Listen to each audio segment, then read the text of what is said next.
Thailand people, they care for us. Wines and beaches full of people. Let us stay for a while. Banana boat on the water. Let us go for a ride. Come on! Do Thailand. I fell in love with Thailand. Do Thailand. And every Thai understand. Sunshine and clear blue sky. That is the reason why we are so happy together. The only limit is the sky. Come with us, come to Thailand. Let's take a walk in the sand and see the beautiful sunset when we are walking hand in hand. Come on! Do Thailand. I fell in love with Thailand. Yeah. Do Thailand. And every Thai understand.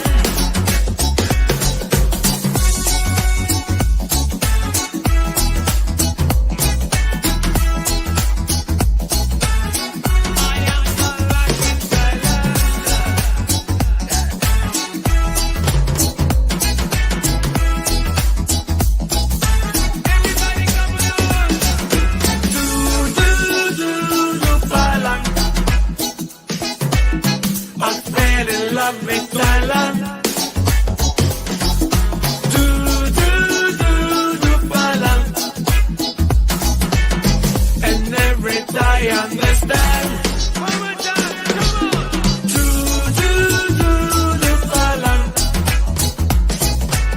I fell in love with Thailand. Do Thailand. And every Thai understand.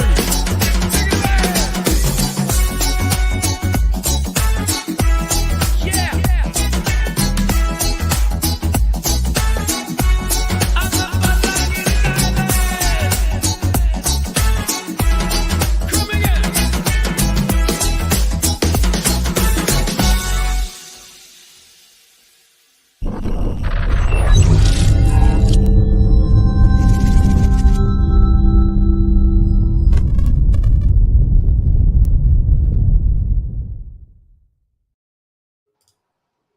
Well, good evening, one and all, and good evening, Pedro, and good evening, Ray. Here you go, kids. Yeah, there you go, Mossy.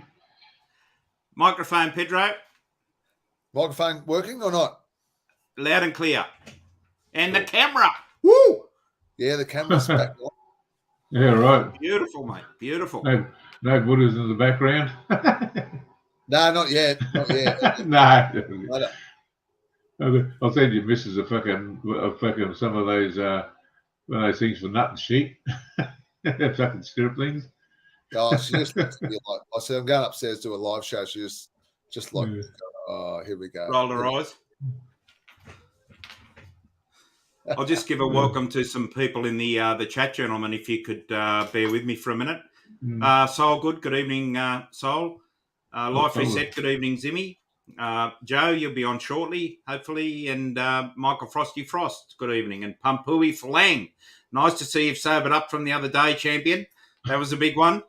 And you can always trust old Timmy, mate, to step in when you're spewing in a bucket to carry the stream for you, brother. Mekong Mick, good evening, sir.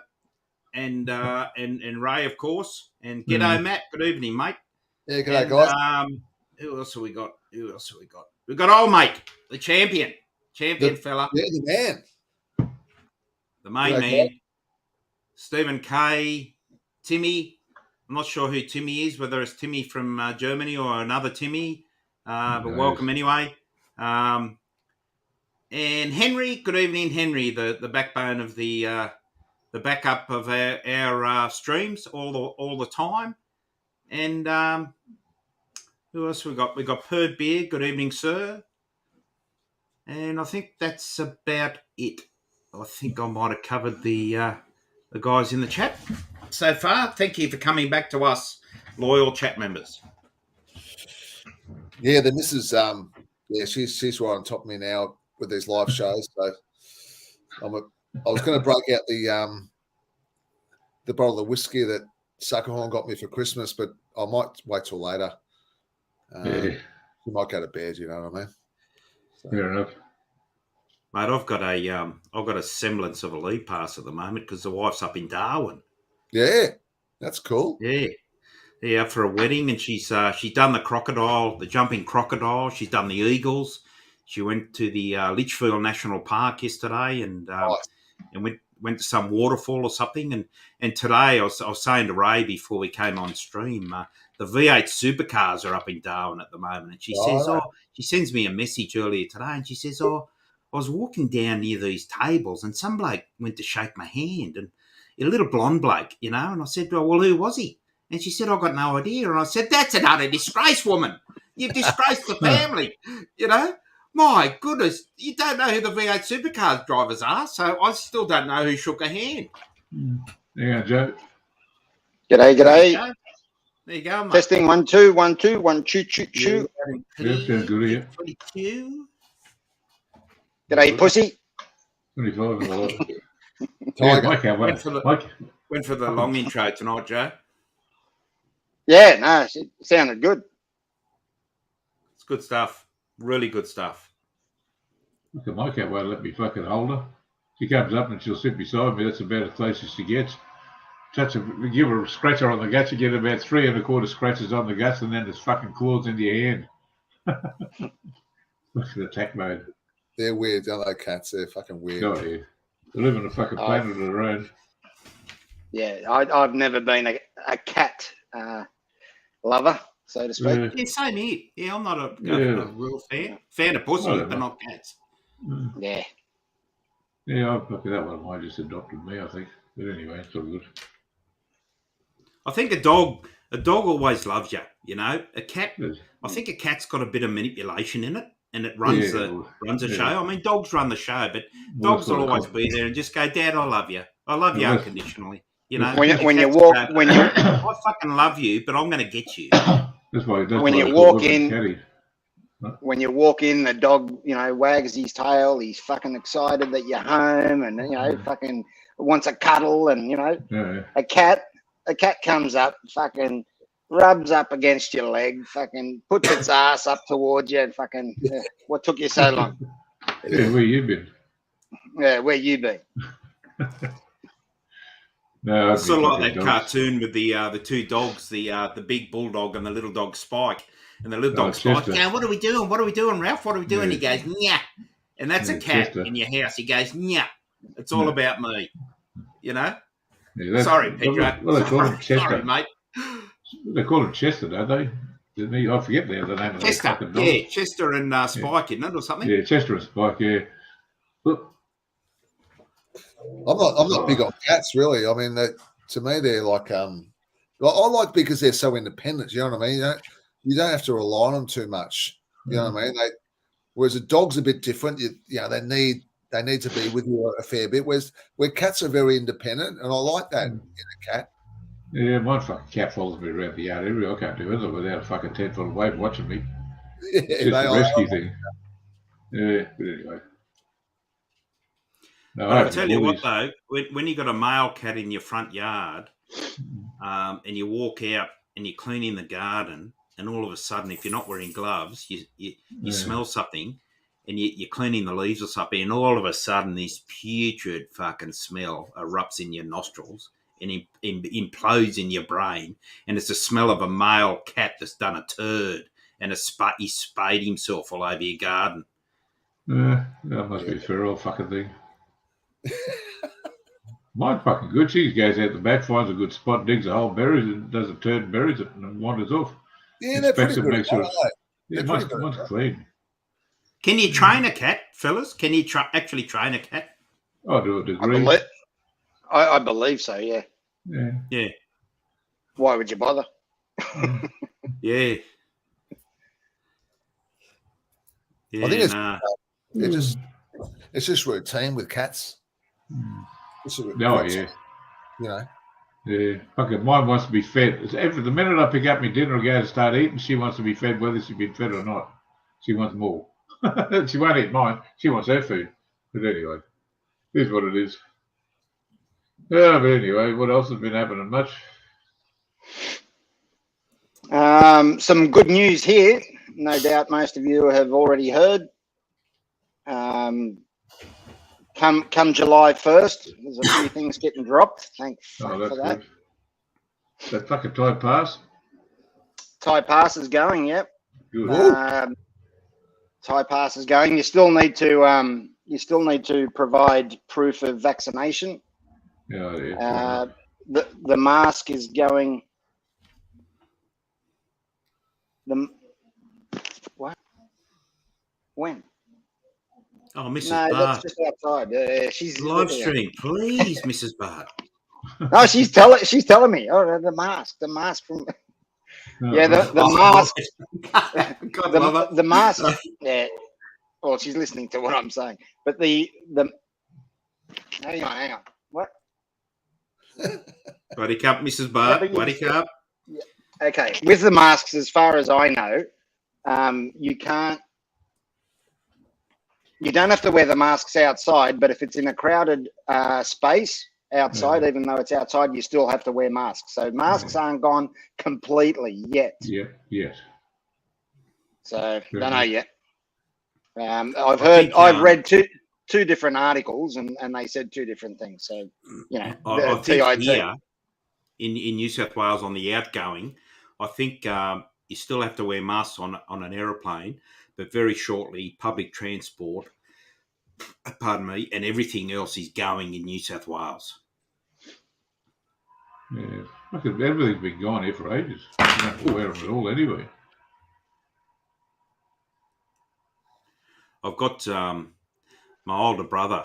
I spoke with him today. We were talking about things we're watching on the streaming services and stuff, and we just finished watching the Mayan current series, and he said to me, "I'm a boy who's close mates with my son, they're cousins." He says he's going to Thailand next Friday. I said, "Oh, how long's he going for?" And he said a week. Now, in the past, I sent some links to my brother about what to do, what not to do. He's a kid with ADHD. He's the same age as my son. He's already been in trouble for smoking hooch. My brother had to pay an outstanding fee of $20,000 to a dealer that he got in debt with, right? Oh, lovely. And this kid has had some dramas over the years, right? And I'm thinking the worst, right? I'm thinking the worst. He's going over to see a mate in Phuket, and they're staying somewhere. My brother doesn't know, and he's 24 years of age. So, I mean, at 24, what were we all doing, fellas? We were all grown men, weren't we? You know? Oh, yeah. And even I'm feeling trepidation for this kid going to Thailand, mate, I tell you, you know? They say $20,000 to a weed dealer. Yeah. In the world, he's on the ice. I'll go and fucking tell you. Yeah. You could not get a $20,000 fucking debt with a fucking a dope dealer, like a weed dealer, unless you fucking pinch fucking 3 or 4 pounds off him. 100%, right? Yeah, 100%, mate. My cousin the son had goes. the same deal, mate. Yeah, I agree with you, mate. He's a very immature 24-year-old. Yeah, he's a lead follower. Yeah, indeed, mate, 100%. And I'll give you and I don't want to bore you all, but I'll give you a quick example. My brother went away for a holiday with his wife, with his son, this bloke we're talking about, and his daughter at the time. They went to America. And they've got their nephew, who is their son, their eldest son, who is my nephew, who is now a serving officer. He went around to check on the house. He's gone in the house, and there's these 2 fucking cunts looking at my brother's pen collection. And he's gone, well, who the fuck are you two blokes? And they've gone, oh, Harry, my brother's son's name, gave us a key to the house. We're just here checking stuff out, you know. Oh, case in the place. My nephew's gone, coming out, right? And summary justice ensued. And my brother got wind of it, and he's just gone, for fuck's sake. And he's gone to his son in America, like they're all in America, right? He's gone to his son, what have you done? What have you done? And he said, I gave these blokes a key so they could crash there if they wanted to, you know. Oh, mate, fellas, can you see alarm bells, guys? He's on the ice. Again, fucking dead. For His buddy, sake. cousin come around one time. Literally, you know, like, God. Yeah, my cousin come around one time and his fucking son said, he was just on a bit of weed. And the coppers chopped his car. He had a really nice, like a VX, one of the, I think it was a VZ Commodore Ute, you know, 6-speed fucking V6 thing. You know, it was a really clean car.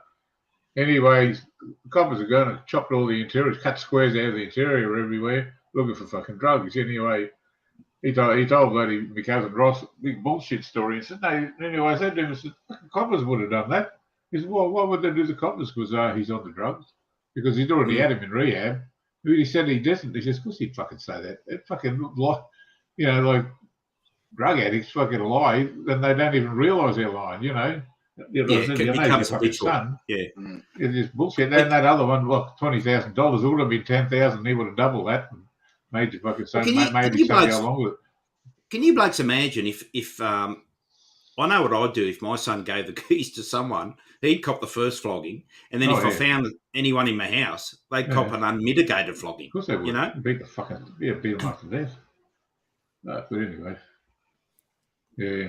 You know, it's a situation like that, you're going to have to put bloody all of those nanny cams in that place so you can keep an eye on the place when he's away. Yeah. You know, that way. It's not my problem. Yeah, exactly. But anyway, that's what Ross ended up doing with this place. Put nanny cams in the fucking house because he works in Melbourne. Yeah, good idea. Keep an eye on the fucking joint. Anybody in there that is supposed to be there, ring. Situation sorted. Yeah, but anyway, yeah. Oh, well, at least that's getting back to a bit of normality over there now, eh? Like fucking, as COVID passes, I wasn't going to go through all that shit. Anyway. Yeah, it sounds good. Getting rid of the Thailand pass and the fucking insurance. Yeah, the insurance, yeah. The insurance. I disagree with the insurance. I think you're a fucking idiot if you're here and you're not. Look, COVID is not finished. We're dealing with it. But if you contract COVID here and you end up, you know, getting ill, it's not going to happen to everyone. But if you're one of the unlucky bastards that, you know, does get ill, and you've decided, I'm going to save the fucking $50 or $100 on COVID insurance, and you end up in hospital, that you're really going to fucking feel the pain then, aren't you? Oh yeah, yeah, 100%. They're not going to be. They're going to be fucking totally unmerciless too. They'll take every fucking thing they can get out of you. Oh, for sure. Yeah. Oh, you don't have insurance. Well, we don't have to. Okay, well, you need to fucking pay this. Yeah, we'll Here's your bill. bill. Fucking hell, fucking Jesus. That is the other news, old mate. Farmer Joe, I reckon. Oh yeah. Ding ding ding ding ding ding ding ding. Oh yeah. G'day, Rick. Hey, Rick. Welcome. How are you, mate? Soul good. Yeah, welcome. Yeah. So. Yeah, guys. No, buddy. Well, you know, getting a little bit more wanting to go over there now. So. I still won't do that. Won't be until after Christmas at least. As you blokes know, I was out on the piss with a mate of mine yesterday, and he's going through a nasty divorce at the moment, but him and his, you know, previous wife adopted a little Thai boy from an orphanage in Bangkok, and you know he's sort of struggling a bit with the separation and stuff. But anyway, my mate's hooked up with this Greek girl, and she's going on a holiday back to Greece next year. So we had a brief discussion yesterday, and I said, "You've never been to Bangers and seen the other side of Bangers, have you, mate? You've always done the, you know, stuff." And mind you, he had a heart attack and died in Koh Samui, and he's now got a pacemaker. Thankfully, his previous wife was a paramedic, and she revived him twice, right? Oh. He shit his pants and did everything, and he fucking died twice. So anyway, so you got to be thankful for an ex-missus who's a paramedic. Anyway, we've seen my wife's up in Darwin. I sent her a message. I said, "Oh, darling, by the way, you know who I'm on the piss with." I said, "And welcome to Soccerhorn." Just in the middle of a story, mate. Bloody, I said, "You know who I'm with?" And he's discussed a few things with me, and I was wondering if I could get a leave pass at least for 10 days to go to Thailand next year, around September, with me mate. So we can go and visit the orphanage and take him some pencils and stuff. And she said, no problems whatsoever. So I could be locked in for next year. Yeah, fair enough. Yeah, good. There you go, Jono. G'day, gentlemen. How are we? Oh, not Hey, bad, Jono. mate. That's all right. Good evening, sir. Oh, well, yeah, I'm sorry to be a little bit late. I've got a bell from the DF. My dad Farung, he was all very apologetic. He reckons he made a mistake on the stream before, and he was very upset. No drama, he's going to be sorted at all. Yeah, right. We were just having a bit of a joke and a laugh about that video he sent me. We're discussing the legalisation of, the so-called legalisation of smoking marijuana in Thailand. You know, like we're just waiting for a wheel to come off. You know. Well, Joe, you're going to. You know, how's your license going, Joe? You got that approved yet for the family, or? Well, I can't apply for it. I'm still negotiating with the. What's that noise? Oh, that's me. That's me. Heavy Ray for sure. Yeah, just fiddling with the fucking. Yeah, I'm still negotiating with the family about it, but yeah, I think it's doable. I think we're in a good position to, you know, Must be lazy. try a few things. Get up north and just go get some up there. Get any cheap stuff up there. You know what's going to happen in 6 months' time, Mr. Mr. Soccerhorn, don't you? Let somebody else do that work. It's not hard work. What is? Yeah. You know what's going to happen in 6 months' time, Mr. Soccerhorn, don't you? Well, that's what I was just discussing with the DF. You know, like just waiting for a wheel to come off. You know, there's. Oh, of course I will. What I'm amazed about is the price. You know, the current price they're selling with. You know, selling 500. and well, that's a gram. You know, look, you're talking. You know, street prices in King's Cross. You know, of some stranger for that. You know, or down in Fitzroy Street in Melbourne. I don't know if that's the market. I think there are bigger opportunities to be made in other markets.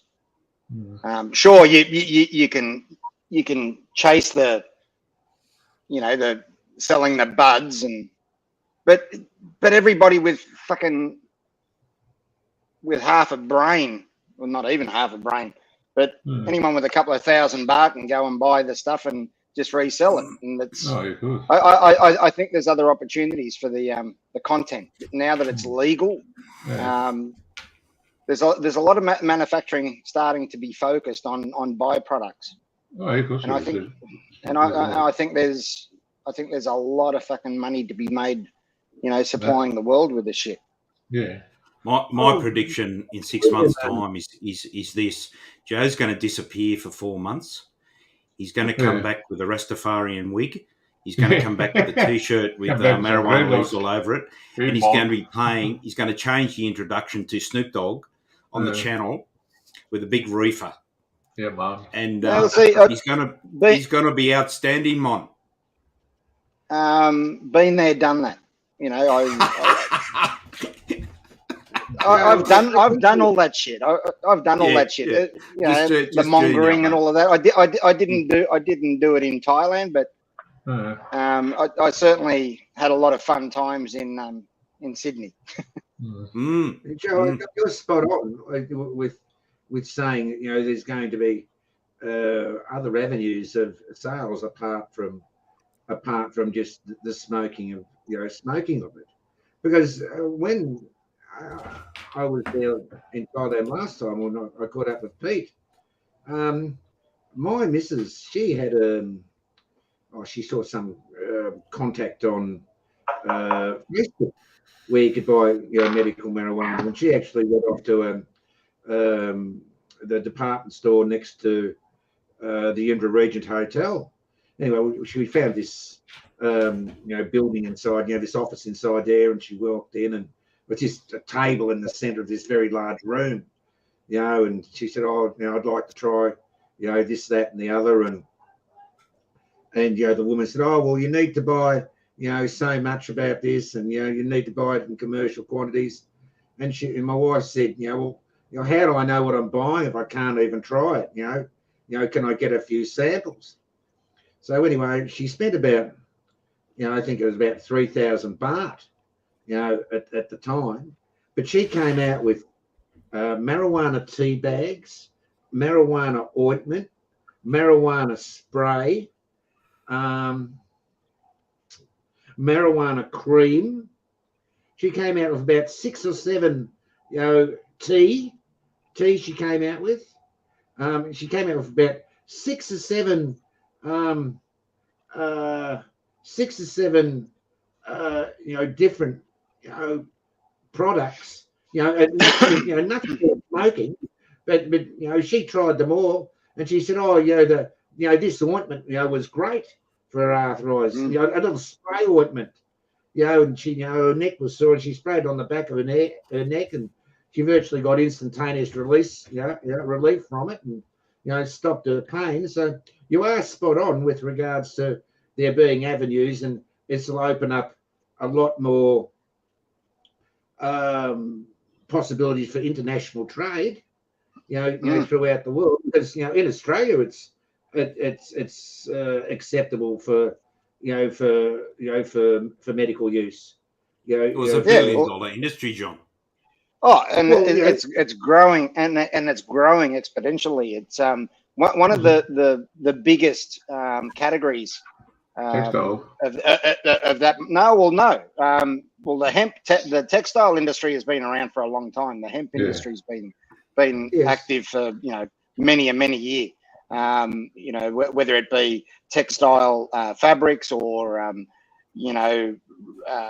bags and that sort of thing, that they've been using, and rope, of course. There's fucking a lot of hemp rope already on the market, but one of the fastest growing market segments is pets, is CBD oils for pets, and cookies, and all sorts of things for pets to calm them down if they have anxiety, you mean? Calm them down with anxiety, help them with arthritis and other issues. Joe, even skincare. They're using it on soy dogs. You've heard me tell the story previously about a mate of mine, very close mate of 36 years, whose son went off the rails a bit, and I went over. He had a shotgun under his chin, and it was somewhat of a concern to my mate. Obviously, it was his son, and he has been subscribed medicinal marijuana for his anxiety and depression. Now, he's an outgoing lad. He's about 6'9" tall, and he has given himself a lead pass to smoke joints in the middle of the CBD in Sydney, right? Because he's got permission to do it. Well, when he gave a bit of a smart mouth to an officer in the city, and he was taken down, he got all offensive, and there was a phone call made to my house.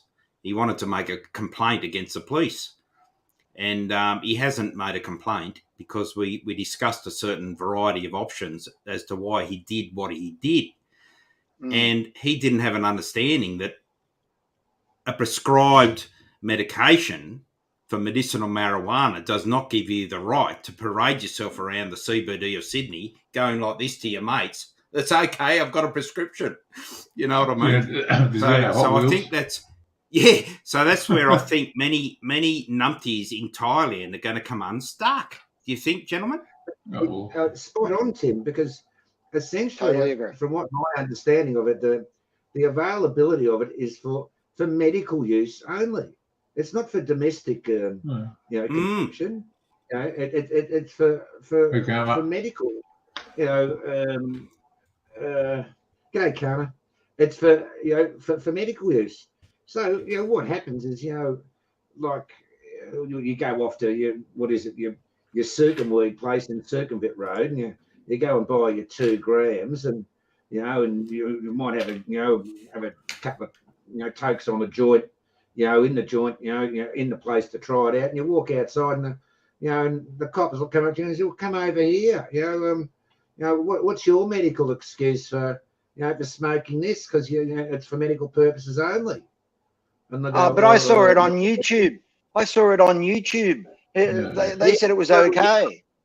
Yes, well, Mr. Thanks, Tim, well, you know as well as I do. It's good on you, Pete.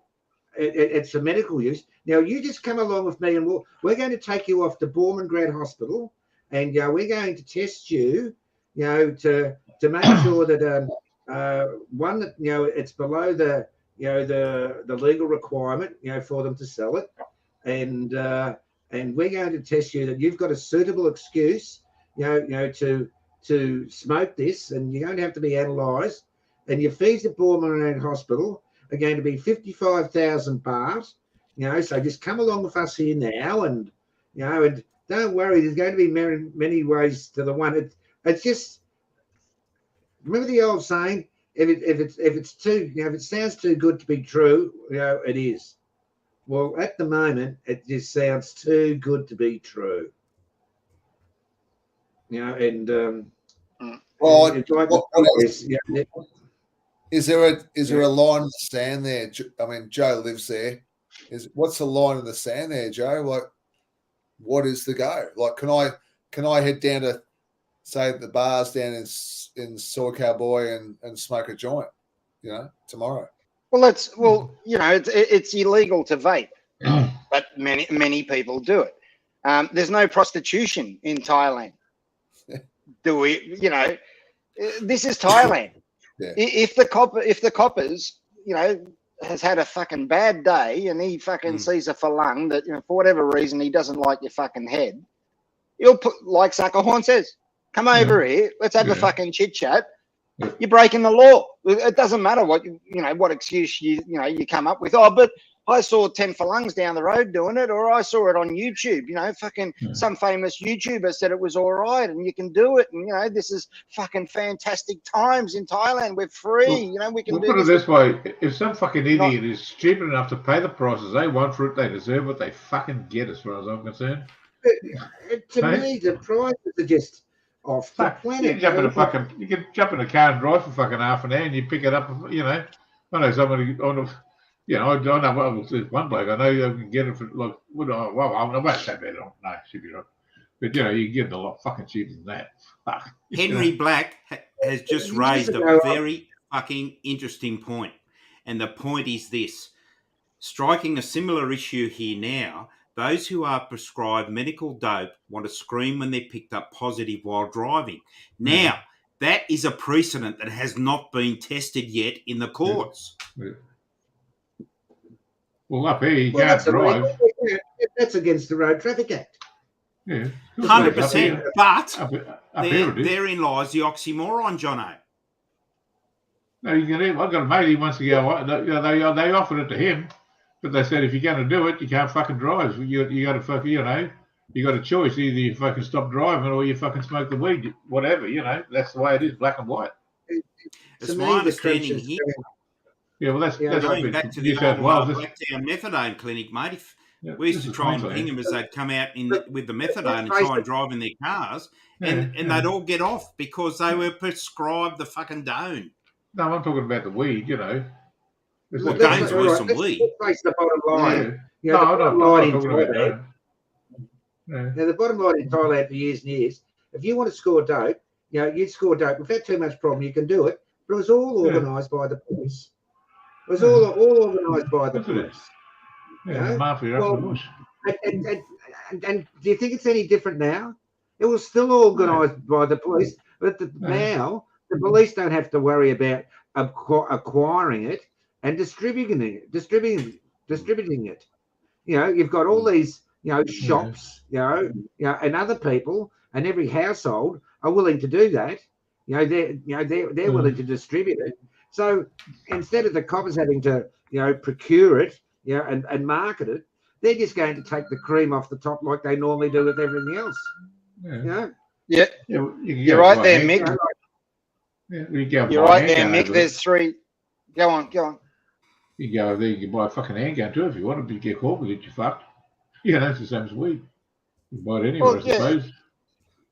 That's right. But as Mick just said, they are bringing in tougher laws 3 months' time. Now, I've heard that the police are pretty much saying, well, let's see how things roll from here on in. They're not going to approach anybody that's using it in their own home publicly. They're apparently going to pull people up if they're smoking it out in the public. So if you think that you're going to go and just buy some off, whoever, buy it from shops and whatever, and go and sit in the park and have a drag, all it takes is someone to turn around and say, "Fucking, I don't like that," that smell, and you'll have the police on your ass. But in 3 months' time, that's when new laws will come in, and we'll see exactly what happens then. But until then, I guess you're free to do whatever you like. You're free to buy it wherever you like. And all this what's going on, this is sanctioned at the highest levels. At the highest levels, and I'm not just talking by the Prime Minister. Like he's got up and he's advocated it all, himself today. At the highest levels, this is being sanctioned, because if it wasn't, it wouldn't be happening. Is the bottom line? It wouldn't be happening.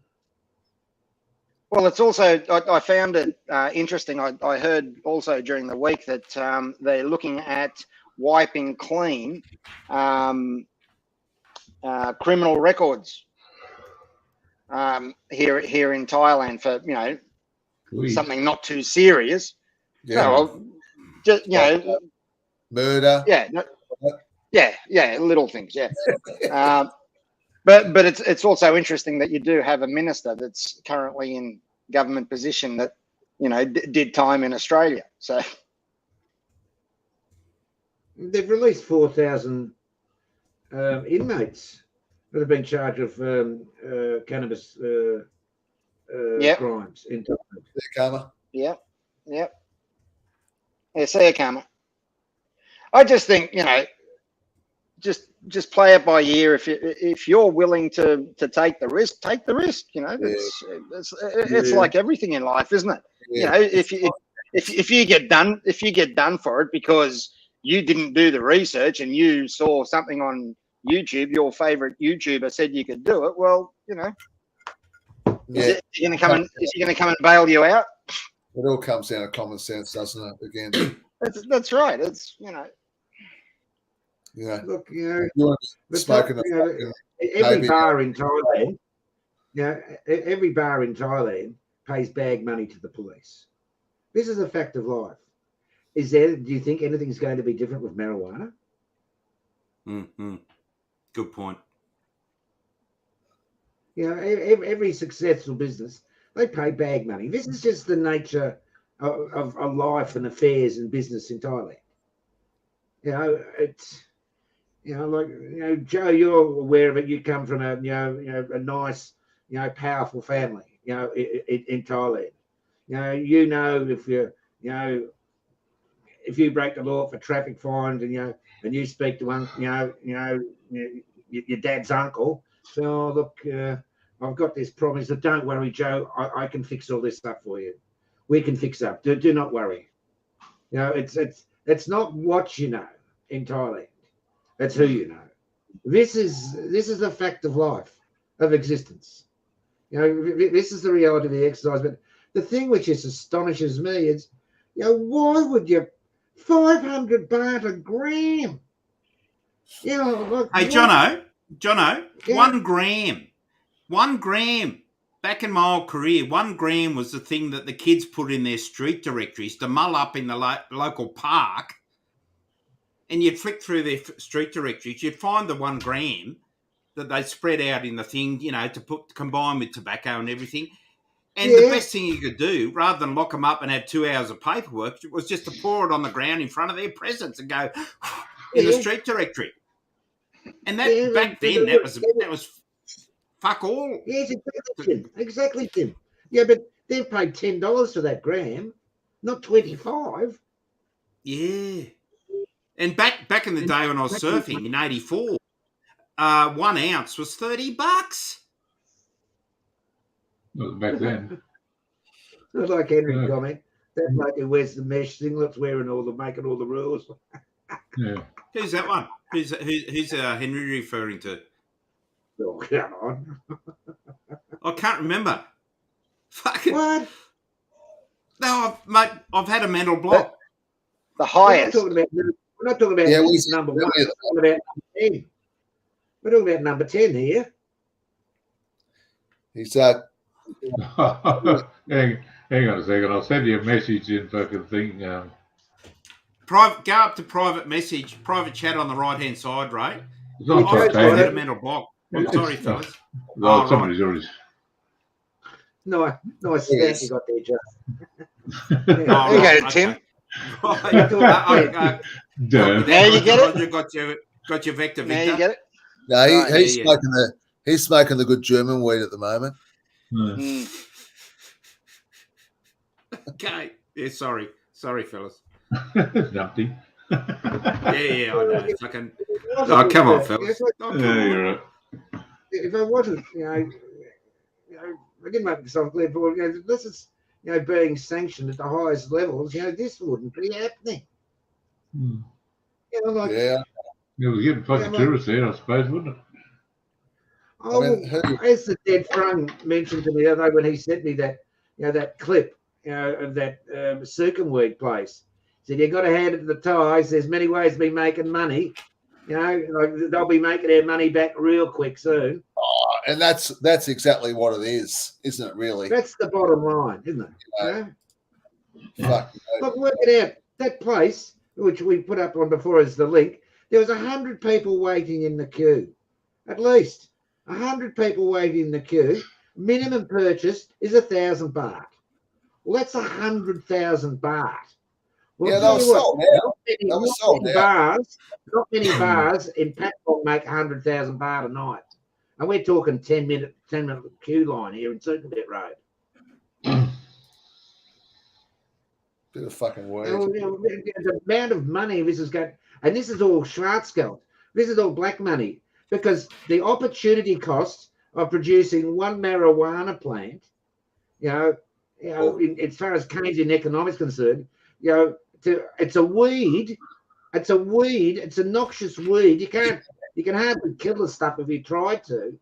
The opportunity cost of producing this is well in excess. It's the most exorbitant, ridiculous price. And eventually, eventually, I'm too stoned to eventually, the service of providing 1 gram at 500 baht, well, that's a day's work, for a bus driver who does 3 hours overtime. In Thailand, that's 1 gram. Yet his family can grow 6 plants a year, 6 plants a year, or 6 plants at a time. No. Why would he want to drive a bus? I wouldn't even fucking man. I'd just go north. Get a brick of the shit and go back with it. It's just all too, just sounds too good for me. I won't put it this way, I won't be spending all my fucking money going over there, fucking flying fucking 8 hours to be fucking worried about it.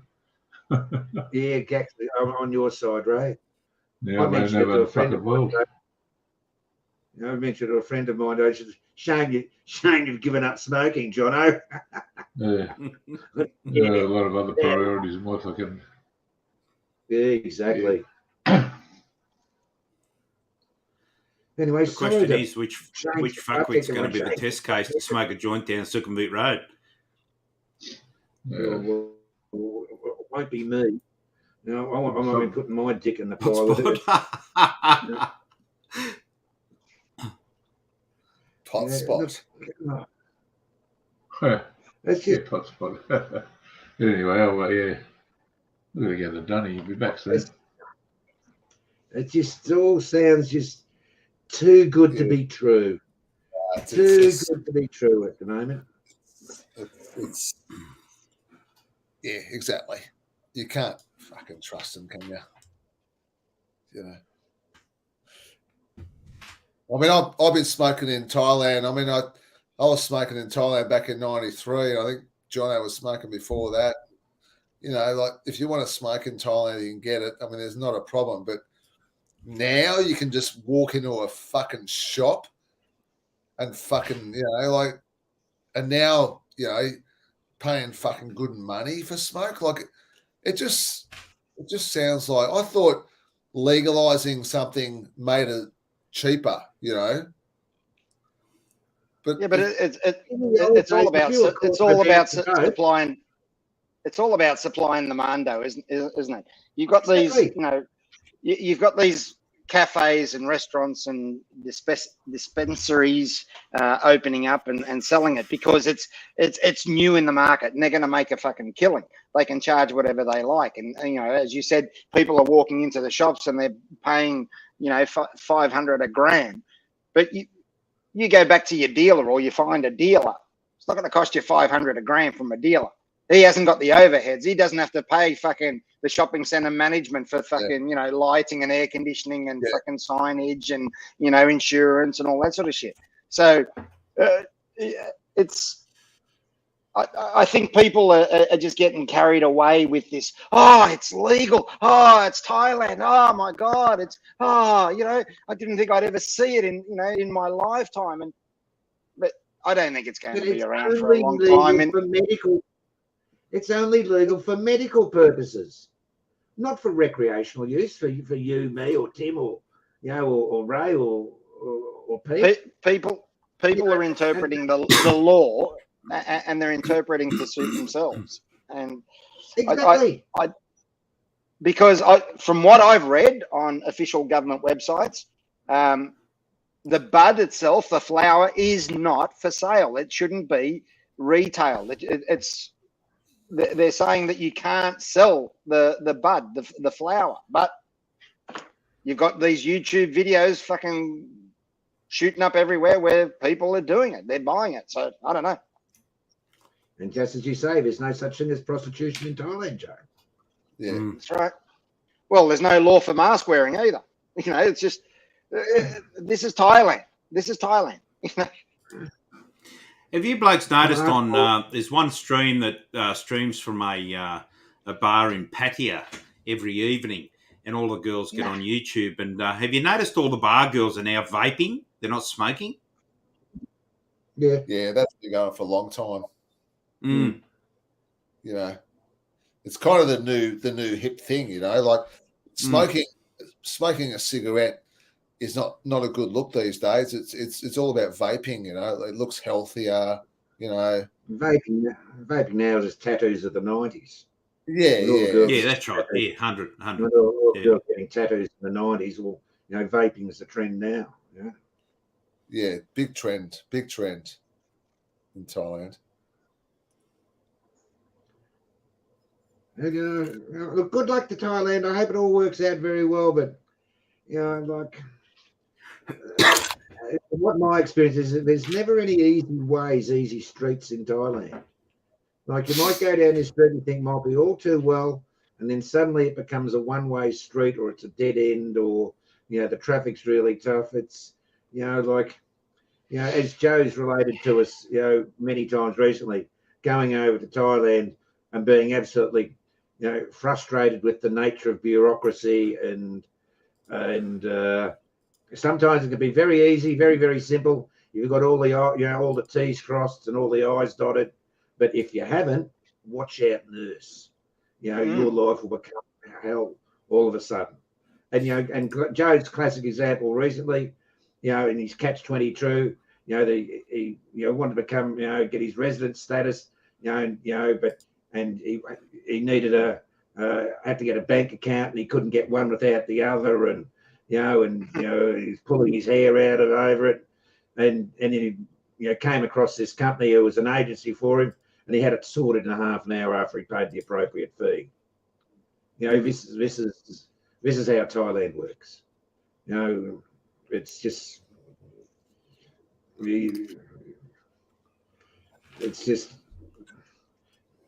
my wife sums it up with one word, and she in more recent times she got very vocal about it. She said the nature of corruption.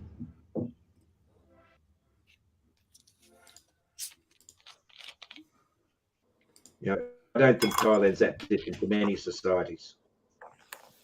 Many societies seem to be the same, just a little bit more in your face, but in your face but behind closed doors. It's just like Main Street of Bangkok, you can walk into a shop, I'll have a couple of grams of dope. In the old days, if you did it, you could, they'd pull you out and be facing the firing squad. They'd throw you in jail for 20 years and throw away the key. And if it went badly for you, you'd be up in front of a machine gun. Like, what? Yeah. I don't take any offence to being called a nerd, Timmy. I don't know what you're referring to. Who is this Timmy bloke anyway? I don't know him, but he's been around. I've seen him on Pumpuis a bit. Right. No worries. Henry, I got this. I got this for Christmas off Suckerhorn, actually. The old Sam song, or the Sans song, yeah. But funny enough, when I was over in Sri Lanka, I was up in Queensland with my missus, and while I was gone, my daughter looked after the house, and I got home and the bottle was like, it was a full bottle before I left, and the bottle was a third full when I got back. So I had a bit of a go at her. I said, "Oh, you drank fucking Jono got me that for Christmas," So she owes me a bottle of whiskey. This is an aside, Joe. I must commend you on the layout of like very bright, exciting sort of Yes, nice. background we've got, and it's all very colourful and and nice, and you've got the 5 heads up here or avatars, and very nice, stimulating background. Look, good on you, Joe. Yeah. I don't know if it's common knowledge, but a lot of credit goes to Joe with the establishment of this channel. I for one thank you very much.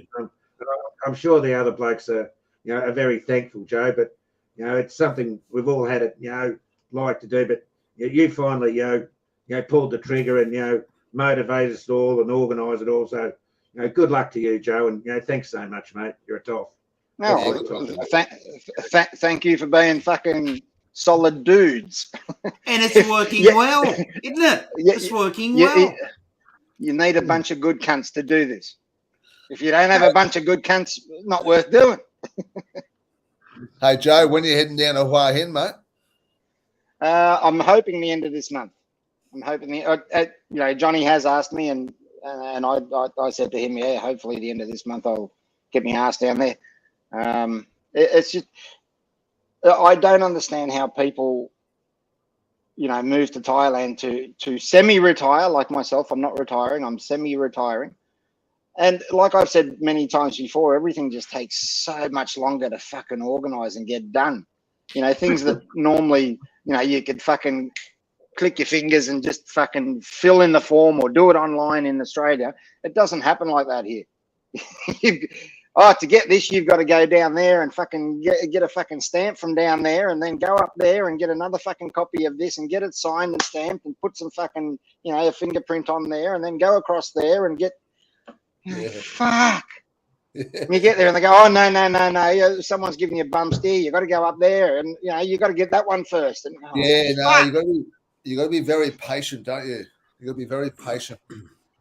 I'm learning, but Mick just commented. His Ray OK. He's been a long time in there.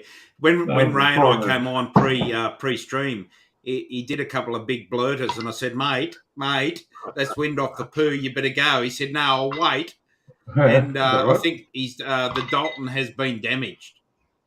I don't know about that, but I've been fucking getting ice out of the freezer for the last 5 minutes. Got a couple of bourbons. No, nice. What are you drinking tonight? What bourbon are you drinking tonight, old mate?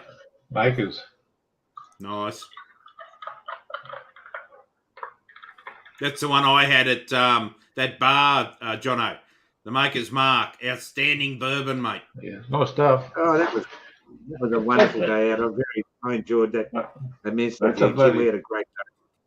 That was a great day. Last one was Maker's 46, but I reckon the normal one's better. But the 101 Maker's Mark's the best. It's fucking beautiful. What's that worth a bottle? I would pay $50 duty free for it. What about here? I haven't seen it for sale yet, actually. Okay. Probably the only place I never thought of it. You want the good stuff, go down to the airport. Because that's where I got it from, Brisbane Airport. Well, that's $70 in tolls and $50 worth of fuel to get to the airport and back, mate. Not for me. I dropped the missus out the other day. The fucking card or the ping on the freeway. I've had 3 things taken out of our account with the tolls, for fuck's sake. This is fucking Queensland, mate. We don't have all that shit. And I've got to go back on Sunday to pick her up. Oh, well, that's fucking New South Wales for you. Right? All they were doing is dip it in your pockets. But no, here, just jump on the gateway. It's only 20 minutes away. Just duck down there, grab it, piece. Oh, New South Wales has always supported the Queensland taxes, mate. So, Nah. We just fucking civilised up here. We don't. Same as Vic. It's not as expensive up here. We're the backbone. We're the backbone that give the Queensland all the money, mate. Queensland civilised. Well, we're not greedy. We don't give a fuck. What does the pilot say when you're travelling into Brisbane Airport? He says, good afternoon, ladies and gentlemen. The weather is fine in Brisbane this afternoon. The temperature is about 25 degrees. We have a pleasant light winds. With regards to time, ladies and gentlemen, please put back your clocks. 20 years, 9 months, and 3 days. I heard a pilot say that going into Tokyo once, but he said, please put forward your watches 20 years, 9 months, and 3 days. And that's what it was like, traveling from the Philippines going into Tokyo many years ago. What's this I've heard about power shortages and a power crisis down under? What the fuck's going on? It's a beat up, mate. It's a beat up. It's the Labor Party's fault. It's the Labor Party. They're fucking Labor Party. It's just the news doing clickbait and fucking making everyone scared, mate, as usual. The night before last, I had the bloke who runs the fucking power stations. He said 5 power stations around here. He says that, buddy, 3 of them are run 100%. The other 2 are run at 80% because we're doing a bit of general maintenance, and that's it. Then the media, 5 minutes later, we go, oh, there's going to be blackouts. There's going to be load shedding. Fucking yada yada yada. It's going, oh, for fuck's sake.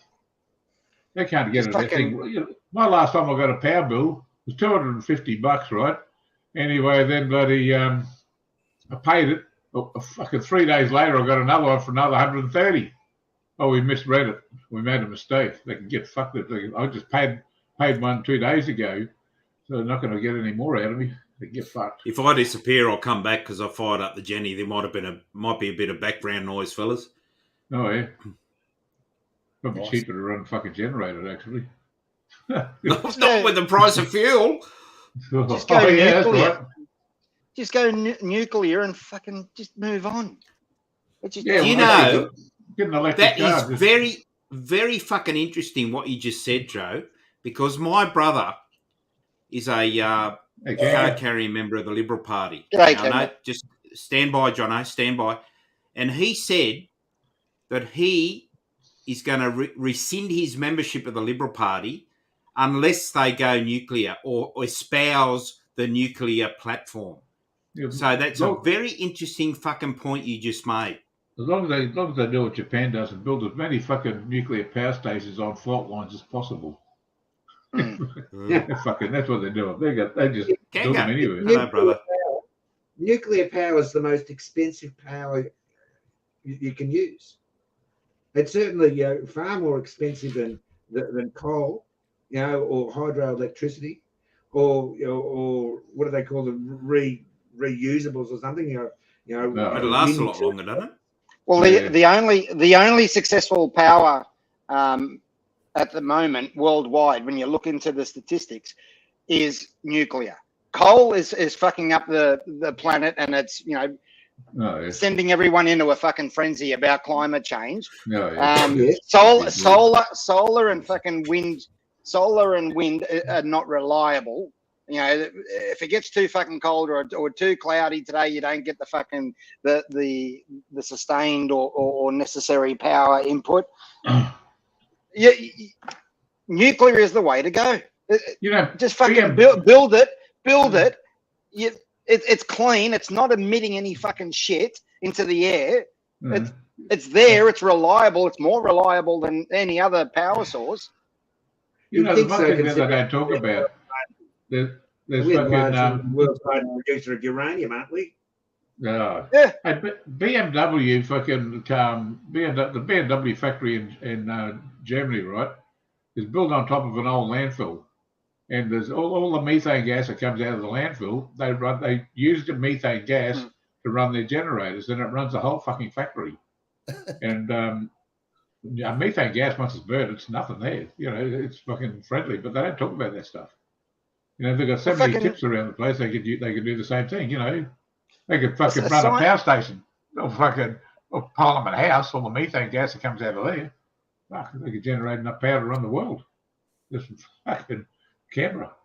Anyway. Well, in New Zealand, we know how they feel about nuclear. They fucking have a meltdown if you talk nuclear over there. But the latest is that what's her name, Dern or whatever her name is. She wants to talk about monkeypox. She wants to make that the next fucking pandemic in New Zealand. But she's bringing in a bill to tax cow farts. Yeah, well, they tried that here. What? They tried that years ago. Here. Cow farts. Yeah, methane getting taxed on methane. Yeah. Well, once methane's burnt, there's nothing there. They were doing that here. They tried to do it. They never got it through. Just fucking nut. Fucking cow farts. What a bunch of fucking idiots. What a load of shit. Well, look, windmills. The other issue with windmills is the amount of rare earth metals that they need to build windmills. And we know, where a lot of those fucking rare earth metals are coming from fucking Africa and shit like that. And, their practices of, mining aren't exactly, environmentally friendly.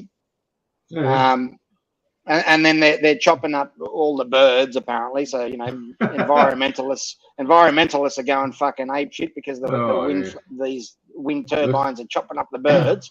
You can't fucking win.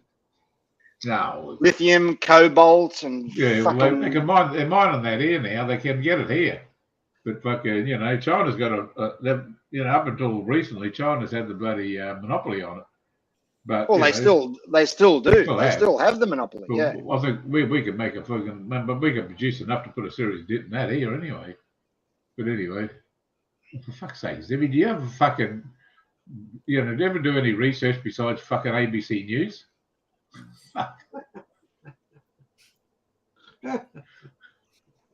That's for the battery. Yeah, the batteries for the fucking solar power to go into. You can't. I think Zibby thinks that you can strap a fucking solar panel on top of a fucking electric car, and then you got perpetual motion. I think the solar and wind. The quicker Zibby gets back to Thailand, the better. I think he's just fucking hanging out. No, best off just making a sail car. Put a sail up and just sail around like fucking sailboats.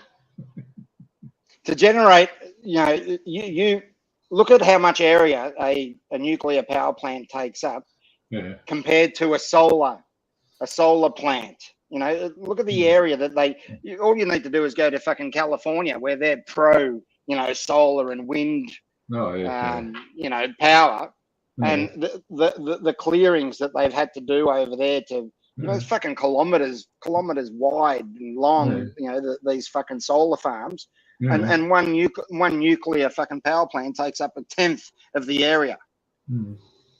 And generates, fucking more than the solar plant, and does it reliably.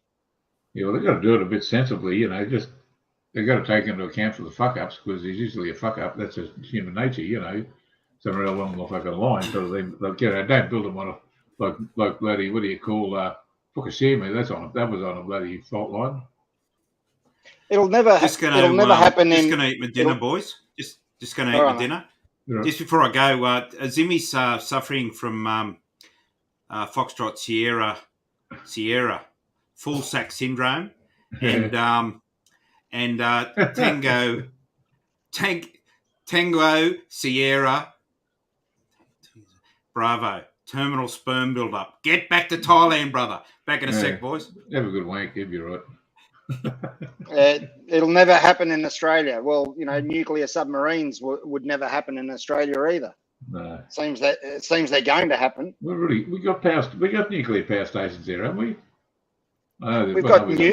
We've got nuclear research centres. I know in Sydney there's a nuclear research facility. They had a nuclear place up in bloody not far from here where they used to get rid of the nuclear waste from the fucking hospitals. All the greenies, all the hippies used to be fucking out the front bloody digging tunnels and fucking, protesting about it all the time, Stop talking about windmills. Zimmy's going to get a fat if you talk about windmills. So where are you now, Joe? You in Bangkok again? You in Bangkok? Yeah, in Bangkok. Yeah, okay. You kind of go, you come and go, don't you? Yep. You must one of Australia's greatest minds, Schwitzkowski, wrote an extensive report on why Australia should go nuclear. There was not a single negative in that report. He is head of our nuclear department. It's not just him. You look at France. France is a good example. They don't have shedding. They don't have power outs. Whereas you look at somebody like Germany, who has gone totally green. Germany is pushing this fucking green narrative. So they're pushing the wind farms, and they're pushing the solar and all this sort of crap. And they've got nothing but interruptions. Like, the consumers are fucking, like the feedback. I don't know. They do surveys and shit. And they're one of the most unhappy power consumers in Europe. Germany. Whereas in France, where they're almost pro-nuclear, they don't have the issues. They have the people love electricity in France. Yeah, Breakfast Heights. That's the one I was talking about. I don't mind fucking having a violent demo in France, though. And every time I see France on TV, they're always demonstrating and fucking, you know what I mean? Like, that's good. That's good. Fucking oath it is. It means they have the balls. They're not a fucking pack of sheep that just listen to what they're told by politicians. I mean, how many times in the last 2 years, how many times have we acted like fucking sheep and just gone along with the fucking narrative and only to find out that it was a total fucking load of crock anyway. We did it for nothing. They're violent. We're talking about violent demonstrations, though. Good. Yeah. I reckon they should fucking. That's the power to the people. The fucking politicians aren't your fucking keepers, mate. Stop fucking kowtowing. Stop kowtowing to the fucking politicians. You put them in power. They can't be too happy over there. Like, I mean, they're always fucking demonstrating over in France. There's always a. Look, I'm not saying that the French are the happiest people on the planet. I'm saying when it comes to power and energy, they are, they're happy. They don't have the issue. They're not protesting about electricity outage. They're not protesting about fucking how expensive it is. They're protesting about the fucking numbnuts that are fucking running the country. The woke fucking Macrons and all those. They're just good on them. I think they should fucking stand up to the politicians. What are you laughing about, Ray? No, I'm just sort of thinking we should just have fucking Sky News and Sky News only. That'll trigger Zimmy. He has Sky News. That's Ziggy. That's Switkowski, which Manavat just spoke about. That's Ziggy Switkowski. He used to run Telstra, didn't he? That's Switkowski, which Manavat just spoke about. He was the CEO of Telstra for years. Good day, Matt Manabot Oz. How you going, mate? Long time. Haven't spoke to you for a long time. Hope you're well. Sky News. He fucking he goes right off. Every time we're going to do is say the word, and he goes straight into defensive mode. Yeah, can't handle the hairy armpits. No, yeah. Not me at all. Can't do that one. Yeah, it's all buddy. It's all like Thai women. They've got no. They're very, like they don't have to go to the clinic to get their fucking legs fucking waxed or anything like that because they just don't have fucking body hair, man. They're just very, very, very limited. It's great. Yeah, we've got to go get waxed at the fucking at a bloody clinic. Well, that means they've got a set of nuts to push to one side, haven't they? Well, it's very, very, very seldom they have to do that. I mean, women in Australia do it all the time. It's like get the haircut.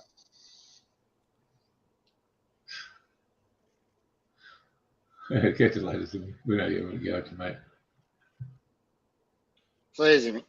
Good day, Zimmy. See you, mate.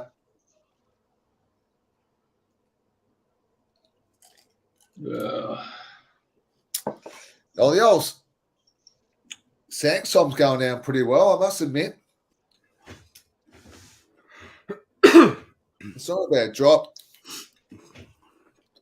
I'm glad in a way Christy my daughter drank a fair bit of it because I would have just drank the whole lot by myself. I prefer the Hong Tong, Pete. Yeah, the Hong Tong's a bit more of more of an expensive drop. Yeah, that's but it's more memorable, mate, for me. Like Hong Tong with soda is fucking. I can drink that all night, mate.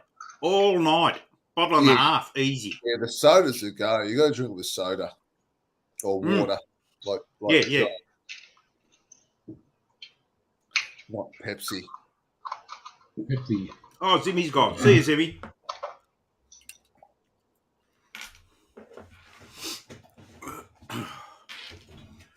Yeah, so what else is happening in your lives, fellas? Not much, or you've just been cruising, same routine, or? Yeah, just trying to get warm. I haven't been too bad, I think. Pardon me. Fucking hell. Try and live in Melbourne, right? No, fuck that shit. I wanted to fucking live on that fucking... I wanted to live... wanted to live on fucking subarctic fucking area. I'll get down to South Pole. We went out today, me and Jono, for lunch as usual on a Friday, best day of the week, and we went up to the local pub and sat in front of the fireplace there, and they got the table fucking squared away for us, and even though we're sitting in the bistro, we get the bar meals. Now we sat there. I had the roast pork, and Jono had the chicken parma. Brought a glass of wine and a couple of beers. It's a fucking great day. You know what I mean? It's a fucking ripper day. Freezing cold outside. Got the fire going. Can't beat Fridays. Indeed. People know have a great on Fridays. What is Samsung? What sort of alcohol is it? A bourbon they call it a rum. It's called rum. They refer to it as a rum. No, it's a whiskey. It's a whiskey. Whiskey. A Thai whiskey. Oh yeah. It says special rum. It says rum. Yeah, but everything's fucking rum to die. But it's not. It's a fucking whiskey, really. Yeah. You know. Oh, man. They drink fucking bottles of it. You know, you go up to the farm, up to the Weiss farm. There's a whole heap of them now. There's like they make a mountain out of them. You know, like because there's no bin man that comes on a Sunday. You know what I mean? There's no blue fucking. You know, yeah. They just fucking. It's like Mount Kosciuszko. You know, just made out of fucking Samsung bottles. Yeah. Fucking brilliant.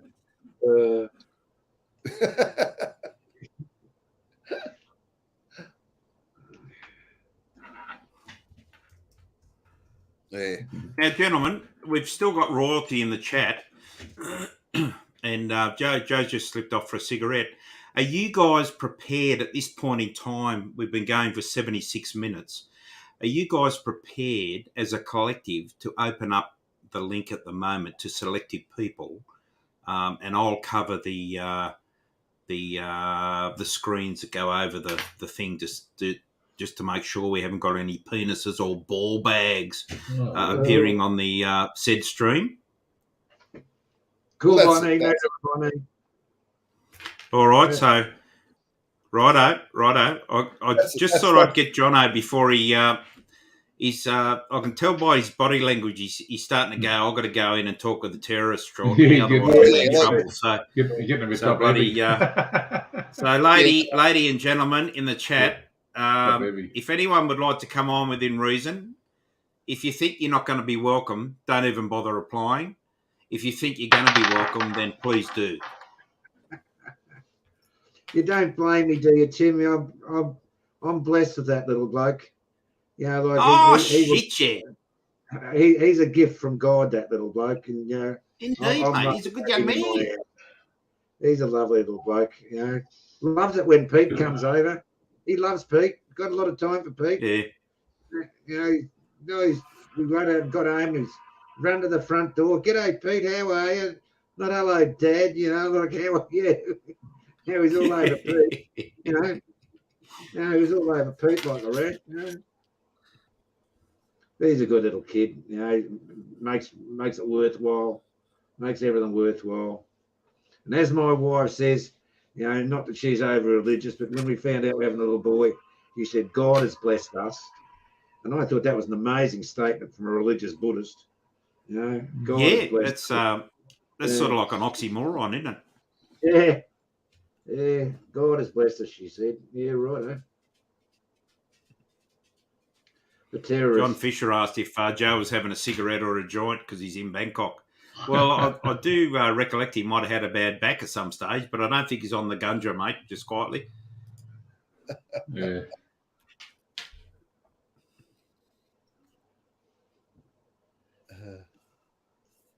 Yeah. I'll wait till my Tibet comes on horizontal for him to answer that. That's a question to Joe. But as I said, if anyone wants to come on the stream, the link's in the chat, and you know, within reason, you can come on. There's certain people that can't, obviously, and there's certain people that can, and they're mostly our loyal subscribers and a couple of others. But without naming the ones that aren't coming on, you're not coming on. Is that later the team? Yeah, Jack. Hello, Jack. How you going, mate? Hi, Jack. Good thanks. What do you have to? Do you have a black tie that would go with a suit? Yes. Okay. A black tie that'd go with the suit. It's got a plethora of them, Jack. Yeah. What do you want that for? I just want to know. Next time I wear my suit, I'll wear it with a proper tie. Okay, I'll fish that out in the morning if you want. All right. What's on TV? You got a formal coming up or something, Jack, have you? Or no, just thinking about it. Because I have a bow tie with my suit, but I'd like to start wearing a proper tie.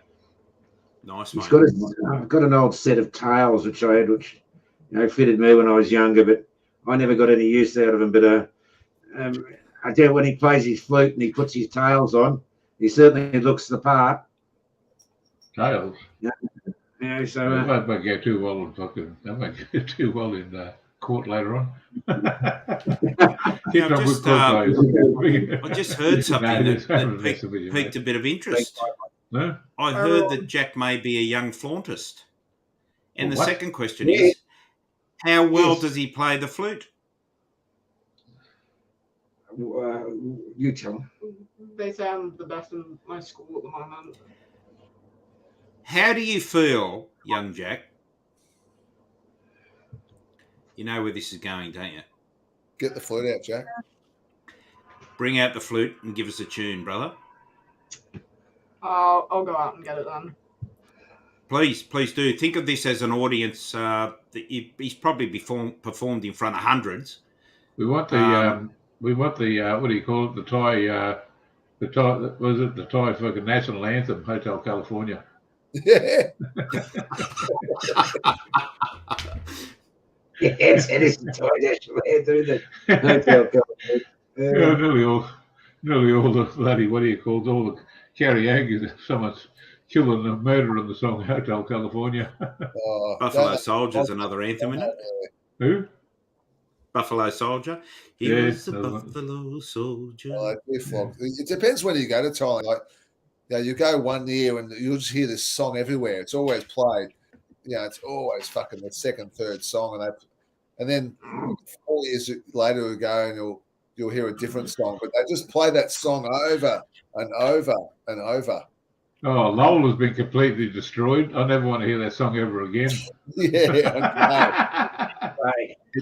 Jack, can we have Bach Symphony 5 with an undertone of E minor with an F, if you don't mind? What are you going to play? Yeah. Don't know that. No, do I? Is that the one where they're coming in? The helicopters in Apocalypse Now? I don't play any blokes at the moment. I think it'd be lovely to hear him. What's that song that you played with the girl on the piano last year? That's easy and it's pretty. Yeah. Yeah, one night in Bangkok. No.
Well done, mate. Well done. Hey, outstanding. Good stuff. He's stolen the show. Yeah. Good stuff, mate. Good stuff. Thanks for doing that, Jack. Thank you. Yeah, On short notice, yeah. Nice one, Jack, my son. Oh, he's a good Pretty kid. good. You can go bang, just play us a tune, isn't it? Yeah. Yeah. Jono's going to buy him a fucking piano soon. Yeah. A set of drums. Buy him a set of drums. Well, he's got to find a place to put it, That way he won't have neighbours. He won't have to worry about neighbours anymore. They'll leave. Yeah, there's got to find a place to put the piano and all the drums because they'll have to move the Buddhas, like the Buddhas take up half the house. You know what I mean? Bring the camera back, Jono. Can't see the melon. Bring Pedro around, get on the piss, that'll thin them out a little bit. Yeah, like he said it last night. He said, how much does a grand piano cost, Dad? Oh. I said, what sort of Yamaha? He said, yeah, that'll do. I said, yeah, that'll do. I said, 12 to 15,000. He said, that'll be all right. We can put it just over here. I said, yeah, of course we could. You don't think he should play the violin, Jono, and you get him a Stradivarius, mate? well, he's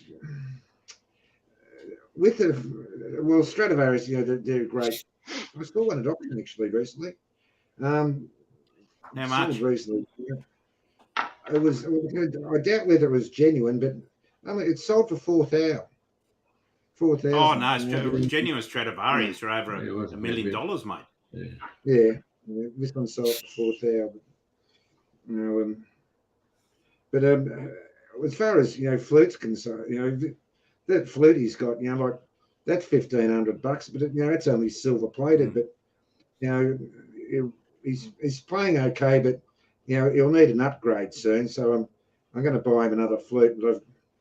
You can get one with it's got just a silver mouthpiece on it, and that's only silver plated. But if you get the solid silver ones, they sound a lot better. But with the silver mouthpiece, I think that's $3,500 or something. They work their way up. But there's a gold one. There's a gold flute down at the Woodwind place. Down in Moorabbin where we get the flutes. But that's quite reasonable. They only want $44,000 for that. But he said he's got his eye on that one. You could buy a fucking Mercedes Benz. New fucking move. For it. No, he likes that one. Yeah, righto. Yeah, keep dreaming.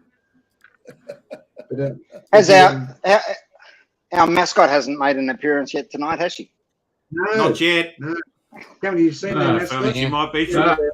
ป้านี่ไหนไม่รู้นะป้าเข้าไปในป่า แต่ลองเรียกสายป่าน สายป่านไม่รู้อยู่ไหน เรียกสายป่าน สายป่านอยู่ไหน สายป่านอยู่ไหนไม่รู้กลัวสายป่านหลงป่าสายป่านอยู่ไหนไม่รู้ สายป่านไปทำอะไรนะไปฉี่เปล่า ไม่รู้สายป่านเนี่ยหลงป่า สายป่าน กังวลใจกลัวสายป่านหลงป่า Classic. You can't beat it. Yeah. Found some other ones. Found some other ones the other day, a bit longer, but funny one. พี่ว่าบานหาใครอ่ะ หาสายป่าน สายป่านอยู่ไหนอ่ะ ให้ป่านอยู่ไหนไม่รู้สายป่านเข้าไปในป่า ลองเรียกสายป่าน สายป่านไม่รู้อยู่ไหน เรียกสายป่าน สายป่านอยู่ไหนสายป่านอยู่ไหนสายป่านสายป่านสายป่านอยู่ไหนสายป่านสายป่าน สายป่านป่านอยู่ไหนไม่รู้สายป่านเข้าไปในป่าป่านอยู่ไหนไม่รู้สายป่านสายป่านว่าสายป่านหลงป่าเข้าไปในป่าป่านอยู่ไหนไม่รู้สายป่าน สายป่านอยู่ไหนสายป่านสายป่านสายป่านอยู่ไหนสายป่านสายป่านสายป่าน Great mascot. Great channel mascot. Yeah. That's a Yeah, good it's one. fucking classic, that one. Never get sick of watching that. Oh no, jeez. Does Jack speak Thai, Jono? No, he doesn't like to speak Thai, but he sure understands when his mother's screaming at him in Thai. When she's doing his temper at him, he sort of, he certainly is well and truly aware of what she's saying, but he doesn't like to speak Thai. Okay. Put me in a second language school when I was younger. Yeah, maybe, but don't worry. Japanese is good as a second language, isn't it? Yeah, I'm gonna have to learn only 2. Yeah, right. Yes. Yeah. You want to lead us in peace now? Just pop that Okay. link out just in case anyone wants to come on the channel.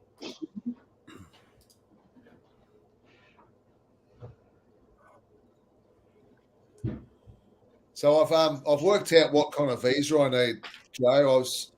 I think I spoke to you about that because I'm coming over for 3 months in November, and I haven't done that for so long. I've always gone for the under 30 days. So I've got to get a multi-entry visa, and it's valid for 12 months, and it's about $300. About $300. So that's what I've got. $300 seems excessive.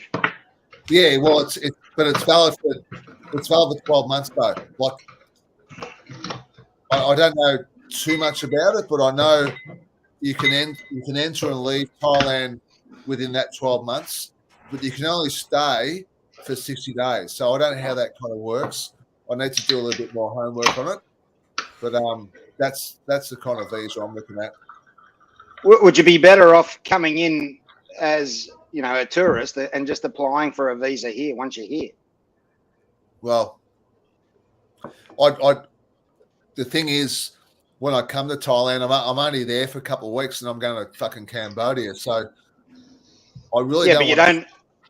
Yeah, but you don't need the visa to come here, do you? Well, I don't need a visa, not initially, but when I come back to Cambodia, I'm going to be there for more than 2 months, so I will require a visa. Yeah, but I'm just saying, because that $300 is in Oz, isn't it? Yeah, it is. Yeah. Yeah, I don't think it's $300 here. But see, what I don't want to do is fuck around over there. I just want it all sorted. That's fair enough. If I can just get a visa here, stamped in my passport, and then I have to worry about shit when I'm there, that's what I'd rather do that. I don't want to be fucking around when I'm not fucking around, but I don't want to be applying for visas when I'm there, kind of thing. I mean, they would require the same stuff they're going to require in Oz. That's all. Yeah. I might as well. I just want to do it here, get it all fucking settled, and then I can and then I don't have to worry about it then. That's one of the last things I have to worry about.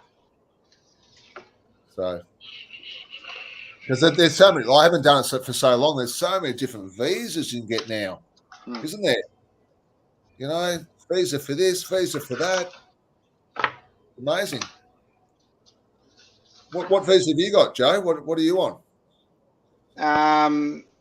No, marriage. Well, marriage visa. There's no such thing as a marriage visa, but yeah, that's what I'm on. Yeah. So I've got to report every 90 days, but I think now we're able to do it online. So I haven't done that yet. My last 2 reports have been in person, and they've been relatively easy. Walk in, walk out, no fucking drama. I'm only 15 minutes from the main immigration office here in Bangkok, so it's not a drama. Just drive down. Yeah, fair enough. I'll like I said, I'm there. I get the 3rd of November, and I fly out within 2 or 3 weeks to Cambodia for about 8-9 days, and then we're back to Thailand for about 2 months. So I rang the embassy up in Sydney, and they said probably the best one you can do maybe is just do the multi-entry visa. So yeah, fair enough. Yeah, we'll go with that one and see how we go. I'm back. We might even say longer. It depends how we go. When you go down to I was going to speak to you about it anyway, but while we're on here, I might as well ask you. When you go down to see Johnny, I'm after a footy, like a house, like a 2-3 bedroom house, like fully furnished in Hua Hin, like a 2 month kind of rental lease. So I know Johnny's all over it down there because he does a lot of hotel and stuff, reviews and all that stuff. So if you can mention it to him, because I will speak to him, but I want to get it sorted when I get there. If I can get a house in Hua Hin for a 2 or 3 month lease, fully furnished. Because I'll bring the wife's family down. You know what I mean? I'll bring them all down. So I want to have like a barbecue area, and I want to like I don't want to like a condo or anything like up on the 4th floor. I want some land. Yep. So the kids can run around, all that kind of stuff.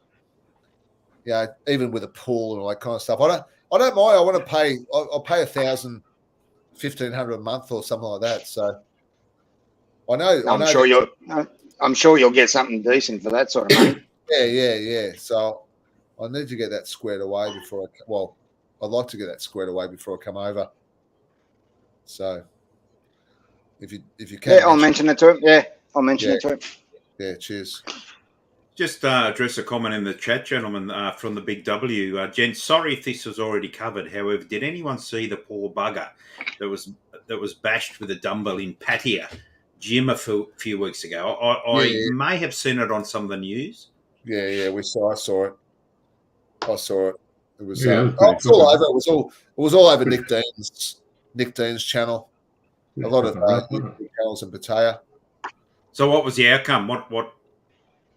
Oh, look, I don't know the outcome. All I know is that I don't know if Jono knows, but he was on a tourist visa or whatever, and he went to a gym,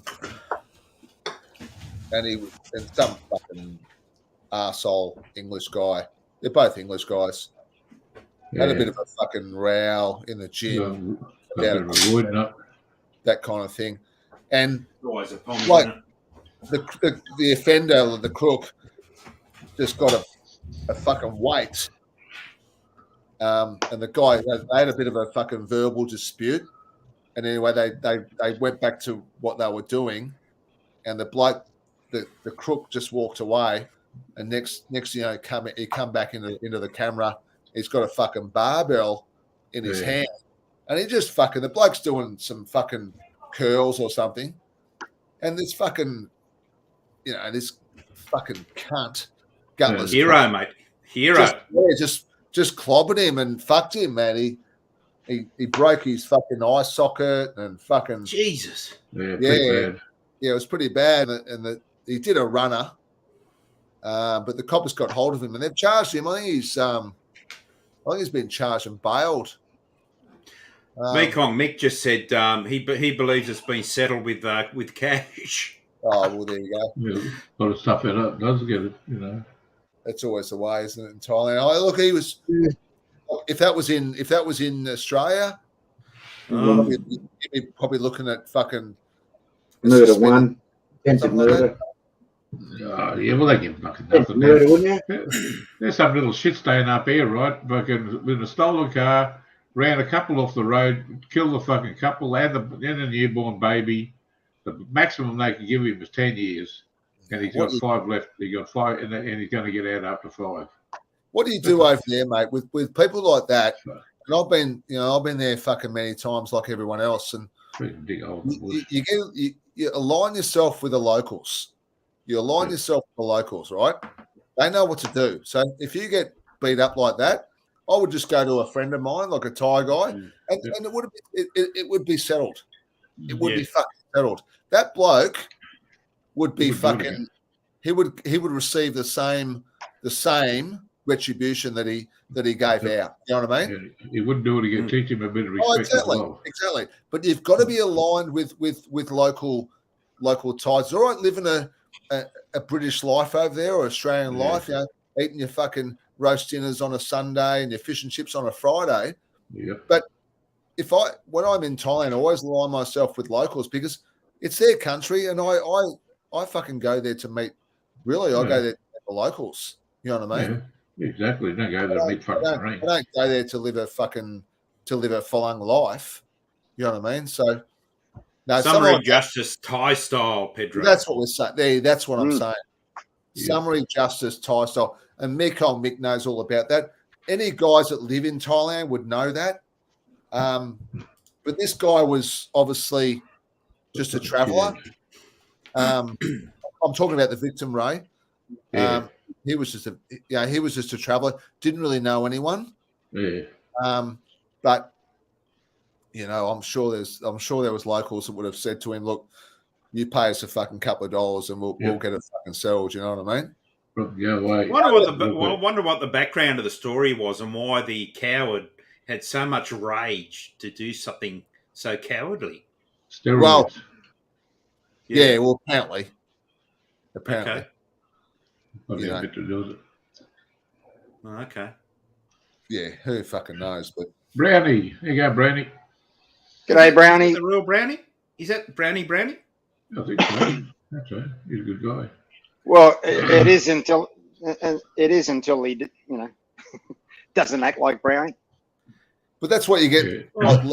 Like Luke says, how someone can bash someone over the head with a barbell is a coward. When you're in a place in Pattaya, like Pattaya, you've got to remember Pattaya is full of fucking criminals. You know, scumbags. Full of fucking low life fucking assholes. You know, and you've got to be careful. Like everyone thinks it's like just a happy days fucking place to go for a holiday. It's not like that. You've got to be careful. You've got to realise that there's some fucking shady characters. Yeah, Loz is on the money there. They're mostly full of fucking juice because steroids are so easy to get there. You can get anywhere. Exactly, Ray. It's spot on. Be on the roids. Sure. It's not the action of a rationally thinking person, that's for sure.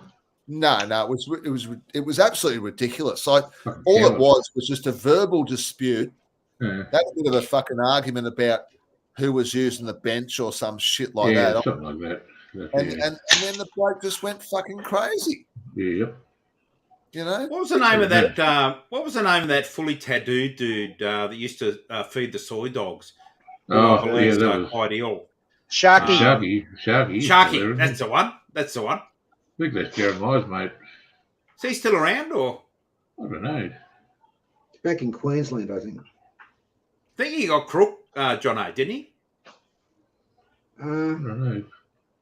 I'm not sure. Last I heard of him, he was back in Queensland, but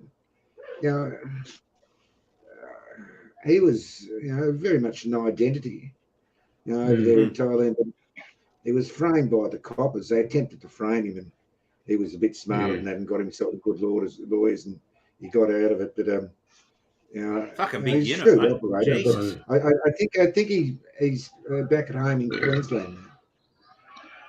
Yeah, I think he lived down the coast if I remember right.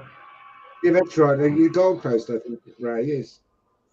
Yeah, man about said he's not well. I thought he wasn't well from what I've heard, and it may be due to lifestyle, as in being a big bodybuilder sort of stuff. Yeah. He wasn't a big kidneys or something. Really good heart. He devoted his time in Pattaya, to looking after soy dogs. That's a fucking front. Something must be really good about it, like, to do that sort of stuff. Yeah. Just the wrong place at the wrong time. I mean, I go to the gym fucking 4 or 5 days a week, and I've never ever, even in Thailand, I've been at gyms, and I've never ever run into any fucking arsehole like that. Like that was at the wrong place at the wrong time. Yeah, and unfortunately for him, he's got life-threatening, life-changing injuries, really, because this fucking knob, this fucking arsehole, Yeah, you got to be careful, guys. No need for that shit.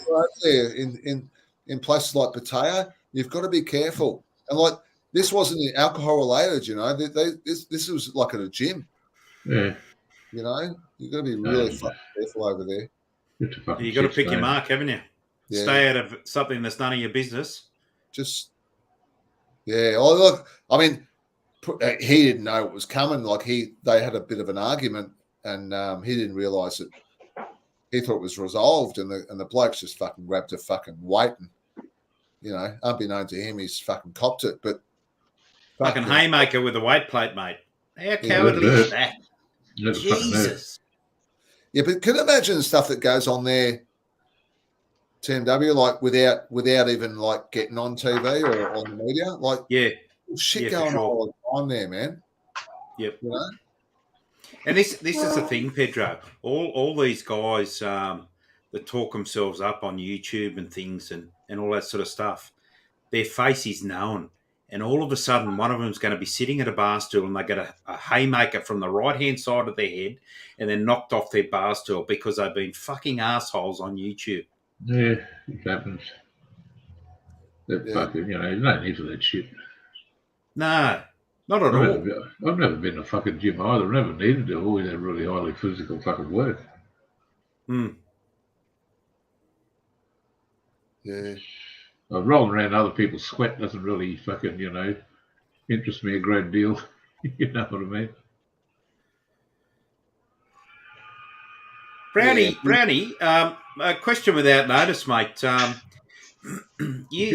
spoken to you in person. Do you feel like coming on, mate, or you prefer to maintain your anonymity? It's up to you, mate. If you'd like to come on, you're more than welcome. Brownie was a good mate of Jimmy's. I'd love to know what happened to I know, Jimmy. yeah, I know, mate. Yeah. I know, yeah. Would you like to comment on any of that assault that happened in the gym in Pattaya, Jono? Would you like to make any comment with your experience? I think Ray hit it on the head, and so did Manabouts, it'd be full of beans, it'd be full of, like his fate on the roids, he would have had a late night, most probably hangover.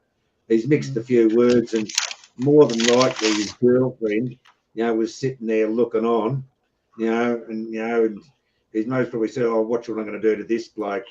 And being a real man, he'd be thrown off in front of a Sheila, I'd say. Oh, you reckon the Sheila's involved as well? Would surprise me. He'd be thrown off, making out his, or some of his, pommy mates, but. As soon as you said it was an English between two Englishmen, well, like we see a lot of that on every day of the week on YouTube, don't we? But as you I'll just source a video in a minute. I'm going to find a video of a couple of YouTubers having a blue. You may have seen it before, but I'll just bear with me, fellas. Carry on, and I'll source this video for you. As you said, Pete, about Pattaya, just as many parts of Thailand. Can be a very dangerous place. It can be a very dangerous place. But 100%. You wouldn't expect well, no one in their right mind would do that, would they? Hit a bloke with a, hit a bloke with a barbell. Like, what do you want to kill him? Did he? Well, yeah. Yeah, I mean, that's not normal. That's such not normal. That's fucking normal. Well, that's it was in Australia. It'd be attempted murder, wouldn't it? Oh yeah, well he'd be obviously fucking looking at probably a suspended sentence, I'd say. But I'd be in Australia probably expensive. Yeah, well, it depends what I mean. That's the thing. Like, what's his fucking what's his history? This bloke, like is he might have a history of it. He might be. He might be wanted in the UK, you know what I mean? He might be hiding in fucking Pattaya, Hey, I'll tell you what, half the fucking people in Pattaya are hiding from some fucking thing, believe me. Yeah, exactly. They're there for a lot of them are there for a reason. One of the bloody Bradley would like to see what do you call bloody Monty Bart's thing he did of Jimmy, because they were good, they were close friends. Same town, mate. Capio, Alexander 488. G'day, Capio. G'day, Sandra. Yeah, it's doing this, gentlemen. It's a place that you need to be careful. Yeah, well, yeah, you run some pigs. We all know that. I remember. I'll give you a quick story. I remember this bloke, a mate of mine. He was in Koh Samui a long time ago, and he was with his missus, and they went to the reggae pub in Chawang. Got on the piss, and they had a great night. And they were getting a taxi back to their room, and the taxi took them to another spot. Took them to the wrong fucking place. And anyway, they had a bit of a fucking verbal argument. And the taxi driver fucking grabbed out a fucking steel pole and fucking give my mate a good fucking hiding, just over a verbal argument. and put him in hospital for about 3 or 4 days. Anyway, so he was in the Bangkok hospital in Koh Samui for about 3 or 4 days with head injuries. And then once he got out, he was at this the resort or the hotel he was staying at. It was run by a Thai family, a local Koh Samui family. And he's, he wants to get the next plane home. He's got fucking bands all around his head and all that kind of stuff. And they've gone, what's fucking happened? What fucking happened? And he told them, and they said, look, fucking, don't spoil it. Like, don't go home. We'll look after you. Don't feel scared. We'll take care of things. Rah rah rah. Anyway, the fucking this is what I was told, and I don't know whether it's true or not, but this is what my mate told me. This is a few years ago. And anyway, the taxi driver was found dead about 3 days later. Yeah. So, whether he was whether that did happen or whether he'd had form about doing that before, because obviously, you're talking about, people traveling, and you're relying on the truest dollar.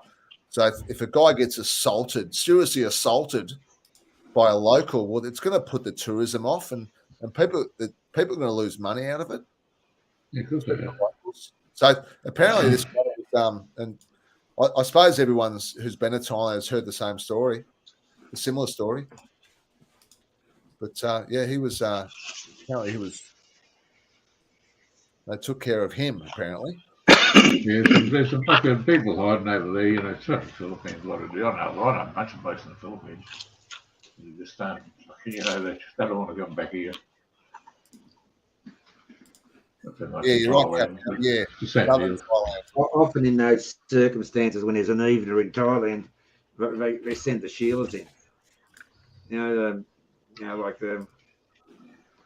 Like a woman can be very, Thai woman can be, very, persuasive when they've got a job to do. Yeah. And I remember. Just bought a recently for home here, and while Jack and I were looking at this walking machine, they had these kickboxing bags, up on display at this warehouse where we're buying the walking machine from, and I didn't pay any attention to them, but my wife walked over to them, and she was laying into these these kick bags like I've never seen. I said, Jack, look at mummy. And she was flying into these kick bags, knees on both sides and kicks to the fucking head. And I go, oh, what's going on here? I used to do this when I was young. And I said, did you? And she said, yeah, I used to learn kickboxing, but have you ever seen, Thai women go off in, in a fight? They fight a lot nastier than what men do. Very easy to get a bloke, a lot easier for a woman to get a man off guard than a bloke to get a man off guard. Hey, Jono. Yes. I found this video that I was looking at. This is 3 of the greatest YouTubers, my Thai fighters, buddy, cracking it on in one of the back blocks of England. And just let me see if I can find it. I'll just have a. Here we go. I must admit, fucking unbelievable, mate. It's a best fighters you've ever seen in your life. Yeah, let's have a look at this.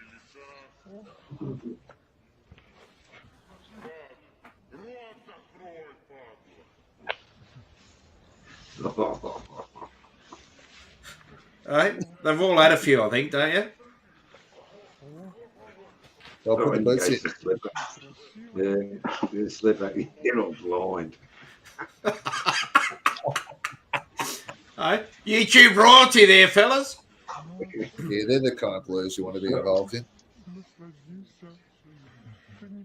Yeah, real class acts. Yeah. Oh, that'll do. I remember a few years ago, and I think it was 2014, when the riots were going on, street riots were going on in Bangkok. And, there were a lot of street marches. And there was going to be a confrontation this day, between the red shirts and the yellow shirts. And it was, really going to, be on. It was going to be a real biffo, on in the streets, and everyone knew it was going to be big. And what the yellow shirts did was they had Buddhist monks leading them.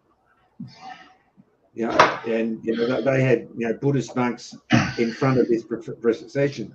So when they sort of confronted the red shirts, the red shirts were, were backing off, because there were Buddhist monks in the way.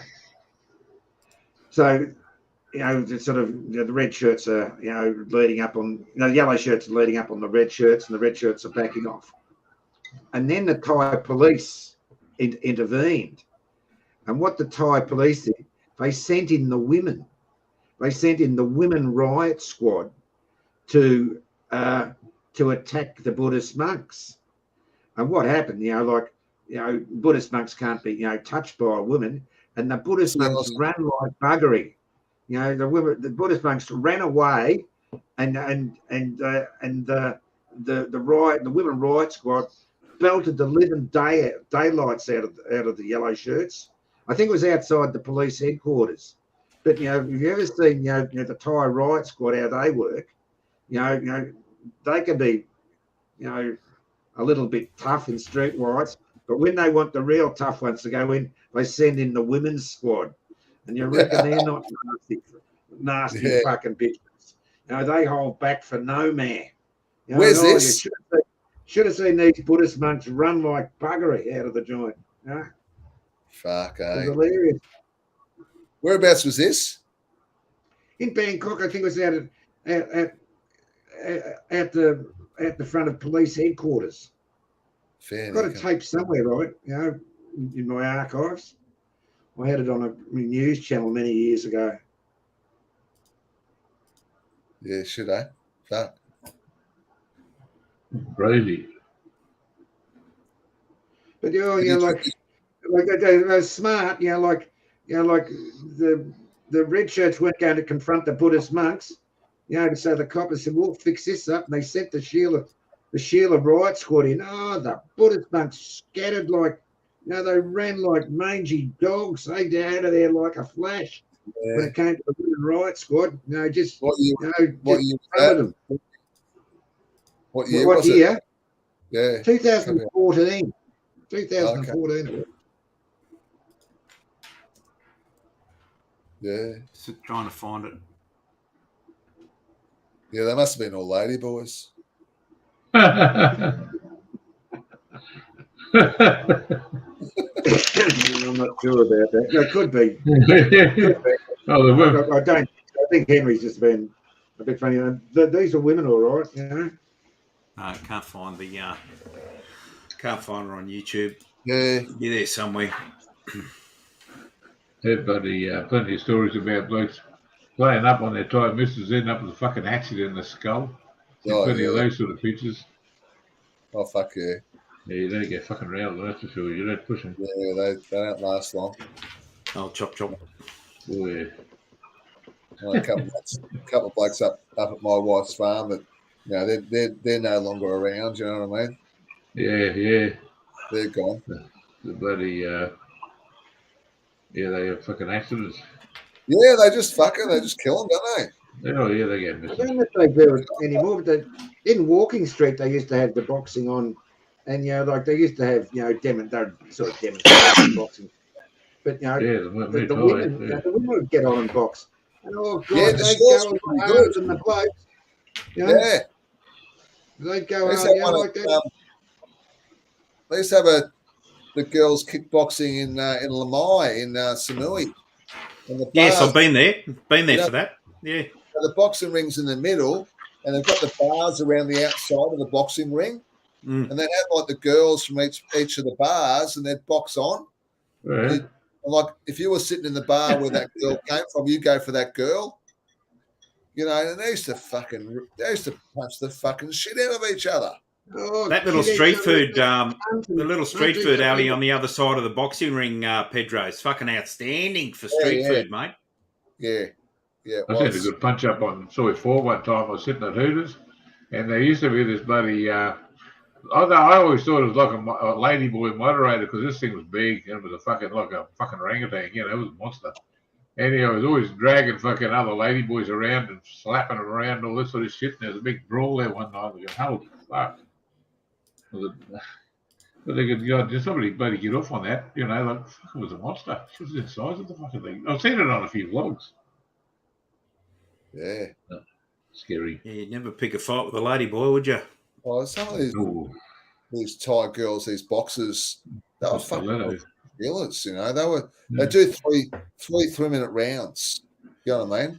And they were fucking fit as fuck. You know what I mean? They have all the tattoos, you know, the one that won that year. I remember that my mate ended up going with her, and she had the full back fucking mural on her back, you know, the tattoos. You know, really nice looking Sheila, you know what I mean? And she was like, she won the boxing that night, you know, and like she you wouldn't want to get in the blue with them, you know what I mean? Like, fuck, you know, like. Mine is scared to live in daylights out of me at this, you know, this gymnasium job recently. You know, like how she was kicking this fucking bag. I said, Jack, have a look at mummy. You know, might have been sent a message. Yeah, I thought, what would you do? You know, what would you like, dear? You know, what would you like to do? Can I have another copy, please, my loving sweetness? Yes. Yes, sir. No, sir. 3 bags. No, yes, sir. No, sir. 3 bags full, sir. Yeah. But you know, look, she'd never even mentioned that to me. You know, and I said, where did you learn that? Oh, I used to do it when I was young. Well, she's 59, and I tell you what, you know, like you wouldn't want to stand up to her. You know, like she was doing head kicks and knees, you know, real high knee things like that go into your ribs and Christ. Yeah. You're right, mate. You got a bodyguard. You're laughing. Good comment, Luke. I've seen my missus fight, mate. She's fucking outstanding. It's spot on, Luke Rennie. Yeah, that's hell has no fury as a woman scorned. Yeah, I'd rather deal with a fucking bloke any day of the week. Well, especially if you don't hit women. Yeah, well, that, you know, fucking, you want to get scratched and fucking.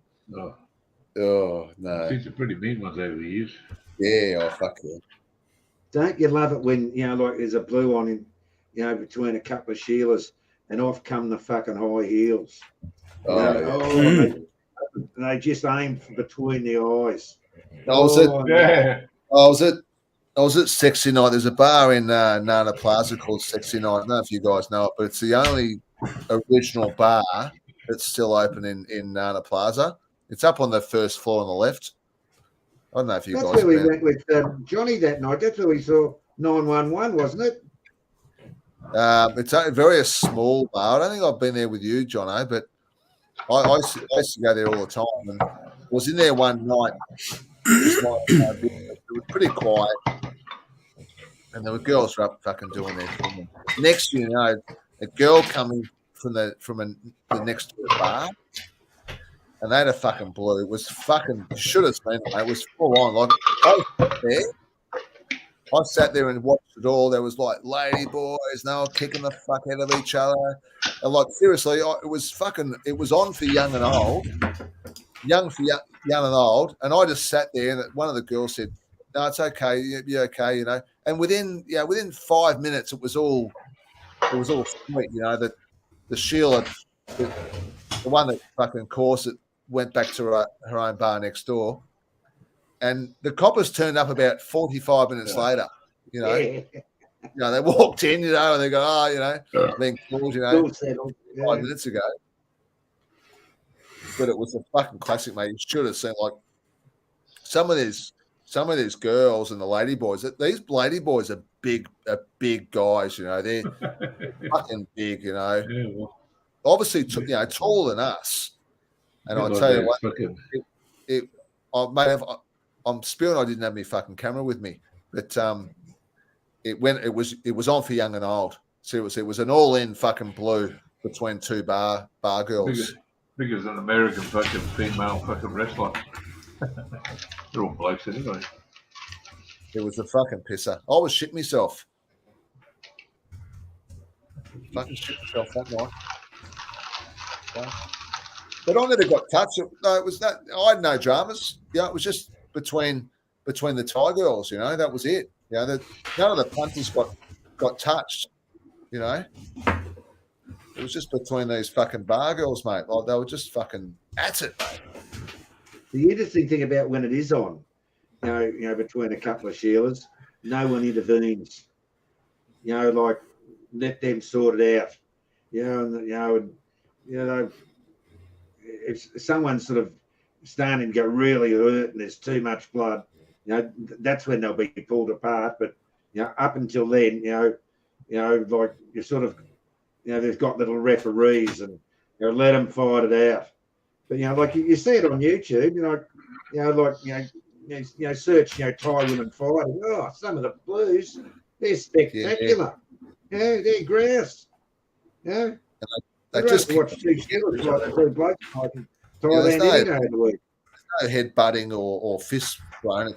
It's all fucking, you know, Muay Thai. You know, they're all kicking each other. Grabbing each other by the hair and banging their head into the concrete, and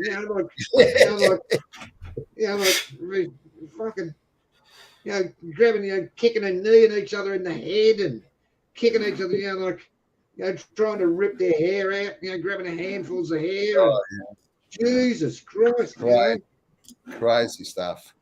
You don't want to be involved in that shit. No, well, if you do, you'll get, they'll both turn on you. No? They'll both turn you. Mind your own business. Bang, it's on. That's right. That's right. Just fucking mind your own business and don't get involved, because if you get involved, you can look but say nothing. Nothing like a stiletto to the left temple. Don't ever get involved with other people's fucking dramas and fights. I remember an Aussie bloke that was in fucking Soy Cowboy or Pat Pong or Nana Plaza one day, and there's another. He was having a beer with this other bloke in the bar, and he got in a fight with the local Thais. This bloke he was drinking with, and they got in a bit of a blue, and he kind of fucking stuck up for the Aussie guy, and he got the shit punched out of him by these Thais. No, I think he got like lifelong injuries and shit like that. He had to get like rushed back to the Alfred Hospital in Melbourne, and he he should have just walked away. You know what I mean? This bloke he was having a beer with didn't know him from a fucking bar of soap, and he decided to fucking stick up for him, and he got the fucking shit beat out of him. Yeah. Just got to walk away. Well, Joe's back. How was dinner, Joe? Yeah.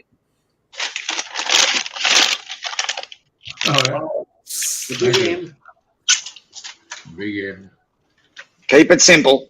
Look out. I got a bloody Zinger burger last night from Kentucky Fried, and I swear the bloody thing wasn't finished. They never finished cooking it. I'm fucking never going back there again. I keep saying that. Every time I go there, I get disappointed, eh? Fuck it. I love cakes. I went to get a bloody... I went to get a Subway, but fucking there's about 10 people at the shop, and that's fucking stand in line for that. Just get grabbed, mate. You don't have to go anywhere. Yeah, I've never really done any of that. Yeah, old Joe's living the whole fucking life, and look at him. No, yeah. No, fuckers, yeah, exactly. Living the life, mate. Yeah, the missus just pulls up the phone. You want that? Yeah, that. Yeah, click that. Add to basket. Pay for it. Send. And then you get a map, and it tells you where he is, and he's fucking coming around the corner. Open the door. Thank you very much. Captain Carp. I'm just going to F5 just be nice around. And it gets here faster. It gets here a lot faster than what it would if I went to fucking pick it up. Oh shit, yeah. What they charge you for that, Joe, over there? Oh, fucking, I don't know, probably 30 baht or something, $1. Yeah. Always, flick them another 20 or 30 or 50, like in cash. So you pay on the app, and then when they get here, just flick them a couple of baht. Yeah, we're $5 minimum really with Uber or Menulog here. Really, $5 minimum. Mm. 150 baht. Yeah, but the cost of fuel, it'd cost you that to go and pick it up, wouldn't it? Mm. Yeah. Okay. Oh, it depends. Yeah, depends where you're getting it from, but the cost of fuel at the moment, quite correct. Expensive.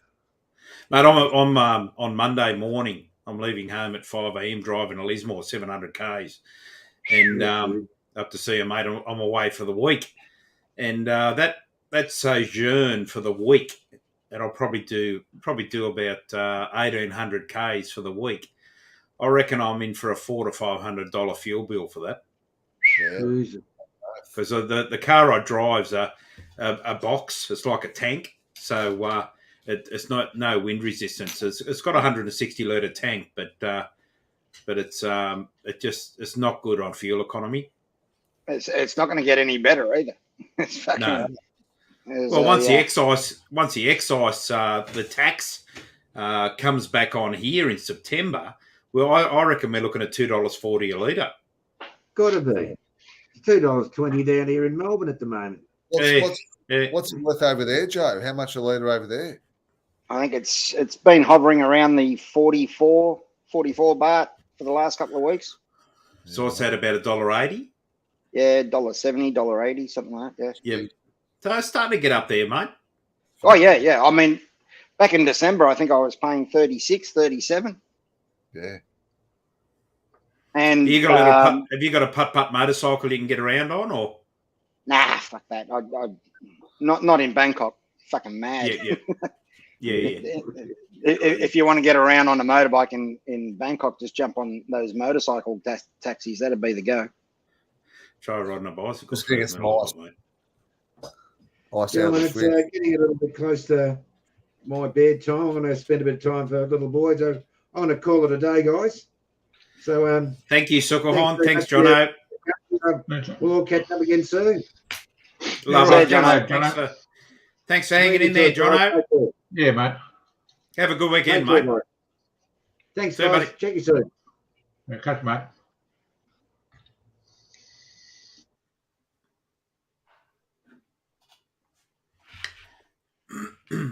He stayed a bit longer than I thought he would. God bless him. He kicked off early, didn't he? Yeah, I missed most of his streak. I mean, he's really been going for 6 hours, all up.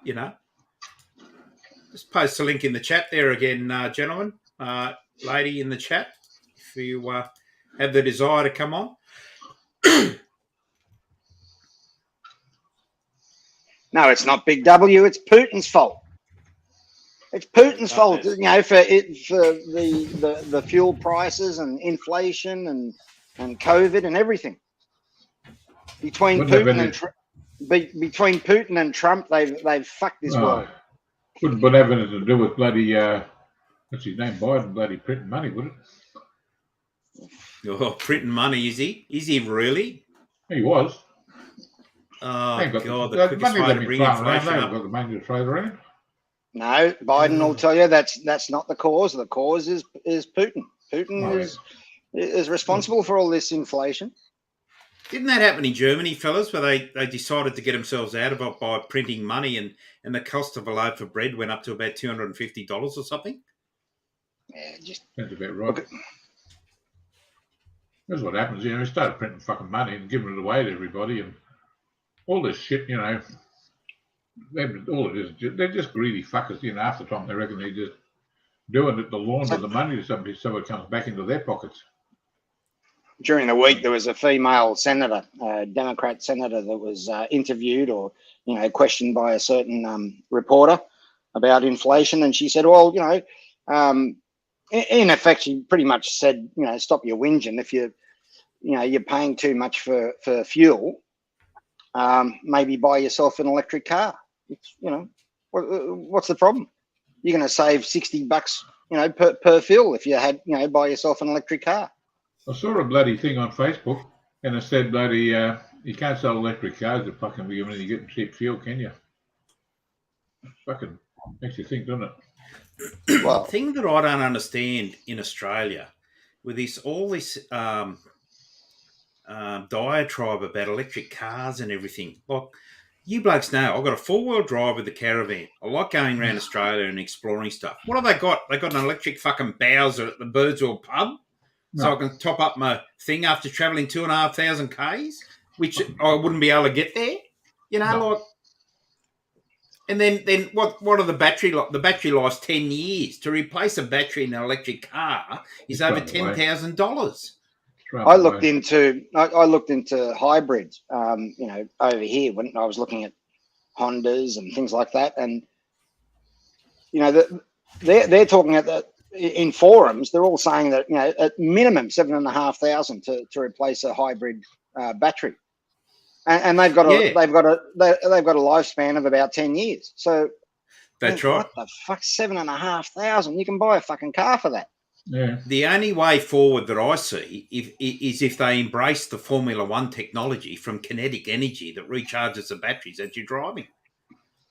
Yeah. Because otherwise, it's just not sustainable. I mean, they've got these 3-phase pump, or I call them pumps, but they're electric plug-ins at local shopping centres. Mm. And how many coffees can you have for your car to be recharged? I mean. How long does it take? Can you plug a car in at your normal household electricity? Yeah. Yeah, you can. Apparently, you can, but it's not. It's not supercharged. So so you've got to leave it overnight. So it takes 8-10 hours or whatever it might be to recharge it. But if you get a supercharger, or what they refer to as a supercharger, then it'll do it in an hour or two or something like that. But it's not a steam-driven car. How long recently had how long power be powered for before they have to recharge again? Well, it depends on your driving. 200 k's, 250 k's max. No, some of them are getting up to 400 miles now. But okay, but that's driving it around like fucking Miss Daisy.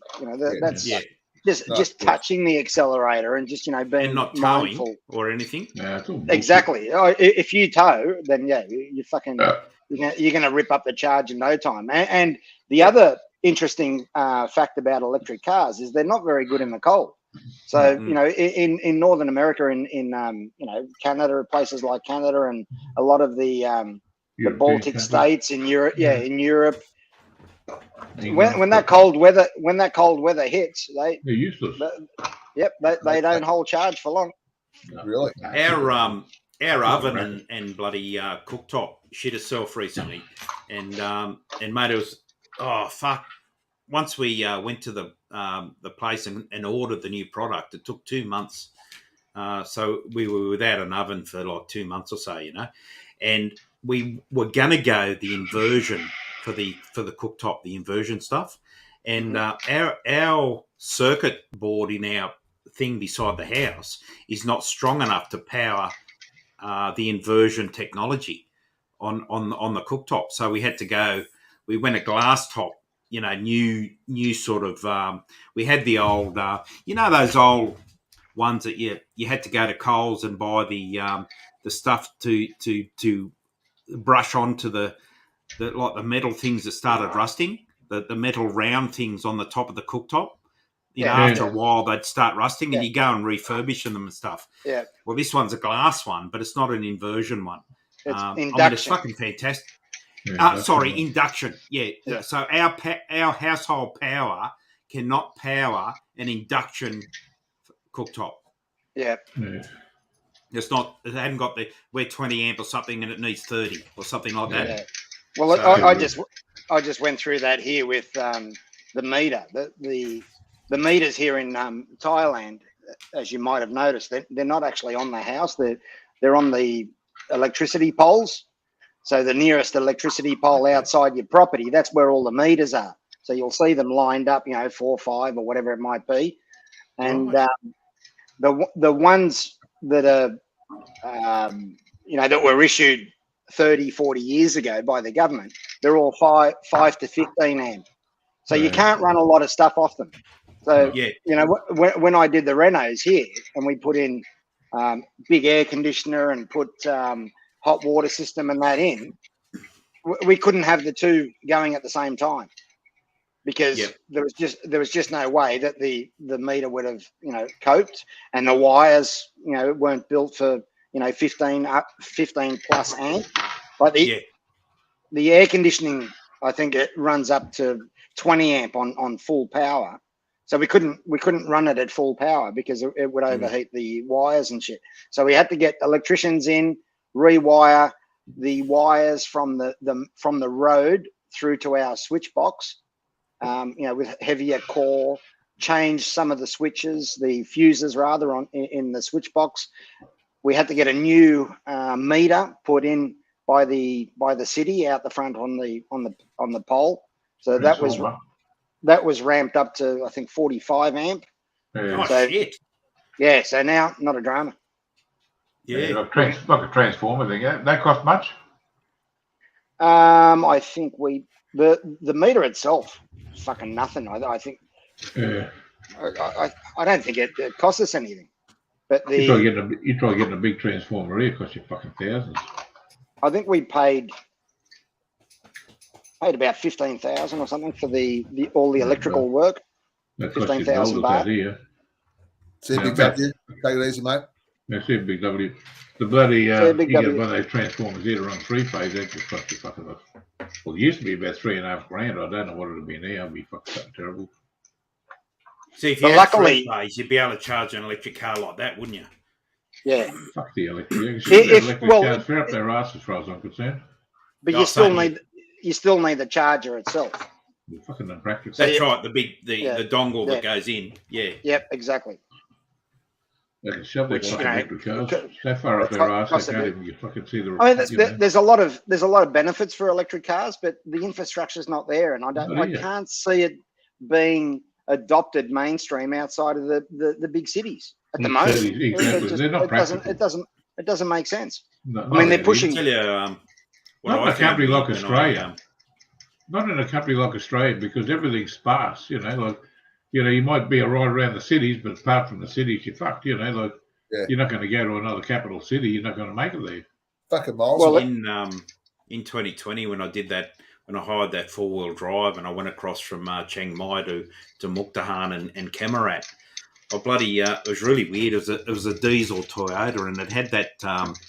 If you stop at the lights, everything shuts down. And then you press the accelerator and it all kicks off. Mate, I've never had experience with that before, and it was really weird, you know. But it was great. It was a great car, except for the crash. But it was a great car. But you know, it was a really weird experience.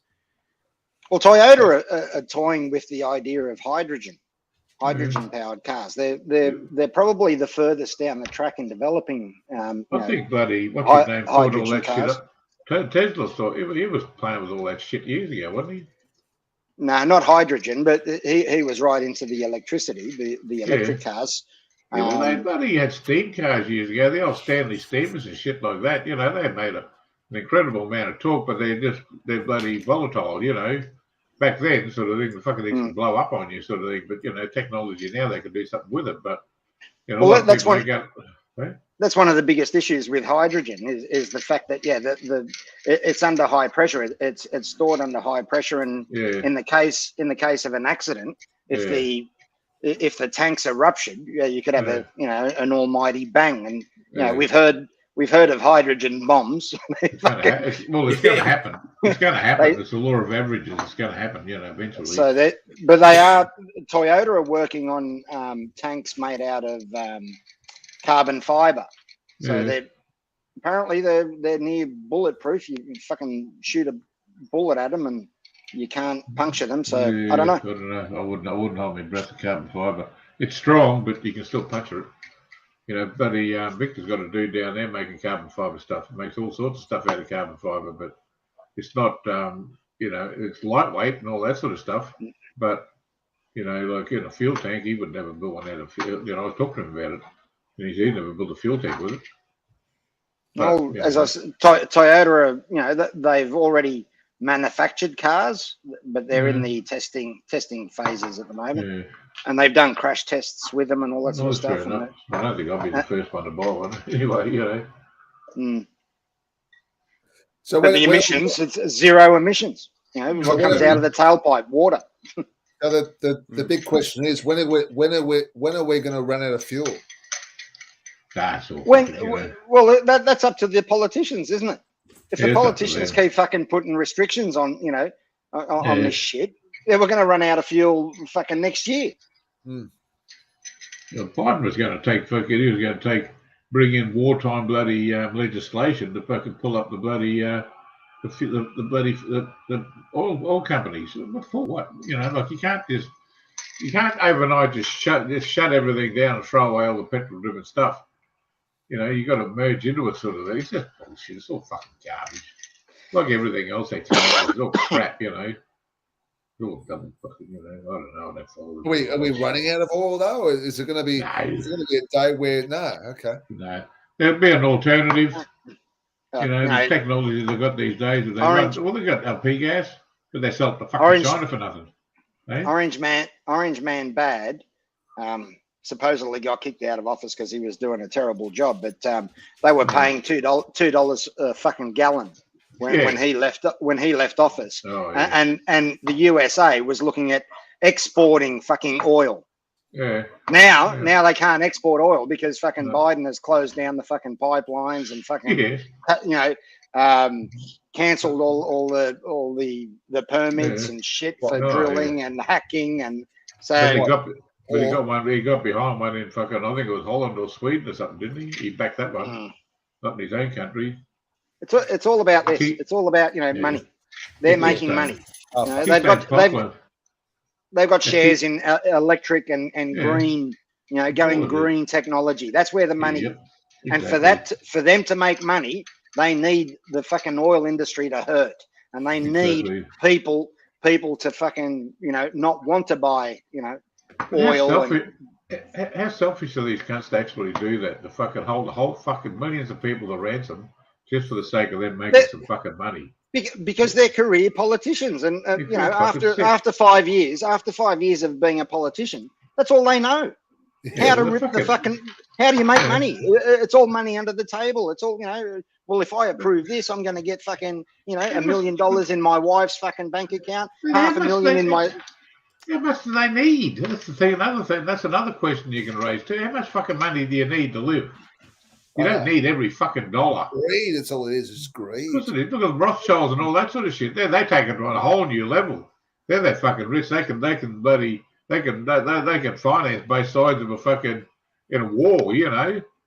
Well, look, this is maybe a weird analogy or, you know, example, but I look at politicians like I look at myself with stamp collecting.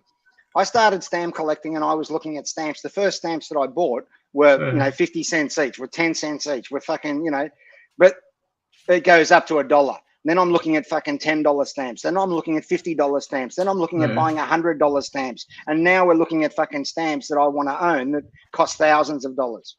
And no doubt that's the same, you know, mentality with the politicians. It's about fucking climbing the ladder and getting to the pinnacle. And once they do get to the pinnacle, what's left? Make more fucking money. Make more fucking money. What the fuck are people like Nancy Pelosi, who's in her fucking 80s, and Joe Biden, also in his 80s? What the fuck are they doing? You know, running a country. What the hell is going on? It gets beyond the money. It gets into power. That's what they're hooked on. It's a complete. She's a nasty piece of work, mate. Jesus. Oh yeah, she's a fucking freak. That one. But, you know, you see that fucking here. Every politician's got their fucking electorate or their district or something they call it in America. Have you seen Maxine Waters, bloody Nancy Pelosi's? Have you seen their fucking districts? They're fucking just slums. Oh yeah. I don't know, but anyway, whatever. This is American politics. We're in Australia, so it doesn't really fucking bother me. Yeah, but it's not just American politics. This is becoming global politics. Yeah. This is becoming global politics because a lot of the governments around the world are following the same fucking narrative. Tell me about it. They're Yeah, normalising it. New Zealand's right up their ass. New Zealand is Oh, fucking.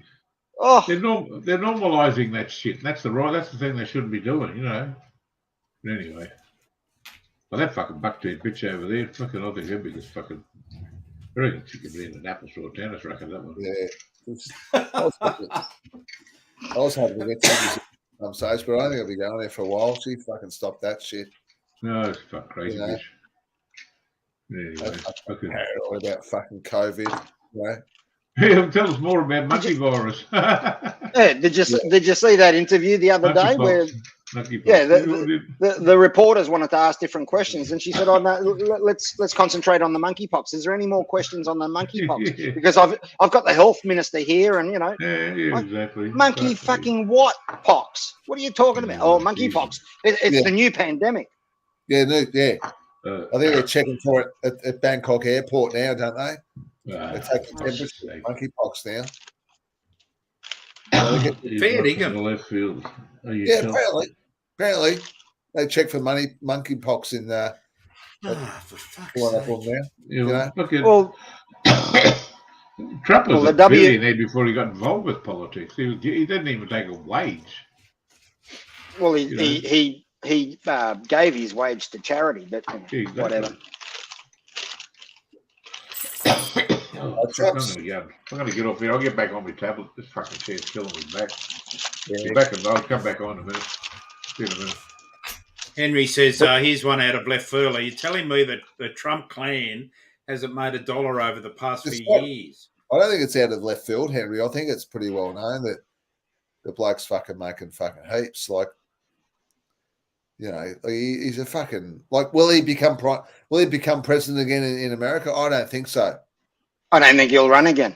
I think the Republicans, if they've got half a brain, they're going to put somebody like Ron DeSantis up front, and he will fucking smash it. He will smash fucking. The Democrats have had enough. You know, Biden's running at a 32% or 33% approval rating. He's an embarrassment. Right? He's embarrassing. For 80, he had more than 80 million fucking votes. You know, one of the most popular fucking presidents in voting history. What the fuck? How's that happen? Well, you know, can't talk about that on YouTube.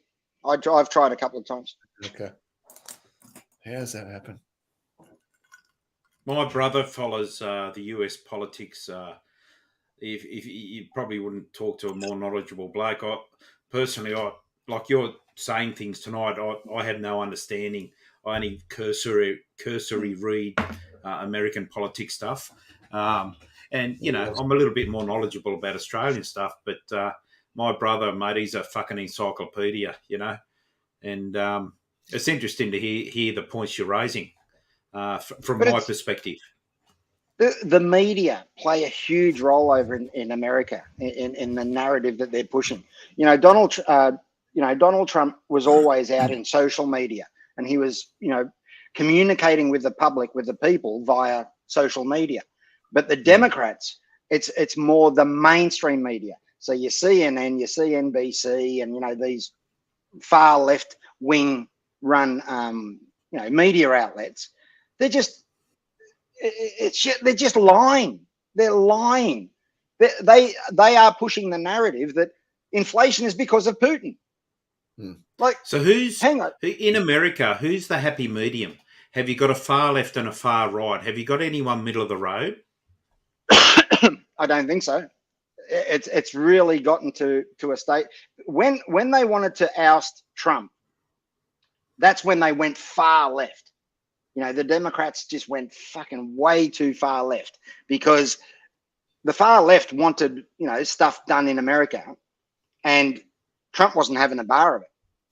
So for the Democrats to pick up extra votes, they had to kneel to the far left to get, you know, and the far left were willing to fucking, you know, get the votes and buy the votes and, you know, do whatever was needed to get Trump out. And hence we're seeing this fucking push for green everything, green energy, green everything. So, you know, they were already paying $5-6 a fucking gallon before Putin ever invaded. So Putin had nothing to do with the fucking increase of oil prices. But you ask any Democrat on media now, and that's exactly what they tell you. Oh, it's Putin's. It's Putin's fault. Putin's doing all this. All the inflation is because of Putin. No, it's fucking not. But the mainstream media are just fucking lapping that up and, you know, putting it back out there. We've got to stand by Ukraine. You know, yes, it's hurting. Things hurt at the moment, and, you know, we're doing it tough. But, you know, hopefully we can beat Putin. Let's send more money to Ukraine. Let's send more military to Ukraine. Well, how do you stop a fucking war? You don't stop a war by, you know, throwing in more fucking money and more weapons to one side. You know, you stop a war by fucking sitting at a table and fucking trying to work it out. But not once has Biden said, let's fucking sit down and talk this out. One thing that Donald Trump never did was start a fucking war. He never started a war. He ended wars, and he was the first president in I don't know how fucking long to walk into North Korea and had the balls to fucking ring these cunts up and say, hey, it's Trumpy boy. Yeah, okay, you don't like him. Orange man bad. He's got a fucking bad attitude, but he knew what he was doing. And when he talked to the likes of Putin shit himself when he fucking talked to Trump. Because people looked at Trump. People looked at Trump and thought, this cunt's a mad bastard. You know, if he's got the access to the red button, we don't want to fucking, you know, we don't want to fuck. No, everyone shit themselves. Oh, yeah, he's you know, like hello, is that Kim Jong-un? I've heard you're a really bad man, but I'd like to talk to you. You're really, really bad man. I'd love to know what Trump would do. First man in history. Like if he was president now, I'd love to know how America would respond now to this war. Like, he has said already in many interviews, if he was in power now, he'd be on the phone to Putin and saying, so you've got nukes, have you? Guess what? We've got fucking bigger ones, cunt. You fucking pull out or we're going to fucking drop one. And he has said that publicly. Yeah. So in light of the discussion we're having, and let me digress a little bit, but it's on the same sort of general sort of topic. If we look at the NRA and the Second Amendment stuff, and the NRA, as we all know, has the governments of America encapsulated, their testicles of the governments of America encapsulated in their respective fist. Who is the greatest supporter, in your view, of the NRA? Or does either government have to support them to get their votes and sustenance behind them to win an election? I think in the past it would have been either party. But at the moment, I think it's Republicans that are more on the side of the NRA. So the NRA's got a big. The NRA's, you're saying NRA's got a big. Gun lobby. Huge, Pedro. Huge. Yeah, the gun lobby. Yeah, for sure. They are probably the organisation that determines the outcome of an election. Right. We've got a big following. Is that a fair call, Jay? You think? Yeah. What do you think, Ray? Yeah, well, fucking I'm about right too. They've got a lot of power. They're not going to get rid of it because it's part of the Constitution and they live by the Constitution in America. How are they going to change that fucking Second Amendment? I don't know. I don't think they are. I don't think they are. Can they? Do you think they can? I mean, how old is it? 170 years old or something? They can't because it is the Constitution, and you know they won't get it passed. They won't get it passed. If Mike tries to pull anything there, he's going to have a civil war on his hands. Yeah, you know, true. The reason for the Constitution was to stop the politicians taking over, and you know, we the people. That's the line in the Constitution that you know America is set up as we the people, and the politicians work for the people. America is supposed to run everything by the people first. Yep. I can't get my head around. Like we're sensible people, right? We're all mates. We're sensible people. I cannot get my head around one fact, and that fact would be: let me give you a scenario. Oh, sweetie, who was that? Was that an intruder? Oh, hang on. Let me go and get one of my 50 semi-automatics. Which one am I going to choose so I You can don't take need- on this offender? What the fuck? You know, Yeah. like, Yeah, well, you got a Jesus. point there. They don't need that. That comment there, Henry. But surely, if there's the Biden son thing happening, wouldn't Biden be all over stopping the Ukraine war? Well, why would Biden be sending $50 billion over to Ukraine? Now, I believe that the majority of that is going into war and military and all this sort of shit. But there's more than 10 billion that is just being handed over to the Zelensky team, let's call it, and no questions asked. They can do whatever they fucking like with that $10 billion. So what's America's stance on this war? What are they? What are they? What's America? And this is the thing. What's America going to get out of it? Money. Politicians are going to get money. Look, get out of this fucking war. The Americans are not going to stop this war. I don't think the Americans have any interest in stopping this war. They want this to go on as long as possible, and they want reason. They want reasons to set up shop in Ukraine and why do they want it to? Because Russia is bad. Russia is fucking bad. Haven't you heard? Russia is the devil. They do it.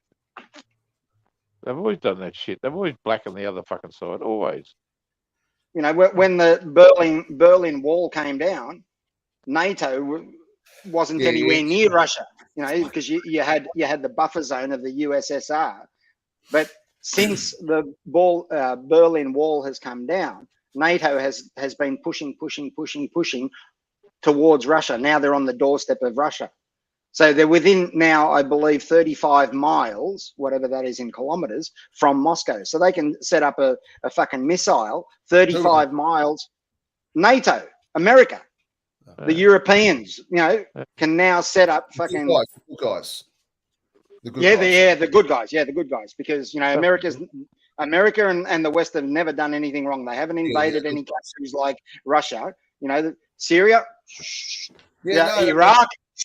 Don't talk about them. Don't talk about fucking Afghanistan. Let's not talk about those countries. They've never killed innocent people.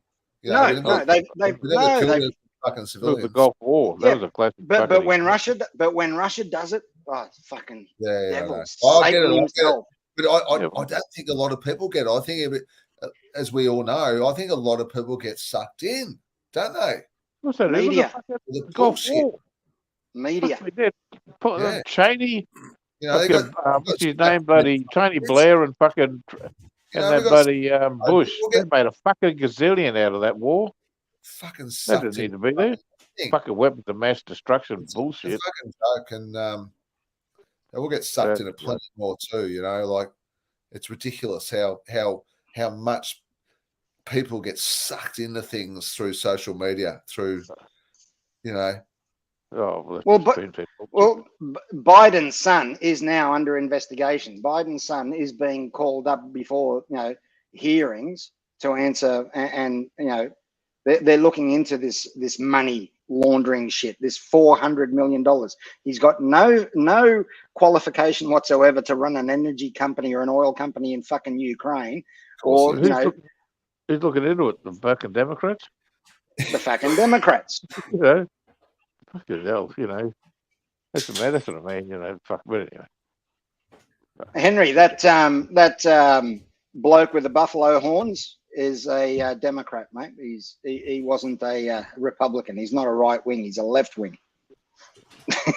So yeah, he wasn't there. He wasn't there rooting for Trump. He was actually on the other side. You seen the fucking theatricals of these people in this inquiry against Trump and this fucking insurrection? Well, they've got it. They have to get something against Trump to stop him from running in 2024. Yeah, well, that's what they do at the moment. How many times have they tried to impeach him? No, well, they're trying to fucking. What happened with the Russia collusion? What happened with the Russia collusion? Yeah, well, they got the fucking midterms coming up at the moment. That's what all this shit's about, I reckon.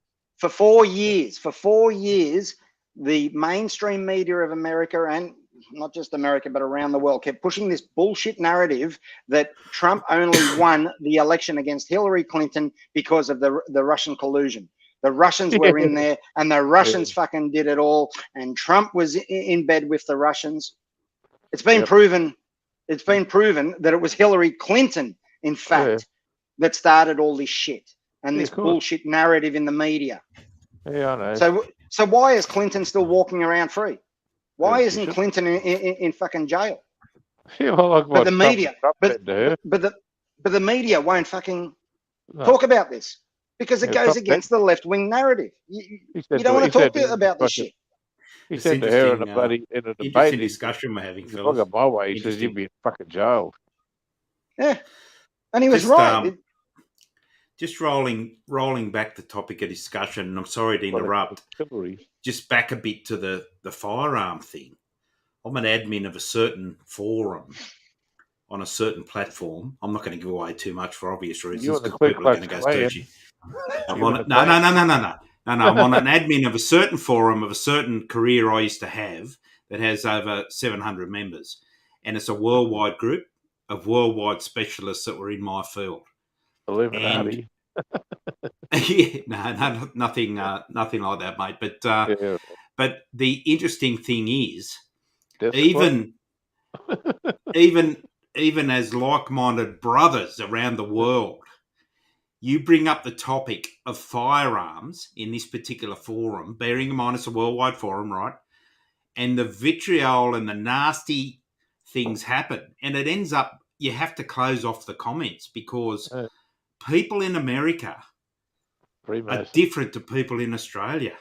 You know, I don't like. I've had threats by bikie gangs and all this sort of stuff, but I don't feel the need to arm myself to protect my house. Yeah. I've got little presents around the house for people that want to do anything, but that's beside the point.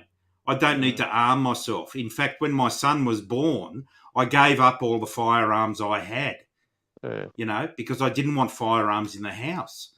And I just can't get my head around the mentality that you need to have 150 fucking weapons in your house. Yeah, well, that's a bit over the top. It's a different world, mate. But that's not the norm. That's not the norm. Not every house in America has 150 automatic weapons with fucking. No, I agree. But particular officers have their service weapon. They have a backup weapon they carry on their ankle, and they have another backup weapon if needed in the glove box, and they have another one to put on their hip if need be. You can't you can't get the first one out, you're fucking in trouble. You know what I mean? You're fucked, aren't you? When we had guns there, man, I had 3 guns in the house. I had a 22, a 3-3, and a fucking shotgun. Don't know about the fucking one. 3 different tools for 3 different jobs, and that was it. I didn't need the other. I fucking rarely used them. I just think that the government that was in power at the time, and we're specifically talking about Port Arthur, right? I think the banning, and we all know, we're all not stupid, we're grown men. We all know that criminals are going to have access to everything they want to have access for if they can pay for play, right? But I think the semi-automatic issue was a good decision. I don't know if you'll agree, but that's my view. So I cannot see the reason for a citizen of a town to carry semi-automatic military-style weapons in their home. I just can't get my head around it, fellas. Well, one thing that needs to be answered that I'm still waiting on the answer. They're looking into it, but that mass shooting in where all those kids at the school happened. Yeah. Like now, there's an 18-year-old that apparently was a little bit, upstairs, had no access to credit or cash at the age of 18, but yet had more than $10,000 worth of firearms. Yeah, 100%. So where did that come from? Yep. Where did that come?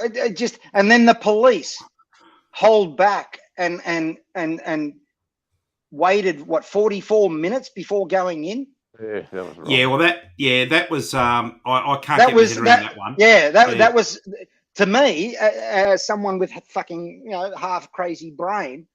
I'm starting to think there's a conspiracy there. I'm starting to think, well, there was a reason why Conspiracy an 18-year-old with fucking half a brain ends up with over $10,000 worth of fucking weaponry, and then the police are holding back 40 odd minutes before fucking going in. And no, I think that was when there's a siege like that, you contain and negotiate. You need fucking well trained fucking people on the scene. You're not going to fucking get state troopers going in fucking left, right, center. You know what I mean? I think you're hearing gunshots. You're hearing fucking children screaming.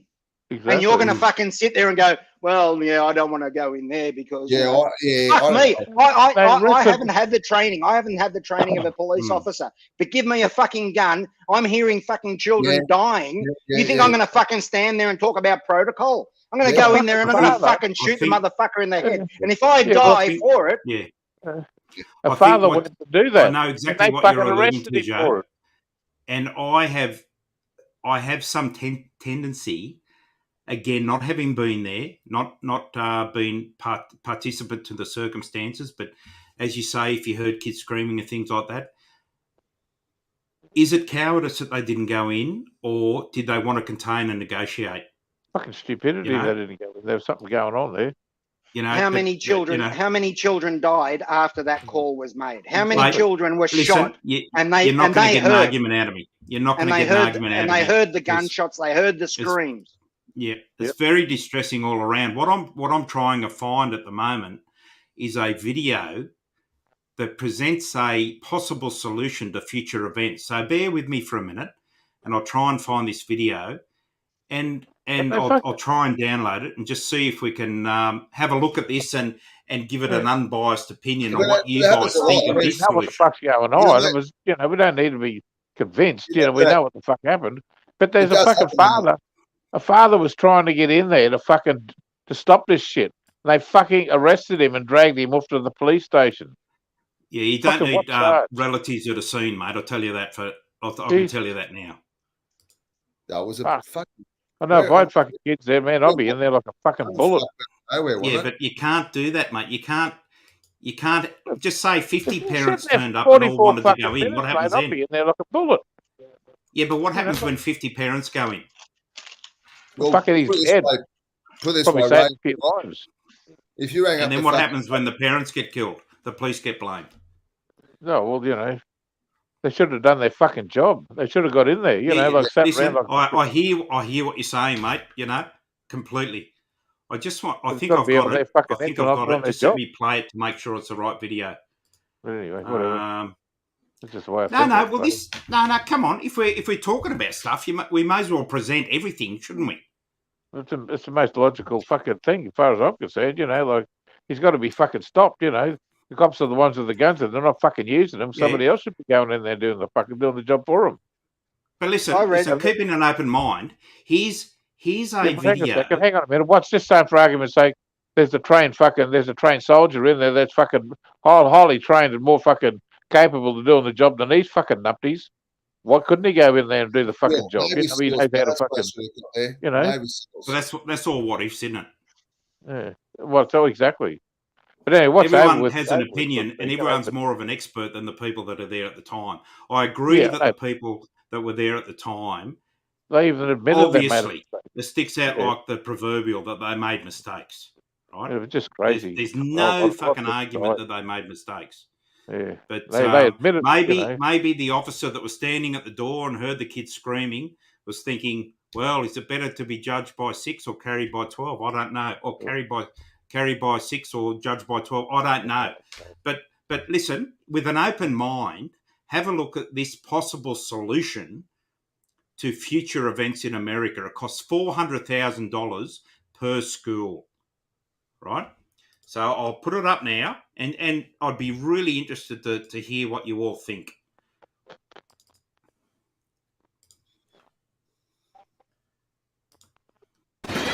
At Southwestern High School in Indiana, the kids drill. I see they're all running past this red line. What is that?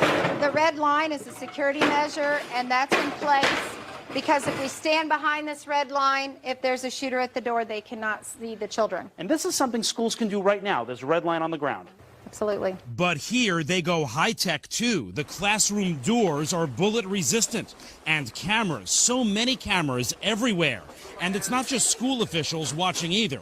They're connected live with the sheriff's department 10 miles away. Authorities can track an intruder in real time. Every teacher here, you have your own panic button. Yeah, we all wear a fob in case there's a security breach. We can push this button and the entire alarm system goes off in the school. And something else I actually want to show you real quick.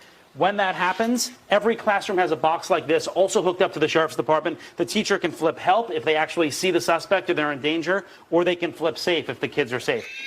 In 2015, I tested it, playing the intruder. Showing a male subject in a blue suit. If I was a real intruder, I couldn't get into a single classroom. They're all locked.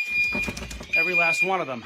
But the biggest counterattack is yet to come. He's walking towards exit 14. I'm going to launch the hot zone.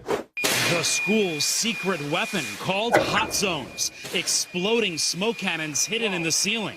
Cops can deploy them in an instant. Whoa. There is smoke. It is loud and it's meant to disorient the suspect. I mean, look at this. The smoke is filling the hallway. You can barely even see me.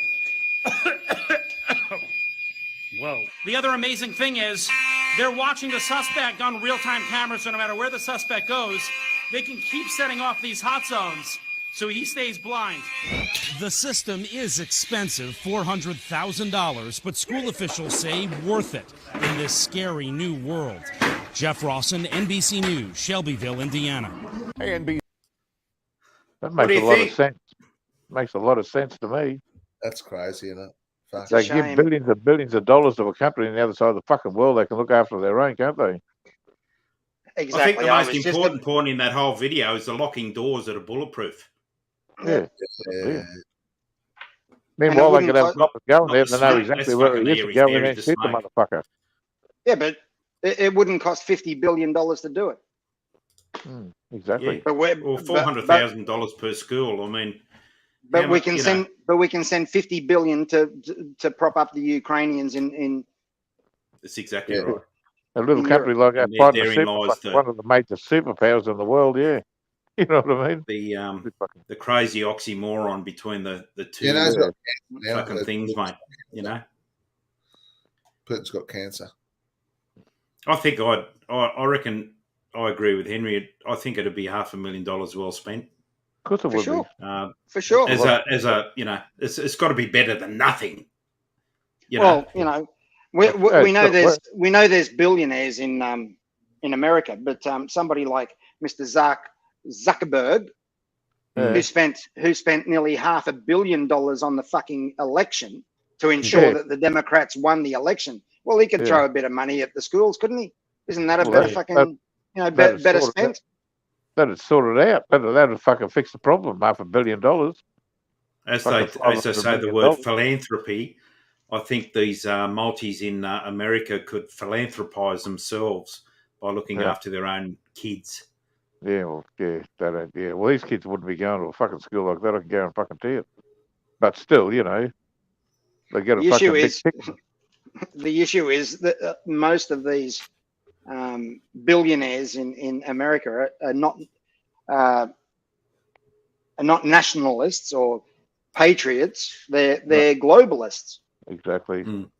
They're globalists. They make their money worldwide. I don't give a fuck about America. That's just damn fucking. America is fast becoming a small market, a small slice of the pie, to the likes of these globalist fucking companies. Yep. Yeah, well, meanwhile, they could have that asshole isolated and they can send in the fucking cops, put a bullet in the fucker. Fuck dragging them off and studying them or putting them in jail. Shoot the fucking prick on sight. Fuck them. They're going to charge me a computer, otherwise it's going to go flat. Yeah, I'll get off here soon myself. Actually, I'm on the tablet at the moment and it hasn't got a huge amount of fucking gas power on it either. Just pop the link in for anyone that has anything to contribute to the conversation, or if they'd like to talk about something else or whatever. You know, any of the regulars that would like to come on, you're more than welcome, as you know.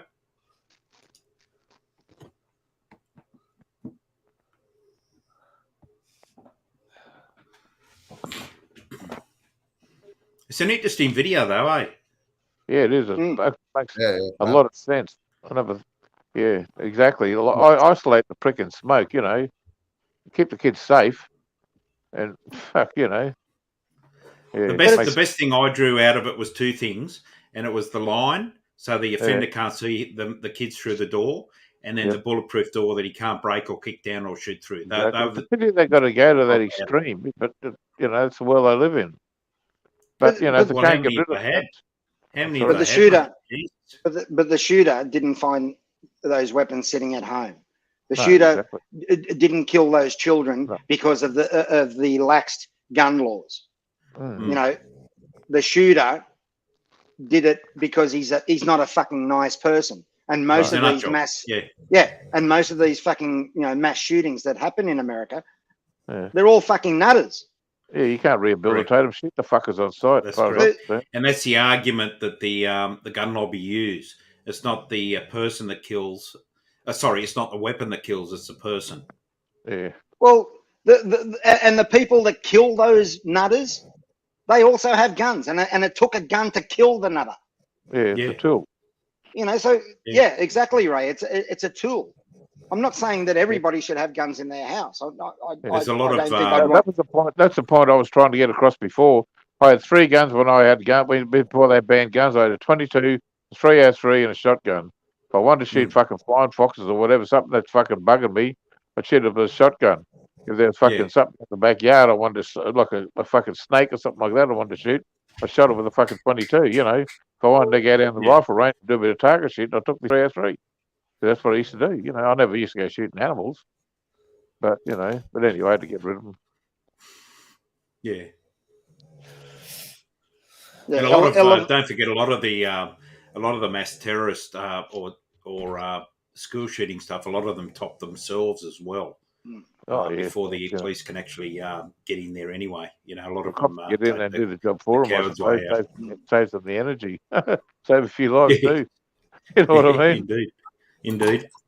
And, but anyway. But in some ways, I'd actually prefer that they didn't top themselves and you kept them alive and you fucking, you put them in jail and real jail, like a jail like we had 200 years ago, not a jail today where they've got fucking, gyms and exercise yards and fucking TV and just solitary, mate. Solitary.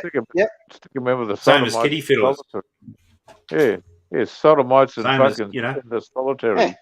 Because an easy way to off themselves is just fucking put a bullet to the brain and they're gone. You know, a bullet in the mouth and they're gone. They're finished. No pain. They feel no pain. That Andre Chikatilo, he killed fucking nearly 60 people. That was that Russian serial killer, the first fucking one they identified in Russia. Anyway, they tried him, and fucking when they fucking found him guilty, they took him out the back in the like a prison out the back in the cells, in a room with a fucking drain. Anyway, while he's standing, they put a gun up against the back of his head, blew a big fucking hole in the back of his head. And they just fixed that problem up, you know. See, Steve raised an interesting point. The most strict gun laws in the US are in the Democratic-run states who have the highest murder rates. The issue is failure to prosecute and execute immediately. But the problem there is, again, in the United States, is they have the governors of each particular area, the prisons in, then they have the bleeding hearts that lobby and appeal and appeal and appeal and appeal. And the process lasts for years. And even up to 5 minutes before the execution, there is still an avenue open to an appeal at the last minute. Yeah. They can't just fucking go bang and execute someone like that. And then what if they're innocent? What if they actually didn't do something? You know, there's the oxymoron in the whole thing. I see that that copper in Thailand got life. What was that one for, mate? So he should. Yeah, so he fucking should. You got caught on camera. Fucking plastic bags. Yeah, putting a plastic bag up in Nakhon Sawan, where my wife's from. Tell us the story. They were interrogating a drug suspect, Drug dealer. a drug dealer up in Nakhon Sawan, and unfortunately they forgot to turn the fucking camera off, and the CCTV cameras were running. They killed the cunt, and it was all on video. Whoops. And they put back. They wanted the money. They were extorting money out of him, and they wanted. They call him Ferrari, Joe Ferrari, or Joe something. Ferrari's name was. He had. Yeah. They did warrants on his 70 cars or something. Yeah, 70 fucking cars, mate. The bloke was a multi-millionaire. He was a fucking copper in the Royal Police. You know, like he had shitloads. I mean, imagine how many people he's fucking killed. Eight mansions or something. Eight big fucking houses. Imagine how many bags he's thrown over people's heads. And he only got caught once. Exactly, Pedro. Yeah. And yeah, he got. I think he got the death penalty, but they've reduced it to life in jail. But we'll see what happens. Imagine spending life in a Thai prison as a copper. Oh fuck! Did he get to build his own prison? But like fucking, what was that dude in Mexico? That bloody. Hey. Yeah, what's his name? We'll see how much time he does and how hard he does it. You know, like he probably still gets looked after. Yeah, he wouldn't last long in fucking general population. Nah, fuck no way. He'd have to be in protection. They call it the boneyard. He'd have to be in the back. He'd have to be in the boneyard. You know, but he got caught, Henry. He's not that lucky. We all thought. I think I was thinking that he might have walked. You know what the fucking government's what they're like over there. But no, he got lost. The thing is, the copper that apparently got the video and gave it to the internal affairs blokes.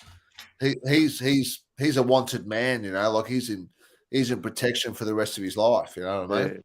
Right. He was like a trainee policeman there, like a young trainee.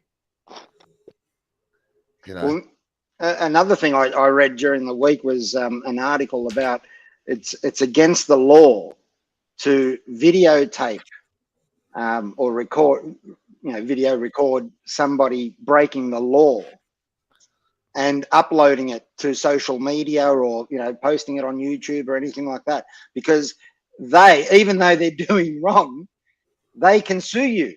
Yeah, of course. Oh god, it was like that.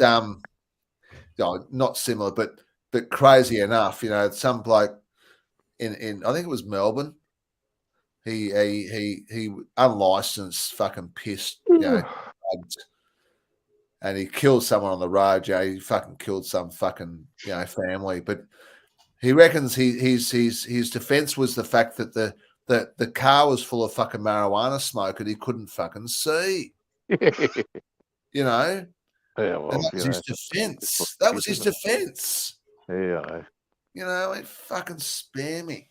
Yeah, fucking up here it's a joke. You got all these kids doing horrible things. Killing people. Yeah. There's another one down at Redcliffe. That's where Cambo lives. Fucking these little shits went up and stuck a fucking knife in his chest and killed him. And he went into his fucking heart and dropped him on the spot. And when they stand there, they fucking sort of high-fived each other and walked off. And they got him. But, they made the maximum they could give me was 10 years. And they let him out after about 5. Like, fucking, Now there's just big fucking furores on at the moment. They want them to change the laws. Yeah, fuck them. 20 years. You're right in your comment there, Steve. Crime pays as a legal system benefits from crime, just as CPOs and taxation account benefit from complicated tax structure. 100%, mate. The mouthpieces and the ambulance chasers are the ones that benefit by it because, I mean, if you get charged with a crime that has to go to district court, you've got to have an instructing, a solicitor, a barrister, and maybe a QC, and all up, what are you looking at? Fucking $3.5 grand a day? Or 5 to 10 grand a day with the big cases? Psychologists, you name it, you've got it, They go through you they take everything. Fucking hell. When they brought in those Vlad laws here, they went through everybody that had anything to do, you know, like had a history, even fucking were ex-fucking patch holders, you know. And a couple of mates of mine were patch holders, hadn't been anywhere near a club for 10 years. They went through them and they had to fucking show everything they owned, you know, show a paper trail, how they got it and everything, you know. But anyway. Yeah, we've got good laws in New South Wales for that sort of stuff. Crazy. You know, I agree with the Vlad laws to a degree, but, you know, not when they're persecuting fucking, you know, like clubs like bloody, you know, God Squad and bloody, you know, Ulysses Club. They're all fucking social. You know, Vietnam veterans. Yeah, they're bikers, not they bikees. persecuted. Yeah, they got into them, you know. People like banditos and stuff like that, everybody knows fucking, you know, those sort of clubs are just fucking organised crime syndicates. That's all they are.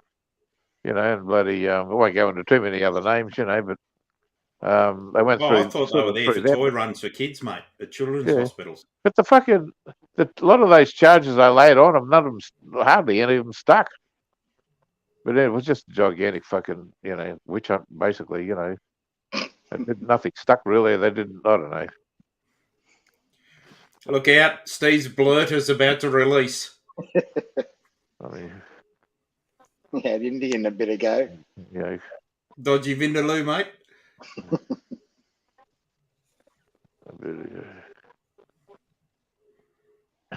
Johnny, or?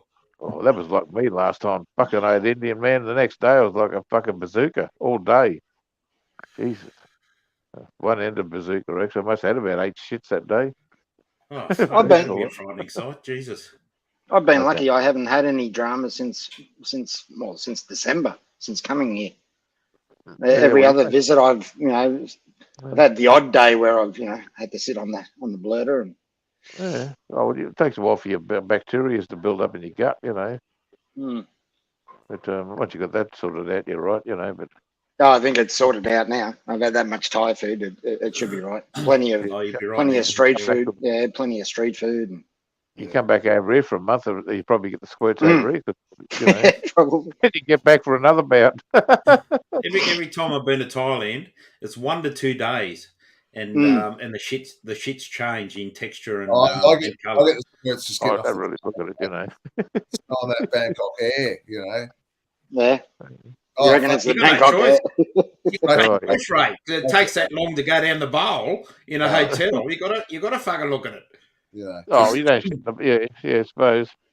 But the bloody that Bangkok. You know, when I first got there in the morning, I went for a walk early in the morning. I knew there was a bloody Starbucks 1 block up, so I'm walking up there, and people were hosing the footpaths and all that, and it fucking stunk. Like that later on the day, it wasn't so bad after the ground dried a bit, you know. But I was walking up Soi 4. You know, that would have been about 7 o'clock in the morning. Every time I've been there before, a month before I take probiotics. I haven't had a problem since. Yeah, I take bloody charcoal tablets. Actually, I have 2 of them, 1 in the morning, 1 at night, and watch what I eat, and I really haven't had a problem. Yeah, Steve said that. Charcoal tablets from 7-Eleven. Yep, I have more trouble here with fucking that. I can't eat the bloody what do you call that bloody Indian food here? Fucking goes through me like a you know. I don't eat Indian too much. My missus like Thai. She hates Indian. It looks like mud. Yeah. Oh, we don't eat Indian. Like the fucking Poms love it. You know, they fucking love Indian. They like even over there, they go to the footy, and after the footy they get pissed or they have a big piss. They go for it. You know, that's what they do. Yeah, I suppose they rate with the stuff they add all the time, but there's plenty of it. Every second restaurant is Indian, but I don't fucking go to the fucking I don't get the Indian either. No. No. Like I said, it just looks dirty and muddy. I went to a bloody Indian shop up when I was setting up that bloody food van I got. I was looking around for a bloody a deep fryer. Anyway, before I bought a new one, I thought I'd have a look around. And I went to a shop up in Woodford, up in the bush, and there was an Indian bloody like a takeaway store, fish shop. And I went out in the kitchen, man, it was fucking filthy. And how these pricks don't get pulled up, like Mm. you would have seen it. You could barely stand up. It was just grease and oil all over the floor, and you could just see all the oil dripping off all the machine, all the deep fryers, and how the fuck? No, give me a Big Mac anytime. No. I don't mind having a bit of Indian every now and then, once a month or something. The joints we get it from are pretty clean. And I've had an opportunity to look in. You can see their kitchens from the main entry sort of point of view, so you can see that it's clean. But I don't mind a good chicken tikka, or butter chicken, mild butter chicken, and the good old naan bread and the rice, and a couple of samosas, mate. It's all right. Yeah, my wife, she won't touch fucking Indian food. I like the Leb food, the platters with the meat on a stick. You get a good platter, free lamb, chicken, and beef. But those they're like a sword, and they cook the meat over a charcoal pit. They're like a long sword. And they wrap the meat around it. And, it comes with rice and pita bread and the halloumi and what's that, white tzatziki and all that sort of stuff. They're fucking outstanding, mate. They're bloody good. We're having a bloody soy three of that soy three Arab on Circumvent, and had a couple of kebabs there. They weren't big, but geez, they were nice. Good point, Steve. Can't argue with that. That's what we're about. That's why we open the channel. It's just somewhere to hang out, somewhere to chew the show. Okay, I'll cover this one, Joe. Right, yeah, I'll cover this. Okay, so hang on. That's crazy. Hang on. No, wrong one. Just hang on, Joe. Give me a sec. You're right. Okay. You just don't give people fucking enough time to comment because you go hang on, from where is he? to another. Righto, state your case. You've got the professional in charge here tonight, haven't you? Yeah, righto, ball bag. Yeah. G'day, Henry. Hang on. Good evening, gents. Done to Ray. Hang on. Sorry, Ray. I went to press Henry and I pressed you. Sorry, mate. So I just couldn't resist. The minute I heard Team W speaking about a long sword covered in meat, I thought, hang on, Oh, yeah. Oh, that's right. Henry likes dicks. Oh, come on. I thought, what's going on here? That seems to get Henry's attention. Remember that bloody lady boy in the jiggling? Settle down, Ray. Settle down, Ray. Jesus Christ. Oh, that cracked me up. If I was still chuckling about that for days. Well, I don't have to be here. I don't have to be here. I can be elsewhere. Well, remember that Dave Allen fella with the one, the missing digit? He used to pretend to pick his nose. Pedro, you finished. Yeah, it's gone, man. Hey, the fucking. Oh, I don't mind that. It's not a bad drink. The Christmas Prezi from Suckerhorn. Yeah. He wouldn't come across with where he bought it from, would he? Water collection, Pedro. No, it's not. What is it? June, July? That's okay. It's lasted a while. Yeah, it has. I can meet him to the airport next time I want some bourbon. At least I know they got it down there. That's lasted. But can you get cheap grog at an airport if you're not flying out? No. You just don't get the selection at bloody Dan Murphy's here. I went there to get some Long Branch the other week, and I couldn't even get couldn't get any at all. I had nothing. And I never thought maybe if I went down to the bloody, I didn't mind. I wasn't worried about the money, I just wanted to get the bloody bourbon, And then just before I thought maybe I should just go down to the airport, walk in there and just buy it there for that price, At least I'd rather get a litre bottle, it takes longer to get through it. Now, It's such a piss pot when you knock off half a bottle.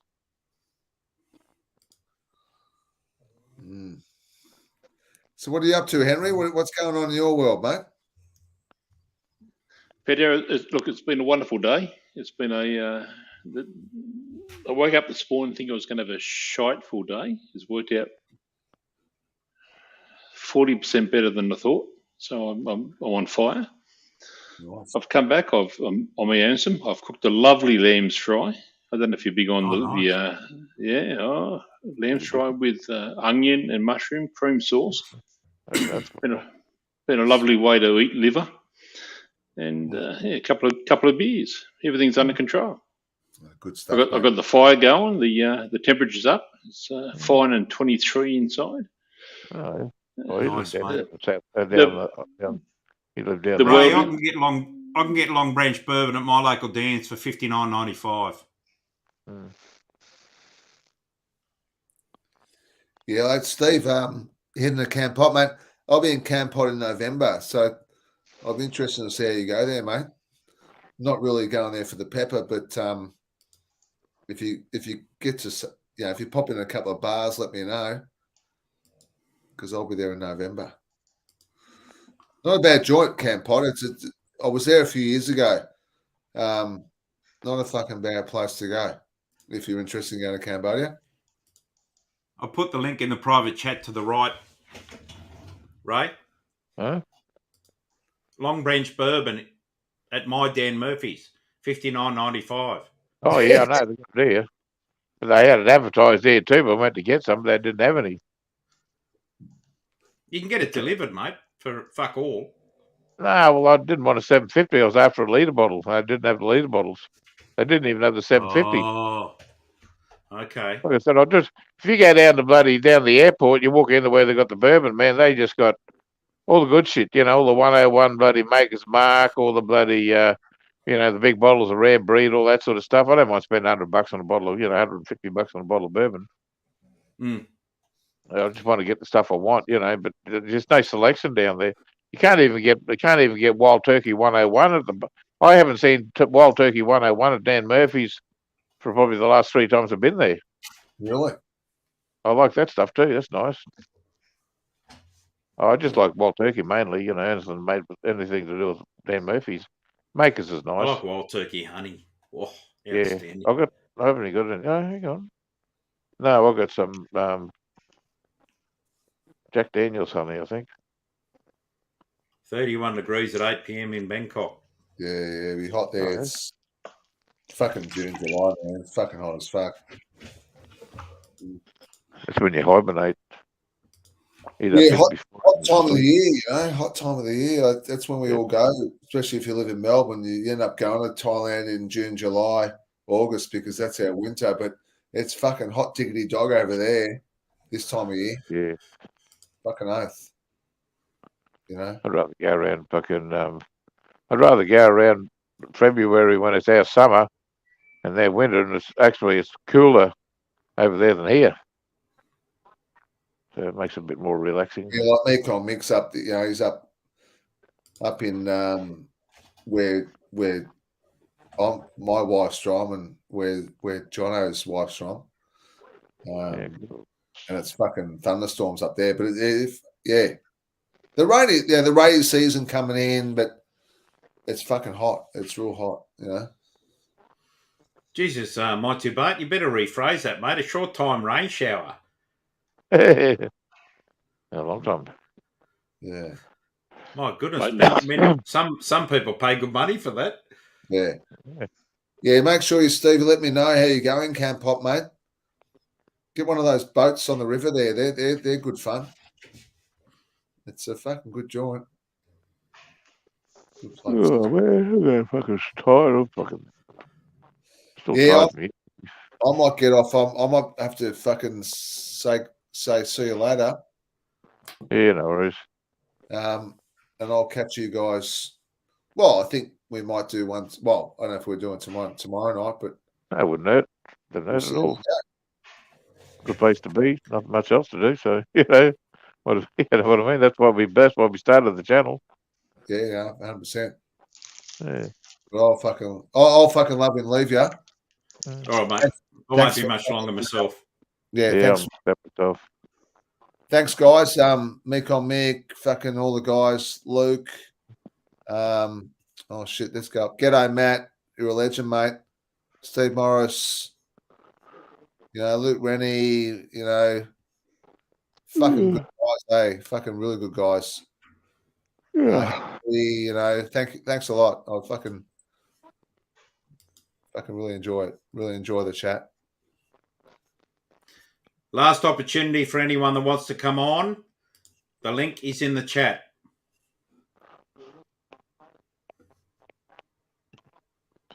Take it easy, Pedro. Catch us Yeah, later. have a good one, mate. See you, See you, Pedro. I just got to know how to got to remember how to fucking get out of the. There we go. Yeah.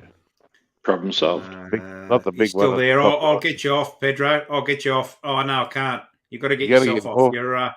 You're in the background there, Pedro. You got to down the bottom. There's a there's a cross. It says "Leave Studio."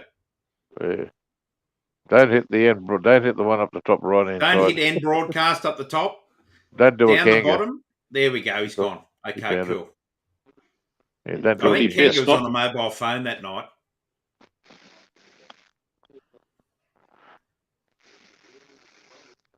And he'll never hear the end of that one. But I don't know. I've never done StreamYards on a mobile phone, so I don't know how hard it is to get off. Yeah, well, he just obviously hit the wrong button. Mistake. Maybe best not to promise I'll get you off, Pedro, as well. Yeah, the wrong button. Oh, long hole. Yeah,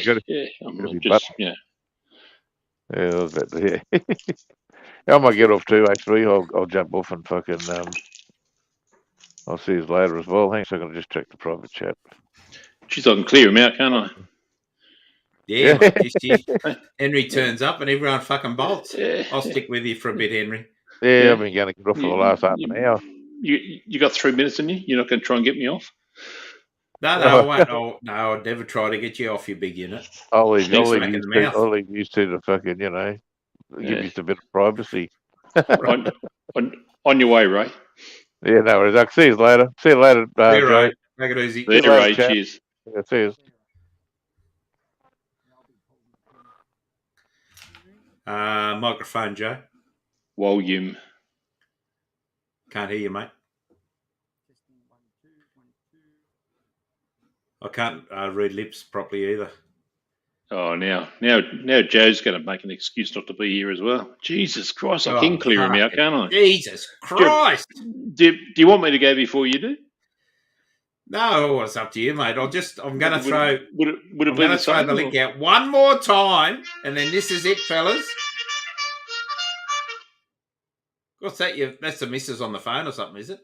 No, that's the alarm that I've set to remind me that my clothes are in the washing machine and need to get to the dryer. Yep, loud and clear now. Yep. I'm a simple man. See you, Steve. Take care, mate. See you, Steve. Thanks for popping in. Jesus, even blokes who aren't in the chat are leaving. Christ almighty.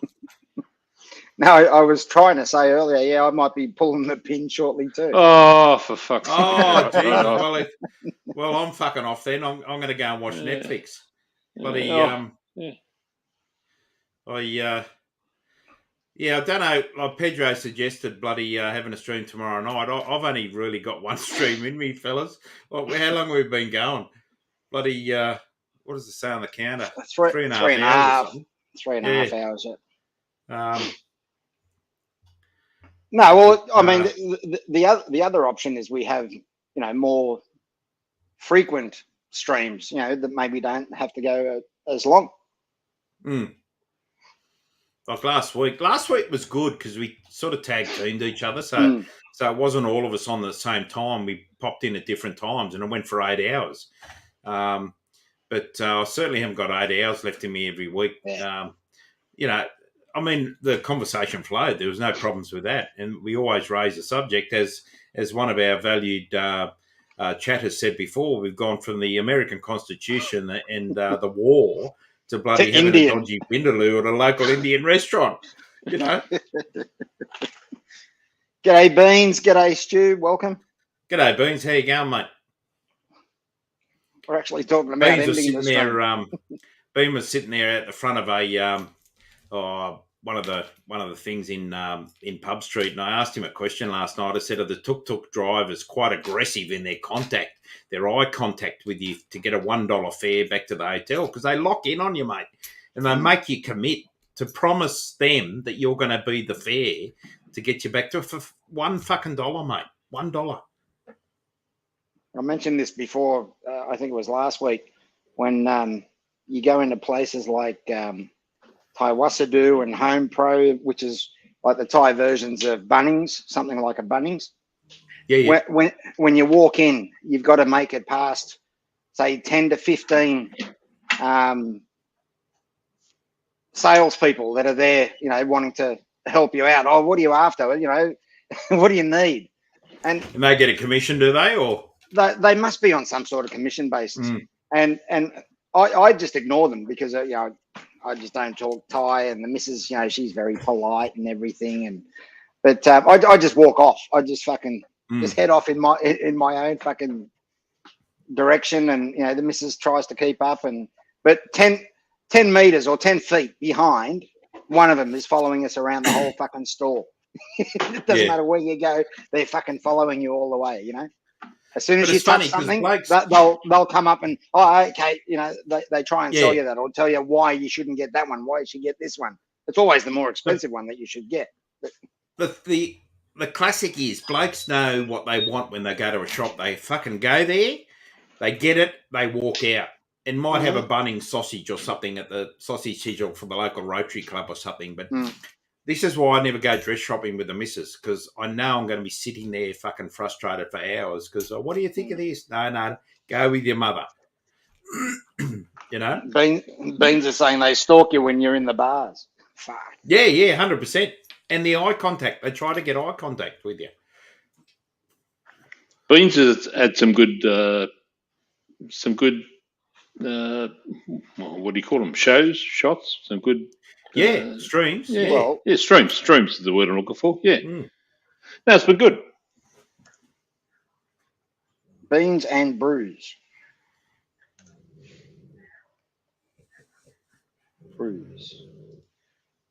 Because when my main channel went down, I lost all my subscriptions. There we go. Right. Subscribe. 1.97k subscribers. Well, I'm 1.971 subscriber. Throw up a link to his channel, mate. Yeah.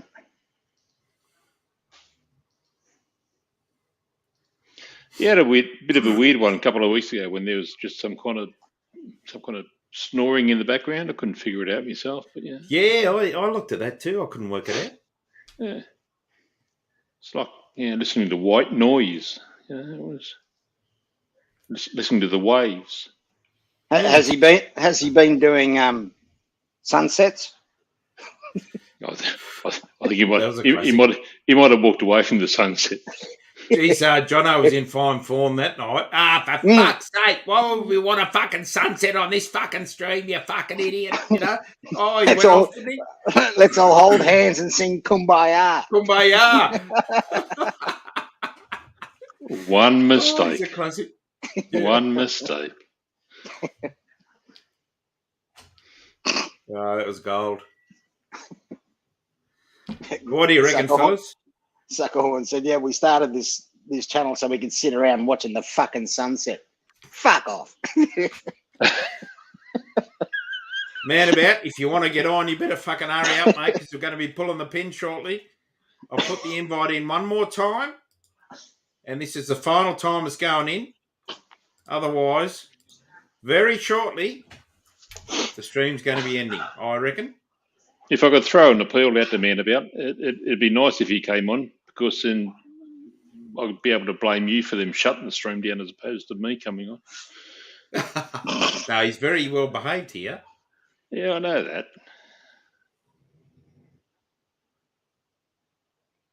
No, he's a good contributor. We had a great chat the other week.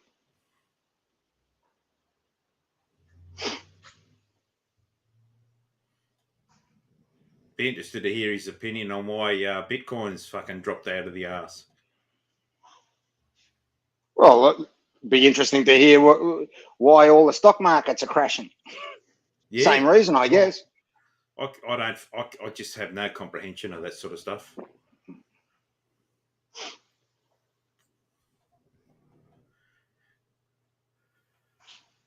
Only thing I know, as I've said before, that higher the inflation, the more I get in October, November in my defined benefit pension. Yeah, cash is king. I agree. Kick a pug. Kick a pug? Yeah, Mr. Nobody, please. Someone's snoring. It's either you or the pug. Oh. Fuck. I haven't got my normal headphones on, and you can still hear that. Yeah, well, it's either you or him, one of the two. Well, it's not me. I've been encased. Well, yeah, but you blokes don't know what I do. What I do for you blokes, I've been encased in a fucking cloud of stench for the last 2 hours. All right. G'day, Oz. Look out. Hey. I got my finger on the trigger. Oz. Yeah, he's right. Yeah, it's me. G'day. How's things? Guys. Yeah, good. Good. Just finished up around the house. Do a couple of things while I could. Those fucking dulcet tones on the $24 microphone, mate. Outstanding. $12 microphone. Oh, Who the fuck can spend $24 on a fucking headset? Well, Ray did. When stupid cunts go and spend $900. Fucking 300 here. It's made in the same factory, same components. Just a flash outside, that's all. Beans, yours is a bit deeper when you're away. G'day, Luke. G'day, Luke. Right, welcome. Beans is doing magic stuff. Beans is doing good gear. Good to watch. He worked hard. He saved his fucking fun tags, and there he is. That's what I admire at him. He fucking did work hard. Yeah. Others talk about it. He fucking done. Yeah, 100, mate. Temple Bar, Pub Street, Sam Reap. Okay, got a few there to watch. The Drunken Edition in Chiang Mai. That coffee sounds interesting that somebody mentioned. Vietnamese coffee. Oh, weasel shit. Weasel shit coffee. Yes. Stay away from that. There is no need. Oh, look, Maloney's. Is that the one opposite Mr. B's? Down near the Masonic Centre in Sydney there? Maloney's? Liverpool Street. Maloney's. Liverpool, hang on. So Mr. B's on Goulburn, yeah? Sorry, got asked about Goulburn Street. Yeah, Goulburn. Yeah. So Mr. B's opposite the old Chinese restaurant, big red building from back in the 80s, which is now Mr. B's down below. Well, that's the old Chinese RSL, isn't it? It used to be the big Chinese restaurant back in the day. The Mandarin Club. That's the one. Yeah, that's the one. Yeah. Across from the Civic Hotel. Yes. Yeah. First fatal accident I ever went to was in the doorway of that joint. The Civic Hotel? No, the Mandarin Club. Mandarin, yeah. The first what? Fatal accident. Car got T-boned at the intersection, ended up in the doorway of the Mandarin Club. Right. Jeez, you can be unlucky, can't you? Imagine coming out there and getting hit by a car. No, it was two cars, not a pedestrian. Yeah. Things you remember, mate. Indeed. Fucking 1984. It's one of the few places I've been refused service at. Oh, really? The old Dodger used to have many a slap-up fee there, mate, back in the day. Yeah. He loved his sweet and sour pork, didn't he? Mm. Yeah. That and the Greek restaurant that I go to quite a bit with my mates every couple of months. Diephanes downstairs on. Down in the dungeon. Oh. I remember going there fucking 20 years ago. Yeah, they're not going to be around for much longer because they've sold the building. And the Diephanes, or the family that runs it, my mate's on first terms with them and first name terms, and they look after us every time we go there. But we lob in, it's all a welcome, and they know exactly what we want. There's 3 big units, go in, and they give us the smorgasbord, and out comes the lamb, the shoulder of lamb, prawns, the calamari, beautiful calamari, and the olives and the Greek salads and it's just outstanding, mate. We start with the Greek beers. I can't remember the name of them, and then we go into 3 or 4 bottles of wine, whites and reds, and it's fucking outstanding. And what $100 or $120 a head for 4 hours of grazing and eating and drinking. Outstanding. And if you don't hang on to the handrail going up the stairs at the end of the afternoon, Jesus Christ almighty. We're normally pretty good at that stage, Henry. It's just afterwards it fucks us. After that? Yeah. Yeah. Is the marble bar still going? At the Hilton? Mm. Not sure. Had many a good night there too back in the day. Yeah. I remember a couple of times we'd start off with dinner at the Ethnies and then end up at the marble bar. Geez, there's some good pubs in the city though, mate, now. You know, like, I mean, I prefer Mr. B's and Charlie Chan's, you know, as you blokes know, but my goodness, what was that one you mentioned, Henry, that's diagonal to Maloney's? The Civic. That's a good hotel too. And my son goes to, they have these thingos, it's called Civic Underground. So it's under the pub. And he goes to them every now and then where the young kids go and whatever they fucking do, you know. But the only problem with it, like, well, I wouldn't say recent, but over the recent years, that they've had one of those shared toilet things. Where, the neutral ones. Yeah. There's one sign says toilets. You walk downstairs and there's no men go this way, ladies go that way. But down the rocks at the Argyle near the cutting, they have that same thing. You walk in, you go fucking, and it's just open slather, mate. Yeah, if you're just wandering in to have a wee, it's quite comfortable. But Jesus, anything after that. Yeah, indeed. You know, I won't go any further. All right. Well, you can if you want to, but... Well, bugger it, I will. But you shouldn't be in there dropping a big stinking... Steaming hot one. Yeah, next to a lovely young lady who's just walked out of a, legal office or, wherever she's come from. Well, that's why you drop your gut, or you clean your bowels before you go to an establishment like that, mate. Oh, is that the criteria? Is it? You've got to drop a turd outside before you go in. Well, no, not outside. Not outside. I've wondered why people don't walk up and down the footpath outside that pub. Exactly. Yeah. Not a bad joint, that Argyle, just quietly. Just so nobody's talking about the shit shave and shower before you go out, Henry. Yeah, indeed. And pre-coffee, post-coffee poo. You know, you've got to have two a day. Men about. We're speaking about a bloke who hasn't been to work for quite a long time though, Oh, settle down, fellas. Behave yourself. I'm talking about a bloke who knocks off at 4 o'clock and, has a raging thirst for a quenching ale and, wishes to go and stumble into a fine licensed establishment without the need to go and drop a... I'm going into too much information, but anyway, We'll leave it there. Roddy Rude. Steaming hot mockingbird. Get them while they're hot. Was that a weeknight, Henry? No, generally a Friday afternoon. Mate, Henry thinks he's a fucking local. He's got to drive for 5 hours before he can even get to fucking Sydney. Is that right? He fucking thinks, bro, hey, bro, Timmy, I'm your bro. I'll go to all these joints. For fuck's sake, Henry. Look at the age of you. I'm not calling you bro. I can tell you that for a start. Well, respect your elders and you cunt. You big 6'7" cunt. Behave yourself. Come on.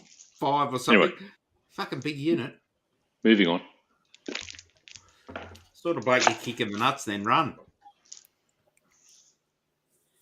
Trained SAS operative, mate. Fuck me. Yeah, my nuts are, They've already buried himself. All right, I'll get one more drink. Oh, okay. Righto. Only because Henry's here. Jesus. I'm to blame. Mate, I'm just batching with the dogs for 5 days.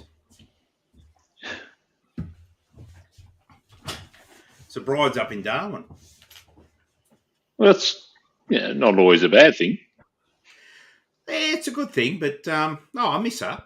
But I'm gone away for 5 days next week. Can I ask a question? You may. which is unusual because normally you ask them the questions. I just thought I'd get one in. Carry on. Yeah. Speak forth. Yeah. When you said earlier you had to go and eat your dinner. Yep. What'd you have? I had chicken satay sticks that I ordered 2 nights ago that I knew that I was going to be eating Saturday night, and boiled rice. There you go. I don't mind those satay sticks. They go down well. Oh, outstanding. This Thai restaurant, oh, fucking beautiful. Best peanut sauce in the western suburbs. Hand-picked by 6 fairy maidens. Oh, I had no idea, but they're Thai. The owner's son went to school with my boy. Outstanding.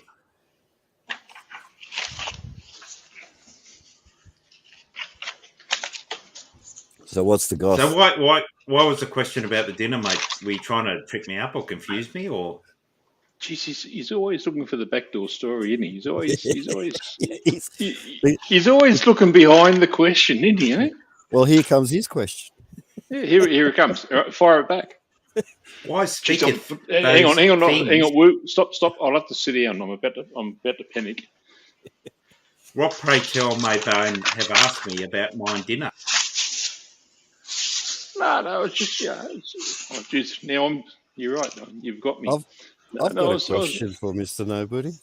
Please speak forth. You've retired. When a police officer has come to the end of his line of his duty, so to speak, what happens with the badge? Do you have to hand it in? Yeah. Right. But I've got a retired badge. Right. I was going to say you can't keep something as a memento. Yeah, you can. Yeah, I've got badges on my honour board, my retirement board with my medals and stuff. But the actual ID badge, or the warrant card as they call it, you hand in. And then there's a new thing that's came out with the New South Wales Police Department where honourably retired officers are entitled to a retired warrant card. Right. And I'm tipping you keep your uniform. No. You don't keep your uniform either? No, hand it all. Don't you have to front up later for certain ceremonies? You've got to hand it in. No. I just go in civvies now with the miniature medals or full medals. Yeah, mate, you don't... once you're finished. I had fucking 2 fucking cunts fighting over... I was at the worst I've ever been. Hang on. And I had 2 young cunts fighting over my ID because it said force instead of service. They're going, oh, fuck, how good's that badge? That's from the back of the 80s. I want that one. And I'm sitting there going, my wife's going, what the fuck are you doing? My husband's handing all his gear in, and you cunts are fighting over his possessions. It's like a dead man. You're fighting over the things in the will, you know? Outstanding, Joe. So they're coasters, just silicon. Oh, nice. Silicon coasters. Were they free with each slab you brought? No, a couple of dollars at some markets. I was busy counting the slabs. Much in the same way, Mr. Nobody. I recently went somewhere else to have a beer and joined the local club up there, and ended up with the membership number of number 61. And so, well, hang on, well, that's a dead man's number. Surely you've got more than 61 members here. And I said, oh yeah, we just recycle them. Really? Yeah. So I phoned up to the bar and handed the card over to get your members discount. Oh, you must be a member here for a long time. Oh, my word, I have. Yeah, senior man. Senior man. Word. Yeah, big old fella. Yeah, been here forever. Yeah. Me in respect from the young bar staff, the young teenagers. Oh, geez. Nah, got nothing. This fella. Have a look at him. He looks you young. get the best table in the room. Yeah, it wasn't exactly chockers, I can tell you. It was, but you know, Henry, you know how I was telling you in July I'm going to see the and you might be up to see the Wallabies play England at the SCG, and I'm in the members with my mate. That is in fact another thing where to become a member of the SCG, someone has to pass away. Yeah. And he got another membership for his son, so he's jumped in on two. And I think it's 20 grand the initial payment to become a member, and then it's I'm only surmising 1,500 a year or something per membership or something to sustain it. Yeah, I'm unsure. It's a fair whack. I know that much. The bloke who's not going to be able to get there in order for me to borrow his has been waiting for quite a while as well. So yeah. So if you go there, you're going to be in the members too, are you? Yeah. Oh, nice, mate. I'll be impersonating another fellow. Okay, well, that's the way it's done. I mean, if my mate says to me, do you want to go and see the Waratahs play, he gives me his tickets and I go in as him. Yeah, and just quietly, it's probably the worst seat in the house, as in where you watch the football from. It's not exactly a great angle. It's all about the experience, Henry. Oh, that's what I keep telling myself. Yeah. And the kudos and the status you get by being there, my man. Fuck that. You know, I'll be there in my Kangol cap, my fucking beautiful coat, and my wallaby scarf. Yeah. So just keep a look out for me, mate. Just don't sneak up behind me or I might go fucking Chuck Norris on you. Jesus Christ, obviously. Okay. You and your leather arm elbow patches and you'll have it all covered.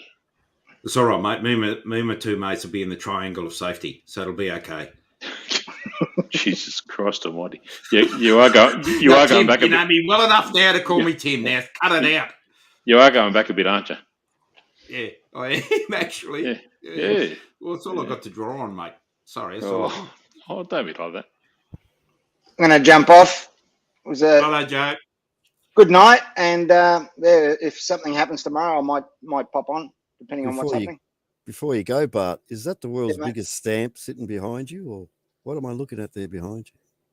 No, is that the world's biggest stamp? Don't start about the stamps, for Christ's sake. It's a book. You want to see You want to see a big stamp? Hang on. Fucking started. I'll be back shortly. I'm off to the toilet. I'll be back shortly. Jesus Christ! That's a big stamp. What the hell? Was that for a diplomatic document or something? I don't know what. No, that's actually, that stamp there is worth fucking thousands because they were never issued. No, they didn't go to print. But no, that's a yearbook, or not a yearbook. That's actually a Rama 10. So it's got a lot of expensive stamps in there that Right.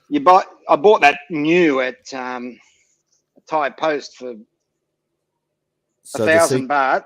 So the secret is not to open it? Exactly. I've got a couple of them. I do plan to open one and keep one, but I plan to sell one unopened. Right. And they're selling for about $150 on Don't you think you should buy more for the future? I have and will, and I've got plenty of. I'm buying. Don't worry. I've got all sorts of sealed, unopened books and yearbooks and commemorative books and all sorts of shit coming through. Well, at least you're in country now, and you can source them better. Well, I can source them at face value. At worst, I'm paying maybe 20% on face value. On eBay, minimum double the price. You never buy a Thai stamp on eBay for face value. I never have. When I was living in Australia, it always cost at least double, at least. Could you see and that yourself? That was a bargain. Do you think you could see yourself opening a hole-in-the-wall shop as a stamp dealer? I'd be more inclined if I was going to do retail or trading of some sort. I'd be doing it online. No overheads. Yeah, it's not just overheads, but if I was to open something here, then I'm selling to Thais, and Thais won't. They're not about to pay double the price for any stamps that if they do a bit of research, they can find it. They can find it, in Facebook groups. They can find it at markets. They can, which is where I'm finding them. I'm doing the research, and I'm not a Thai, so no doubt the Thais can, find the same stuff that I'm just finding. wondering, because when we were kids, stamp collecting was big, and then it pitted out to almost nothing. So it's a very specialised field now, isn't it? Really? There's not many obvious. Well, I don't know. I mean, if I just go into eBay and I type in stamps, I've got 16 million plus results. So, right. Yeah, but they're active. That's stamps. Yeah, that's the items, but the people themselves. Like, how many would you say is in a tight knit community like you guys? You would get to know them now, wouldn't you? Or kind of from the actions. There's new people, popping up all the time. I mean, I do sell some stamps, and I'm selling to people that have got feedback from anywhere from 200. So they're brand new. They've only just started. Yeah. And some of my customers have 16,000, 17,000 feedback, which obviously they've been around for a while. That's big. But I also buy stamps from people that have got 100,000 plus feedback. Where you go when you go to their store, they've got 20,000 stamps for sale, or all from different countries. Most of the bigger stamp collectors seem to be in Europe. A couple of big ones in America. In Thailand, there is one in particular that obviously has been, when I looked into him, he's been doing it for about 20 years now. So he's well and truly established. He's got listings of, I think, around 4,500. Any given day you go on his page, he's got 4,500 stamps, either for sale, buy it now, make an offer, or auction. But it's an interesting hobby. I enjoy it. Every weekend we go out and I do a bit of hunting, go around to different places, it's all word of mouth as to where you find this stuff. And I'm tipping it'd be in thrift shop type of things too, wouldn't it? Some of them, that hidden book that's actually holding stamps in it. Yeah, exactly. I've picked up some very old shit for next to nothing. Like I've stripped the shit out of this one. This is one that I regulars, picked up. though, Joe? You got your regulars? Yeah, got me regulars. But here's a bloody old stamp album. Yeah. I picked up for $100. Now there's still a couple of old stamps in there that they're not worth much, and they are old stamps. They're in poor condition. There's nothing great about them. $5, who cares? But for $5, I was able to pull maybe 100 stamps out of that and sell them on eBay for I've already got maybe maybe not that much because they are cheap shit. Maybe a kid's stamp collection. There was nothing of value in them. But yeah, for $5, you can double your money, triple your money, and see. I mean, at the end of the day, at the end of the week, if that pays for a meal or two, right? So you're going exactly. out, that pays for itself. I mean, that's excellent. I mean, something like that. That's a 2014 stamp catalogue, a Thai stamp catalogue. It's in Thai, still sealed, unopened. Nice. And I was able to pick that up for $300, listed on eBay for $80. And it's already aged for you. Yep. And the guy's got a box full. So if I'm able to sell one or two of these, I'll go back and buy some more of him. Excellent. Yeah, it's a very niche little market there. Oh, fuck. What's that say? What's the tag say? It's an official Thai silk stamp. So the stamp is actually Thai silk.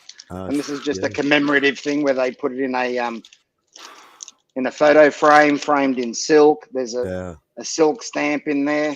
There's a little carry bag, and that made out of silk. Again, on eBay, $70, $80. Pick it up for $350. Nice. Thai silk. Thai silk. Little things like that. That's what interests me at the moment, but I've got plenty of other stuff going on as well. And now with these new, Ganja laws, who knows? Who knows what happens? Yeah, What that's stamps of weed? a bit of a grey area, really, isn't it? It's only a matter of time. It's only a matter of time. Hemp stamps, I reckon they're on the horizon. There should be a lot of things made out of hemp. It's just one of the strongest natural materials ever. Yeah. And I reckon they'll all be, in years to come, there won't be too many mint unhinged. They would have all been licked or smoked. So you might come on, a couple of years down the track on titanium and you're sitting there going, like licking your stamps. You're a stamp licker, Joe. Yeah. Jesus.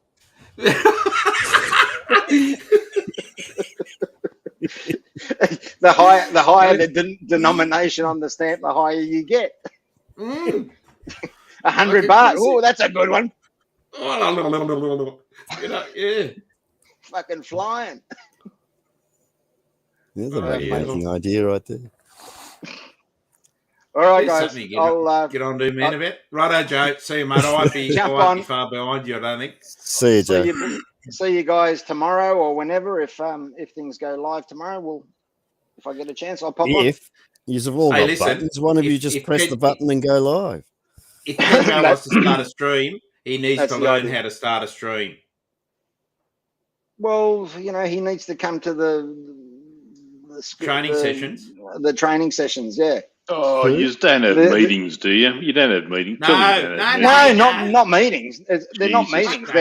They're a case of, hey, I'm live. I'm in the fucking studio at the moment. If anyone wants to come on and know how to fucking push this button and push that button, yeah, that's it. Yeah, that's all it is. It's 10 minutes. Live.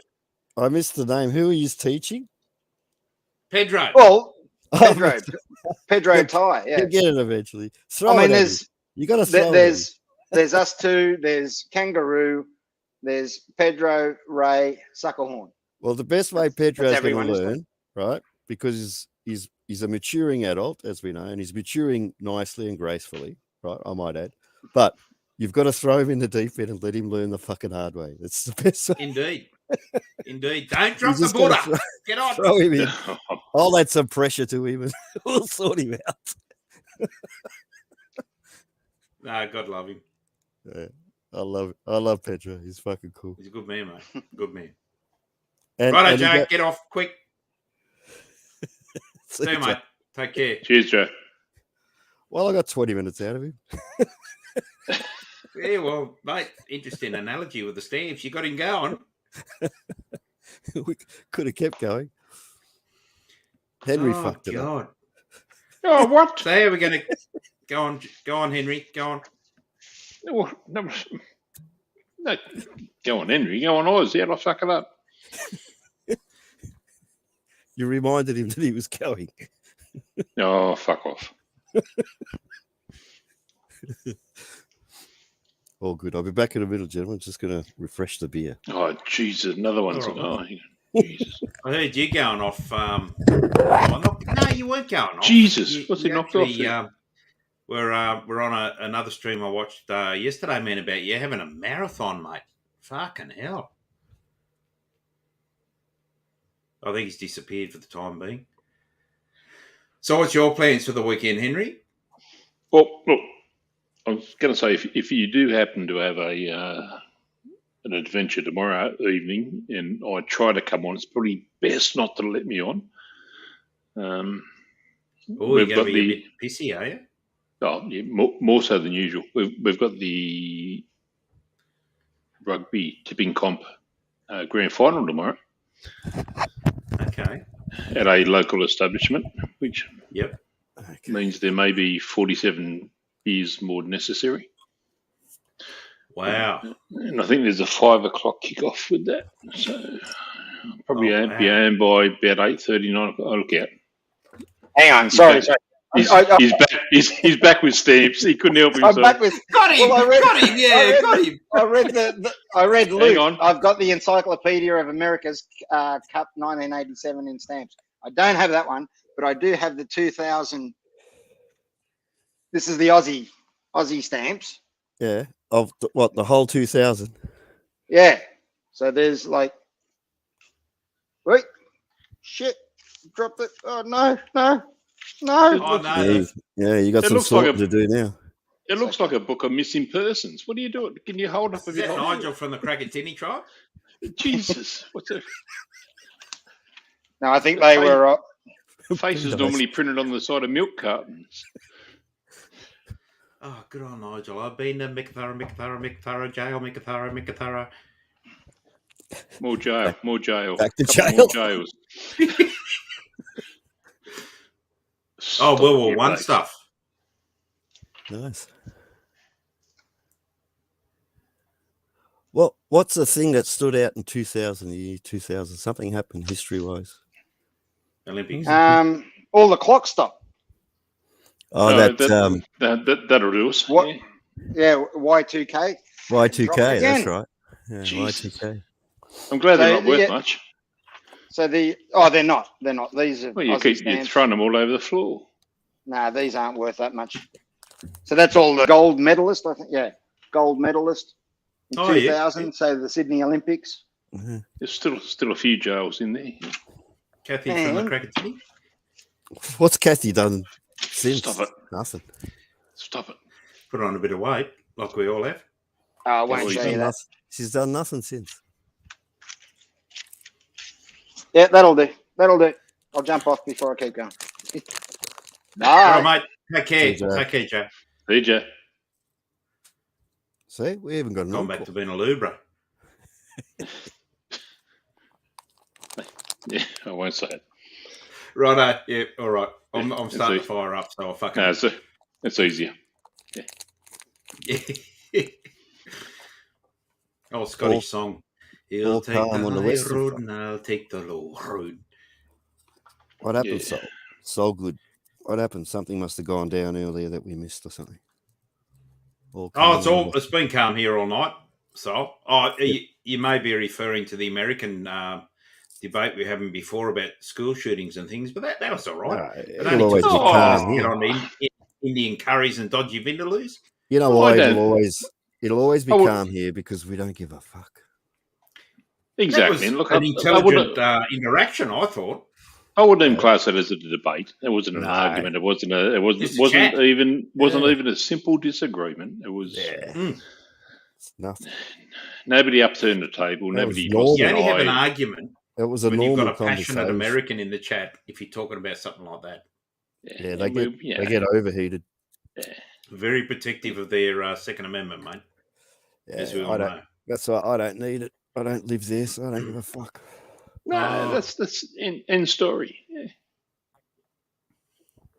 I pretend, or I prefer to ascribe to the school of common sense.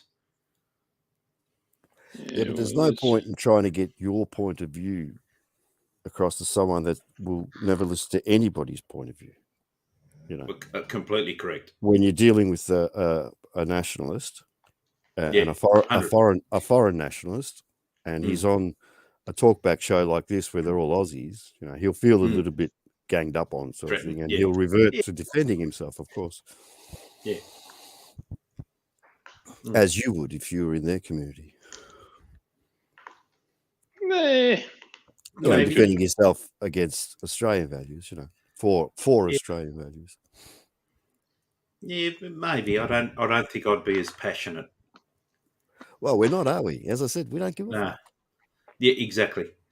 Like, okay, think if what you something think. Makes someone else happy, we're all good for it. Yeah, good luck, mate. We don't give a fuck. And we don't ram our opinions down somebody's throat. We just don't do it. It's our opinion. We stick to that. But some people like to ram their opinion and their way of life down your throat. I don't agree with that. Who's the man in Perth so good? Just say it, so for fuck's sake, mate. I'm not sure who you're referring to, mate. I can't recall talking about anyone from Perth tonight. Do they win out anyone in Perth, do we? That's a long way away. No, yeah. They don't know us. 5.5 hour flight. Yeah. I have visited. But speaking about I've been there twice, I think. jamming down, what was it? Jamming things down other people's throat. That was Rex Mossop's tautology, wasn't Tautology, yeah. That's the one, yeah. He was a about tautology expert and won many competitions at tautology. Indeed. He was upset about the nude bathers, nude beaches and people jamming things down his throat. Yeah. Remember, hang on, who did he have the biffo with Normie Rowe? Nah, that was the other fella. Ron Casey. Ron Casey, yeah. That's the same one. Yeah, same suitcase, different shirt. Yeah. Yeah. Ron Casey actually looked like my past father. Well, you're going back to the 80s. Yeah. It's just have a back seat there, man. About we'll come back to you later. Oh, good. I remember something about those two. They had some biffo, didn't they? Yeah. Yeah, Normie drove through a haymaker and sort of missed, and they all tripped over and was it live? Dance. It was like that fucking video of the old men I put up on before. That was on TV, wasn't it? It was live on the midday show. Yeah. That's hosted by Mike Walsh or Ray Martin back in the day. Well, Mike Walsh. But at that stage, I think what's the name? Kennelly, Kerry Ann. That's the one. Yeah, yeah, could have been. Yeah, K. That's the one. K. No, it would have been before her. Woman. You reckon? I think it was Mike. It would have been Mike Walsh. Would have been the original host. That's going back a while. But so is your event. Not often I have an event, but yeah. Yeah. So when's your next trip, man? About when you going into the Nunga? When are you heading off next? To Thai? No, in your 4-wheel drive and stuff, doing your the Aussie bush. Yeah. I think I'll wait for fucking winter to subdue itself a little bit, mate. We have an harsh one. Mate, I was up at Lake Lyle 2 weeks ago, and I had my legs wrapped around the fire pit. Yeah, it was that fucking cold. Yeah, it was ridiculous. I went to bed in full tracksuit, socks, beanie, It starts to sting. An unzipped -5 degree fucking sleeping bag as a second quilt, and I had 2 of the best night's sleeps I've had in years. Yeah, well, that -5 got you through then. They work wonders. Geez, I enjoyed it though. And actually, if you do zip it up, you tend to get a bit hot. Yeah, correct. And I like wearing pajamas, so even on camp, I wear pajamas. Yeah. Jesus Christ. So where were you? No, I'm not here to judge. Where was I, Henry? Yeah. What was nearest? What was the nearest town? Lithgow. And how many pubs and motels are there in Lithgow? Oh, there's a few, but Lake Lyle's 5 k's before Lithgow. You turn left and go for 8 k's to Lake Lyle. Yeah. Understand that, but why would you continue on that 5 k's? Why wouldn't you stay in Lithgow in a lovely hotel / motel? I had my caravan, mate. Well, here's another thought. Leave it at home. Save you the issue of towing it, taking it with you. Stay in a pub. You walk it from downstairs to upstairs. You whack on the electric blanket. You turn on the air conditioning. Mate. And guess what? It's a shit house down the corridor. Serenity's fucking looking at a lake, looking at stars at night with the Milky Way coming out, sitting by a log fire, getting on the piss. And the first night, I had an old boss of mine from the 80s. He lives at Blackheath, about 30-minute drive away. And he said, I checked in, and he saw I was there. He said, Timmy, I'm having a cunt of a day. Can I come down? I said, fucking of course you can. So remember you saying that, but look, he could have done that. If you were staying at the pub, you were still welcome. No, mate. Next week, I'm going up to a mate's place up at Lismore and coming back and staying at Coffs Harbour for 2 nights, and that's in a pub. But that's different. That's a different sort of trip, you know, mate. I fucking love getting out in the bush. It's only a little van, mate, but it does me and the missus. And I say to the missus every now and then, I say, listen, I see you got a block of fucking days off. You mind if I'm off for a couple of days? Yeah, no worries, love. So off I go. and just fucking chill out in the middle of nowhere, mate, and fucking enjoy. I don't go to caravan parks. I live off grid, and stop whinging about the cold then. Well, I can still win. No. There's no. Well, I wouldn't expect it otherwise. Yes, but it's a fact. Yeah, but you know, I still come back with timber, mate. I didn't burn it all. Oh, fucking timber! I mean, you get the axe to it, mate, and split it up into good bits. The good fucking long burning timber, mate. If you split it up, lasts a long time, and a good little fire pit. Fucking beautiful, mate. Beautiful. Jaffa line, fucking expert in Jaffa line cooking, mate. Wonderful. Yeah, reverse cycle air conditioner, electric blanket. No, not off grid. No. Oh no. I've got an air conditioner in the van, but you know, they're not with an AGM battery. I've got 2 lithium batteries in the back of the 4B that runs 2 fridges. But so the van's air conditioned. I've got an air conditioner in the van if we plug in the power. Yeah. Jesus. It's a unit, a Dometic unit that sits on top of the roof, and it's reverse cycle, so it's it's all right. So when I did that trip where I met you and I was plugged in, Can we not use that term when you met me and you were plugged in? Can we stop that? I'd rather you didn't. Mind you, the second time we come around about a month later, after I met you for the first time, and I was with the missus at that particular place on the headland I stayed at, mate, the fucking wind was blowing. I could hardly put the awning out. It was that windy, and it was pissing down raining. Oh, what a shit night that was.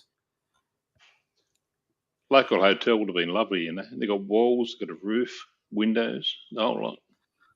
I haven't got a electric off grid, Joe. My 2 baht. When you're off grid, mate, you're just relying on solar. Well, and bloody wood. In a couple of years, you're going to be breaking serious laws if you don't have an electric around your camp. Mate, in a couple of years, when the missus retires, I'm going to have a fucking motorhome. Yeah, but the government is going to clamp down on your campfires, mate. They're going to say electric. Remember back in the 60s and 70s, all our fathers used to have an incinerator in the backyard where they break up all. And it's a blocks with the grill at the bottom. Yeah, everybody had. I still do a burn off every now and then with all the fronds that drop from the palm trees in my backyard. I cut them up. Does anyone remember the rules regarding it? There were certain days you couldn't burn it because ladies had their washing out. I can't remember, but I know my neighbour gets off if I don't give him notice when I'm doing a burn. It wasn't the man's work gear. That could be burnt any day, right? But when the ladies put their washing out, there were certain days that you could not burn because they had their washing out. Was that a Victoria? What are they going to do in Chiang Mai, Joe, with the burn off for the sugar cane, and Queensland with the sugar cane? No, you've got to put electric heaters on the cane and degrade the leaves slowly. Hey, fuck. What are they going to do? Tell us, it's a fucking challenge riding a bicycle through Chiang Mai in the cane cutting season, mate. All the cane fucking drops off the back of the trucks. I can't see a Thai farmer investing $1 million in a cane harvester like we do. Oh, just to him, that'd be 30 million baht. Probably by hand. They'd cut it by hand, wouldn't they? In Thailand, yeah. I'm just saying, like in Australia, we've got machinery that's $1 million each. Then a Thai farmer ain't going to buy $1 million fucking 30 million baht piece of machinery to help him when he's got his dak. What's the other thing they burn over there? The palm oil stuff at the palm oil factories. Oh, palm oil's a blight on the planet, I tell you. I think you're quite correct there. That's a really look at the Philippines. They're clearing those islands that were uninhabited and shit. They're clearing the palms and to put palm oil palms in. Yeah, but bilging out the fucking chimneys, mate. It's a disgusting oil. Please don't use it, guys. And what's the palm oil sugar? That's not that healthy. But the Thais love the palm oil, and we have it over here too. It's in the have Thai food, you got palm oil in it.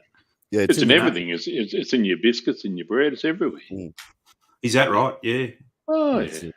It's a cheap, nasty oil. Try and avoid it, guys, for your own health as well. That's a titanium health tip for today, ladies and gentlemen. try and go olive oil where you can. For higher heat, use a peanut oil. Even a good quality peanut oil is still cheap. While it's cheap, maybe grab a couple of bottles, put them in the back of your pantry. They don't go off.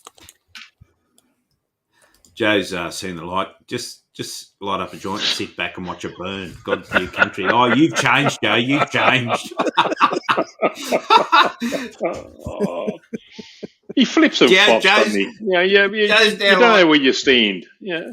Joe's now like the bloke in Amsterdam that I dropped down into the Bulldog Cafe down these stairs, and there's a 70-year-old man smoking a fucking joint that's that big. And the missus goes, I don't think I should be here. I said, right, off you go. And I went down there and bought the tailor-made ones and fucking, well, you've heard the story before. Heard that story, yeah. Wonderful story. I won't go back to it, but it's the last time I've ever doing something like that. Fuck me. 4 hours lost in Amsterdam. I dropped the hint earlier about maybe there was going to be a YouTuber who was going to be the first one to be discovered. I saw that. Yeah. I saw that. Isn't he a thing? Fucking idiot. Isn't he? Yeah. Well, look, yeah. You know? I haven't watched him since the beach vid. That's where he banned me. That was about 6 years ago. But that time he got done in the motel for smoking a cigarette. It's like a kid getting his hand caught in the cookie jar, isn't it? You know? Yeah. Like the bloke knocks on the door. Excuse me, have you been smoking? As the smoke wafts out and he smells it. And there's a cigarette butt sitting in the toilet still. He hadn't flushed it properly. And he's going, no. Oh, fuck me. You know? But he's too stingy to buy the room with a window that you can, puff out the window. He's not the brightest spark, is he? Oh, no. But how clever is the 12-year-old kiddie sitting at home going, I'm gonna get this bloke. I got him. I know where he's booked him. I know. That's right. Yeah. The kid in the basement. Yeah, yeah, exactly. Yeah. Fucking classic. Nobody lost the night. It's all good fun. So when you went to top up your drink, man, about you missed. I'm not sure if you took off your headphones, but you missed what I was saying. I was watching a stream yesterday, and I noted that it was middle of the morning our time. So I would imagine you'd been on it for a while, but it was quite articulate. The other night. Yeah. Oh yeah, pulled an all nighter. Were you on there for a while, mate, or all night? Yeah. Yeah, I don't fuck around. So do you just, once you get off, do you just crash and sleep and wake up in the evening, or do you stay up and then go to bed and get back in routine? See, this is the thing I was trying to get across to some of the fellas that do stay at home and do fuck all. Have a routine. Have a routine. Otherwise, it's easy to go into that you crash when you crash type of zone, you know? And what you end up doing is you end up wasting your days. They're gone. Oh, shit, yeah. And then you're in a zombified state. So it's best to have a fucking proper routine. Okay, pick a night to go wild, and that's your night. You know, like you guys know, it's generally Friday for me. But the other night I thought, I saw Gazza on, I saw a couple of the boys on that I get along okay with. So fuck it, I'll ring in, you know. But my advice to anybody is to have a proper routine if you're not working. Otherwise, you just end up fucking yourself up, and you're losing days. Don't forget, we haven't got many days on the planet, and every day is precious. Don't waste. That was a beautiful sentiment. It was lovely, wasn't it? Can I wind you back a bit? I've got a new name for man about Confucius. Well, settle. I was can I turn you back about 30 seconds, man about? You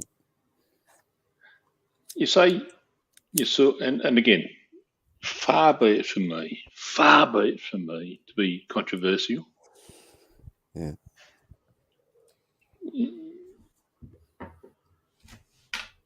You say you saw Gazza Sweden on there and you thought that was a good time to come on. Well, I've always gotten along all right with Gazza.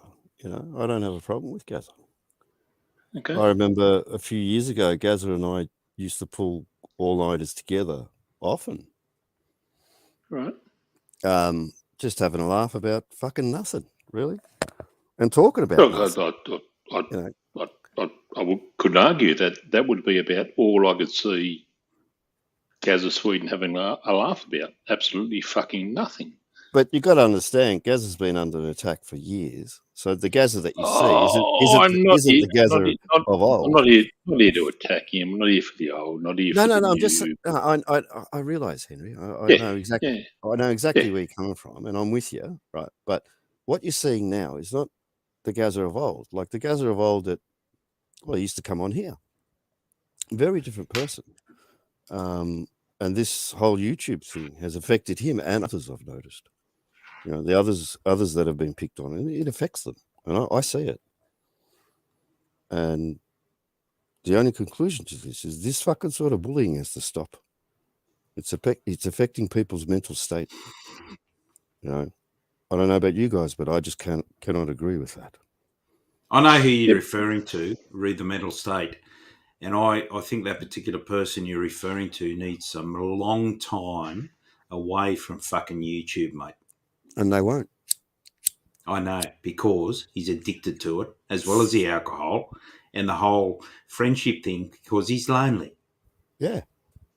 Yeah, bottom line is exactly that.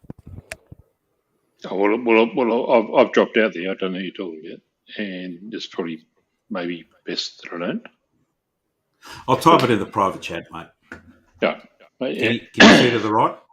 I don't, yeah. I don't. Anyway, we're not going to bring it here. Like Capio made a comment. I'm not going to answer that. I'm not going to answer that. Let's just drop it. That's cool. But what I'm trying to say is it's not just Gaz. It's others that have been bullied, that it's affecting their mental health. And me and you guys sitting back, watching this happen and not saying anything is wrong. And I will speak up about it. But when you say that, I don't need to say anything because I don't go on that channel. Well, it doesn't matter whose channel, okay? It doesn't matter what channel. You see it happening around the traps. It happens. And I'm sick of What's your solution? What's your solution? Well, the person, the people responsible should be, as a collective, all of us, we should banish them, really. Yes, fuck off. yes. And everyone should stick together with the banishment. Because what happens is occasionally in this genre is, yes, someone's banished, but someone will always take sides with him, to get to keep the drama going. And especially if they're starting a channel, they want that drama going. They want that controversy to bring in the people, the peeps, Mm. And then once they've got their channel established, they get rid of the trolls and the peeps, or who they think is the trolls. We've seen it happen systematically over time now, haven't we? And the bottom line is, some individuals cannot help themselves and cannot make themselves better, and others feed off that. But you think collectively there's 100 of us, right? There's not that many. We're not these bigger channels that are almost pure pro. I won't mention names, but they got a slick operation going on. We're not that. We're just 100 fucking layback blokes. For the 100 to not get together on certain issues that is right, it's just wrong. Even the person rejecting doing the right thing, he knows he's rejecting doing the right thing, yet he's still doing the wrong thing, even though he knows he's rejecting doing the right thing. That's what gets me. And that is why that particular gentleman will never have a voice here. Well, whether it's him or somebody else, he'll be replaced by some other fucking nasty cunt. It's just the way this fucking thing works. Are we talking about the same person? Well, yeah, of course we are, but Yeah, because okay. But how so you suddenly the bloke in charge? That's the one you sent in the private chat, Tim, is it? Yeah. So he's suddenly the god, is he? He's the one pulling the strings. He's the brains of the operation. Because quietly, I find that hard to believe. I find it hard to listen to, Henry. Oh, exactly. But I can't figure out how he's got the nous to pull his own dick, let alone someone else's. That.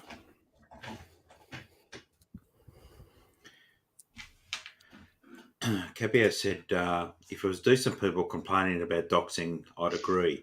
I tried for years, but all the guys over there cheered on the guy who doxed most of us in this genre for years. Not all the guys. And the person you're talking about, Capio, didn't have much support at all, mate. I think you misread the whole situation. He didn't have much support at all. And he started all that shit because he got kicked out of this channel. Not Titanium, but back when it was Bart's channel. That's how the shit started. I think the next comment's directed at you, man, about. I'll have to look at the... It's on the screen. It's not hotel rooms, mate. Mekong Mick.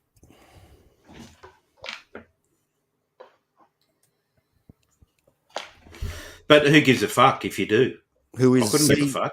But see how they try and attack like that, but with a That's false your name. personal choice, and it's a smart choice. Yeah, but they come at you with a false name. They won't come at you as the person they really are.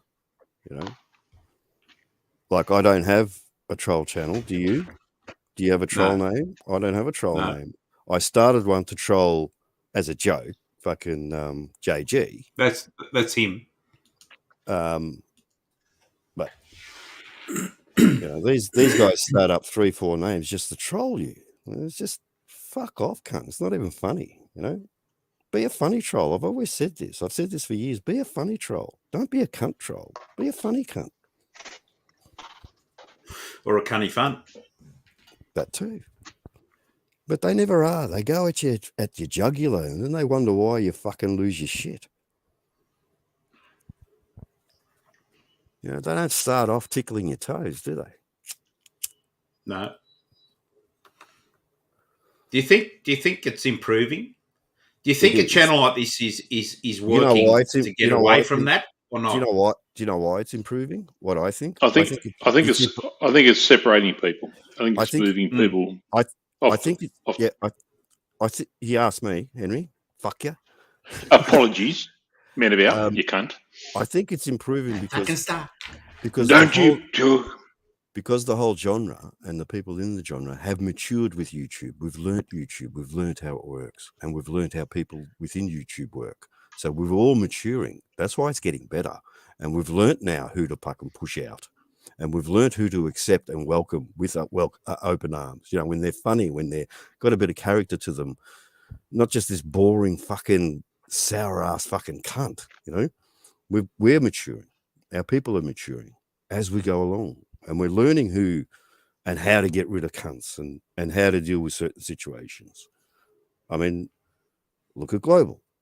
Yeah, they had to go through a painful period of having no views by getting rid of the fucking absolute nasty trolls, which worked, didn't it? But they had to take the hard ground, and it took them months. It took a while, as I knew it would be. It would take a while because they kept coming in and out as different names until they realized, look, wasted me time. They just stopped going there. Is that's the one full of American UFO chasers and it is now, but who cares? I mean, you know, they. Oh no, got no doubt. No. What I'm trying to say is they're all in one bucket, and they you know where to put them, and they're all over there behaving themselves and looking after themselves and not bothering anyone else. I think their system has worked well. You know, yes, heads rolled. Yes, people were bleeding over it, but hey, get over it. It's, you know, it's still my take on a lot of the things that have happened in this inverted commas genre over the last 6 years. I mean, you know, we've all known each other for quite a while, and what my observations are, the initial offence was taken at channels like Global because the 100 that you speak about, were Thai genre based, and then when a channel like Global came in and started, even though they had a hardcore Thailand genre in the management of the channel initially, the hardcore people that, you know, said, now we're global, anything can be discussed. And I think a lot of the hardcore resented that because, like, for example, the bloke I put in the private chat, well, who the fuck are you? You've just dropped in here. Now you're on every fucking channel with the most annoying voice in the whole world, dominating the chats and everything. And here's a bloke that says he's going to Thailand in November, and he's never going to fucking make it there. He wouldn't be able to afford it, for starters.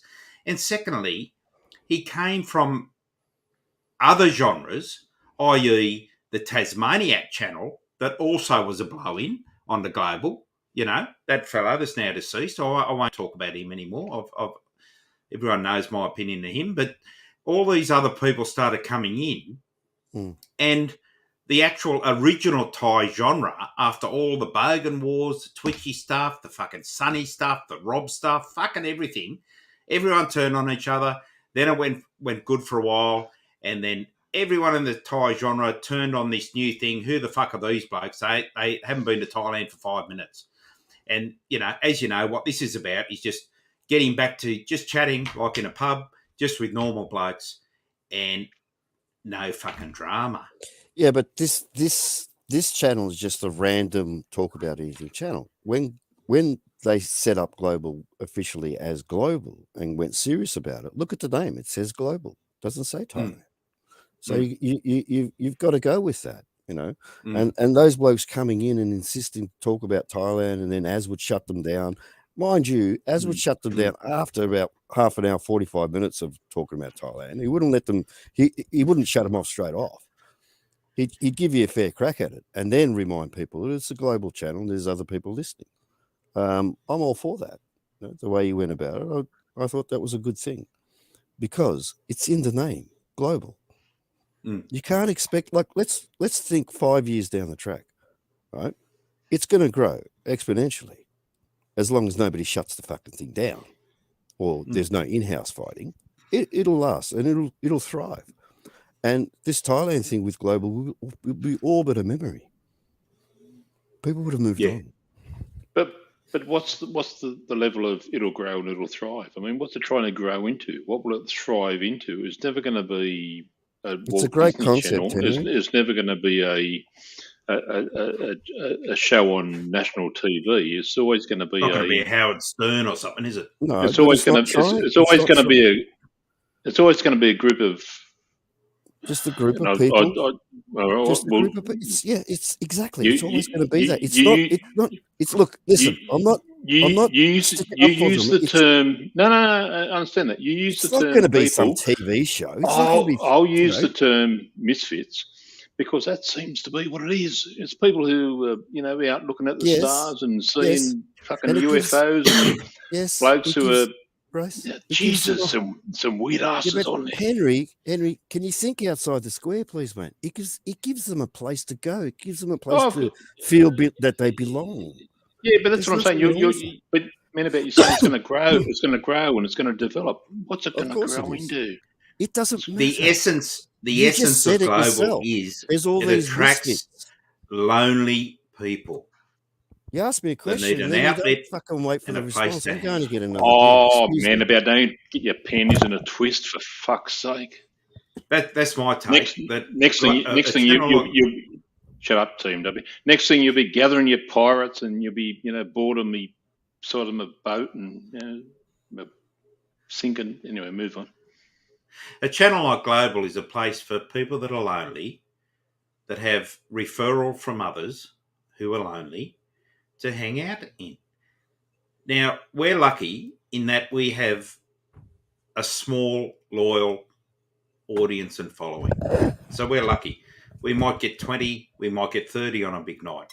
We don't care about numbers, but we care about the people that are regulars and come here, and they're not lonely. They're people that live in Thailand, they're married to Thai women, they've been to Thailand many times, have knowledge about Thailand, who can talk about Thailand, who can talk about the laws, who research the news articles, and who can bring up things at any random given time. But the difference that I've noticed with the Global channel in particular, I'm not going to go into the other two that are fighting each other, but if I can just talk about the Global channel, as I said before, when Manabat left the chat to go and get another beer, it's a place that attracts people that need something, that have a voice, that essentially are lonely. They may be depressed. They may be on a medication. They may have substance abuse problems. They may have been a victim of domestic violence. They may have whatever auspice they go there for. But that is what the global thing is about. It attracts not the miscreants, but the people that need something to go there. Whether I'm off the mark, I don't know, but I stand corrected. I'm sure they're not all window lickers, but They're not. no. What I'm trying But to say is these people, it's good that they have a place like that to go to. I don't see any bad in Global. And no, there's nothing wrong with having a place to go to.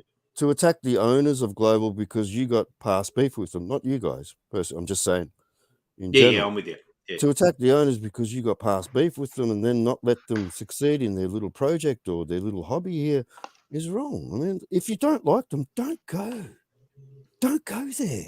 It's as simple as that. Wipe it off your computer so you don't get notifications and you're done. But they keep going and they keep starting fucking shit with someone that they don't like. If you don't like him, don't talk to him. Comment from Licky Licky. YouTube for many is like a halfway house for the mentally ill. 100% correct, Licky Licky. But, says Licky Licky. And the greatest window licker of all time is Licky Licky. And kudos for your comment. Thank you, sir, madam, or transgender LBG2QI alphabet. Thank you very much. And as Bart said there, like this channel, we can talk about Thailand and the world, right? Or anything else and anything in the world. Because we're Aussies and that's what we fucking do, right? But they've set that up as global. They wanted to move away from the Thai genre and the trolls that it attracts. And don't forget, we have the best damn trolls in the whole fucking game, mate. Yeah, I don't care what genre you're in, engineering, language, fucking flower picking and arrangement. I don't care what genre you're in. We've got the best fucking trolls ever. And to this day, not one of you fuckers with a channel have utilized the trolls to your advantage. And that's where you all suffer. Put up Raiders comment there. Speak to me, Chocky Lips. Bloody and before anyone goes I'm racist, Chocky Lips is a term of endearment for my wife. Right, fellas? Oh, you dirty fucking cunts. These dogs, mate, I tell you, I've been floating in a sea of fucking farts all fucking night. It's disgusting. I'm with Raiders bet on that. Yeah, I'll match that. Yeah. One of these days, it's going to get serious and someone's going to get shivved or fucking murdered. Well, the way it's going, the way they talk to each other, it's like, man, he wants to kill your firstborn. Yeah. They're off their nut. It's quite terrible. In a nice sort of saying. I've always come on as a bit of a fucking as Donald Trump joke, would say, it's really, really, really, really bad. I noticed over the last 8-9 months, it's hard to get a laugh out of people. Cunts are so serious, they want to fucking kill me. It's like, dude. Well, I'm happy, Henry. In Oz. Fuck. What wouldn't I be? Fuck I'm me. just saying, I used to come on a Friday night, have some fucking shits and giggles, and cunts took offense to that. It's like, fuck off. Just give me a minute. I've got to go and get some spray, fellas, and I'll top up. Oh, this. If I had smell cam on now, you would be disgusted. These dirty, and I look at them and they look at me with their eyes and they go, "What? Yeah. Just let me spray for a minute. I'll come back." You know that you can just drop them off at the pound, don't you? 10 grand's worth of dogs aren't going anywhere. Well, with them put up with the stink, Tiger. And your last vet bill, what was that? $800 bucks? Unreal, isn't it? Hey? I know these vets. It's always over $600 bucks. Trying to go to the fucking toilet. They got this sweet spot with $600 bucks. You go to the vet, it starts at $600 bucks. The last bill The last bill for the Jats crackers, the nose and the fucking palate was 1,000. The one before that was for his little cherry eye was 1,000. It's like fucking caravans, man, about Oz. Anything you want to buy for a caravan or a fucking 4-wheel drive, oh, how much is that? Oh, 1,000. Yeah, up goes the price. You And know? a boat. Like, yeah, exactly. Yeah, like owning a boat. Yeah. What's that lithium battery kit worth? Oh, 1,000. You know? Yeah. Fuck me. Back in a sec. As I said, everything starts at $600. That's the sweet spot. And when you work it out, like another $170, and that's the minimum wage in Australia. So you're giving someone who's a week's wage for a piece of Chinese-made shit.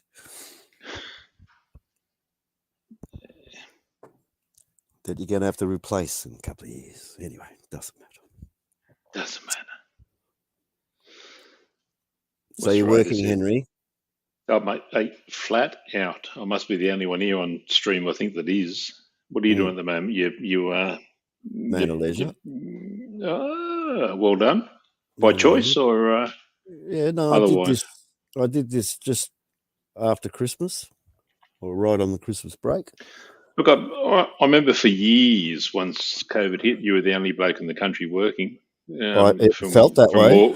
From all recollection. It certainly felt that way. Fucking hell. How do you get on with that? I think it affected me, Henry, to be honest. Well, it affected me just listening to you, I can tell you. But apart from that, how are you getting on now? It's good. Everything's pretty much back to normal in Melbourne. I don't know what it's like where you are. It's much the same. That all of a sudden nobody gives a fuck. No, you're right. And look, I went for my fourth vaccination, so my 1, 2, and my second booster. I haven't had any boosters, but I had to get the shots for work. Yeah. Well, my theory was I got the first two and got the first booster, and lo and behold, I hadn't been struck with it. So I thought, well, it's worked up to now. I'll go for another one. And all shit aside, like we were waiting for this vaccination, these anti-vaxxers to come out and fucking start their shit. I'm thinking, hang on, when this shit first started, the whole world was eyeing off like, when can we have this fucking vax? Yeah. And as soon as it was ready, all these cunts jumped down and said, no, we're not fucking having it. Yeah, that's the whole thing. Yeah. Everyone wants something that's not available to them, but once you make it available, oh fuck, I don't want that. Well, I had what I had to have, and I think I'm done with that. That's What? No more? You're not putting your hand up? Well, if that doesn't work, I mean, I'll have to cop it and see if I live or not. I'm a heavy smoker, so I don't like the chances.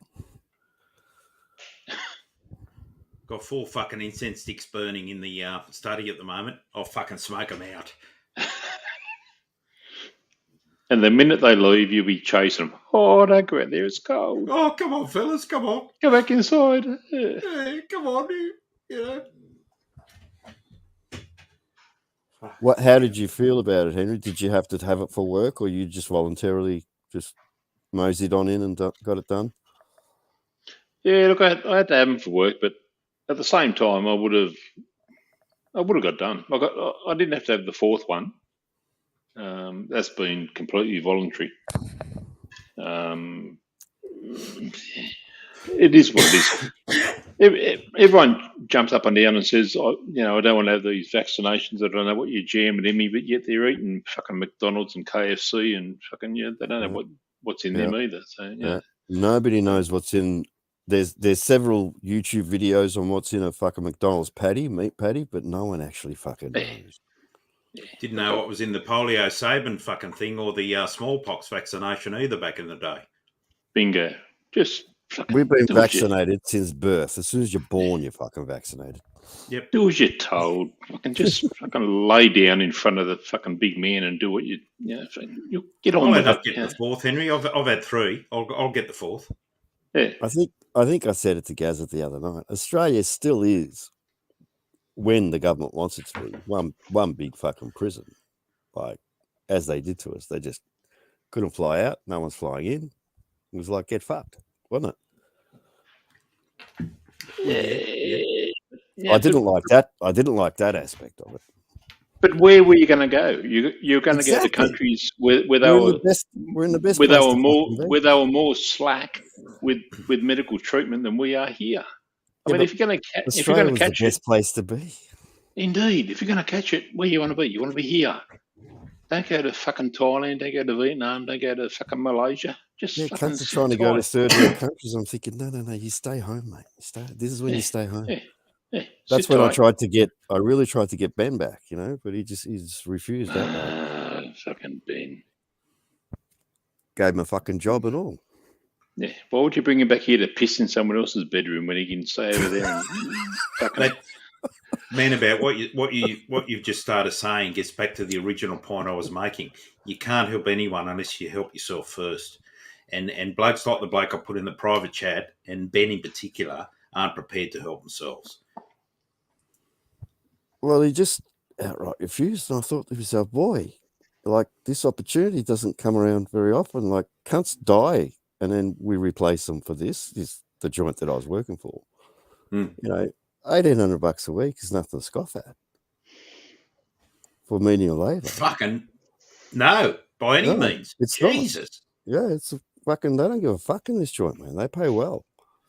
Mate, he could come back, work hard for fucking 6 months, and go overseas and live like a king, and live a life that's 10 fucking times on the level that he's living now, spitting on the floor and breaking laptops and getting on the yabba. Fuck me. I switched him one day, and he's in the gutter in fucking Bangkok. I said to him, I said, "What are you doing, boy?" And he goes, "Oh, Man About Oz. Is that the real Man About Oz?" He gets out of the gutter, he sits up, and I'm like, "What the fuck are you doing?" So I sent him some beans, get out of the fucking gutter, boy. Go and get something to eat. I don't know. I tuned out after that. I don't know if he drank it or ate it or what. I don't care. See, I made the mistake as well. Sending him some beans early on. He's taking the piss. It's all a fucking scam. It's all a fucking act. It's all a fucking... I don't know. I agree, Henry. It's above me. He's had more than... Don't ever say a bloke like that is above you, Henry. Don't ever say that. No. Oh, no. Sorry. Yeah. I'll start again. He's not above me, but the whole fucking scheme is above me. I just can't figure it. He must be making more over there by playing the game than he would be here by going to work. Henry, I don't know about you, but Thailand, Philippines, the whole region, that part of Southeast Asia, it would be my worst nightmare to be there with no money, mate. 100%. Indeed, I'm with you. But here's the thing: he's not there with no money. He's got subscribers who throw beans at him day after day, week after week. He'll come on when it suits him. He'll come on. He'll bash a phone. He'll bash a laptop. He'll throw his shit up. He'll leave shit in cabs and pretend he's been dudded by the tuk-tuk driver. He'll fucking... There's scam. And there's knuckleheads. I don't watch that often, but nor do I. And it's all by just word of mouth. But there's knuckleheads out there who will go... I just just randomly just have a look. And with that day when I seen him in the gutter, I thought, get out of the fucking gutter, boy. I made a massive mistake recently within the last 6 months. And I donated $175 to someone who's not going to be named. And I have no control over how much or how that money is spent. I wish it could have been spent in a different way. But I have learnt my lesson in regards to that.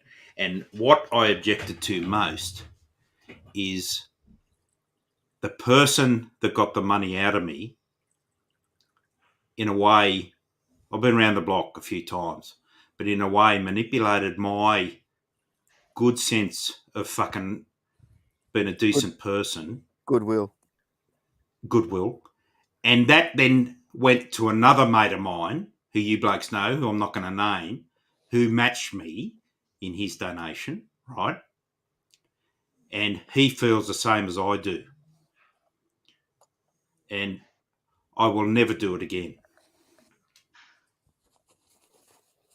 Yeah, well, when I seen him in the gutter, I didn't like. I saw blokes $2, $5. I thought, "Fuck, that's not going to fucking help." I just gave him a bunch of cakes and I left. I'm not one to tell someone how to spend their money after I've given it to them. No, and don't get me wrong. Don't get me wrong. I didn't either. But then I saw what happened, and I thought, well, hang on a second, something's coming up. If I say anymore, I'm going to give away who it is, and I don't want to give away who it is. So you know, so you probably got a fair idea, but I'm not going to say who it is. I don't want to, embarrass the man and leave it there. Leave it there. Yeah. But I just think there's e-beggars and then there's e-beggars. There's different levels of it. And you look at the ones that are seriously e-begging and you can see that they don't deserve it. They can easily get a job or have a job. They're still asking for money. They make not very good quality vlogs to start with, let alone asking for money. But then you've got e-beggars that actually live on this, and then it's up to you whether you support them or not. They're not providing much content like our lad, but is a professional e-beggar any different to a bloke that sends you an email and you click on the link? Yeah, come on. There's variations of it, and are they both conmen? Yeah, but there's different depths to it, isn't there? Sure. One's a con man because he's out to con you specifically, and he set himself up to con you, whereas the other one's just fallen into that. He's not really conning you; he's asking you. Conning you is tricking you into you giving it. Asking you is actually asking you. Good point. Yeah, good point. Fair call. Conning you is how Coca-Cola come about. Back in the day with the cocaine and stuff. No, it's a remedy to fix all. It was a medicine. Isn't it? Well, it was a medicine. It wasn't a soft drink. Mother's little helper.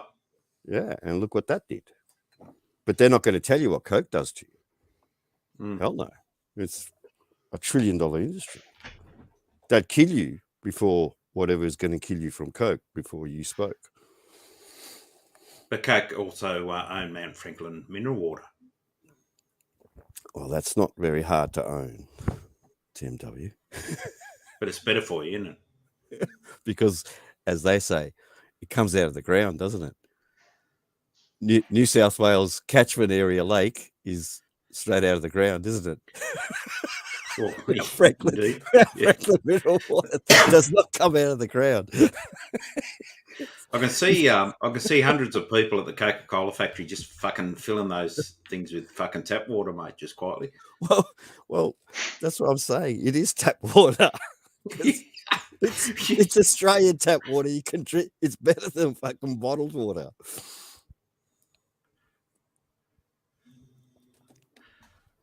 So when they find a source that's not fluoridated, they can call it spring water. Just like a meat pie can call itself a meat pie, but it's not actually a meat pie. It's meat products. That's the law. Yeah, true. What about a chunky meat pie? Then that's up to the brand because they want your business and they know that pie is a big business.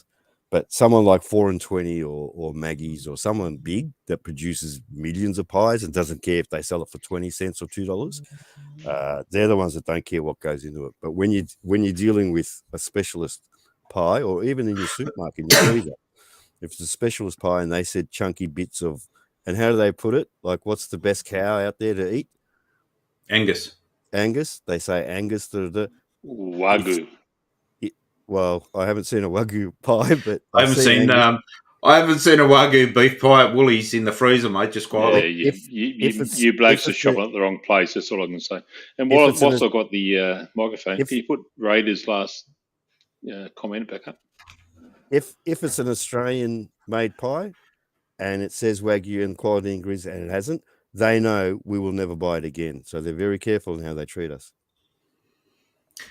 Very fucking good statement, Wellstone. GoFundMe was meant for kids that need operations, not people who want beer and prostitution paid for. How many times have you seen a GoFundMe account? Oh, I'm sorry, my dog has got to go to surgery and it's going to cost $11,000. And they start up a GoFundMe, for fuck's sake. Jesus, if you can't afford a dog, if you can't afford an operation, don't get a fucking dog. Exactly. Exactly, because you know in the 12 or 18 years that you can own that dog, it's going to need some vet visits.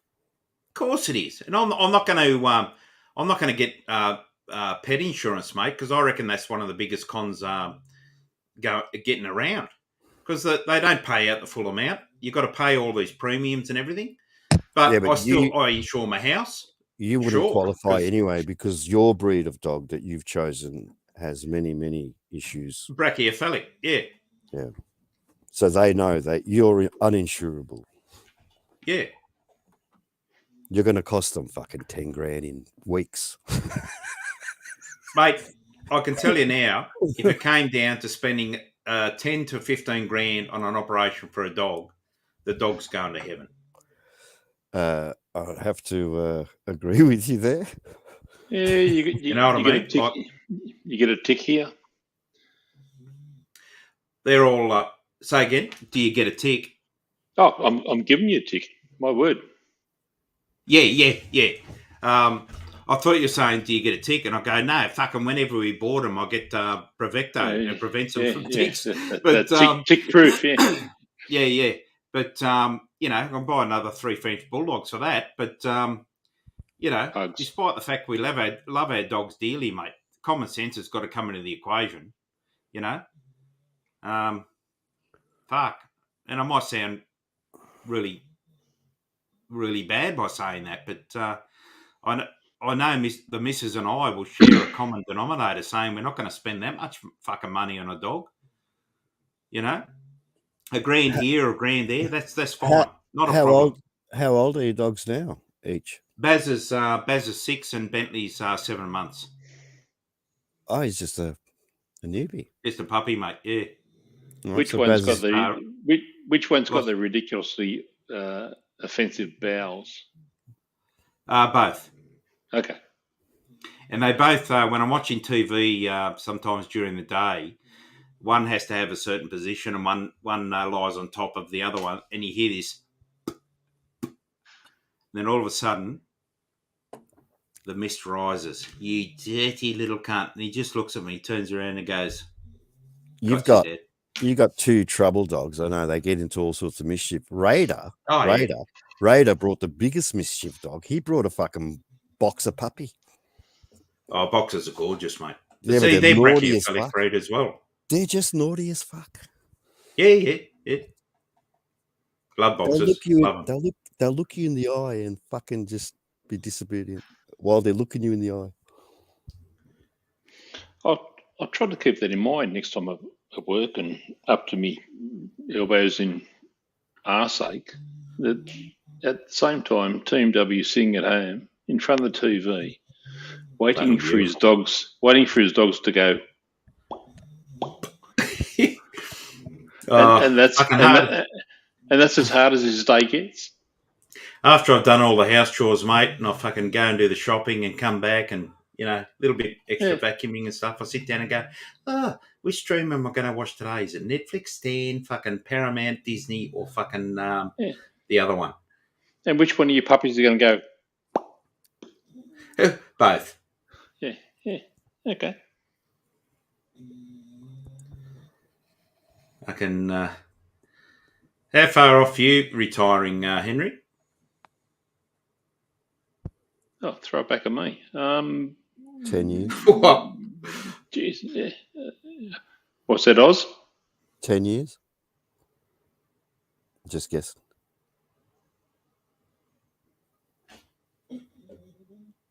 Yeah, not far wrong. Yeah. I know, I hacked your system. Oh, fuck off, Oz, will you? Jeez. Oz, I'll give you a hint. Between the two of us, we don't have a system. Hey, TW, You would have picked up on it. I did that for a few months, right? I'd tell cunts Yeah, just I know. this random number, just this random number of what they got in their account, and they'd go, "You fucking cunt." You fucking Jesus Christ! How do you know that? I was sitting there fucking Oz. I was sitting there picturing Oz's land room like an NCIS fucking crime lab, mate, with all these fucking screens, and he goes like this. He goes, right, so-and-so down here, so-and-so over here, then we cross-match that to get this IP and fucking all this sort of stuff. Fucking classic. Yep. You picture it as a crime lab. I picture it as a crime scene. Yeah, I think Henry's got it. Yeah. Bodily fluids everywhere. Oh, how did you know Oz is an investor in the Fleshlight Company? That's out of order. Yeah. And each one's got the arse blown out of it. That's all I can say. That's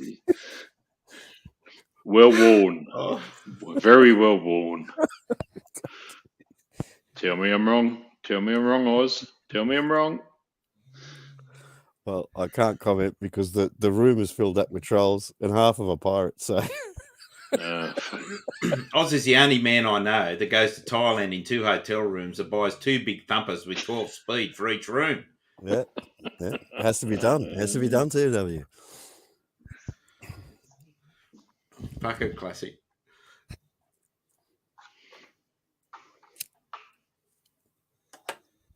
Right, dead here.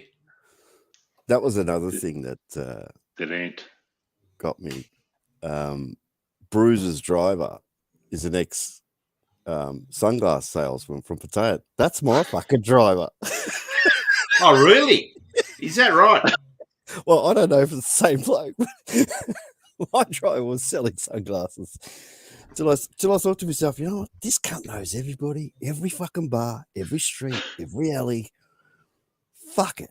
I'm going to pay him daily just to fucking drive me and just sit there and do fuck all. He could go sell his sunglasses on the side while I'm drinking. And that's how we when you were out. cashed up, man, when you were cashed up, did you ever do that Devil's Den thing or not, that bus? No, I spoke to a couple of guys the other night. We paid for a mate, and that was his first visit. Mate of mine's done it. Well, we all chipped in because it was his first trip. So we thought, yeah, we're going to fuck you right up. And it turned out, man, we were so spewing. The girls were, I'm not kidding, they were stunning. They were fucking tens, mate. And he's got two of them. He's got this shit-eating grin on his face that we couldn't wipe that shit-eating grin off his face all week, and it was frustrating him. But I was, I mentioned the Devil's Den on another forum. I might have been talking to Beans. You're going to get the Devil's Den bus or something. And could you think of anything worse? A 10 out of 10 or a 15 out of 10 sort, fucking having a suck off a bloke that's just got on a 16 hour. I know. Out of order, mate. Out of order. TMW, you got to brush that aside in your mind, otherwise you go insane. Oh. And I found that a lot of things in Thailand. You just got to brush that aside in your mind, and you didn't see that, and you didn't think that thought. Move on. I'm sure Thai ingenuity would dictate the fact that they have some special towels that would get rid of. Oh, you take your pants off, we give you a bath. You know, they've probably got a tub in the back of the fucking Devil's Den bus. I don't know. He wasn't talking about it, but that shit-eating grin was on his face all week, mate. All week. And every Sheila that we throw at him would say, mate, look after her. He'd go, fuck off. So he's just grinning at us like, fuck off. Like he just had two of the best of the best. So you've been over there as a troop, like with mates for a golf trip and all that sort of stuff, have you? Yeah. Yeah. I've got a mate that goes across for golf trips with about 27 of his friends. Yeah. And not around he's played. Or if it is, it'd be in Bangkok. Or Pattaya. Pattaya's got the special golf too. Oh, they go to Pats. Yeah. He knows his way around it. But when I did the bike trip with him in 2020, he's gone, oh, fuck, this is unreal, Timmy. I'm actually starting to see a bit of Thailand, you know? And from that point on, his trips have changed. Oh, as they do. Like your attitude changes the more you go. Don't you think? Like you started cycling around it. Oh, I'm not like anymore too fat now. But, yeah, but like, how did you get to that stage? You specifically travel there to fucking cycle it. I did, yeah. Yeah, I did. Well, that's a big 4 or 5 times just for cycling trips. Yeah, 100%. Well, Thailand kills the most cyclists more than any country. Mate, cycling in Thailand is safer than Australia. Yeah, we fall asleep on long journeys. Oh, Cargo's in autopilot. I only nearly died once in Thailand, but I've nearly died back in the day when I was cycling big Ks. I've probably died nearly 40 times in Australia. Yeah, but how many of you guys? Nearly died. There'd be 20 in your troop, wouldn't there? No, mate. No. One of I used to. The only group that I was ever a part of was one that rode the M7 cycleway, and it was it's not on road. It's off road. It's 40 kilometres of cycle paths. I used to ride by myself out west and stuff like that, and up the Blue Mountains and stuff. But as a peloton, as you would say, that's what I think you're getting at if you're riding with a group. And I know where you're going from that. Yeah, those cunts that hide they fucking hog a whole lane and all that sort of stuff. I know where you're going, right? But the M7 cycleway, which is 2 kilometres from my house, is 40 kilometres one way of no traffic, no traffic lights or anything like that. It's just a cycle path, and even then, people crash with magpies fucking swooping and in spring and fucking. If a Maggie wants you, he's going to get you. Yeah, 100%. There's four spots on the M7 where they get you, but there's a lot of Filipinos out this way, and cycling to the Filipino community near where I live is the new fishing. And they've all got the best bikes in the world, $8,000-$10,000 push bikes and stuff, and they all cycle, but they can't handle a fucking cycle. So all the crashes happen on a Saturday morning with these groups of 40 blokes on the M7 cycleway, and they hit each other's wheel and fucking come down, and all of a sudden they can't drop an ambulance, mate. They haven't grown up with bikes like we did. Yeah, and they don't know the etiquette and what you got to do and stuff like that. You get a bloke with triathlon bars, mate. You don't fucking ride in front or behind him. You fucking get him out there, get him right at the back because they can't control the bike. Yeah, and you blokes are like that's in the past now, mate. I haven't got the motivation anymore to do the Ks. You got your boot clips on and everything else. You're ready to rock and roll. You don't need someone fucking skimming your front or your rear wheel. Oh yeah, mate. It's happened a few times to me where you touch wheels and stuff, and it's the bloke that's front wheel touches is the one that's going to come down, not the back wheel. Yeah, but this is where experience comes. That's why I said they haven't ridden like we did as kids. Like we know that, we know the basic physics of what you're doing. Yeah. We have an understanding of the physics. They don't. They learn it as they're on the fly, as you said. Like they spend all this money on new bikes and shit, but they don't understand the physics and the etiquette that goes behind it. They come across. They get permanent residency, and then the community of the cyclists welcomes them to the cycling bunch. So they go out and spend a fortune at the local bike shop. They haven't had any training, and all of a sudden they're in the middle of 40 blokes riding, and you wonder why they come down, as you said. Yeah. The Filipinos that I used to work with, as soon as they become, they call it PR. As soon as they get their PR, the first thing that they rock up with at work Monday morning is a brand new car on finance. Then they can get finance and shit. They're secure now. And you talk about face and losing face like Thailand. I've got a mate that's in the fire brigade, and he's a Filipino, and he's a really good mate, and he's one of the leaders of these cycling groups, And he says we're talking one day, and he says, Tim, it's all about face. This is why on Facebook you see my community that always dress their kids up in the best clothes. When we have a function at our house, we present all the beautiful food we're cooking and put it on Facebook because it gives us status in the community. They all, when they have a new house, they invite their community over, like the Indian Sikh next door. I got invited to his house warming fucking thing with all the things, all the Sikhs and everything coming over because it was a show of face. I had to put this fucking turban on. I've gone, Ricky, what do I do now? He says, come in, Tim, come in. You come in here. I'll show you what to do. So I've got to bow in front of this whatever they call them, the big grand poopah of the Sikh temple down the road, and I'm bowing and scraping and everything. And then I went out the back. They got a tandoori oven in the backyard, and I sat down and had a magnificent feed. And he calls me his brother now. Fucking loves me, mate. Loves me. You know? Yeah. Did you know you can go to any Sikh temple and get a feed or a lunchtime? Yeah, I do. Yeah, I do. And I also know that the Sikhs have been very overt in helping bushfire victims and flood victims with their vans in both Victoria and New South Wales. Boots on ground. Punjabi Army, mate. Yeah, even if they just provide something, some sort of little sustenance, they're happy, and so is the bloke that's getting it. I lent him a circular saw one day. He said, "Oh, Tim, can I borrow your circular saw?" Yeah, no worries, mate. Fucking have a go. You know, it's only a cheap Ryobi jobby. It still works, thank Christ, because he had it for nearly 2 years. And he's got the Punjabi Army over with a Pantech truck. And he's gone around the environs of his new house, and he's going, through fucking trees with me circular saw. Nice. Oh, for fuck's sake, to my missus, look what he's doing to my saw. You know, I didn't say anything, you know, but it was only a $70 saw, but he's new pergola. Oh, got another tree to lop down. Through the fucking tree, you know. Oh, Jesus.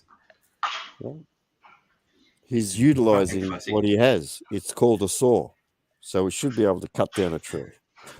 You know why he loves me? Because the day him and his missus moved in, I said, welcome to our street and welcome to our community. Because the neighbour I had before was a fucking Aussie bogan fucking slut. He had two of the loudest barking dogs I've ever heard in my life. All right, I'm going to interrupt you. I want you to hold that thought. I will be a quick mate. 30 seconds, quick fridge run, 30 seconds. Please hold the thought. You're all right, mate. You just alerted my brain to something. I'll be back. Righto, please, yeah. No, Man, I bet I was gone looking for what was that terminology you used for your neighbour? I can't remember. Yeah, okay. Bloody, the best thing about living next door to an Indian Sikh is the wafting smells of the cooking that's coming through, mate. Oh, outstanding. He brings a food plate in every now and then. Yeah. All right. Sorry. I'm back. No, you're right, mate. I was just saying the best part about living next to a Sikh family is the wafting smells of the food that's coming through of an afternoon. Yeah, and they cook in the garage, you know, and because imagine sticking out your curtains and stuff with that. I was saying to Henry, every now and then there's a knock on the door, and his daughter or him and his daughter are there. We'd like you to have this, you know. And I go to Trace, cancel the takeaway fucking order. We've got a feed. You know? Fucking classic. Man about. Can I turn the clock back about 30 seconds? Yeah. You suddenly leapt up and ran out the front door there. You didn't leave a dog locked out there or something? You're hearing a sliding door that separates. I'm in like a den, what you would call a den.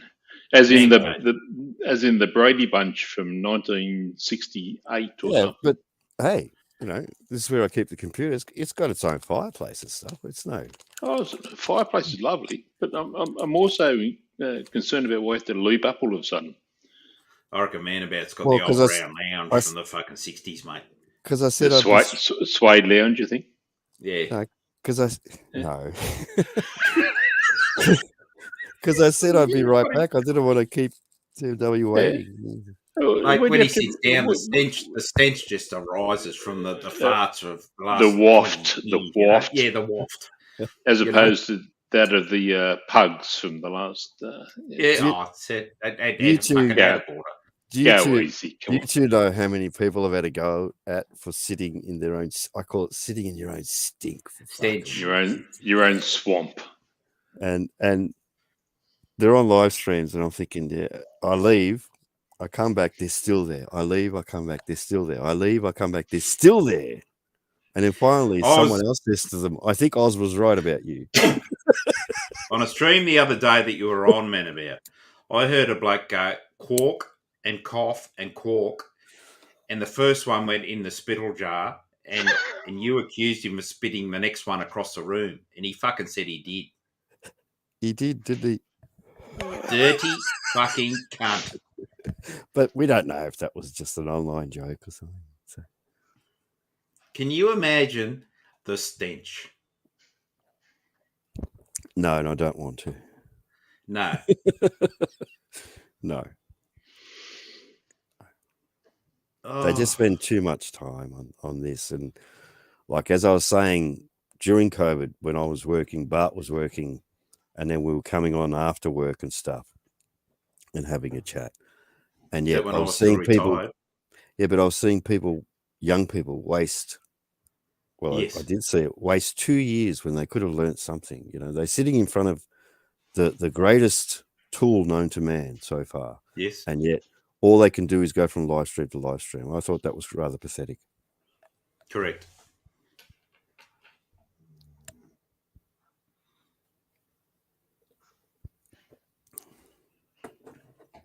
Well, there you go. I didn't think I'd be lasting this long, but it's only that's early. fucking good.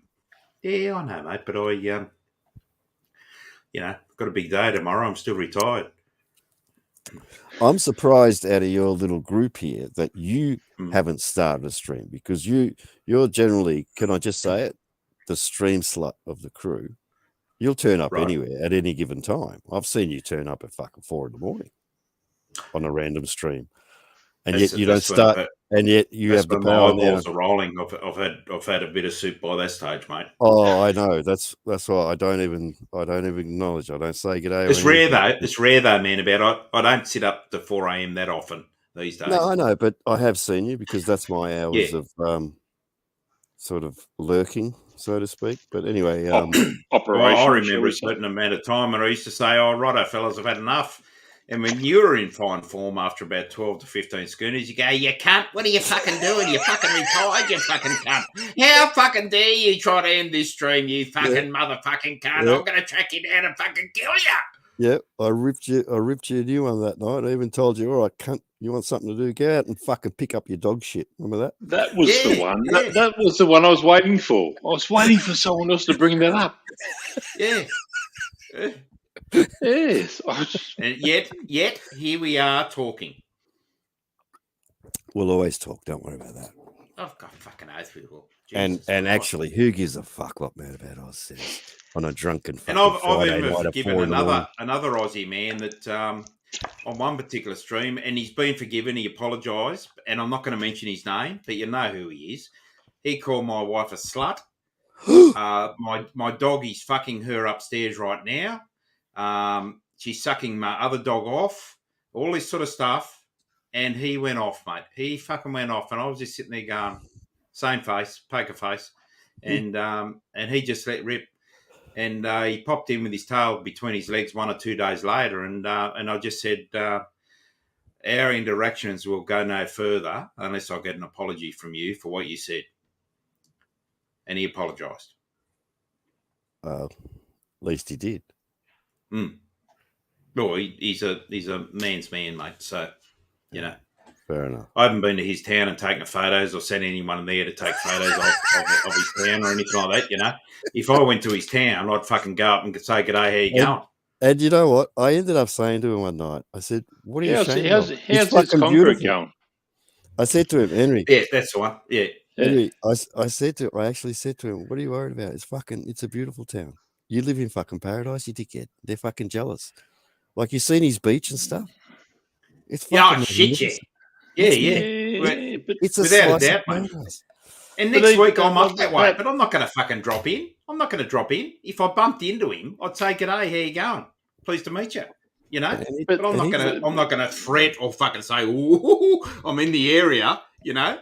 But that whole thing about somebody, without mentioning names, somebody who not even going to the area, somebody knowing someone who went to the area and taking photos of the club that somebody may have gone to, and fucking blown out of proportion.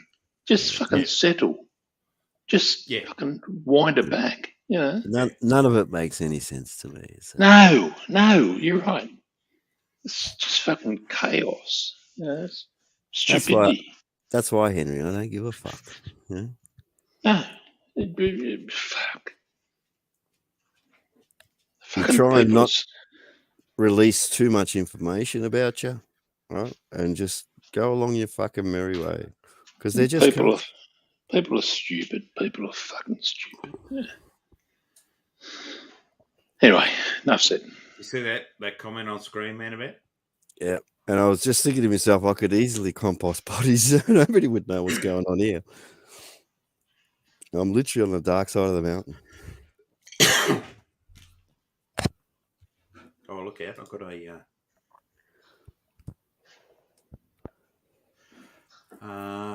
an hour, 56 minutes ago, you put something in the private chat, man, about. I've only just seen it. I can't remember what you're talking about.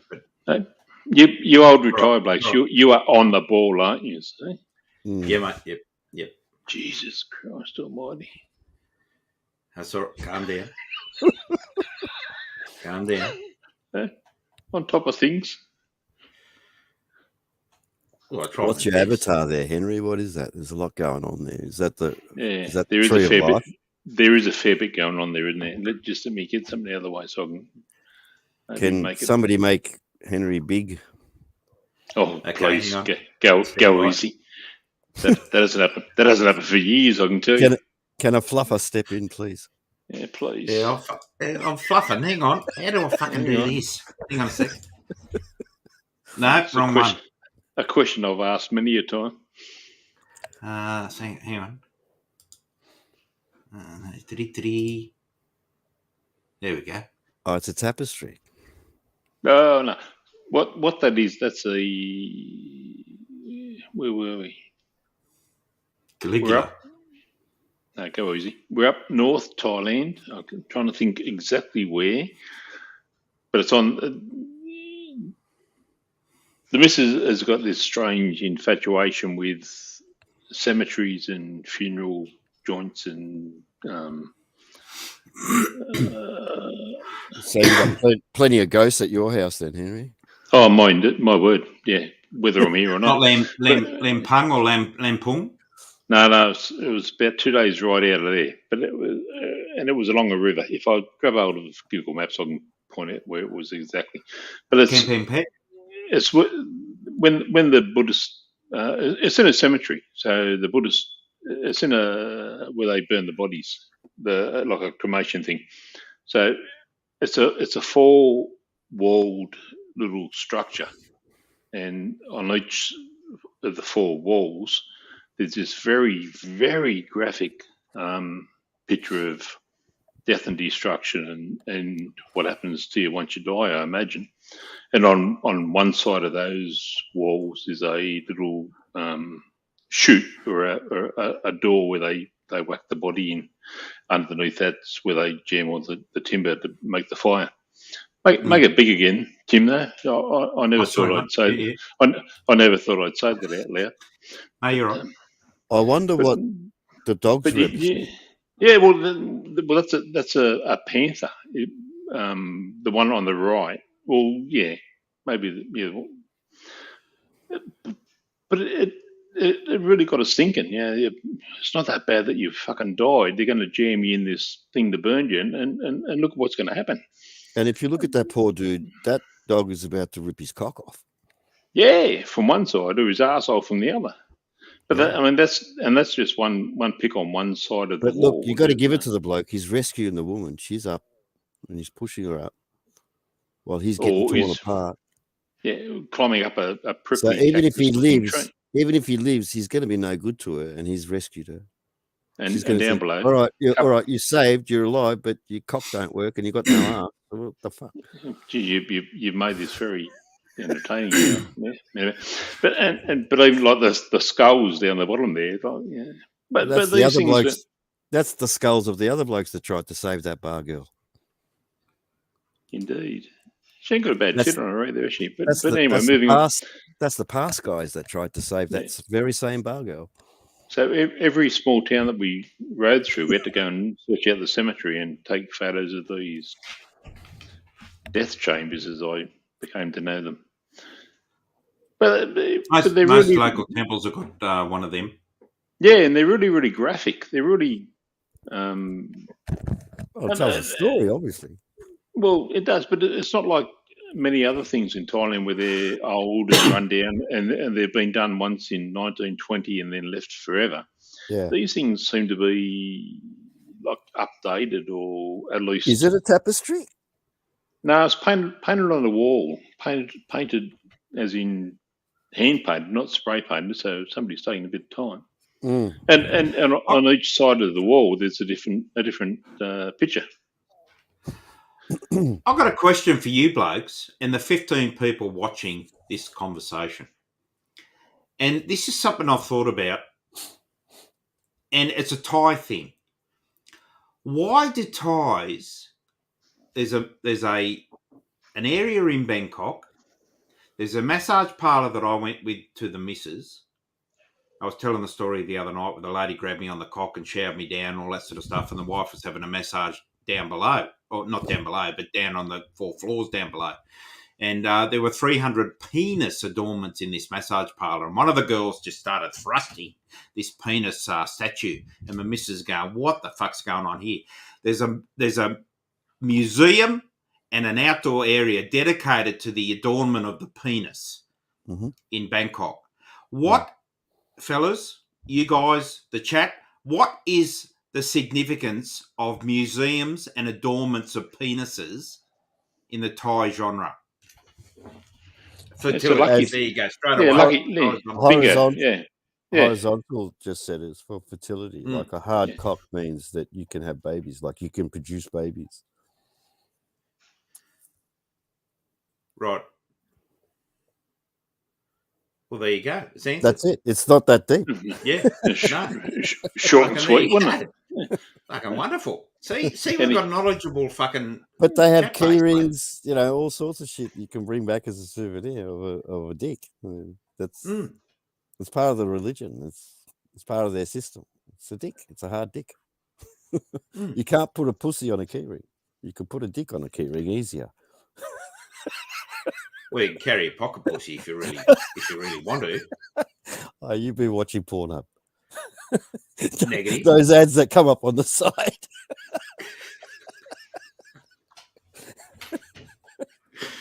Negative, but I have made significant investments in the Fleshlight company. I have had a look for research purposes. Yes, indeed. Purely educational. Yeah, there you go. There's a penis temple in Railway Beach. 100 miles, 160 k's, 30 degrees, hottest day of the year. That's a good effort, mate. 160 k's is 30 is degrees a good in hit England. Hang on. We'll watch the news tomorrow. There'll be fucking 50 cunts dead. Heat wave, 30 degrees. They'll die. When I was there in dying in England at 26. In 2019, it was fucking hot. It was hot. Our hot? And so was Europe. Our Go hot? to Scotland, it was fucking raining and cold. Yeah, but our hot or their hot? No, I was hot. Yeah. All right. Different heat too. Different heat to Thailand, different heat to Australia. We've got the dry heat. Thailand's got the humidity heat. England had a different heat. Melbourne on a 43 degree day, you can't breathe in. Forget breathing in outside. You can't breathe in. Well, same here, mate, yeah. It'll burn your fucking lungs. I think the best we've had in the last few years is 48. Yeah, we got to 48. That was, and that's down your way. That's a tinderbox of bushfires down your way, mate. Well, that's when they erupted, didn't they? They fucking all went off. Because we're not allowed to clear the ground, so we've got to watch it burn. 100 miles, Cabia. How long did that take you? So I'll be thinking probably 7.5 hours. That's a big go. What's that? 160 k's. 160. Yeah. 35 plus for a month for England. Fucking half of England would be dead. Biggest I ever did to Henry was 205 and rode from home. You're familiar with Sydney, aren't you, Henry? Well, I'm familiar with the Civic Hotel. If we, Yeah. if we're going Okay, to wind it back by that, Every parties in Sydney every Jesus Friday night. Christ Almighty! Righto, stand by. Road from Henry's my almost home. a Sydney socialite. Road from my home up the old Northern Road to Wiseman's Ferry, crossed the ferry, went up Mangrove Mountain to Calgar, and then rode from Calgar back along the old Pacific Highway back down to through the Pie in the Sky, back down to Hornsby, and then cut through the Galston Gorge to come back home. 205 kilometres, hottest day I've ever had. I was going to say, it must have been summer. In my shoes. It was ridiculous. I went through probably 10 electrolyte bottles and about 15 other bottles of water. It was ridiculous. Exactly. January 12th, 2015. Sorry, January 5th.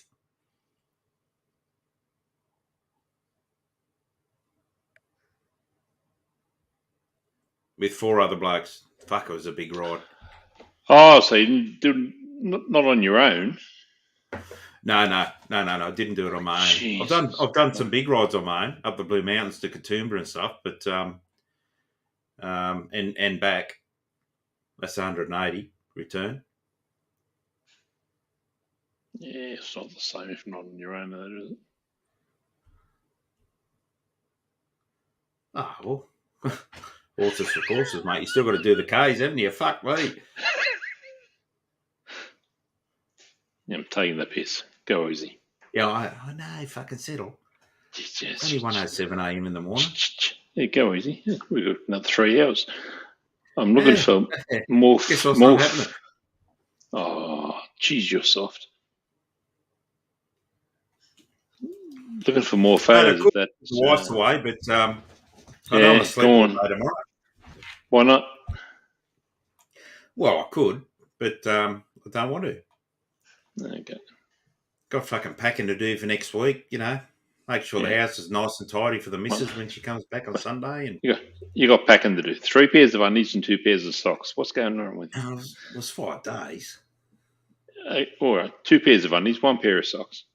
Got all the prezzies organised for my mate. A couple of bottles of red from the Barossa Valley. Fucking 5 litres of port. And it ain't Christmas. Oh, well, he's my best mate.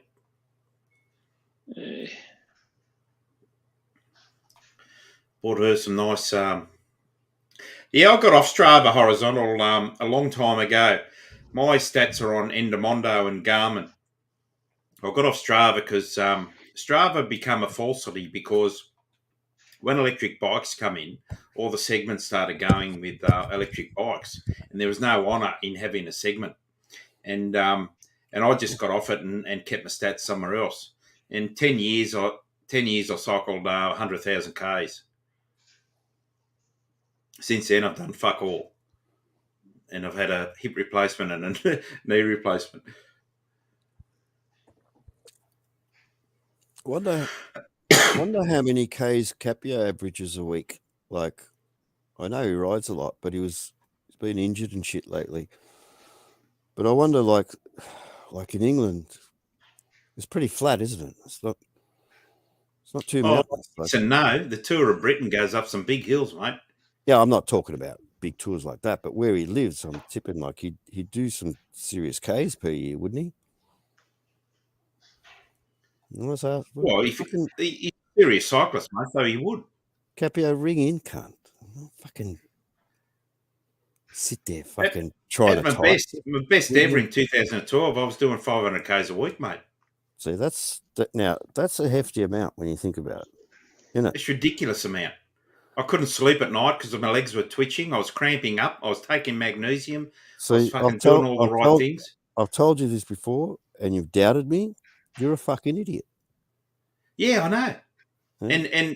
And one must realise one's an idiot when one can reflect on the past and move forward from that reflection. Henry, he's doing 500 fucking Ks a week and wondering why he can't sleep because all his fucking muscles are fucking...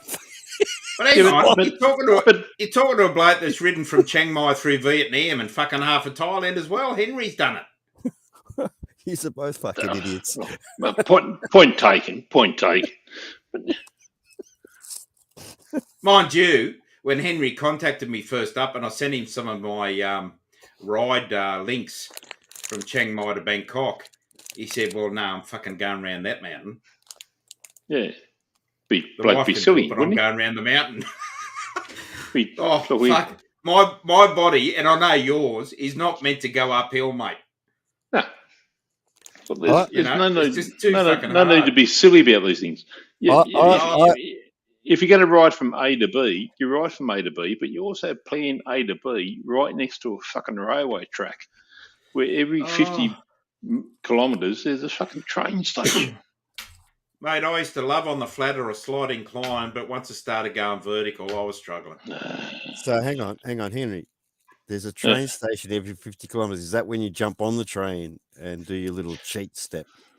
Well, that was the plan. That was the whole thing. That don't fucking laugh. I haven't finished. That was the whole plan and get me over there. So I've lumped over there. Fucking me, 120 fucking 5 kilos of me, fucking 12 kilo of bike, and fucking 20 kilos of luggage. Into Blampong, fucking bang, here we are. Fucking let's go. And we started up the north, so I'm thinking it must be downhill from here. Fucking Jesus Christ Almighty! The plan was you drive for 40 k's in the morning. You weren't allowed to stop until you did the 40 k's. Then you just stop at a fucking side of the road. Some poor lady who was expecting a big fat Westerner to fall upon her lap and have her mulch some mango or fucking some other banana or fruit or something, some kind of liquid that I could consume. You'd sit in the shade under a tree and eat that with some ice. Then you'd jump up again, you do another 20 k's, and you might stumble upon a 7-Eleven or something similar. Yeah. And then you'd squeeze another 20 k's in at the end. If it hadn't rained or fucking something else had turned to shit. But apart from that, man, I enjoyed it immensely. All right, next question. Just had this before you go. We've just had John S. end of the chat. Welcome, John. And Horizontal Decline said, going upside Ducep. Now that's a fucking climb. And the other equivalent climb that I would hate to do would be up to the Phuket Buddha. That's a cunt of a climb. But one of the cunts of climbs I did in Thailand was coming out of Kamala and going up the hill. 20 degree hill. It was only a kilometre, but by Christ, I did it twice. I didn't get off, but that was the hardest and the highest my heart rate has ever been, I think, in my life. Sorry, man, about. No, you're right. You're right. That was good. I wanted to say earlier, Horizontal Decline, I thought it was an alt account of somebody else. So I'm tipping I was wrong there. By the way, he's been talking about other stuff, so I was definitely wrong. What I want to say was walking from my hotel to anywhere in Soybe Cow, a bar, right? I'm wet with sweat. You guys are riding a bike for 40 kilometers, Henry just said. You just said 50 something plus. Yeah. Get fucked. How wet are you and how much fluid do you need to keep going? Well, this is why all the people put shit on cyclists for wearing Lycra. If you get a good Lycra, it wicks the sweat off. So you're actually, even though you're sweating, when you get off the bike, you're sort of half dry. You might be soaked, but the wind cools you down because the gear is wicking the sweat away. And as Henry said, the bottom line is you hydrate, you eat. Just let me interrupt. Yeah. The humidity is 100%. It's in your face. It's all around you. You cannot escape it. And you're telling me the wind is fucking helping you. And that's why Thais look at you in the middle of the day as you ride past while they're laying down on the cellar. And they go, who are these fucking idiots riding past? And then they turn around to each other and say, they're Englishmen. They don't know you're Aussie. Well, yeah. Mad dogs and Englishmen. But man, about the 40 Ks was the morning tea episode. We were doing 80, 100 Ks a day. Like, I'm sure you were. That's I'm dying here listening. Like, but don't get me wrong, fellas. The beautiful Thailand that we all know. I've ridden through villages and gone Sawadee Cup, and they go back to your own country. Oh yeah, I've had that myself.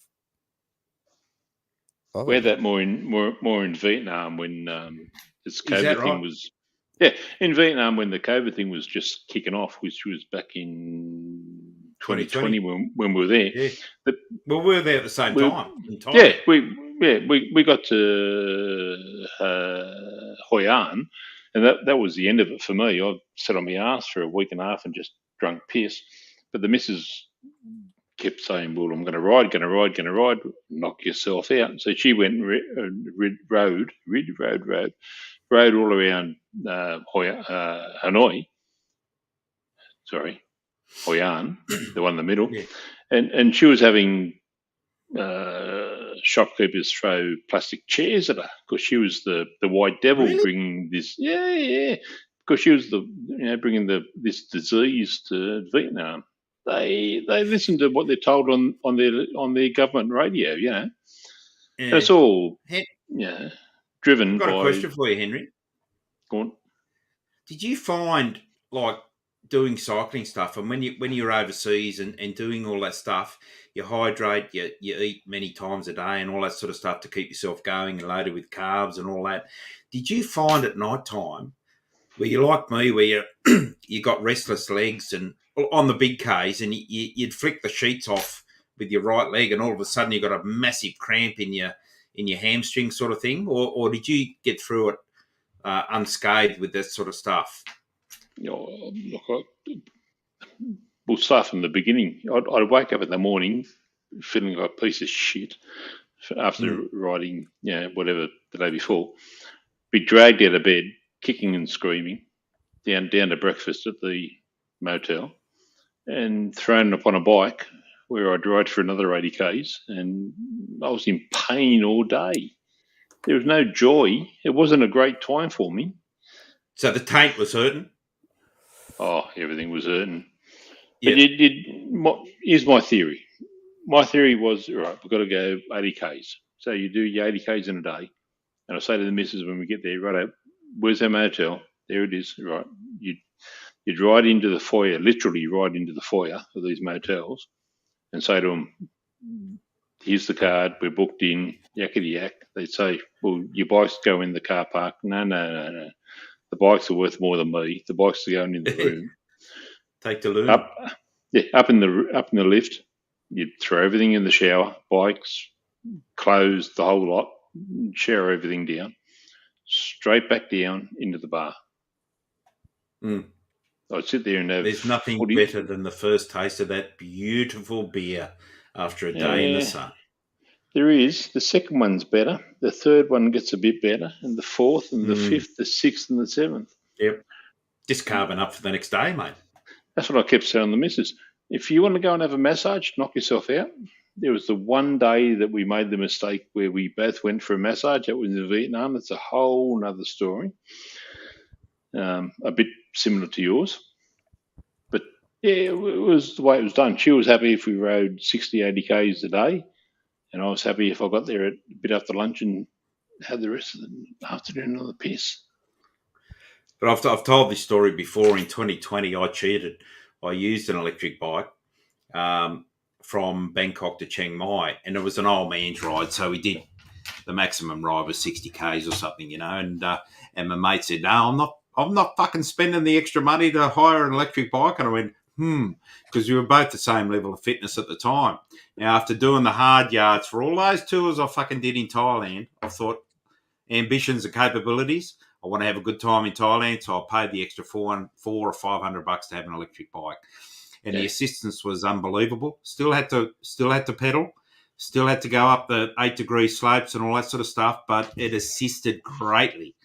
And I'd be sitting there at the top having a smoke, and the other 15 minutes in front of a mate, and he'd be coming up, "You fucking arsehole. Why the fuck did you invite me on this trip, you cunt of a man?" And I go, "G'day, brother. How you going?" And he go, "You're going well, mate. Yeah, come on, Gazza. Come on, mate.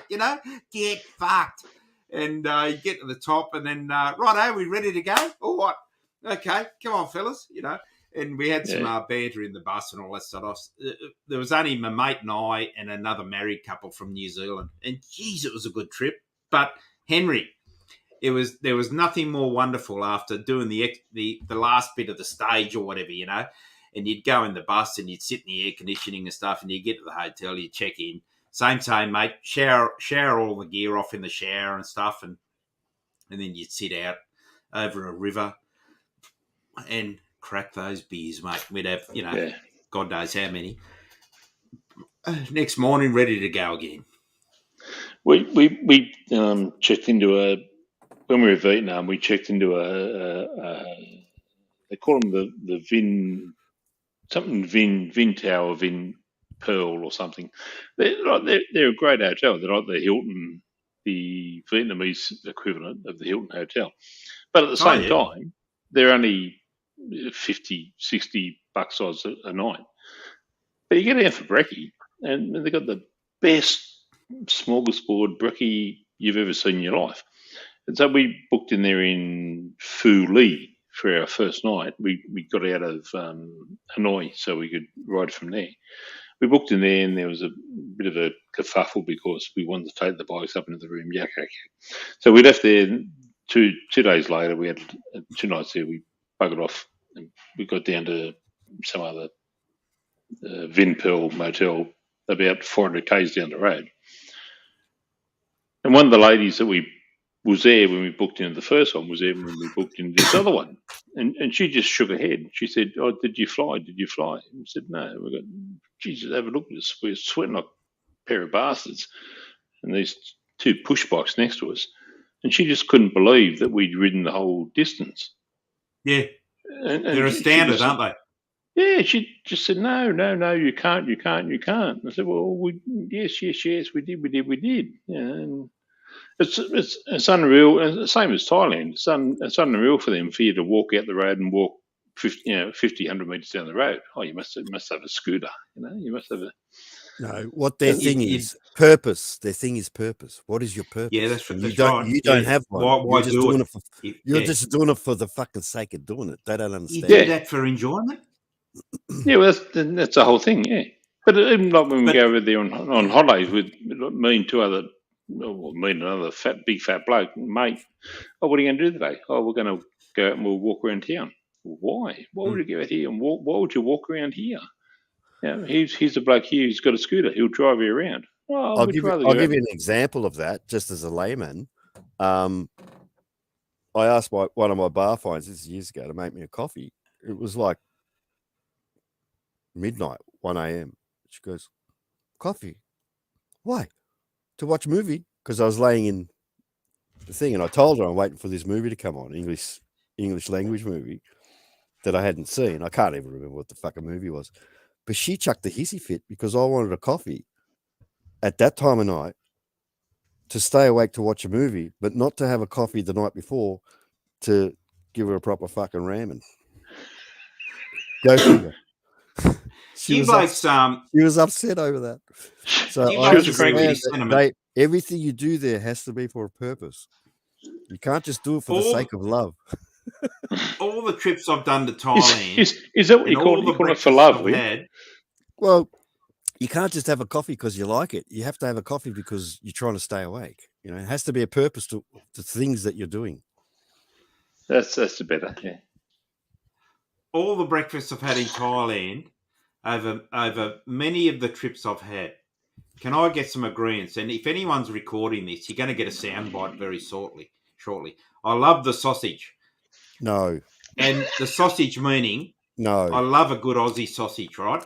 Or a British sausage. You're getting I am sick and tired of going to the bistros or the breakfast stuff, and you get those little parboiled bloody little boy sausages. Saveloys. And the fucking bacon, the streaky bacon, out of order.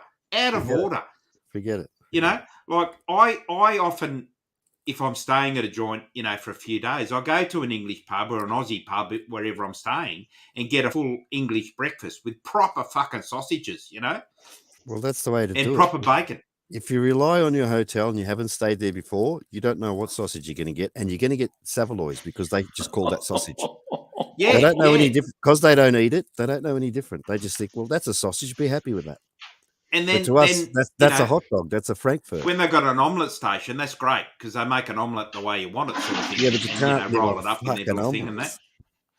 But I love a good omelette. But no, you're right, Cappy. Our breakfast is only the meal of the day I don't enjoy in Thailand. But the Thais aren't stupid. They have a morning breakfast of noodles and a warm meal, of soups and things like that. It's more like hot dog meat, Joe. 100% correct. That's what I said. It's Savoy. It's fucking Frankfurt. But what about the slice of ham? Sorry, the square slice of ham cut into a triangle, floating in a bath of warm water. Yep. What's happening with that? And I just can't bring myself to eat a curry or something in the morning. Before strapping the ass on a bike seat to ride. You don't want the blurter going in the middle of a 100k ride. So what I have done often is they always have the rice, right? So I look at the whole breakfast spread and I think, fuck cornflakes, it's stale, right? And you're not going to trust the milk that you're going to pour on it. So I'll have rice and whatever stir fry there is, whatever stir fry. I don't give a fuck what sort of stir fry. Yeah. Put the stir fry on top of the rice. That should keep you going well past lunch. Yeah, I end up just going an omelette with about 4 pieces of toast. And I guarantee you're not going to spend 3 days on a fucking toilet bowl, and 3 days of your holiday gone. Oh, one of the funniest fucking things. You eat a suspicious Savoy, or what they call a fucking sausage, and I kid you not, you're going to spend 3 days on a fucking toilet. Funniest fucking things. Somebody catch that. Men about Oz eating a suspicious sausage. We're riding through bumcrack nowhere in the middle of whoop whoop, in Thailand, and we've stopped at this local temple, like an authentic local temple, where the toilets are the squat ones, and the mate's got the trots, and he's called urgent. I hear this, Tim, help me, in the distance, right?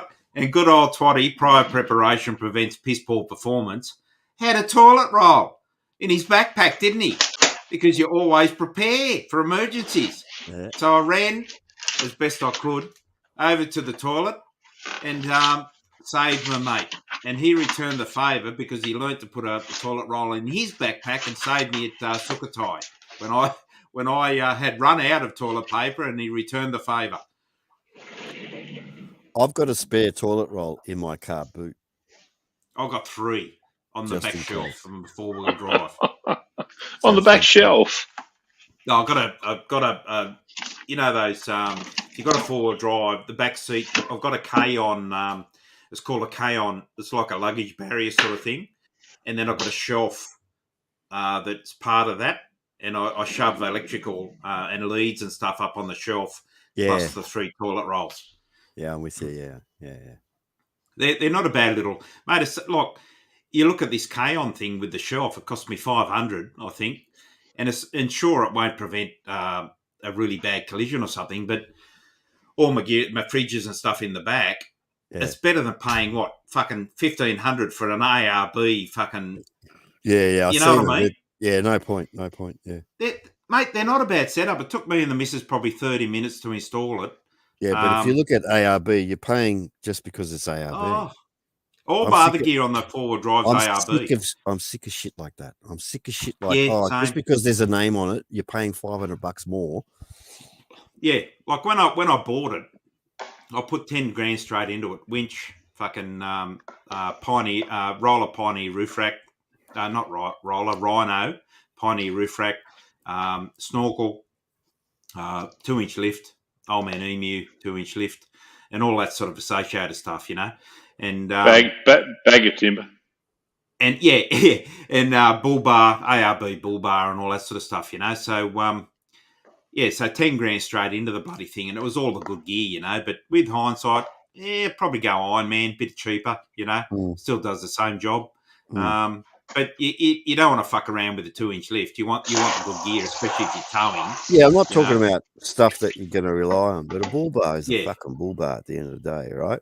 It doesn't matter if 100%. an apprentice welded it up or some professional at ARB. Who gives a fuck? I Yeah, mean, why am I paying that's right. $500 more than what the average price is? It's just stupid. That's right. Yeah. And at the moment, just say out of the blue, if I didn't have a bull bar and I rang up the local ARB dealer, it'd be a 2-month wait to get it installed anyway. These days, you know, everything's got to wait now.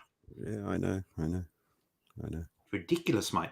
What do you got a Land Cruiser or something, or what's your? Well, I'd rather not say. See, again, that's information to the trolls. They love information from me. I've got a. They just use it against me too often. Yeah. Oh, FJ Like Cruiser, I'd love to talk about fucking a whole drive, bunch of shit. A whole bunch of shit I'd love to talk about, but these trolls will use it against me. I know they will. I reckon you got a 76 or 200. Long wheelbase. If anybody wants to know what you had it chopped, man, about or not? Well, it's long, it's high, and I've got all the gear in it. Put it that way. Like aluminium canopy and all that sort of stuff. I've got all the fucking gear.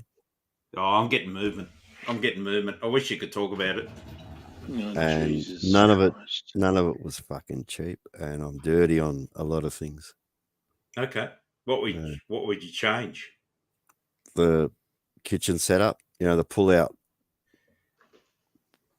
What battery wise? What are you running? They just went cheap on the fucking runners, And I think so rattling and all that sort of stuff. But what they charged me for it, I'm looking at it, I'm thinking, what? After all you charged me, you couldn't put the $50 runners on. You used the $20 ones, and they fucking bent on the first trip, mate. They fucking bent and buckled as soon as I pulled the fucking kitchen out. So what do you got? You got BC DCs and all that in the back, and it's fully rigged, mate. There's nice. I could survive out there for fucking weeks as long as you got fuel. As long as you got fuel, as you know. What do you got on top, solar panel wise? I got two 150s. Yep. And that does enough for what I need. And then even the mates will scunge off a little bit to charge something up or something like that. So nice. But you need, what I'm trying to say is, you need the gear, right? But the way they charge for it is just, you look at the materials that went into it. You can't be charging me that. I know an apprentice. Do you follow that Campman guy at all? Which one? On YouTube, and Facebook, the Campman. His name's can't think of his name. He's got a dog. His old dog Scoop or something died some time ago, but he's up in he's quite often up in the north of Australia. I can find the details for you and put the link in. I watch a couple of Aussies, but the rest piss me off. I'll get a link. Just hang on. I've seen some Aussie YouTubers out there camping and shit, trying to make a channel, and half their shit is bullshit. It's like, dude, I know your market base is either American or German or places like that like adventure, but you're fucking bullshitting to everybody. On this is the Facebook link. Some of them shit me. I don't have Facebook, so I can't. All right, hang on. I'll get you the YouTube link. And Facebook, being Facebook, demands you join to look at anything. Insidious Facebook. Man, here's his YouTube account, mate. Insidious. Stand by. It's evil. Facebook is evil. Here's his YouTube account. I'll have a look. While I'm doing that, you look up Chris Barman. Do you follow Ronnie Dale from Western Australia? I think I've seen a couple of his, but look up Chris Barman because he lives right where you live. How do you spell that, Chris? Chris Barman, double M. B-A-R. B-A-double-M. B-A-double-M. Chris Barman, got it. Yeah, it'll come up. He's big now, but I was watching him. So I was watching him when he had 50 subs. And you'll see me in the early days commenting on his stuff. 195K. Yeah. Doing all right. Yeah. I was watching him when he had 50 blokes watching. And he used to ask us, like, am I doing this for nothing? We're like, no, it's fucking grouse, mate. Because he does visual photography as well, like macro, micro, nice. The bugs, the flower, Yeah. He does all that. Like, he's not shy to show his creative side. And being an Aussie, as you know, we never show our creative side, do we? It's frowned upon. Oh, yes and no, mate. You know, Things are changing now, but when I was a kid, you couldn't show your fucking creative side. You'd be called a poofter. You're fucking right. Yeah. You wear the wrong coloured shirt, you'd be called a fucking poofter. There's some good channels out there, mate. Fucking, I follow another. There's some excellent channels. This bloke, he's got an Italian missus, and they do a fair bit of stuff in the NT and all that sort of stuff, and they're a business. It's like Sailing the Vagabond, on YouTube. They're a business. Yeah, see, even Sailing the Vagabond, I joined them when they started. And then they turned into... Yeah, but, oh, fuck yeah. I'd fucking lick her arsehole, mate. Mate, and some. I reckon she could drop a steamer on my chest and I'd be laughing. But see, Jesus. I was one of their first as well. And then they turned into this conglomerate. And then they even took home Greta. They took Greta home. That's right. Oh, didn't I have the shit? I unsubscribed when I saw Greta. I didn't even watch it. I didn't even watch it. I thought, get fucked. You're out. You're gone. That fucking... You came back there, didn't you? You came back. Oh, what? Yeah, I did. I did because I like this stuff. And, and do you blokes realise how many fucking people... They're not they're a Patreon and all that sort of stuff, right? But do you know how many people are paying, like... They're making every video they make is per video. Yeah. But they are making over $20,000 per fucking video that they produce. And I might say their editing and production is outstanding. Don't forget the free, and there'll be 20 grand worth of freebies as well thrown in. Yeah. And they have guests on board and sponsors and Patreons and all that sort of stuff. They haven't paid for a sale after the first 6 months of sailing. They haven't paid for a fucking replacement sale or nothing. Everything gets replaced. Everything's free. This other channel I'm trying to find on my list, they collaborate. Oh, Back to Basics Adventure.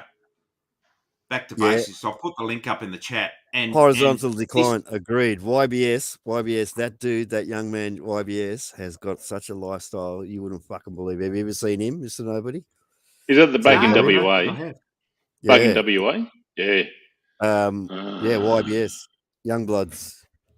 Yes. This Back to Basics, he's an Aussie guy with an Italian missus, and she's a sort of equivalent to the Sailing the Vagabond chick, mate. She's fucking outstanding.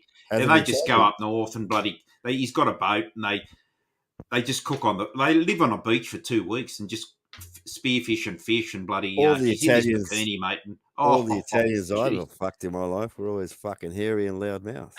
Yeah. Well, this one here. What about the ladies? What about the ladies? If you bring up the page and have a look at one of the pictures in it, you'll see she's got a beautiful figure and everything. She's just beautiful. Yeah, but Sailing the Vagabond chick is just just second to none. Didn't he land on the right side of the front? And her personality is just so much fun. Yeah, she's a little bit needy though in certain videos. Yeah. I noticed that too. She's got that fucking millennial fucking anxiety fucking, you can imagine it's all about me fucking, You can imagine they're deep in sea, right? Far out at sea, and she'd suck about something and he'd just be stuck with that. Yeah. He's fucking stuck with that. No matter how gorgeous she is, it gets fucking... I reckon I'd get used to it, Well, because she's new to you, but when... And for those that are into four-wheel driving and off-road stuff, this bloke, again, he's a business, but he's a smart man. He produces an outstanding video. He's invested a lot of money in it too. Yes, he gets sponsored and all this sort of stuff, but his name's Ronnie Dahl. He's from Western Australia, and I like his videos. He does reviews of four-wheel drives. Yeah. He does a lot of trips. He's got his own touring company that people tag along and all that sort of stuff. You got to add in, he's consistent. Like, he doesn't fuck around. He's consistent with his... Very much so. Very much so. And he's knowledgeable, mate. Yeah, he doesn't talk shit, but he pumps them out. Goes through the vehicles too. He's got one vehicle on the east side and one on the west now, because he reckons it's cheaper to fly across and do the four-wheel driving over this side of the country than actually driving his own rig. Yeah. across the country, which probably makes sense, you know. Well, yeah, it does. Just excuse me, I just got to go to the toilet, gents. All right, me too. Fuck is all. We'll be back.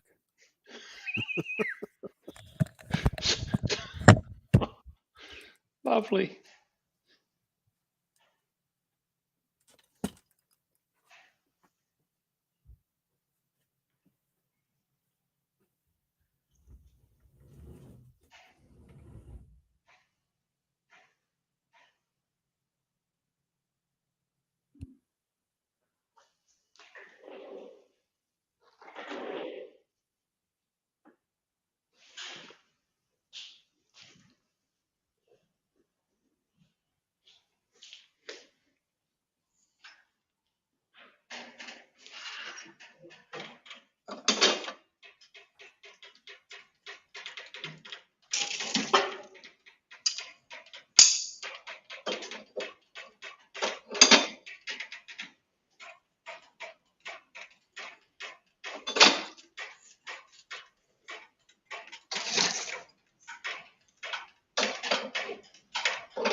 I'd just like to give Henry the first Titanium Award for the inception of the channel. Welcome to the Dead Fucking Air Society, Henry. Yeah, back now. Yeah, was that? Oh, you went as well. Oh, my apologies. Oh, I had a bit of wood in the fire, that's all.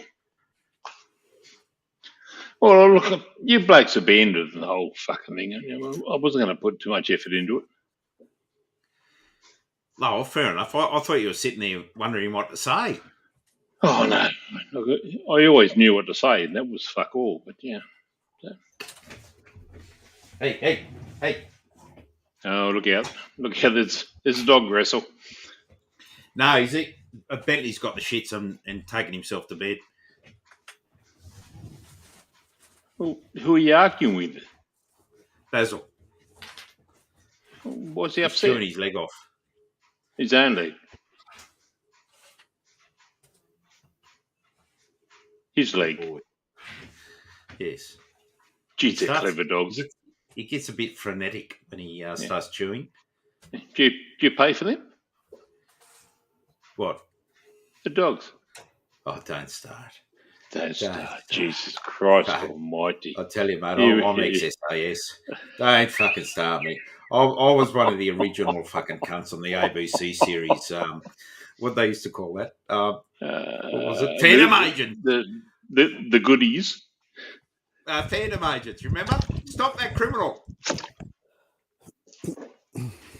Remember and Monkey Magic and all that sort of fucking I do. That's sad. See you, Horizontal. Good night, mate. Thanks for popping in. I really did think Horizontal was someone else. I don't know why. No, he's been here a few times, mate. No, he's old school. He's been around for fucking years. Yeah. But I'm just saying, I thought it was someone's alt account, but I was wrong. Oh, right. Who do you think it was? Pampui. Oh. Pampui would come on as Pampui, wouldn't he? No, I think so now, yeah. I distinctly remember something. Pampui's got another one. I'm not going to dox it, but he has got another. I know one of his. Yeah. Yeah, that's right. It's all good. He had a big night. He had a very big night. Oh, mate. And you know the only reason I went on, don't you? What he's talking about now. Sorry, catch me up.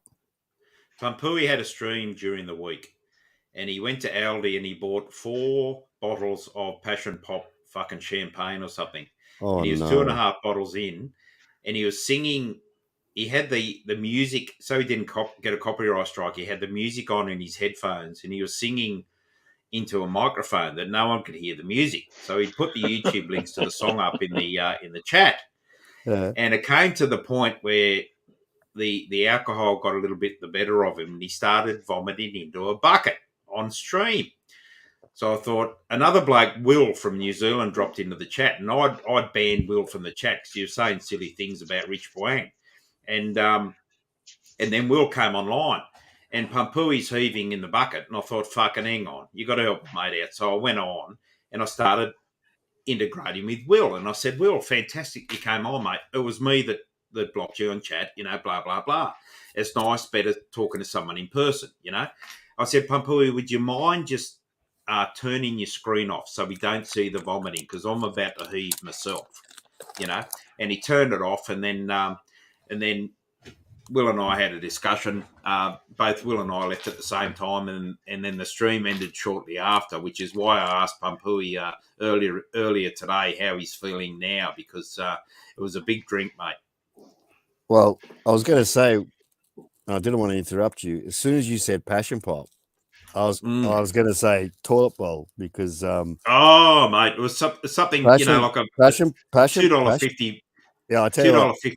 Yeah, I don't think it was passion pop, but it was a cheap champagne or something, All right, but and he would have like drank it warm. All right, even with those cheap brut, they're called brut, the champagnes. Prisoners make better fucking grog in their toilets than drinking that stuff. Yeah. So 4 700 ml bottles of it he got, and he said he'd been through 2 and he was on his 3rd, but I reckon he gave it a good nudge, mate. And how's he going with the treatment? I think his next chemo's on Monday. He had to have a blood test today, I think. He looked good last time I seen him. The growth on his side of his neck to look is really gone. good, mate. Yeah. It's working for him. Like a lot of people, they reject the treatment, like their body rejects it, and he's accepting it. That's a good thing. That's a good sign. I hope it continues like that for him. I hope he doesn't get really crook. Oh fuck yeah! Look, he's a great bloke, And if you notice, he's well balanced. He doesn't present harm to anybody, and he lets them have their head. He even lets the trolls have their head to a certain point, and then he'll fuck them off. Thing I they like go about to him, a certain point, then they go over the edge with him, and he knows the edge. Yeah. Thing I like about him is you ask him a question, he's going to answer it. Yeah, and he always has. I remember years ago when he had he had the first channel. You ask him anything, he'll fucking tell you, mate, and brutally honest. Yeah, 100%. Which a lot of people can't accept, and then they go trolling about it. And I think to myself, hang on, the bloke was brutally honest with you. It doesn't get much better than that. And then now you've decided to go and troll him over it. You fucking cunt. When he was pissed up, I was trying to put a few prompts in about the wheelchair guy from England, the scooter guy that had the hedge parker. I was trying to prompt him with a couple of things to see if he'd get on a rant, but he didn't bite. So he wasn't that pissed that he didn't realise what I was doing. Yeah, fucking classic. Yeah, but you also know that sort of shit gets vloggers into trouble. Yeah, but he did have a rant about because that cunt would have been on the blower straight away reporting it. Oh shit, yeah. He did have a rant about another bloke down in Tasmania, but he went quite hard on that rant. Oh, there was quite a rant there, wasn't there? Yeah, but the other one, extreme rant.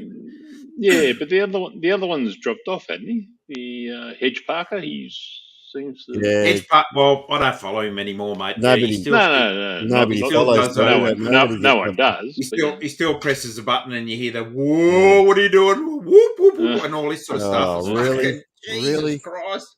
Oh, I feel sorry for the people that have stayed with him this long. I feel sorry for those people. But I'd love to meet him. I'd just throw 2 packets of thumbtacks straight in front of him.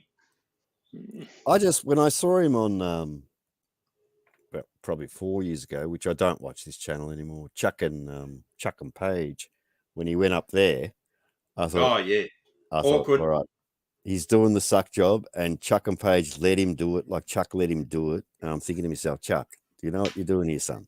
So I stopped watching Chuck, not because of that, but Chuck was getting, I don't know, a bit too mainstream by that One of the stage. most awkward ones And then he ended up in another streamer, another vlogger, and then another vlogger, and then he went back to England. I'm thinking this guy's just doing the rounds to get subs, like, because he's losing subs daily. One of the most awkward ones that I ever saw was when Kevin Thailand was still alive, and Kev's there at a pub or an outdoor restaurant having a few beers with his mates, and in he comes, and you know when you're at a pub with mates, and this fucking insignificant cunt walks in, and you go, it's like a Carl Barron thing, you know. And yeah, but he wants your attention. He don't does he walk in, know? but he demands your attention. Yeah, and the look he got was, what the fuck are you doing here? You've just fucked the night. You've just fucked the night.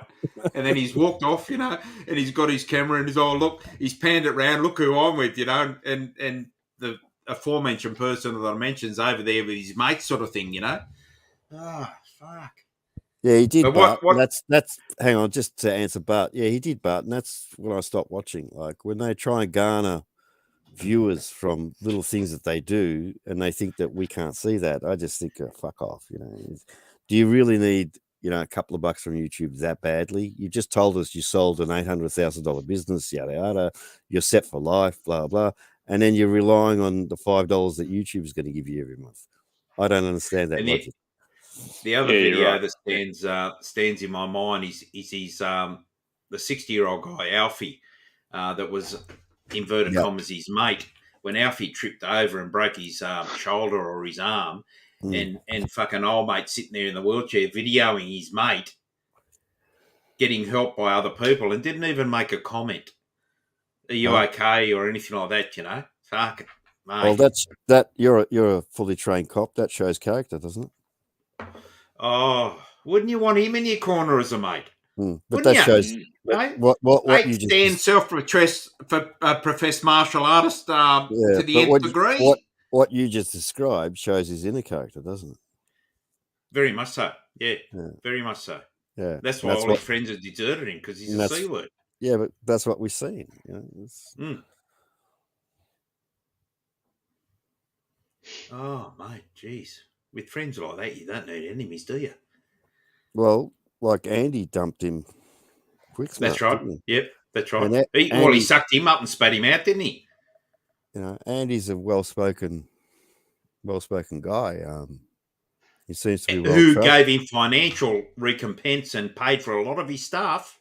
Oh, I didn't know that. I found that out later, and I thought, fuck, how? You know, good-hearted people get conned.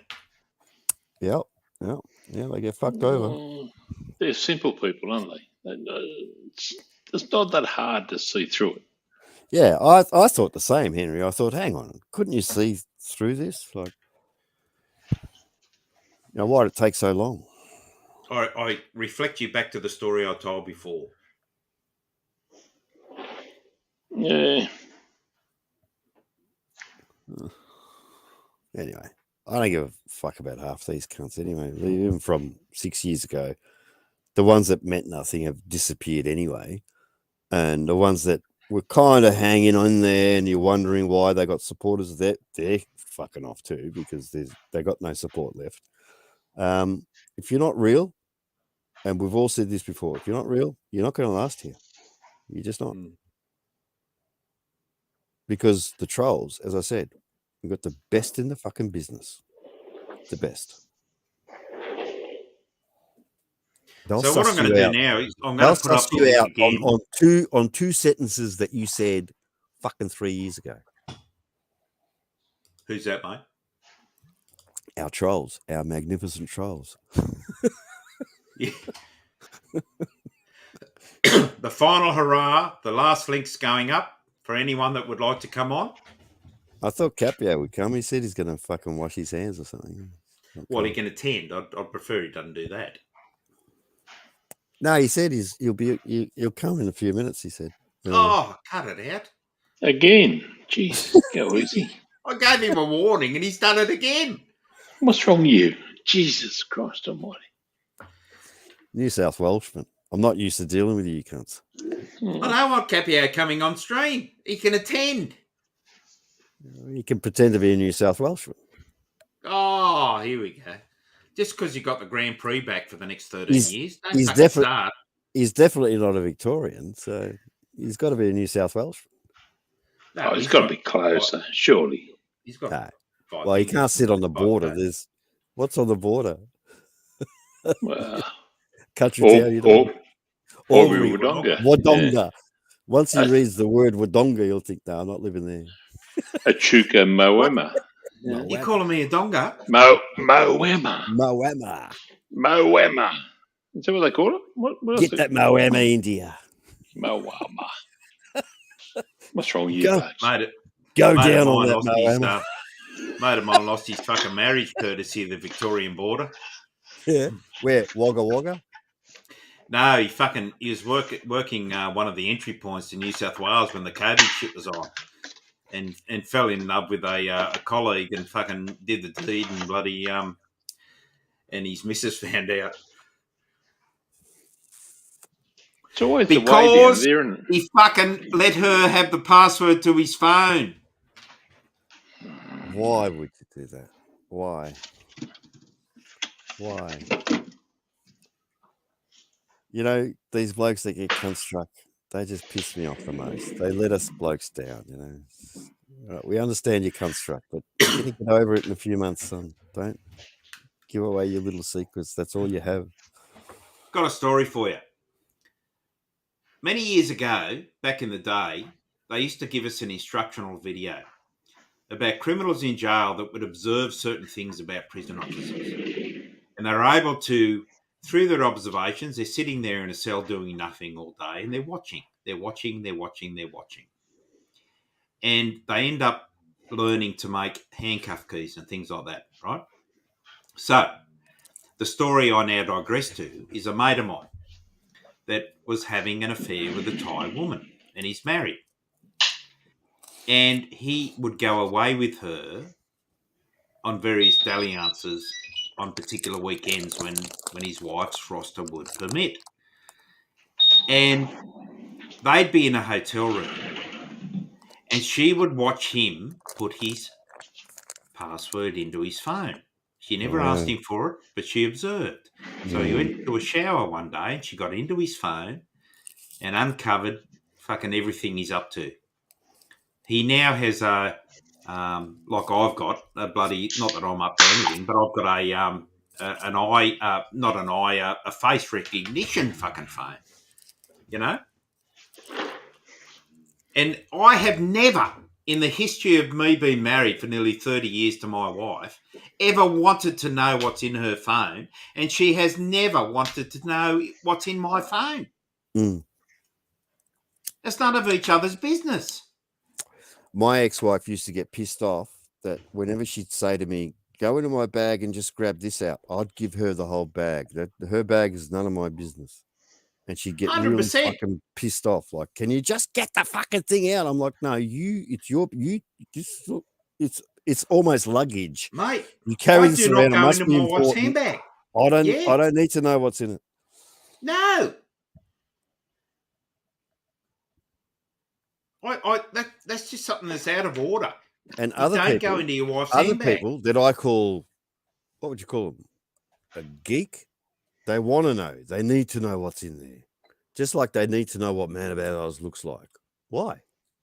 You're fucking voyeur or something. What the fuck do you need? I reckon you look like the camp man.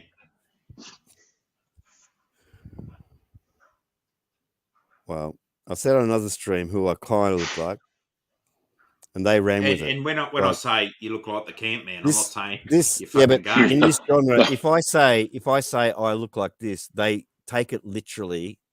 You know, so eyeball, eye socket, nose, everything. It's like, no, it's not what I mean. Like, I just randomly say shit, and the trolls will stick to this formula that they have where you said it, so you got to stay with it. It's fuck off, cunts.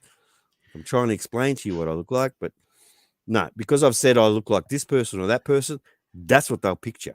And that's what they'll hit you with later in a few weeks. Like, oh, you said that you look like blah, blah, blah.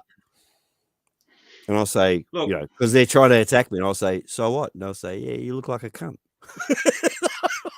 Look, I know your first name, and it's none of my business to say what your first name is. But as to what you look like, mate, I couldn't give a fuck. Good, because it shouldn't matter. No, it doesn't. And that's how we started, right? And then despite the fact you sound a bit like John Laws with that beautiful microphone, I could have said Alan Jones, and you would have got offended. I said John Laws. Fucking right? $24 microphone. Yeah. Okay. And then all of a sudden, just quietly, it is a wonderful sounding microphone. It's a lovely sounding. It is, isn't it? You guys are taking the piss now. Fuck off. No, behave. Settle back, Tiger. I'm not kidding. It's $24 headset. Hey, you don't know how to accept a compliment, you can't. Well, because no one ever compliments me except women. I've done it 3 times now on the microphone. After the deed is done, mind you. Oh, Jesus Christ Almighty. Yeah, Mighty Bart says, I'm expecting a talking big kangaroo, like the fucking boxing kangaroo, the big chested red. Imagine walking around Thailand looking like a big red. They'll run for the hills, or they'll skewer you. They'll skewer you, and you'll end up in a fucking Thai street corner street vendor. You'll be the shish kebabs that night outside Saw Cowboy, I tell you.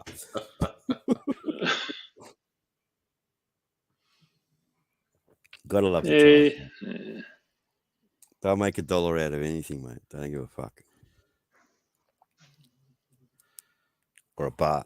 Mate, I tell you, I think we've all been having a drink tonight, and it's pretty good kudos to 3 old cunts that are sitting here on a titanium stream that have been on the piss for a few hours. We're still integrating, we're still articulating, and we're still chatting. Well, talk it up. You just Henry, you just killed the vibe. For fuck's sake. Jesus. Right, well, get fucked you can't. Let's fucking get it on. Fucking hell, so. Gonna start calling you Sarge. Righto, stand down. See, like, I've got family in your line of work, and I can't say that because of the trolls. They'll fucking use it against me. Like, So don't say it, young fella. Leave it out. I do. I leave a lot of things out. Excellent. And then it gets more and more disinteresting. Well, yeah, but you bring it upon yourself in a way. Yeah, but they expected story that. For you. Over the years, they expected Man About Oz to be Man About Oz. So I gave it but over the years, you've made the fucking story too. So fucking just do it. Well, I've got a story for you. The other night, I've got a mate of mine that I've known for fucking a plethora of years, and he was a videographer at my wedding, and I used to work with him at an Inner West station back in the late 80s, 90s. He was a what at your wedding? He took the video. There you go. So he was a cameraman. Yeah, cameraman. And this bloke is now a very high-ranking officer, and he has. I'm not going to name the stations or anything like that. He has now been transferred with the hierarchy to a certain station in Sydney somewhere. Yeah, Westmead. And my nephew is at his station.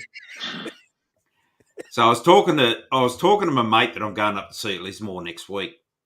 He's on his way out after 37 years, and bloody, I said I've been thinking about mentioning to my mate that my nephew's at his station, and he said, "Well, why wouldn't you?" I said, "Because I don't want to,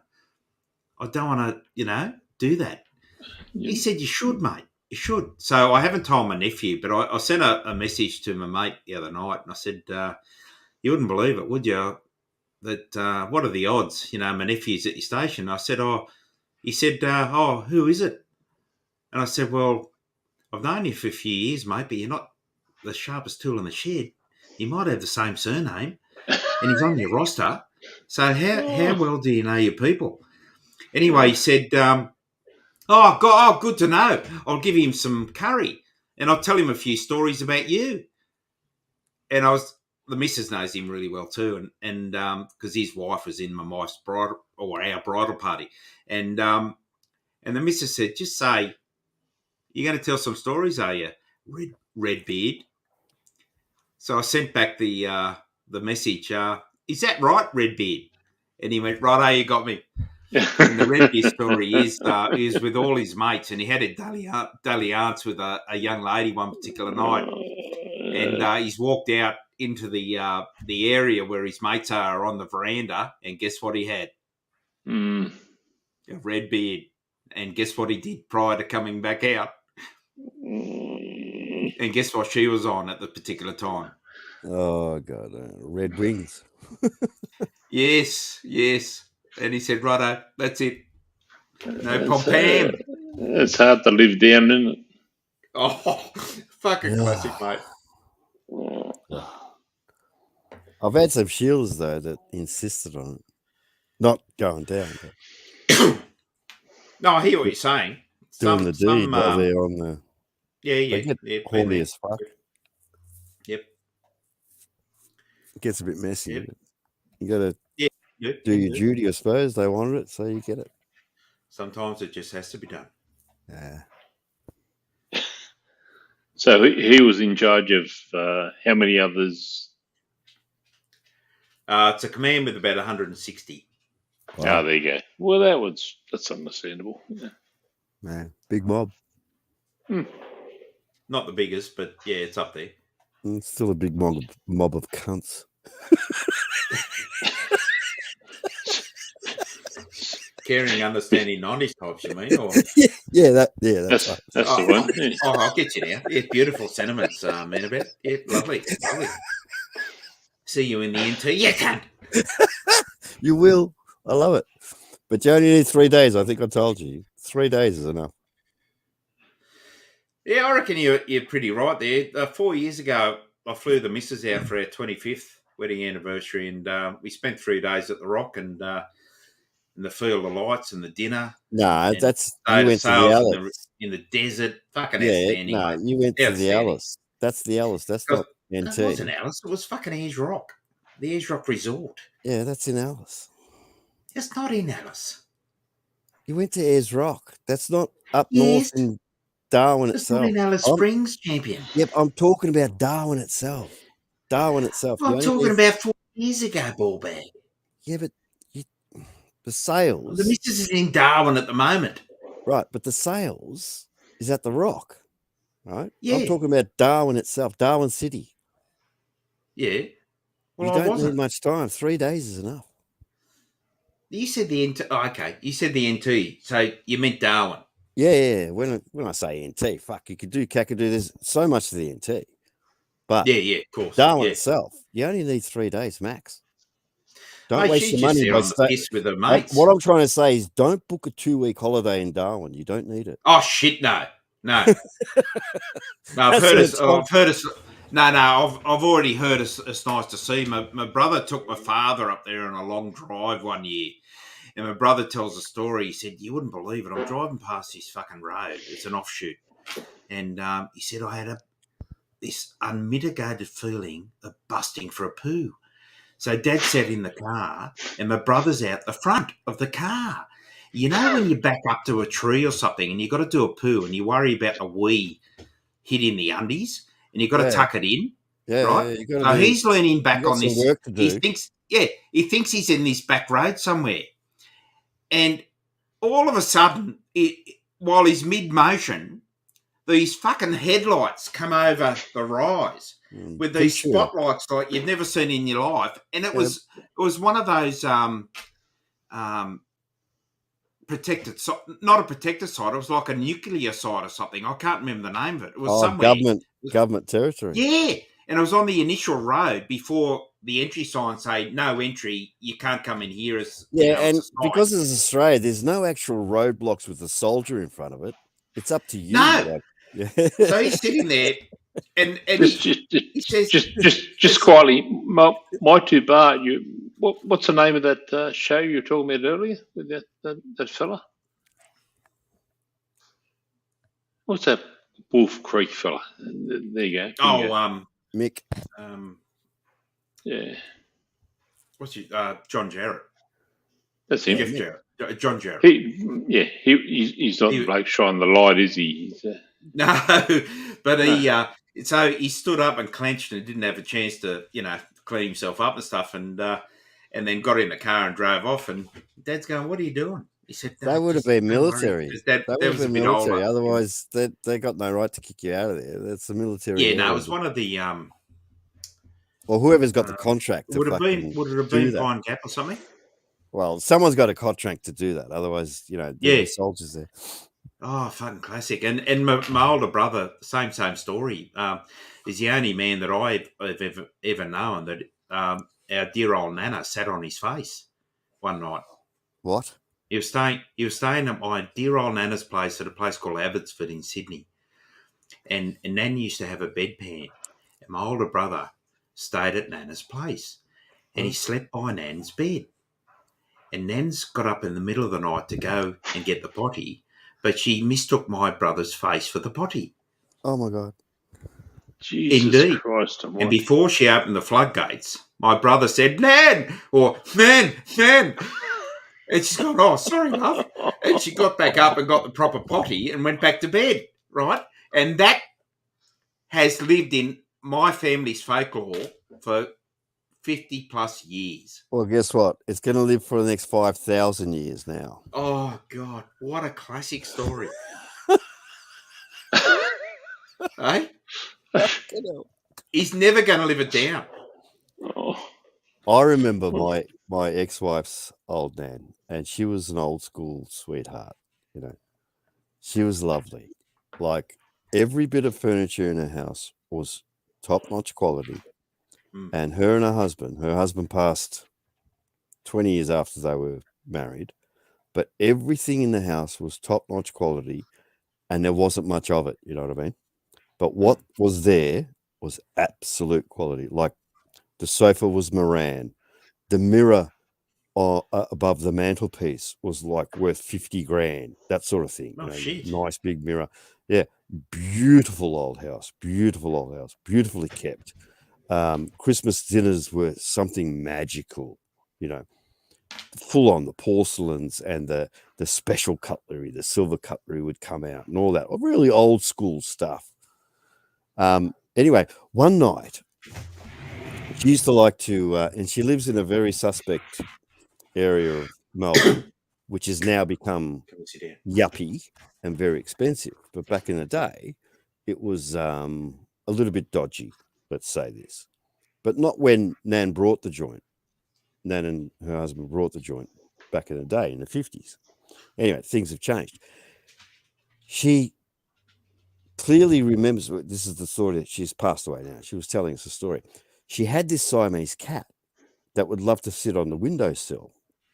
And she, old school, would have the window cracked and open every night, winter or summer, when she's sleeping, to let the fresh air come in through the house. She woke up one night, there's a bloke at the window, and the cat had not moved. The cat was like a guard dog. The cat actually woke her up. And if you've ever heard of Siamese, they whinge. They don't actually meow, they whinge. It's like this. And she knew the cat's calls. So she knew the cat was under distress. She woke up. There's a bloke at the fucking window. And she's pretended that her husband's sleeping beside her. And she's gone, "Ron, there's someone at the window." Like, she's thinking on her feet. How good is that? Like, she's in her late 80s. She's woken up. Yeah, the cat's alerted her that there's some kind at the fucking window. And he's just, boom, he's taken off. And the cat broke through. There was a crack in the fly screen. The cat broke through that and chased him. Siamese. Shit. An old cat, mind you. My dear old Nan used to make the best scones in family discussions after she'd say, to my older cousins, what's that? Is that a beer? Because she was a non-drinker. And they'd have to go, no, it's, it's lemonade, this coloured sort of thing. Yeah. And she made the best scones, but the stories are unfolded over the years that, Nan's scones, if you threw them, would kill a Japanese ninja, They were that solid, but my other side of the family's from the bush back in the day, you know, up near Tamworth at a place called Corindai. Yeah. And, then they're outstanding people as well, you know, good old bushies and that. But it's nice reflecting on your nans and your Christmas grands and all dinners that. were You know? Christmas lunches were very special because old Uncle Tom was still alive, and old Uncle Tom lived to be 104, 105. Fuck. Now, and he was telling us, and he'd rarely say this, and he only started coming out when he hit his late 90s.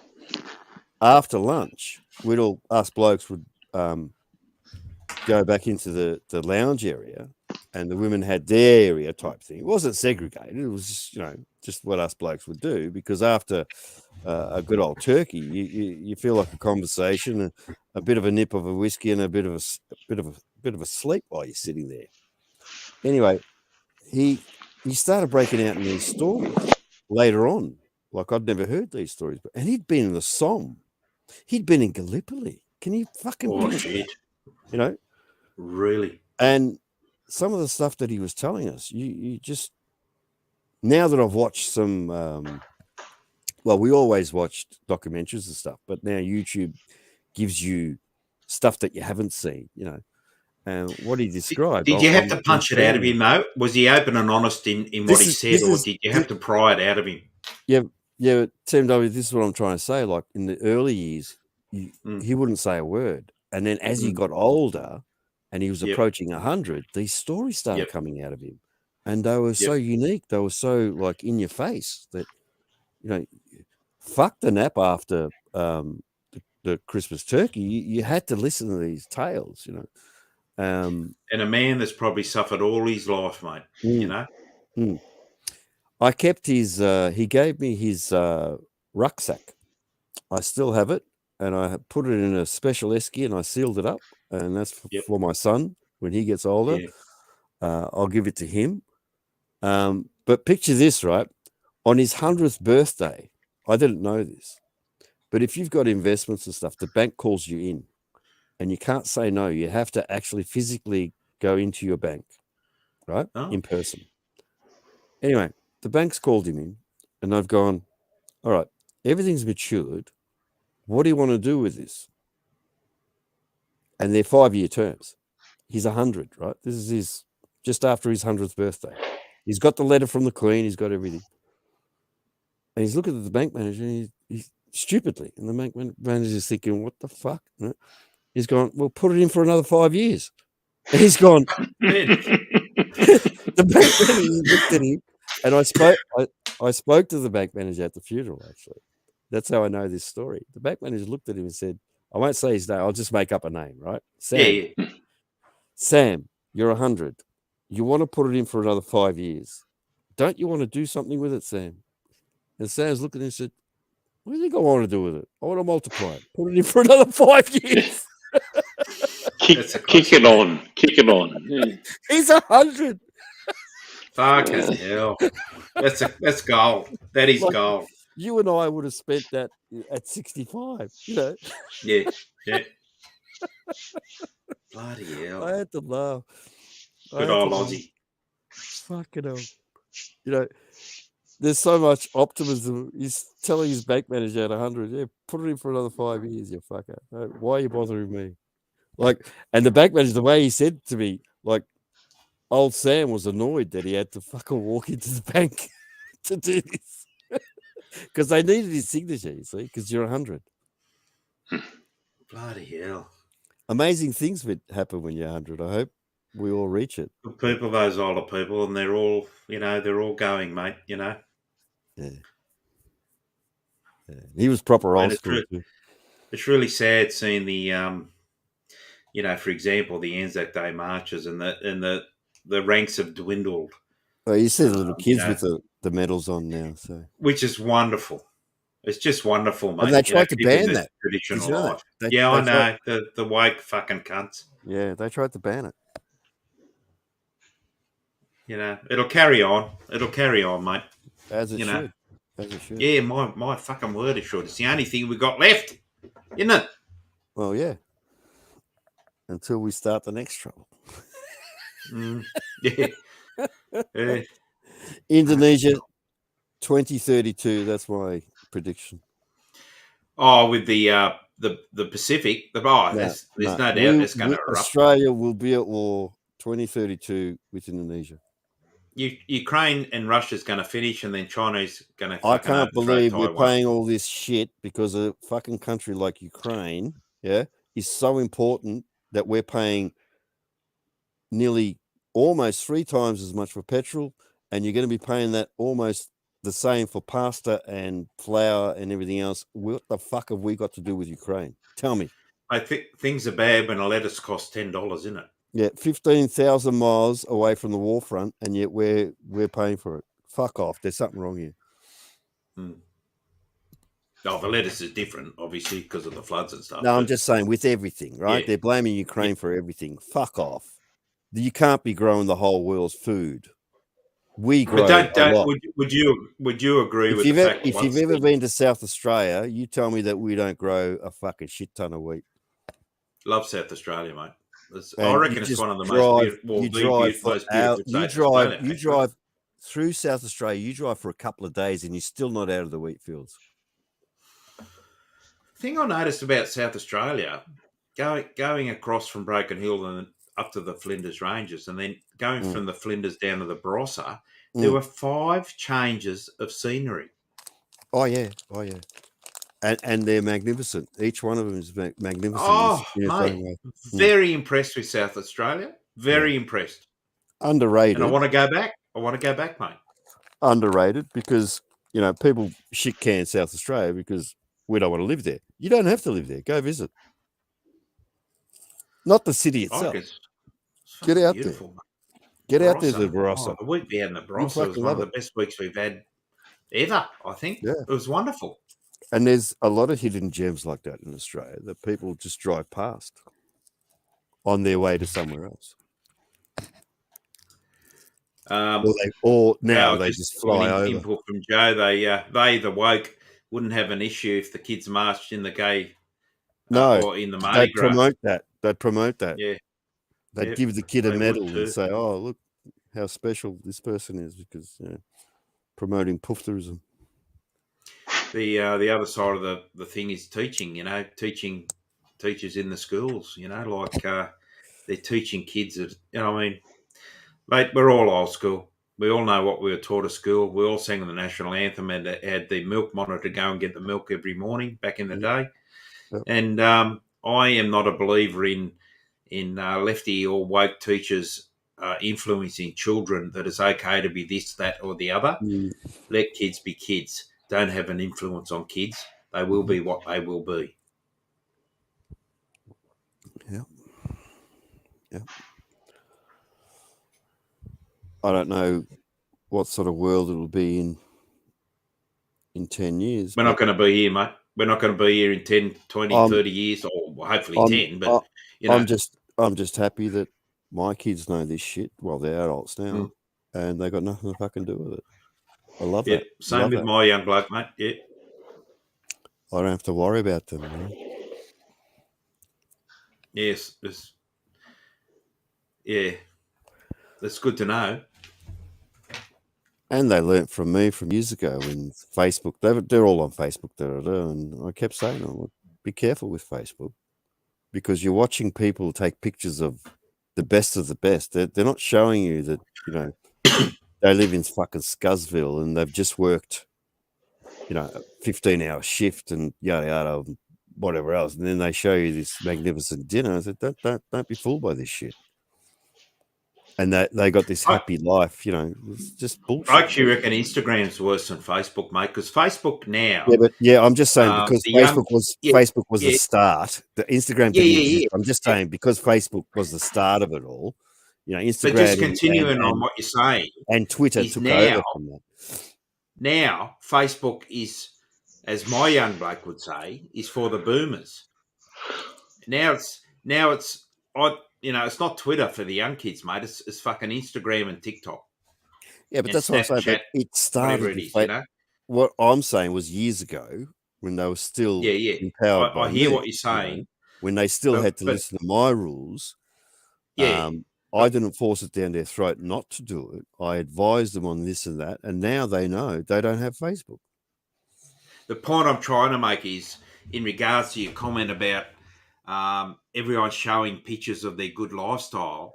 I think Facebook pales into insignificance with Instagram. Instagram. Oh yeah.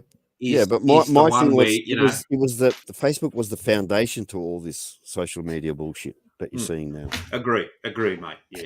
You know, it started all that off. And then even on Facebook, like you'd see people's dinners and shit and think, just eat it, dude. Why do you need to fucking show me this shit? Just eat it. There's some simple cunts that have even done tours overseas through photos they've got off the internet and tag their location as, you know, Pontevello in Italy or something, or Tuscany or something like that. And people believe they're actually on a trip overseas. That's how fake the whole world can be, you know? Stupid. There was actually some restaurants in Melbourne, right? At the bottom of the menu was written, if you're going to sit there and take a picture of your meal and then send it back because it's cold, guess what? You're paying for it. Because that's what they were doing. They were taking so many pictures of their meal that then they were sending it back because it's cold. You know, there's a term that if you want to get a rise out of me, you'll get one. And it's a term called an influencer. A fucking influencer. Well, it's a very new word, so it is. But basically it's someone that sponges off other people to try and get a free meal or a free holiday or something like that.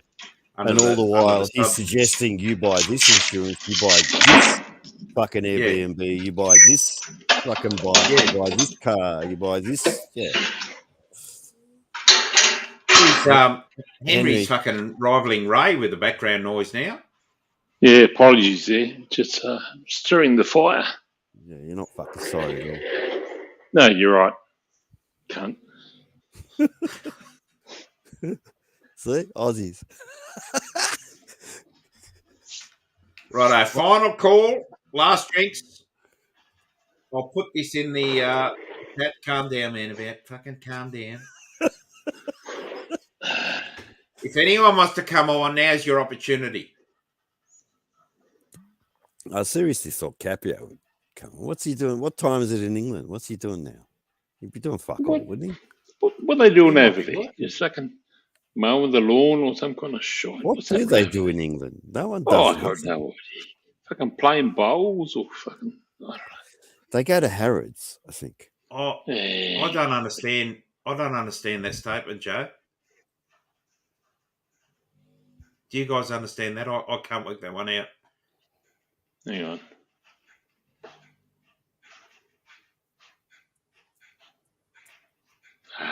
No, Davos it's an event, isn't it? Oh, is it? Yeah, don't ask me what event. I can't remember. Is that like a Burning Man thing or something? I don't know, but I think it's an event. You'll have to wait till he types because he won't. Oh, World Economic Forum. If he just come on board, he could just say it. But it'd be so fucking much quicker, wouldn't it? He's busy reorganising the stamps that he lost on the fucking floor. stamps. Him and his fucking yeah, stamps. Timmy Pumpu is all right, mate. He's bounced back. He's fine.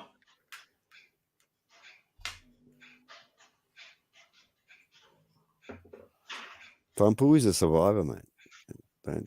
Don't mince your words. He's a survivor. Yeah, I think you're right.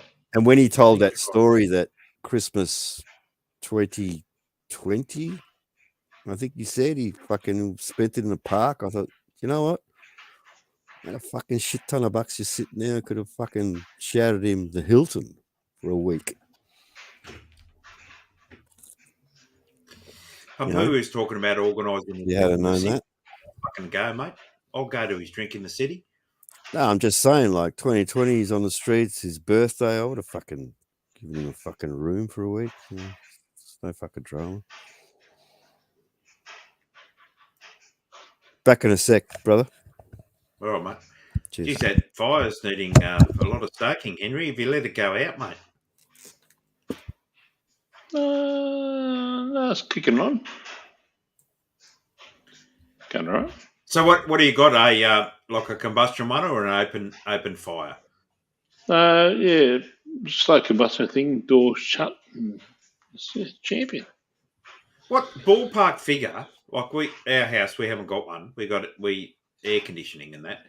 What's a ballpark figure to get one of them installed these days? You're probably looking 2.5, 3. Okay, that's not too bad. But that's not the issue. You then got to throw timber into it every year. What's a cube of timber worth down where you are? Don't know. Can't help you. Don't buy it. You wander out. Oh, okay. Okay, so you get your own. Yeah, big fat chainsaw, and you wander back with a couple of ton every couple of weeks. Our neighbours across the road get it delivered once or twice a year. How much do they get? 1 cube, I think, per drop. Yep. How long does that last them? Well, as I said, twice. They get 2 drops in winter, and their fire goes, most of the day, really. Oh, okay. In winter. Yeah. Well, but combustion don't use as much as an open fire, do they? Oh, no. But I imagine up there they're using... Look, if they're using it all day, every week... Ironbark? Well, you'd hope so, but Jesus, I'm sure they're chewing through a bit more than that. Probably. They might get 2 cubes twice a year, mate. Oh, they'd have to. It took them an hour and a half to stack it in their front doorway. So, and the stack's about 10 foot high by about a metre wide. So, there'd probably be two cubes. Yeah. Look, if you're within cooey of charging out and grabbing hold of it yourself, you'd be mad not to. But up there, I understand you're not. Jesus Christ Almighty, he's back. But you're not sorry. I know. I'm just my way of excusing myself.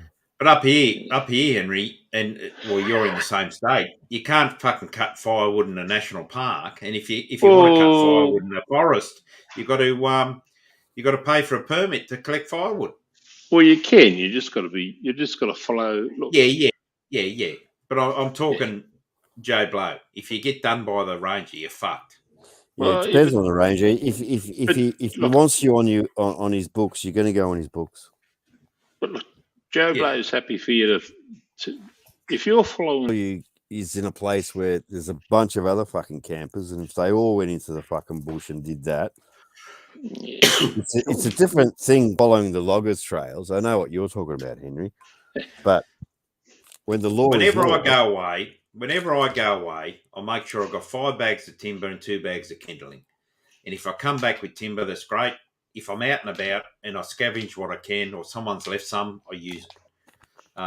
But I've still got that timber ready to go, so I can have a fire without wanting to scavenge if I can't, because some of the places I go, they're that well used that even though they're off grid, there's no fucking timber. Yeah, I've been at campsites where it's an official campsite and there's no wood to be seen for a kilometre, right? But isn't it great when you get bonused? You get bonused. There's been a big camp of 20 or 30 people, and they brought all this timber from everywhere, and they've fucking just gone, just leave it, and you log up the next morning and go, woohoo! I'll give you a hot tip. At the end of summer, when that every cunt's going back to work and back to school, that's when you hit the camp trails of the trails that you're talking about, where public campsites and stuff like that. And you'll find a whole bunch that they've left for you. Any earlier, there'll be no wood. Any later, and someone else has used it. So there's a happy medium in between. One of the beautiful things about being retired and not having my son at home anymore is the fact that we can go away in non-school holidays. It's fucking outstanding. It's the best because you're getting the best facilities and nobody's using them except you. Yep. And maybe There's a couple no of other people. screaming fucking kids. And then you make and... friends because they're the same age as you and shit. They got nothing to lose. Yeah. I normally keep to myself, but if someone wants to chat, I'm up for it. But me too.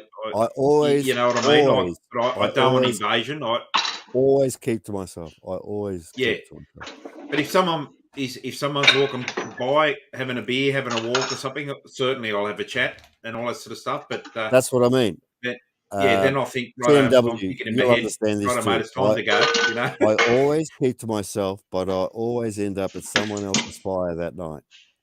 Yeah, mate. I'll tell you an example, and you probably heard this before, but when last year when the missus and I did a 5,500 K trip, we went out to Cobar, then to Broken Hill, and then we had I think it was a 700 K drive from Broken Hill to the Flinders Ranges. What did you think of Broken Hill? We got there. I wish I could have spent more time there. The last time I was there was 89, and the wife and I need to go there and spend probably 3 days minimum there. We went out to Tilverton. That was good to see. You need 5 or 6 days. It's just... Yeah, I think you're right, and it's a very, very busy fucking town because it's a point where, so's Cobar. You got the point where people drive from Sydney to Cobar the first night, and then they go to Broken Hill the second night, and then they branch off from there to wherever they're going. So we go 700 K drive, and this is the third 700 fucking K drive I've done in 3 days because we wanted to get out there. And I was fucking tired, mate, you know. And we get out to the Flinders. We've got into the Wilpena Pound camp area, and we fucking settled down. Everything's sorted, you know. And I'm started preparing my little personal fire pit, you know. And there's a communal fire pit about 20 yards away. And there's a fellow there that says, mate, you're more than welcome to come over and join us around the campfire. And I said, mate, thank you for the offer. I said, but I'm really tired. I think tonight I just might have our own fire just so me and the missus can just sit there and shoot the shit and then we're going to hit the fart sack, you know.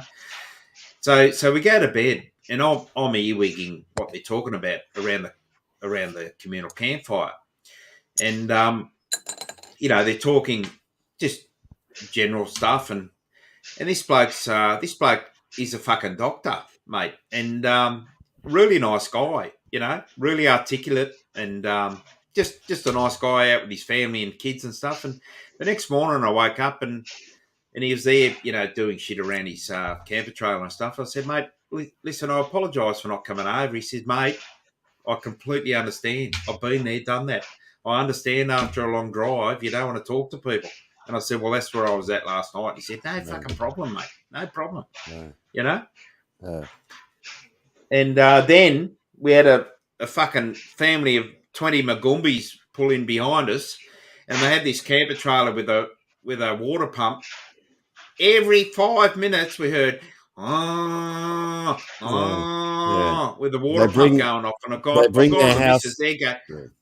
there goes the fucking ambiance of the Flinders Ranges in Wilpena Pound. They bring their house with them, mate. Nice people, but fuck me, the noises, but they bring everything with them and all the shit that goes with it. I've set up camp and then watched a public camp spot from where I am with binoculars. They're bringing cupboards and shit. Yeah. Mate, a place I go to... You need a cupboard in the Australian bush. A place that I love, 3.5 hours from where I live, is a place called Lake Glenbourne. It's up near Scone, Muscle in New South Wales. Off-grid, lake, bum crack nowhere, acres and acres of places. I pull up, set up my camp, and out of 40 fucking acres, old mate comes in the middle of the week, no school holidays, old mate comes in and pulls up 20 fucking feet from my caravan. Yep. That's what they do. That's what they do. Oh, for fuck's sake. Yep, that's what they do. Drives me insane. There goes the music I want to listen to. Neil Young or fucking James Taylor or something. I've got to keep it down. 20. You have to pack up and move. Well, no, I stay. I just turn the volume down, and so I don't inconvenience those cunts that inconvenience me. Just tell them you know, I can't be bothered. It's only a 10-minute job to pack up and move on, but that's what I mean. Yeah, I know. But once I'm settled, mate, and I found my spot, set up my fire pit, ready to go. I'm not going to fucking move. You're a stubborn cunt. Mm. Nothing better. There is nothing better than experience in our country, in the bush, with a log fire, a couple of beers, good tunes. We can't even explain either to by the myself or with overseas. my missus. Like a lot of our friends can't go away by themselves. They have to have 20 people with them, mate. Yeah, I know. Explain to the peeps in chat what the sky looks like when you're out there at The night. sky is a canvas that is pixelated with millions and millions of stars and a central blanket coming down that's called the Milky Way. Yeah, and you can see it. And you can see it clearly. You step away from the fire, go 100 yards away, let your eyes accustom to the night sky. And if there's no ambient light anywhere else, you turn away from the log fire, you look up, and there lies the most beautiful sight you're ever going to see in your life. Yep, I'll vouch for that. Just because a lot of the rest of the world, the further out you go, the better it is, isn't it? TMW, the rest of the world has this problem, and it is causing, it's becoming a bigger problem every year, called light pollution. They can't see the sky, the night sky, from their city lights. Yeah. There's so much light, even in their towns and their little villages. There's so much light that they can't see the sky at night. When me and the missus were out at Ayers Rock, I took my good cameras out there, and I was trying to get some time exposure. Time lapse. It wasn't so much a time lapse; it was more of a 30-second shutter sort of thing, and I couldn't get it because of the ambient light from the Ayers Rock Resort. I couldn't get it properly, but I still got the stars and everything, but I just couldn't get it crisp to the point I wanted it. They still turned out okay, but it just wasn't as good as I wanted. And the missus she was carrying on. Oh, can we go back? And I'm going, oh, for fuck's sake, I just want to stay here for half an hour and do some time exposures, Well, I'm not going back without you. Oh, righto, let's go back then. I know. You always have to appease somebody else, don't you? This is why I like getting away. Because I can sit there and play, put my headlamp on, put my glasses on, look at the settings on the camera and go click.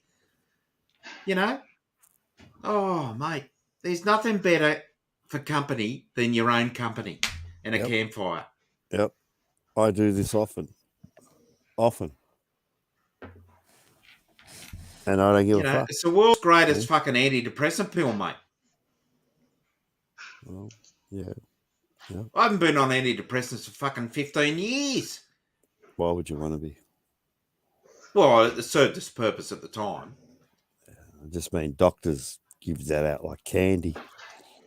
They do, but I can tell you it served its purpose at the time, mate.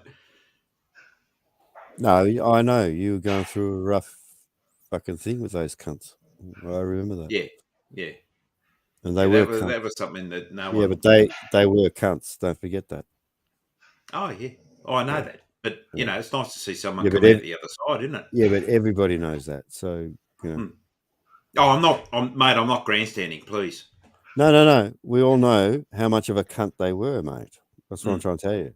We know what sort of cunt they were. They were serious cunt. Yeah? Serious cunt. Yeah. No mucking around cunt. There was no in between with those cunts. No. I know who and when you're talking about. I know. Yeah.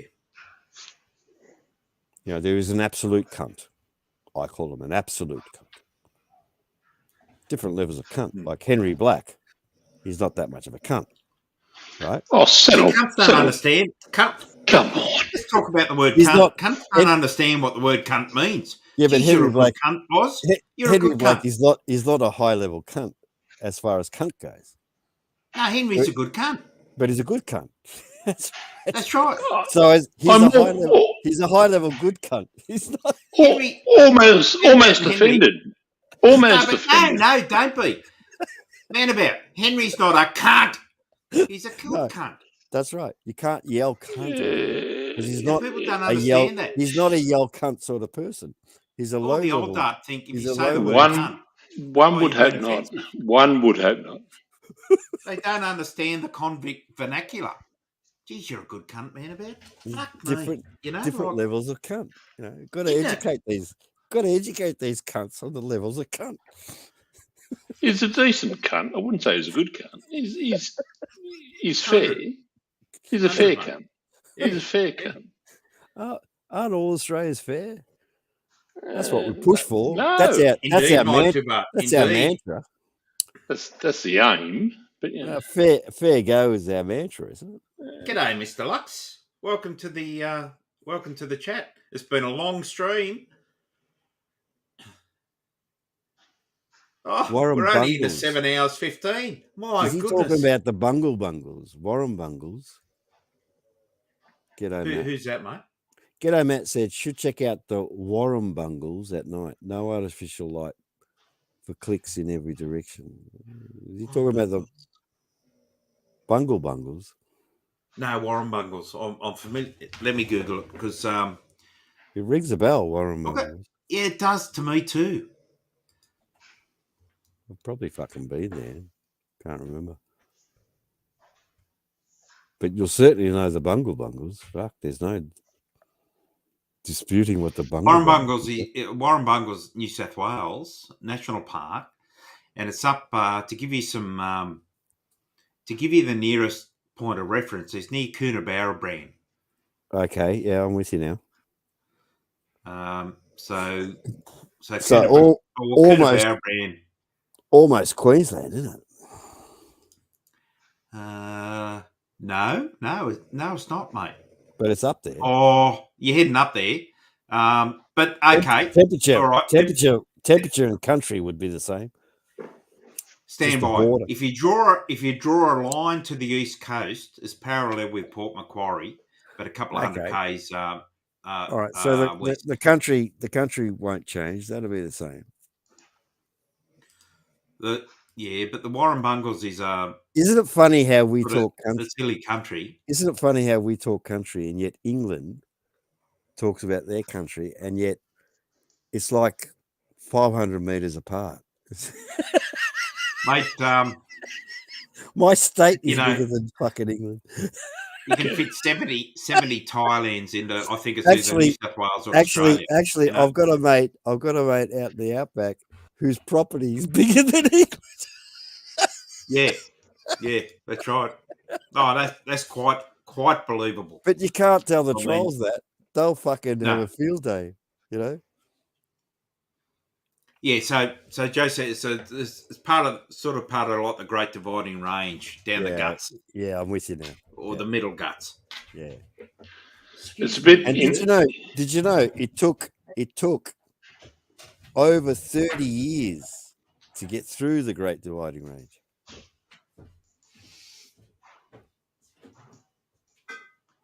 Oh, hang on. Where's he gone now? Jesus. Did you know that, Henry? Look, I didn't. But in the early days, they needed to find a passage, right? They knew there must be one. Yeah. But it took fucking 30 years to find a fucking thing because they're all on horseback or foot. Yeah, I'll give you that. And then a lot of them died trying. So yeah. You know, people forget, like, the history is full of dead people trying to find what you and I take for granted now. Indeed. And just blokes who knocked over trees. Like, there was so much fucking work in knocking over a tree. Like a big tree. Yeah. It's not as if you're just going to drag a chain between two fucking big tractors. Back in the day. And then guess what, Henry? A tree leaves a fucking stump, right? Indeed. And now you've got to plough the field. Yep. So guess what? Aussies being Aussies invented the stump jump plough. Indeed.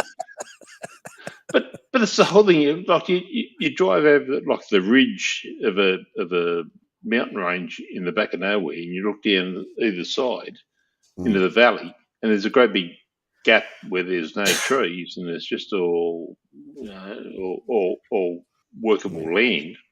But fucking years ago, it wasn't there. That's right. There wasn't a great big plain there. It was full of fucking trees. That's right. Just That's right. how hard blokes worked years ago. It's incredible. Fucking And yeah. And if he had a bullock, if he had one bullock, he was a rich man. A rich man who's in fucking charge. Yeah. One bullock is all it took. Yeah. And if he knew people interstate and said, "Oh, darling, I've got a sick bullock," they'd all send money, wouldn't they? All flow downhill, wouldn't it? Eh? Don't they wish if we could just go back in time, we could teach them. Oh God! Australia would be 10 times richer than what we are now.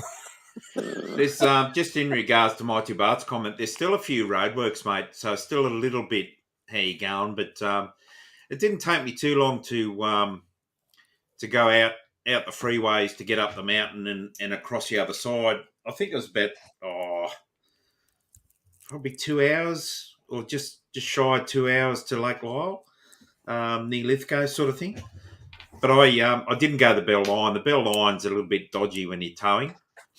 So I remember as a kid, the road from Melbourne to Sydney, 2 lanes, right, in the old HR, took you well over fucking 14, 15 hours, and a bunch of dead roos and rabbits in between. It was fucking. Now it's a 3-lane fucking freeway.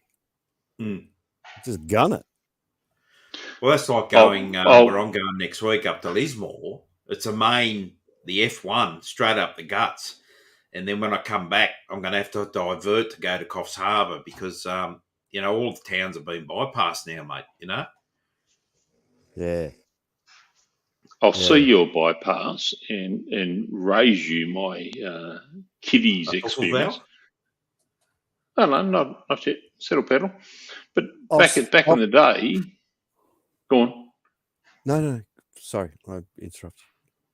So you should. But back in the day with the what did we have? We had the XC Falcon wagon, which the 1976, 78. About then, yeah. It was tan in colour. And did it have a different roof? Did it have a vinyl roof? No, we couldn't afford that. Jesus, fuck no. But that was $1,000 extra. Yeah, we couldn't have that. But the vinyl roof. Think about it. The vinyl roof that lasted about 3 years. Settle.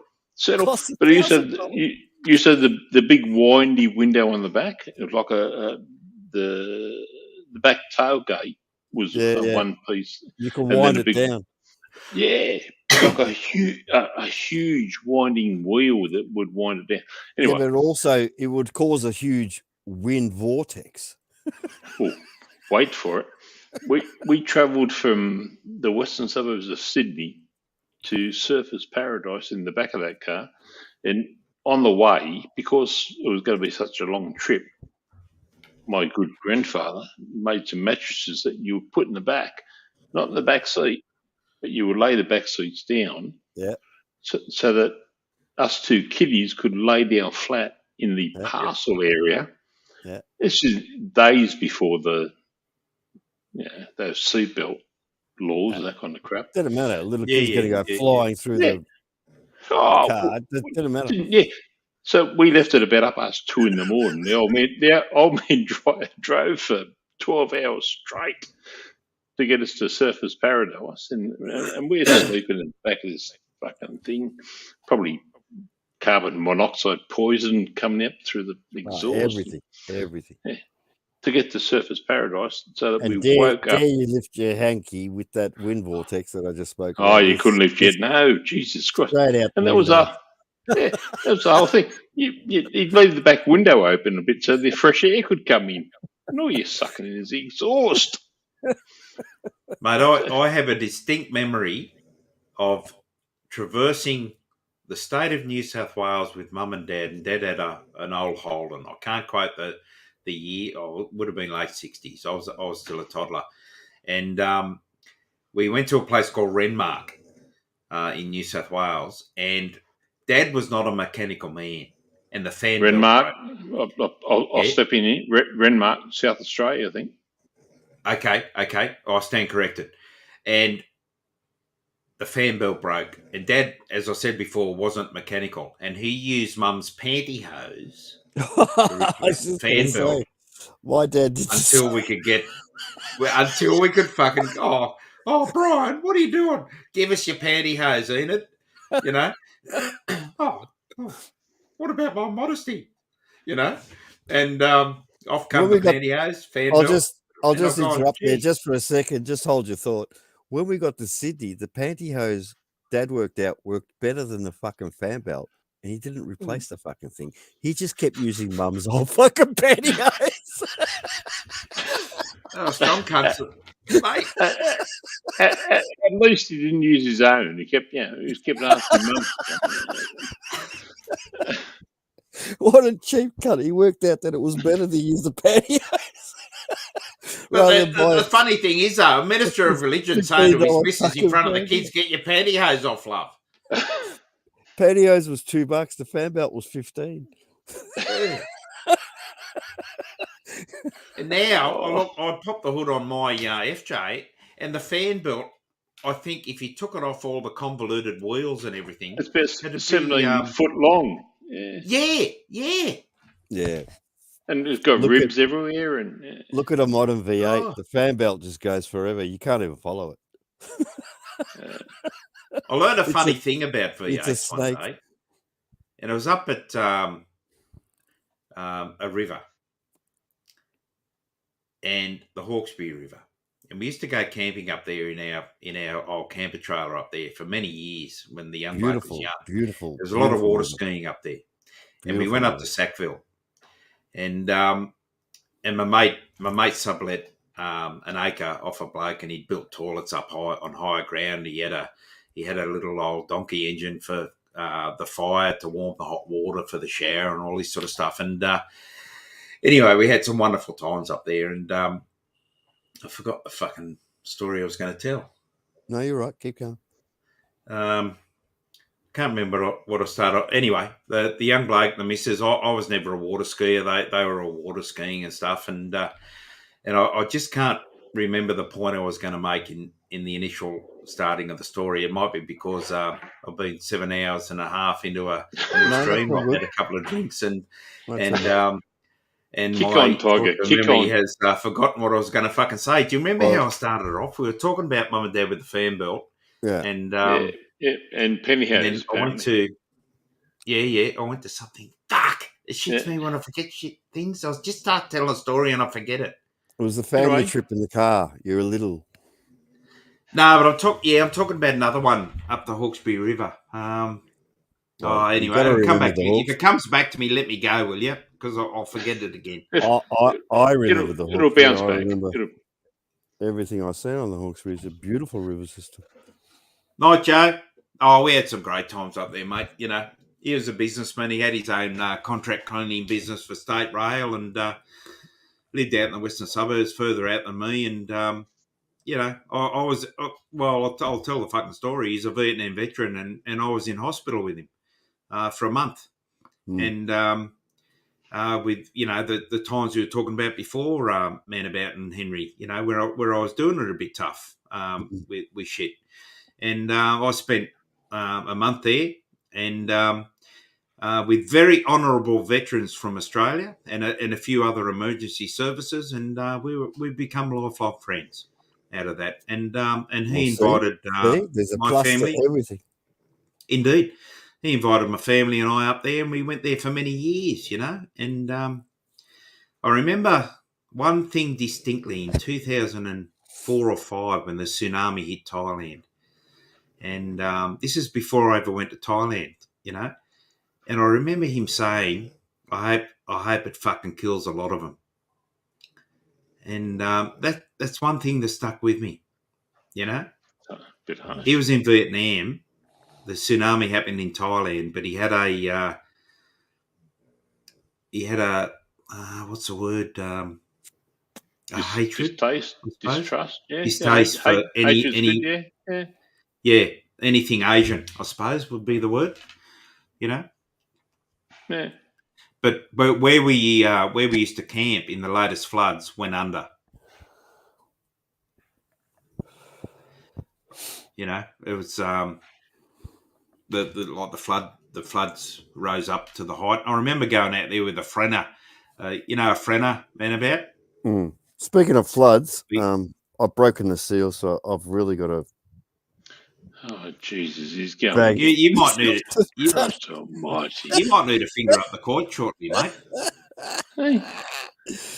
Well, that's if you got prostate problems, isn't it? Well, I'm just starting to think you might have. No, I piss all right. It's a good flow. So far. Right, go on your way. Stop talking about it. All right, I'll be back. Go on. Excuse me. Jesus Christ! I don't think I've ever heard Man About say "excuse me." No, I don't think it's him. Excuse me. I don't think it's him. I don't know Who what is he's this done with man the. purporting to be Man About? What's he done with the real one? Normally, you would say, "Get fuck your cunts, I'm going for a squirt." Well, he wouldn't even say that. Me. He'd just say, "Yes." Excuse me, Henry and Tim. Do you mind if I go for a wee wee? Certainly, Man About. Off you go. I think it's not him. Someone's grabbed him by the arse and dragged him away. Who knows? So what do you do if you're up to 3 or 4 a.m., Henry? What do you do on the next day?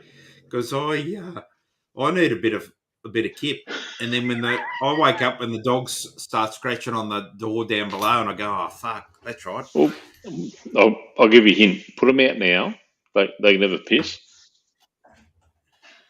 Oh no, we've got a doggy door, mate. I just put them to bed, and I cover them with a blanket, and then they go out through the night and have their squirts. Well, in the morning, ignore the fuckers. Yeah, well, that's a good point. No? And then I get a phone call. What? Are you still in bed? Yeah. No, I'm pretty good with that. No, it's under control. Oh, she knows. All I've got to say is big night on YouTube, and she goes, "Oh, fucking gotcha." No worries. And as long as you blame Men at Oz, everything's under control. Well, I'm going to reiterate what I said when he went. And Man About, you got to listen to me. This is the first time. This is the first fucking time that I've ever in the history of YouTube that I've known you, Man About Oz, when you have said, "Excuse me, fellas, I've just got to go to the toilet." Yeah, I think you're right, mate. I think you're right. And I think you being polite on this channel is fucking outstanding. It's our channel. Because you know what? It makes me appreciate you more when you're on other channels going off. It's our channel. This is our channel. Mm. You're not going to see Man About Oz doing Man About Oz shit on this channel.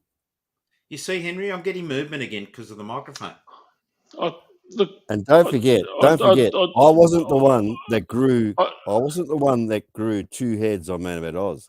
It was the trolls that grew 2 heads on Man About Oz. I just want to come back to the microphone. Yeah, I didn't want to mention, but I think you are getting a bit of growth there. Fuck off, Henry. Fuck's sake. I've got definite movement because the dulcet tones are it's sort of like a cross between Barry White and Kamal, isn't it? Hey, settle. I'm stuck in between 2 lycra-wearing 50-year-old cunts. Settle. Nearly 60, you cunt. Fucking remember that. 59 and 55. Fuck me, dude. You're right. Yeah. Stuck between 2 old cunts. I'm probably older than Henry. I'm XSAS, you cunt. What? 55. Yeah, we're quite close.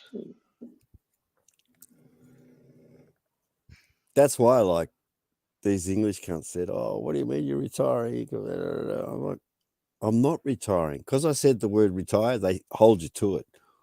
Semi-retired is totally different. Like, I got mates in the industry, and I get phone calls. Can you help me out with this?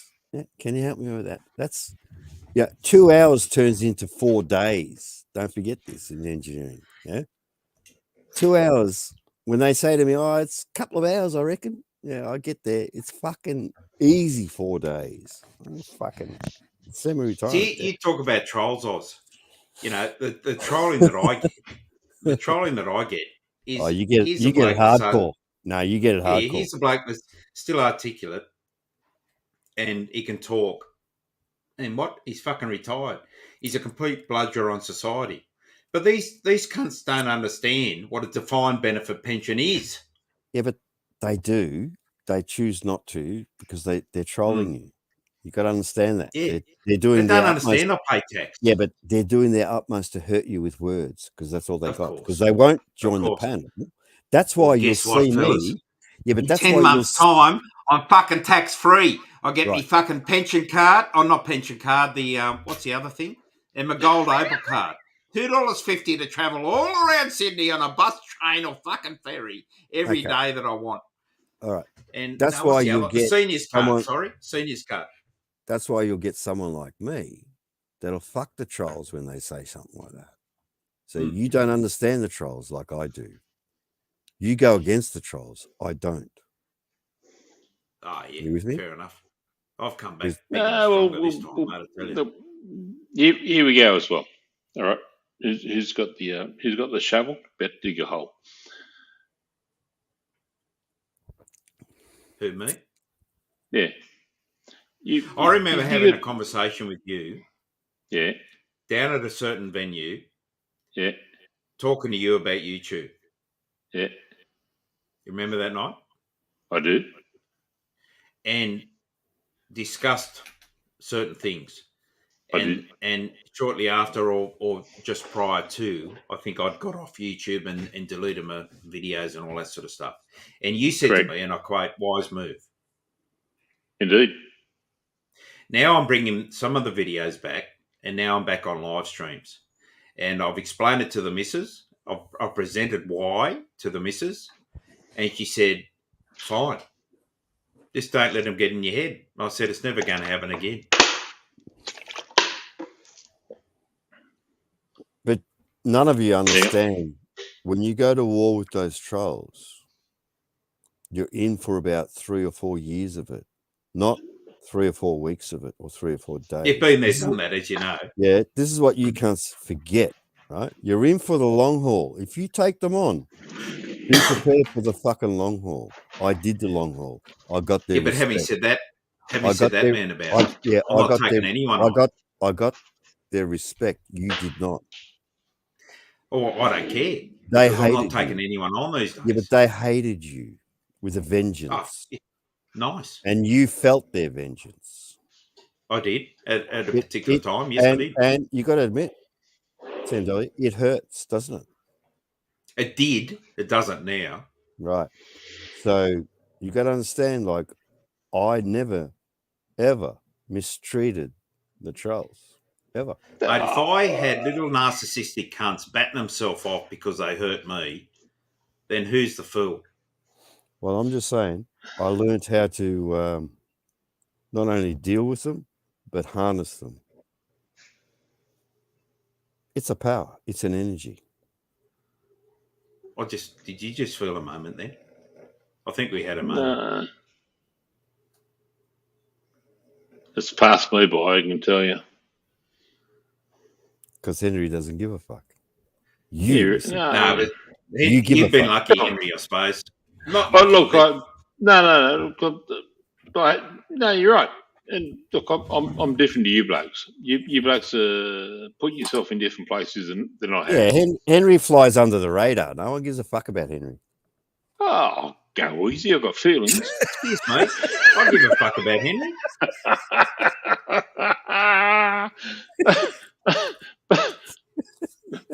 Like, no one quotes Henry the next day after Mad Oz is fucked. Oh, get fucked.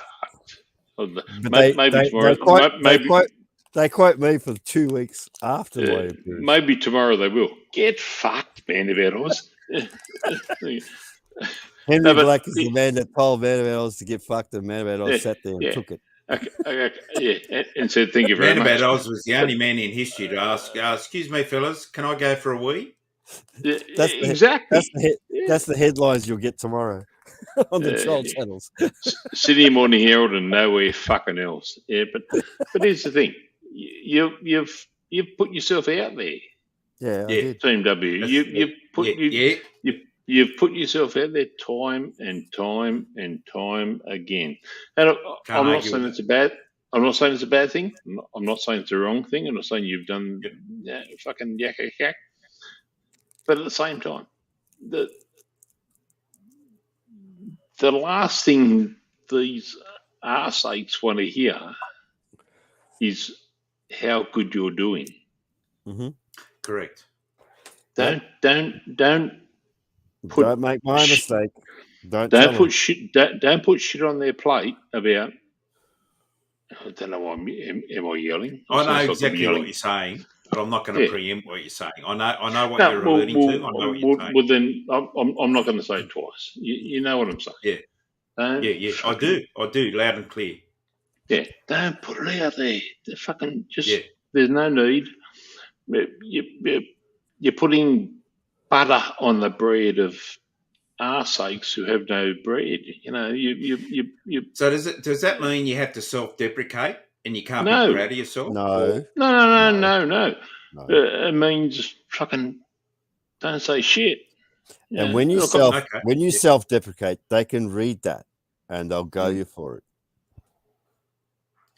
And look, I'm not telling you what to do with your life, but no. I don't take it that way. But wouldn't it be just normal for me to be who I am?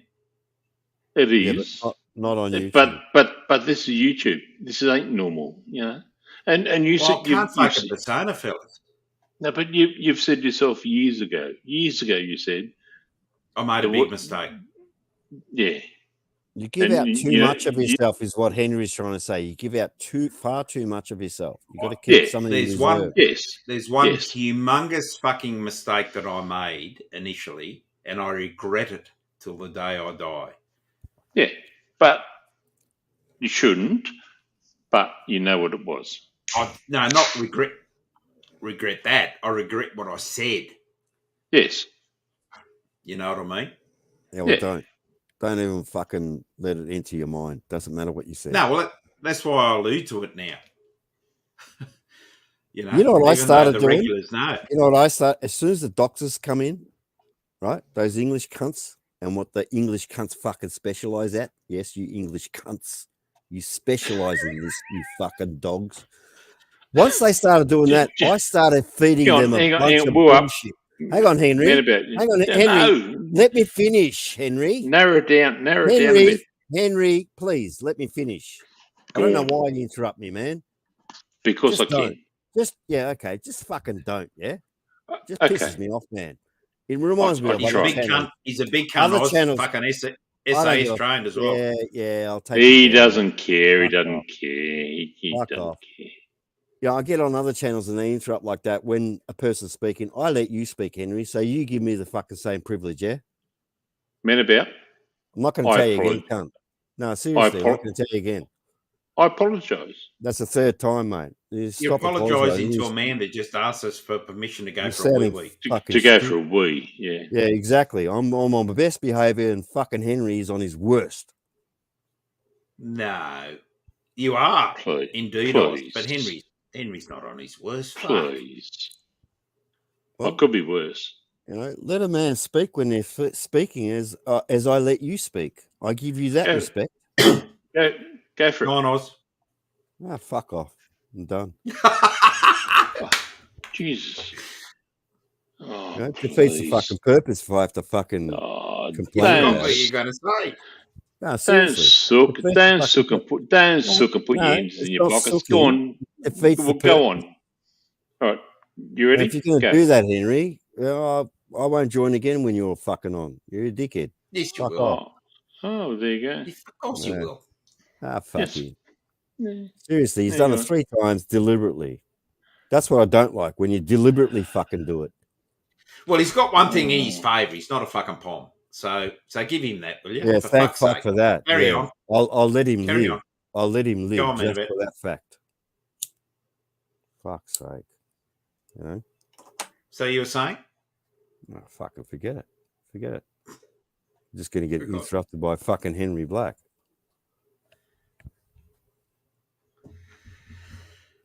Did he? You're going to get dead air. Go on. I never give Go dead on, air. man. You see, when someone fucks you up, you get dead air. Well, can he just fucking say what Stupidly you're gonna fucks say? you up. No, he's got to apologize. Oh, no, he doesn't. No, Yes, he does. fucking does not. Yes, he does. Yes, he does. No, he doesn't. What? Says you? Who are you to fucking judge? You're a shit judge. Well, You're a crap judge. You really are. oh, thanks, mate. Thanks Yeah. for your constructive input there. Yeah, it's my truth, so get fucked. Well, what do I say in return? Go and get fact back. Go and get fucked back. You can, or you can dispute the fact that you're a shit fucking judge. Can we just carry on with the thing that you forgot with? Yeah, but you Have try, but remembered then again? Henry jumps in with shit, and then he fucking Henry's talks not over going to you. jump When in. Carry I on. let him speak when he's speaking, but he doesn't let me speak when I'm speaking. You got to let it go, mate. No, I can't let it go because that's what he fucking does. I want to bring it to your attention that that's what the cunt is doing. He's not a cunt. Yeah, he is to me right now. In this All right, particular well, let it go. frame, at this particular time, he's been a cunt, and he fucking knows he's been a cunt. He's sitting there giggling right now, saying to himself, "Look, I triggered Mad About Oz." He's a cunt. Carry on, will you? It's getting old. Carry on. I'm done. You know.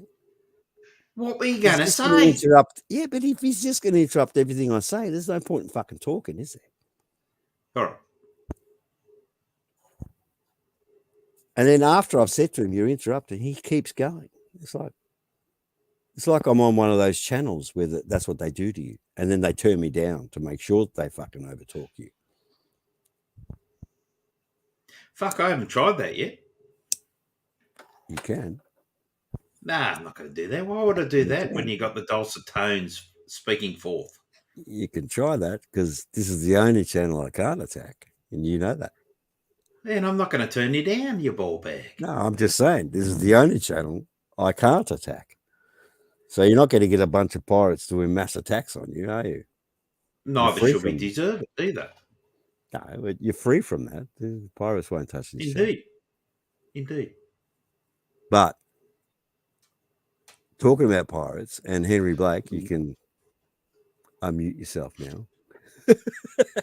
He hasn't been muted. I spoke to a certain person about 8-9 months ago, right? And he said, "So what's this pirates deal? What's the deal with that?" Because remember, everyone was scared. Oh, you're going to get 40 pirates fucking attack your channel and you're going to shut you down. And I said to him, the pirates aren't the cunts on YouTube here. They're not who you think they are. Some are. But I said, it comes from my clan, you dickhead. Well, he went and shared that the very next day, didn't he? After getting that information from me, he shared it the very next day. That I won't forgive. And for that, I should have fucking just shut the channel down.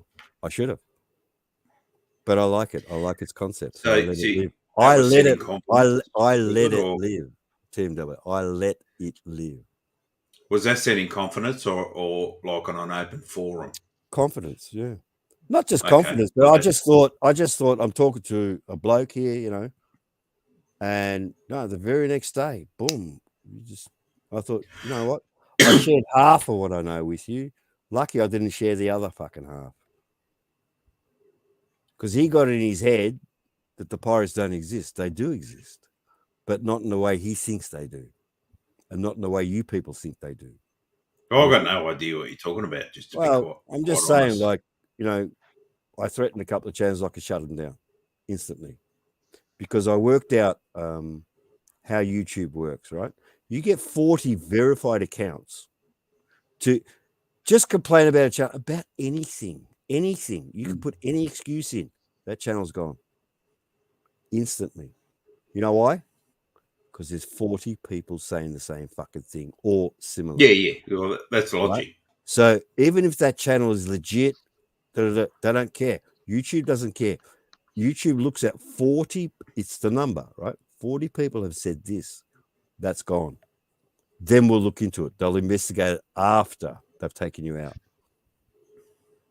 And I know this, and I haven't used this power. But the person that I said to this, he exposed it the very next day. And I thought, you fucking cunt. You fucking cunt.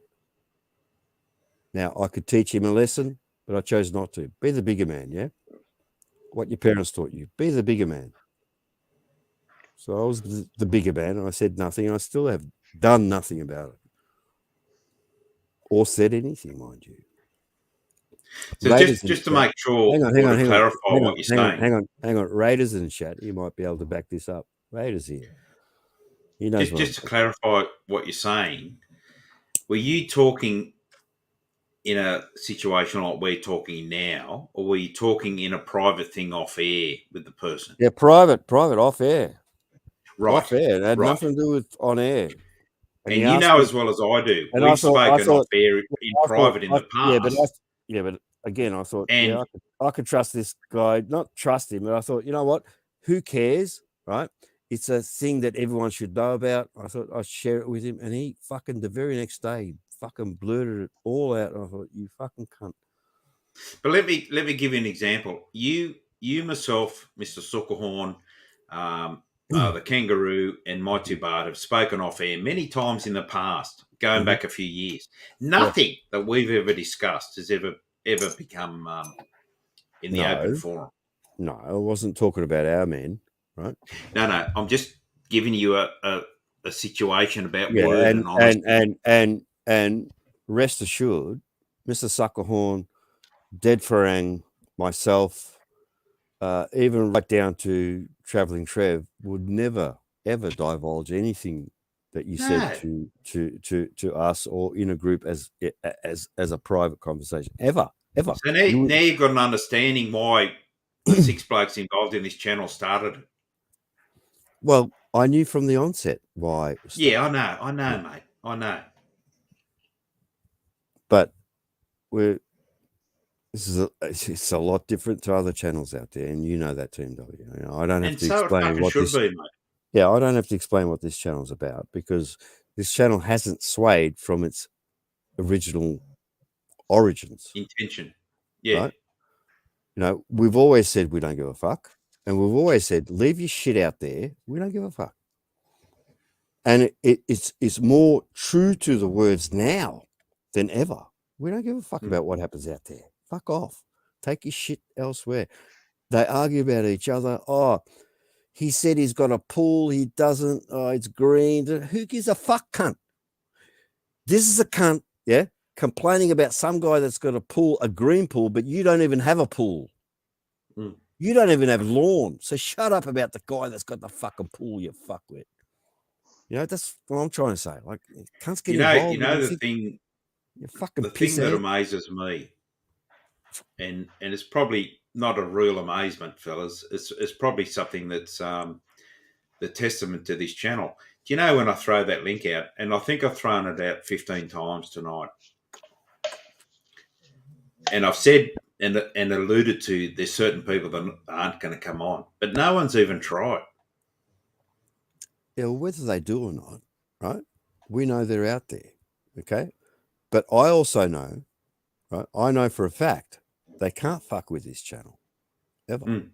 It's not like other channels where they ring and they try and do some skullduggery. Skullduggery ain't going to work here because they're dealing with fucking 5 or 6 Australians, mate. And they know you can't fuck with an Aussie because we don't give a fuck, do we? At the end of the day, the Americans give a fuck about The Americans little give poofter a with fuck a about high a voice certain thing. says. Yeah. At the end of the day, you're quite correct. At the end of the day, the Americans give a certain fuck about a certain thing. The English give a certain fuck about a certain thing. At the end of the day, the Aussies, all of us Aussies, don't give a fuck about anything. Not if it's going to fucking hurt us or hurt others. We don't gel to that. And this is what the English don't understand about us. And the more they do, the more they respect us. Because they're fucked in the head. All of them. Every fucking English, you fucking English cunts. It's the next level stuff, mate. It's next level. I just want to hurt them. I really do. Them and their stupid ways of thinking. See, we had nothing to do with the English other than every 4 years they'd come and play cricket. That's all we had to do with the fucking English. Now that we know them and their fucking personalities, they're shit cunts. They are fucking shit people.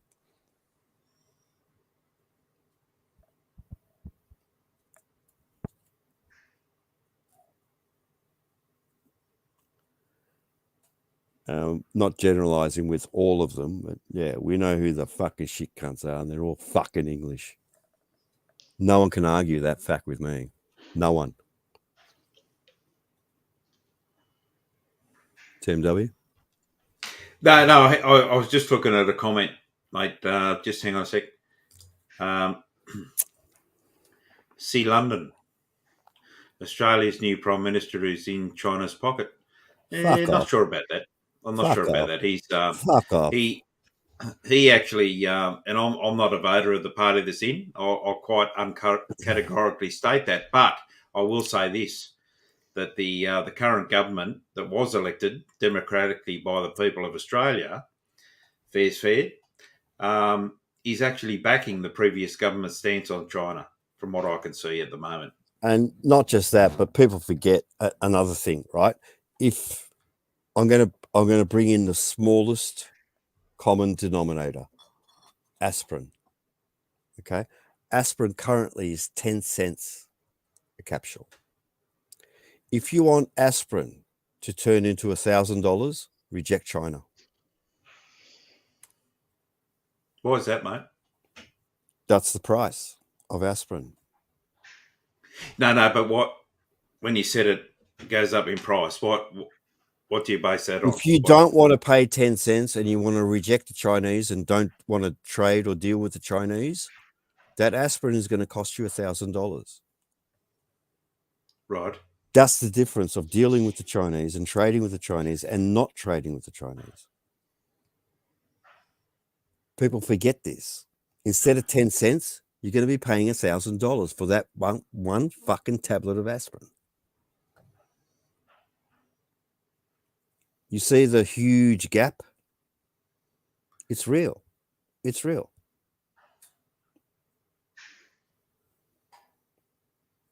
So it costs us, $32 an hour for that bloke to produce that aspirin that the Chinese do for fucking minimal cents, is what I'm trying to say. Right. That's aspirin, the lowest common denominator, aspirin. It's 10 cents, but you'll pay $1,000 for it if you didn't have the Chinese making it for you. Now go to your local supermarket tomorrow and look at the home brand aspirin and paracetamol. There's none on the shelf. You'd be paying $4 for Advil and shit like that, which is the same aspirin. Look at the ingredients. It's aspirin. It's paracetamol. It's 500 milligrams of one or the other, and you'll be paying $5 to $8 for it, okay? Instead of 50 cents for the home brand, which the home brand is not on the shelves anymore. Go and look tomorrow. So what, in your opinion, is the solution? With trade, yeah, don't restrict it. Don't restrict it. How it. about maintaining dignity and not pandering?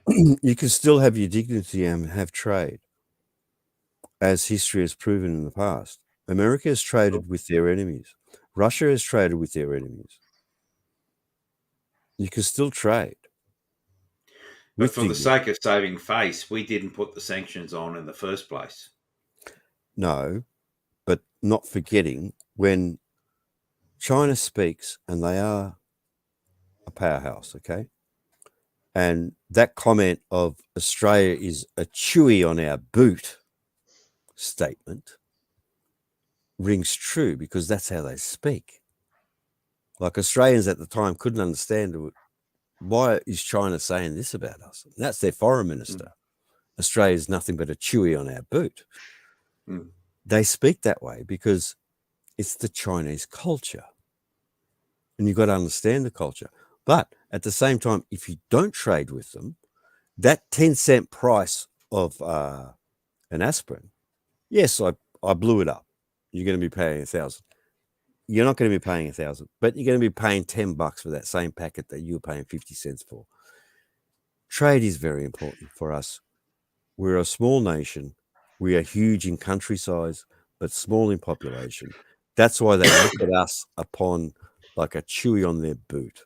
There's 25 million people telling us to get fucked. They don't care. They don't care. No, I appreciate that. And if you don't recognize them as a powerhouse, there's something seriously wrong with your logic. They are a fucking powerhouse. More than I recognise America. that fact. And I also recognise the fact that they're probably one of the most hated nations in the world. They are, purely because of misinformation to start.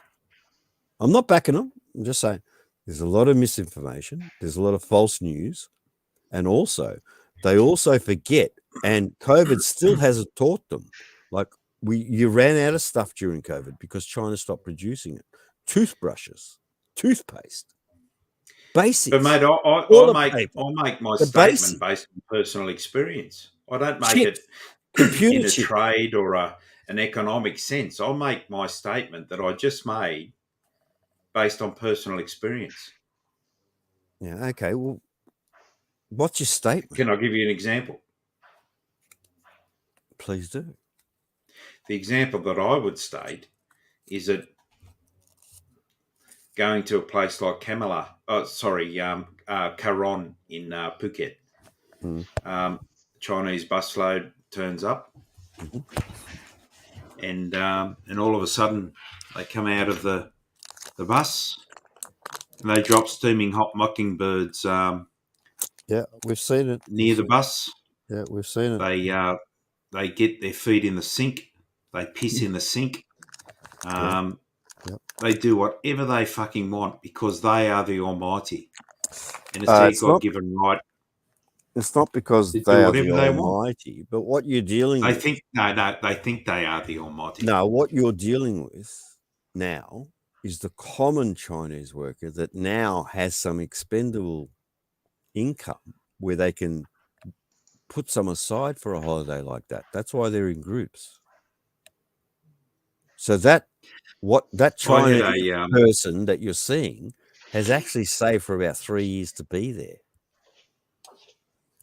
An example in Bangkrood on one of my bike tours. I stayed at the Bangkrood Arcadia Resort, and we got up one morning and we went to the breakfast area, and we're sitting there as a tour group, cycling tour, all decent people, sitting there, and out comes old mate with his megaphone, talking to the tour group from China, and the lady from Switzerland looked over to me, Christina, and she said, geez, what's going on here? And I said, I don't know, but it's going to stop fucking shortly because it's really giving me the shits.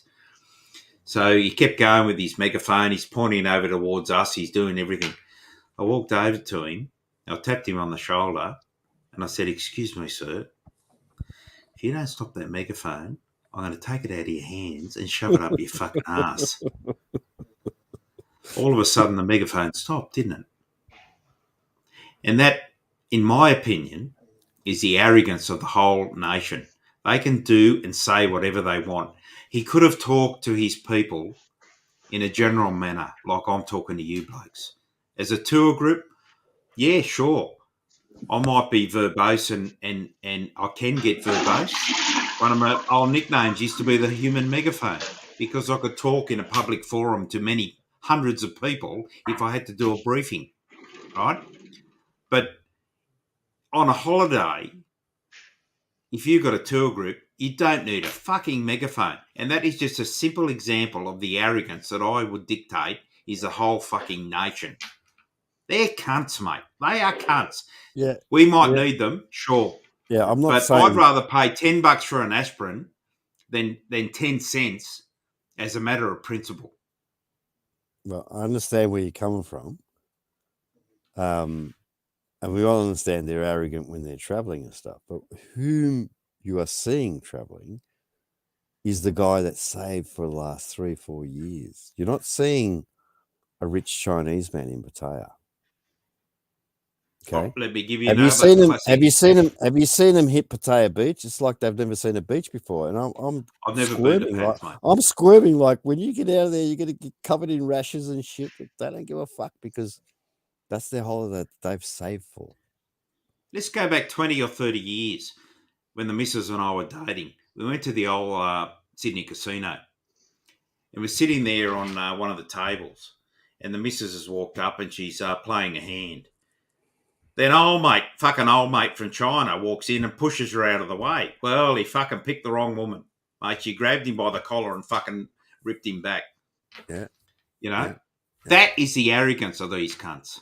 Don't forget. They can just walk in wherever they want, mate. Don't forget, your woman is Scottish. She could probably take on 10 of the little cunts. She's as tall as I am, mate. Yeah, she's Scottish. She's not going to fuck around.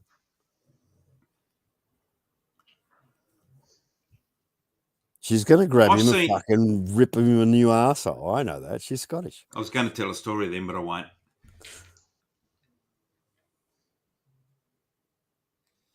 All right. Did I upset you? No, you'd understand the reasoning because it's going to devolve certain things that I'm not going to talk about. Yeah, how good the missus is. No, she's excellent. She's excellent. With fighting, I mean. Ah, she puts up with you. She's fucking excellent. We've never fought, mate. Oh, we verbally diatribed, but we've never fucking been like that. Dude, Jesus. She puts up with you. She's gold. Fucking hell. Yeah, thanks, mate. Thanks, mate. You can't. Yeah. What's Henry got to say about it? She's hard work as well. Henry's not interrupting, so he's okay for now. Henry, your time to shine. No, Man about I was just going to ask permission. Man about I was not talking, so Henry's got no interest in talking. No, he's taking the fire. I heard some jiggling a minute ago. Yeah, I know what he's doing. I have to do the same in a minute.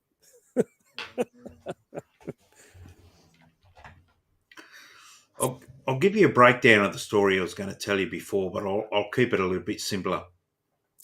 I just say it. Fuck it. Mrs. is driving along a street in a Western Sydney suburb one night, and out of the corner of her eye, sees a man that's over 6 foot tall, holding a Korean woman by the throat. Fucking Henry was there. She stops a car and goes up to this cunt, smacks him in the mouth. The man drops the woman. She throws him down on the ground. The woman runs into the middle of the street and nearly gets run over.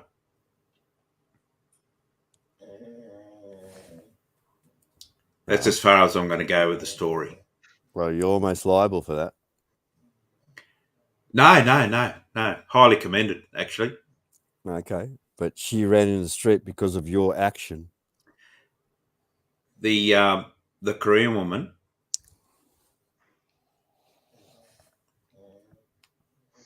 be on the same story here. Mm. Man, over 6 foot, holding a Korean woman by the throat in an alleyway. Right. Mrs. drives past, sees a commotion, puts a man down. Korean woman runs across the middle of the road. Gets hit by a car. Flags down, passing cars. Down, passing cars. Not gets hit by a car. Oh, it doesn't get hit. Okay. You don't have to be negative, mate. Now, come on. There's a positive out of this. I'm trying to picture it. Sometime later, the Korean woman sends a Bible, a candle, and a bunch of roses to my wife. Thanks her humbly for saving her life. The cunt that fucking did the crime was on parole for guess what? Doing the same thing.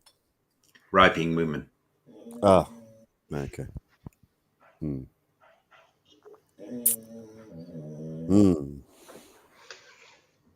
So that's the calibre of the woman that I'm married to, mate.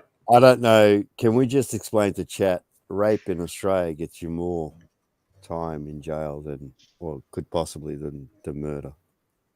Yeah, that's not an unrealistic statement that you just made. It's not a, you know, they look at the perp, they look at his background, and they think, do we need this cunt out in society? No, we don't. So he gets 16, right? And some may say after 30 years of marriage, I've had 3 life sentences. Yeah, but that cunt gets 16, 18, and yet he'll be sharing a cell with another bloke that's in for rape, and he's in for 8, which is mandatory, right? And they'll both fight, and they've been put in that cell for a reason, to fight. It's to show them both that you're both fucked up, you dickheads, right? None of you is right. One thinks he's right because he got 8 years, and the other cunt got 16 years, and he thinks, fucking, how did you get 8 years, you fucking cunt? I'm going to bash you. So they put him in the same cell. That's what Australia I think at the end of the day, one of them might be mummy and say to the junior man that got less years, come and suck mummy on the cock. Well, we just have a habit of putting them both in the same fucking cell. They're in there for punishment, right?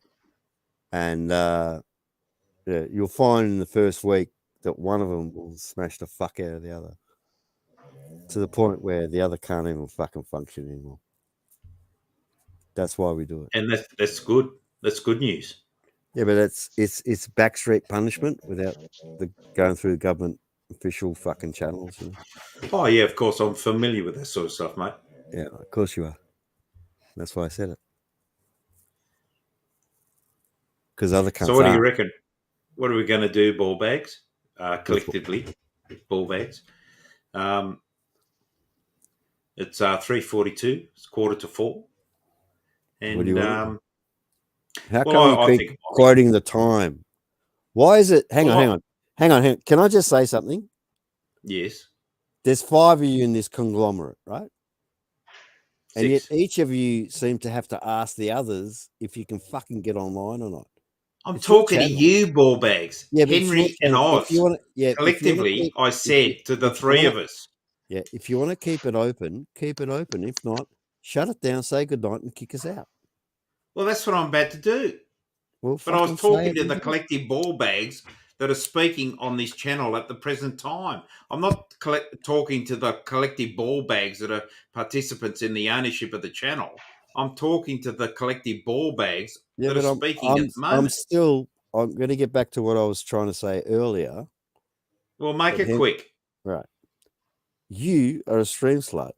You've had the buttons now for 3 weeks and you haven't used them. Like, just to come online and say, g'day, what's going on, blokes?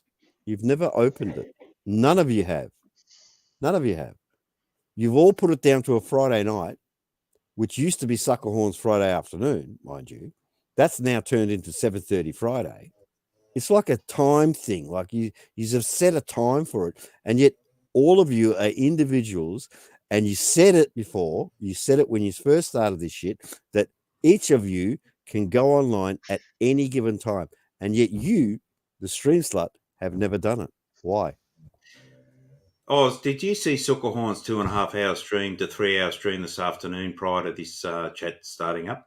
No, I missed all of it until the last bit when... if you're going to throw something out, speak with fucking knowledge before you start saying something. Okay. No. I'm not putting anyone down. Don't get me wrong. I'm just saying... Well, no. You've got this opportunity. You just said something about we've taken over Sucker Horn's stream. He had a stream before us. No, that's not what I said. 3 hours. That's not what I said.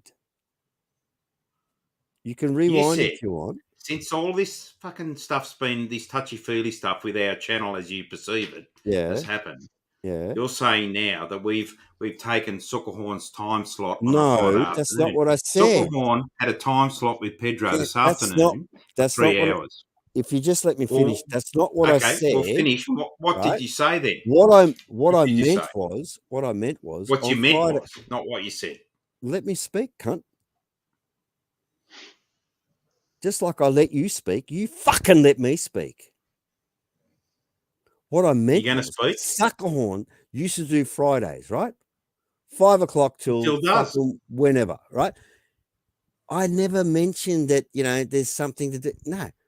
What I meant was you guys had the power of the button to start a stream, but you don't do it, and you wait for Suckerhorn to do his Friday, and then you guys jump in on a Friday night. Why don't you, as a stream slut, because I've seen you on different streams at different hours through the fucking weeknight, doesn't matter with you, why don't you open your own fucking stream? Because now you've got the power to do it. You don't do it. Oz, that's none of your fucking business. I know it's not, but I'm asking you, why don't you do it? You have the power to do it. You don't do it. It's got nothing to do with Mr. Suckerhorn. Don't, make me sound like I'm trying to sound bad or trying to say something bad. You are. No, you I are. wasn't. You're trying to dictate to me us how we're going to run this channel. And it's none of your fucking business. I'm not asking how you're going to run the channel. I'm asking, you've all got the power to click the button to come live, but none of you do until Friday. And the point is? That's my point. None of you do till Friday. Think about it. Well, and yet you're a stream slut that goes and joins streams through the week. You got your own stream here. The bottom line is, is that we've all paid for it. It's no one else's fucking business. We'll stream when we want. If we want to do it on a Friday, we will. You're not getting the point, are you? You still I get your point can't loud and think clear. outside your little fucking square. Don't need to, mate. Yeah, obviously you don't, right? This is your downfall. What I'm trying to say is all week you can just go live. You can just go live. Just click live. It's your channel. Yeah, there's 5, 6 of you. Just click live. But you don't. You wait till fucking Friday and Saturday. And then you want people to come on. And you were almost begging for people to come on. Sorry to say that, but you were. Okay. So to stop that and to stop your fucking begging and to stop your begging, how about during the week, you just click the button and go live? Well, maybe YouTube doesn't run my life, mate. Does it run yours? It certainly doesn't run mine, as you know, right? But I've seen you at 3, 4, 5 in the morning on different streams. Once or twice, man. On different streams. When was the last time I was on at 4 a.m.? When now you've got the button and you never press it to go When was live. the last time I was on at 4 a.m., man? Answer the question. When was the last time I was on at 4 a.m., apart from tonight? Last week. Bullshit. Bullshit, nothing. Who was it with? I don't know. You got no fucking idea. I don't know. But because I wasn't. You were. You got no idea, mate. Anyway, I'm not you're going not going to keep me going. I'm not going to argue. Henry, what I'm trying to say. Thank you, sir, for turning up as usual. Man about Oz, thank you. This is what pisses people off. Mr. Team W, thank you very much. It's been a pleasure. If people get pissed off, don't come back. Don't click the link. Yeah, but this is what you're doing. You're going to talk over me, right? This is how people get pissed off with you. Because it's me. Because it's me. I don't give a fuck, right?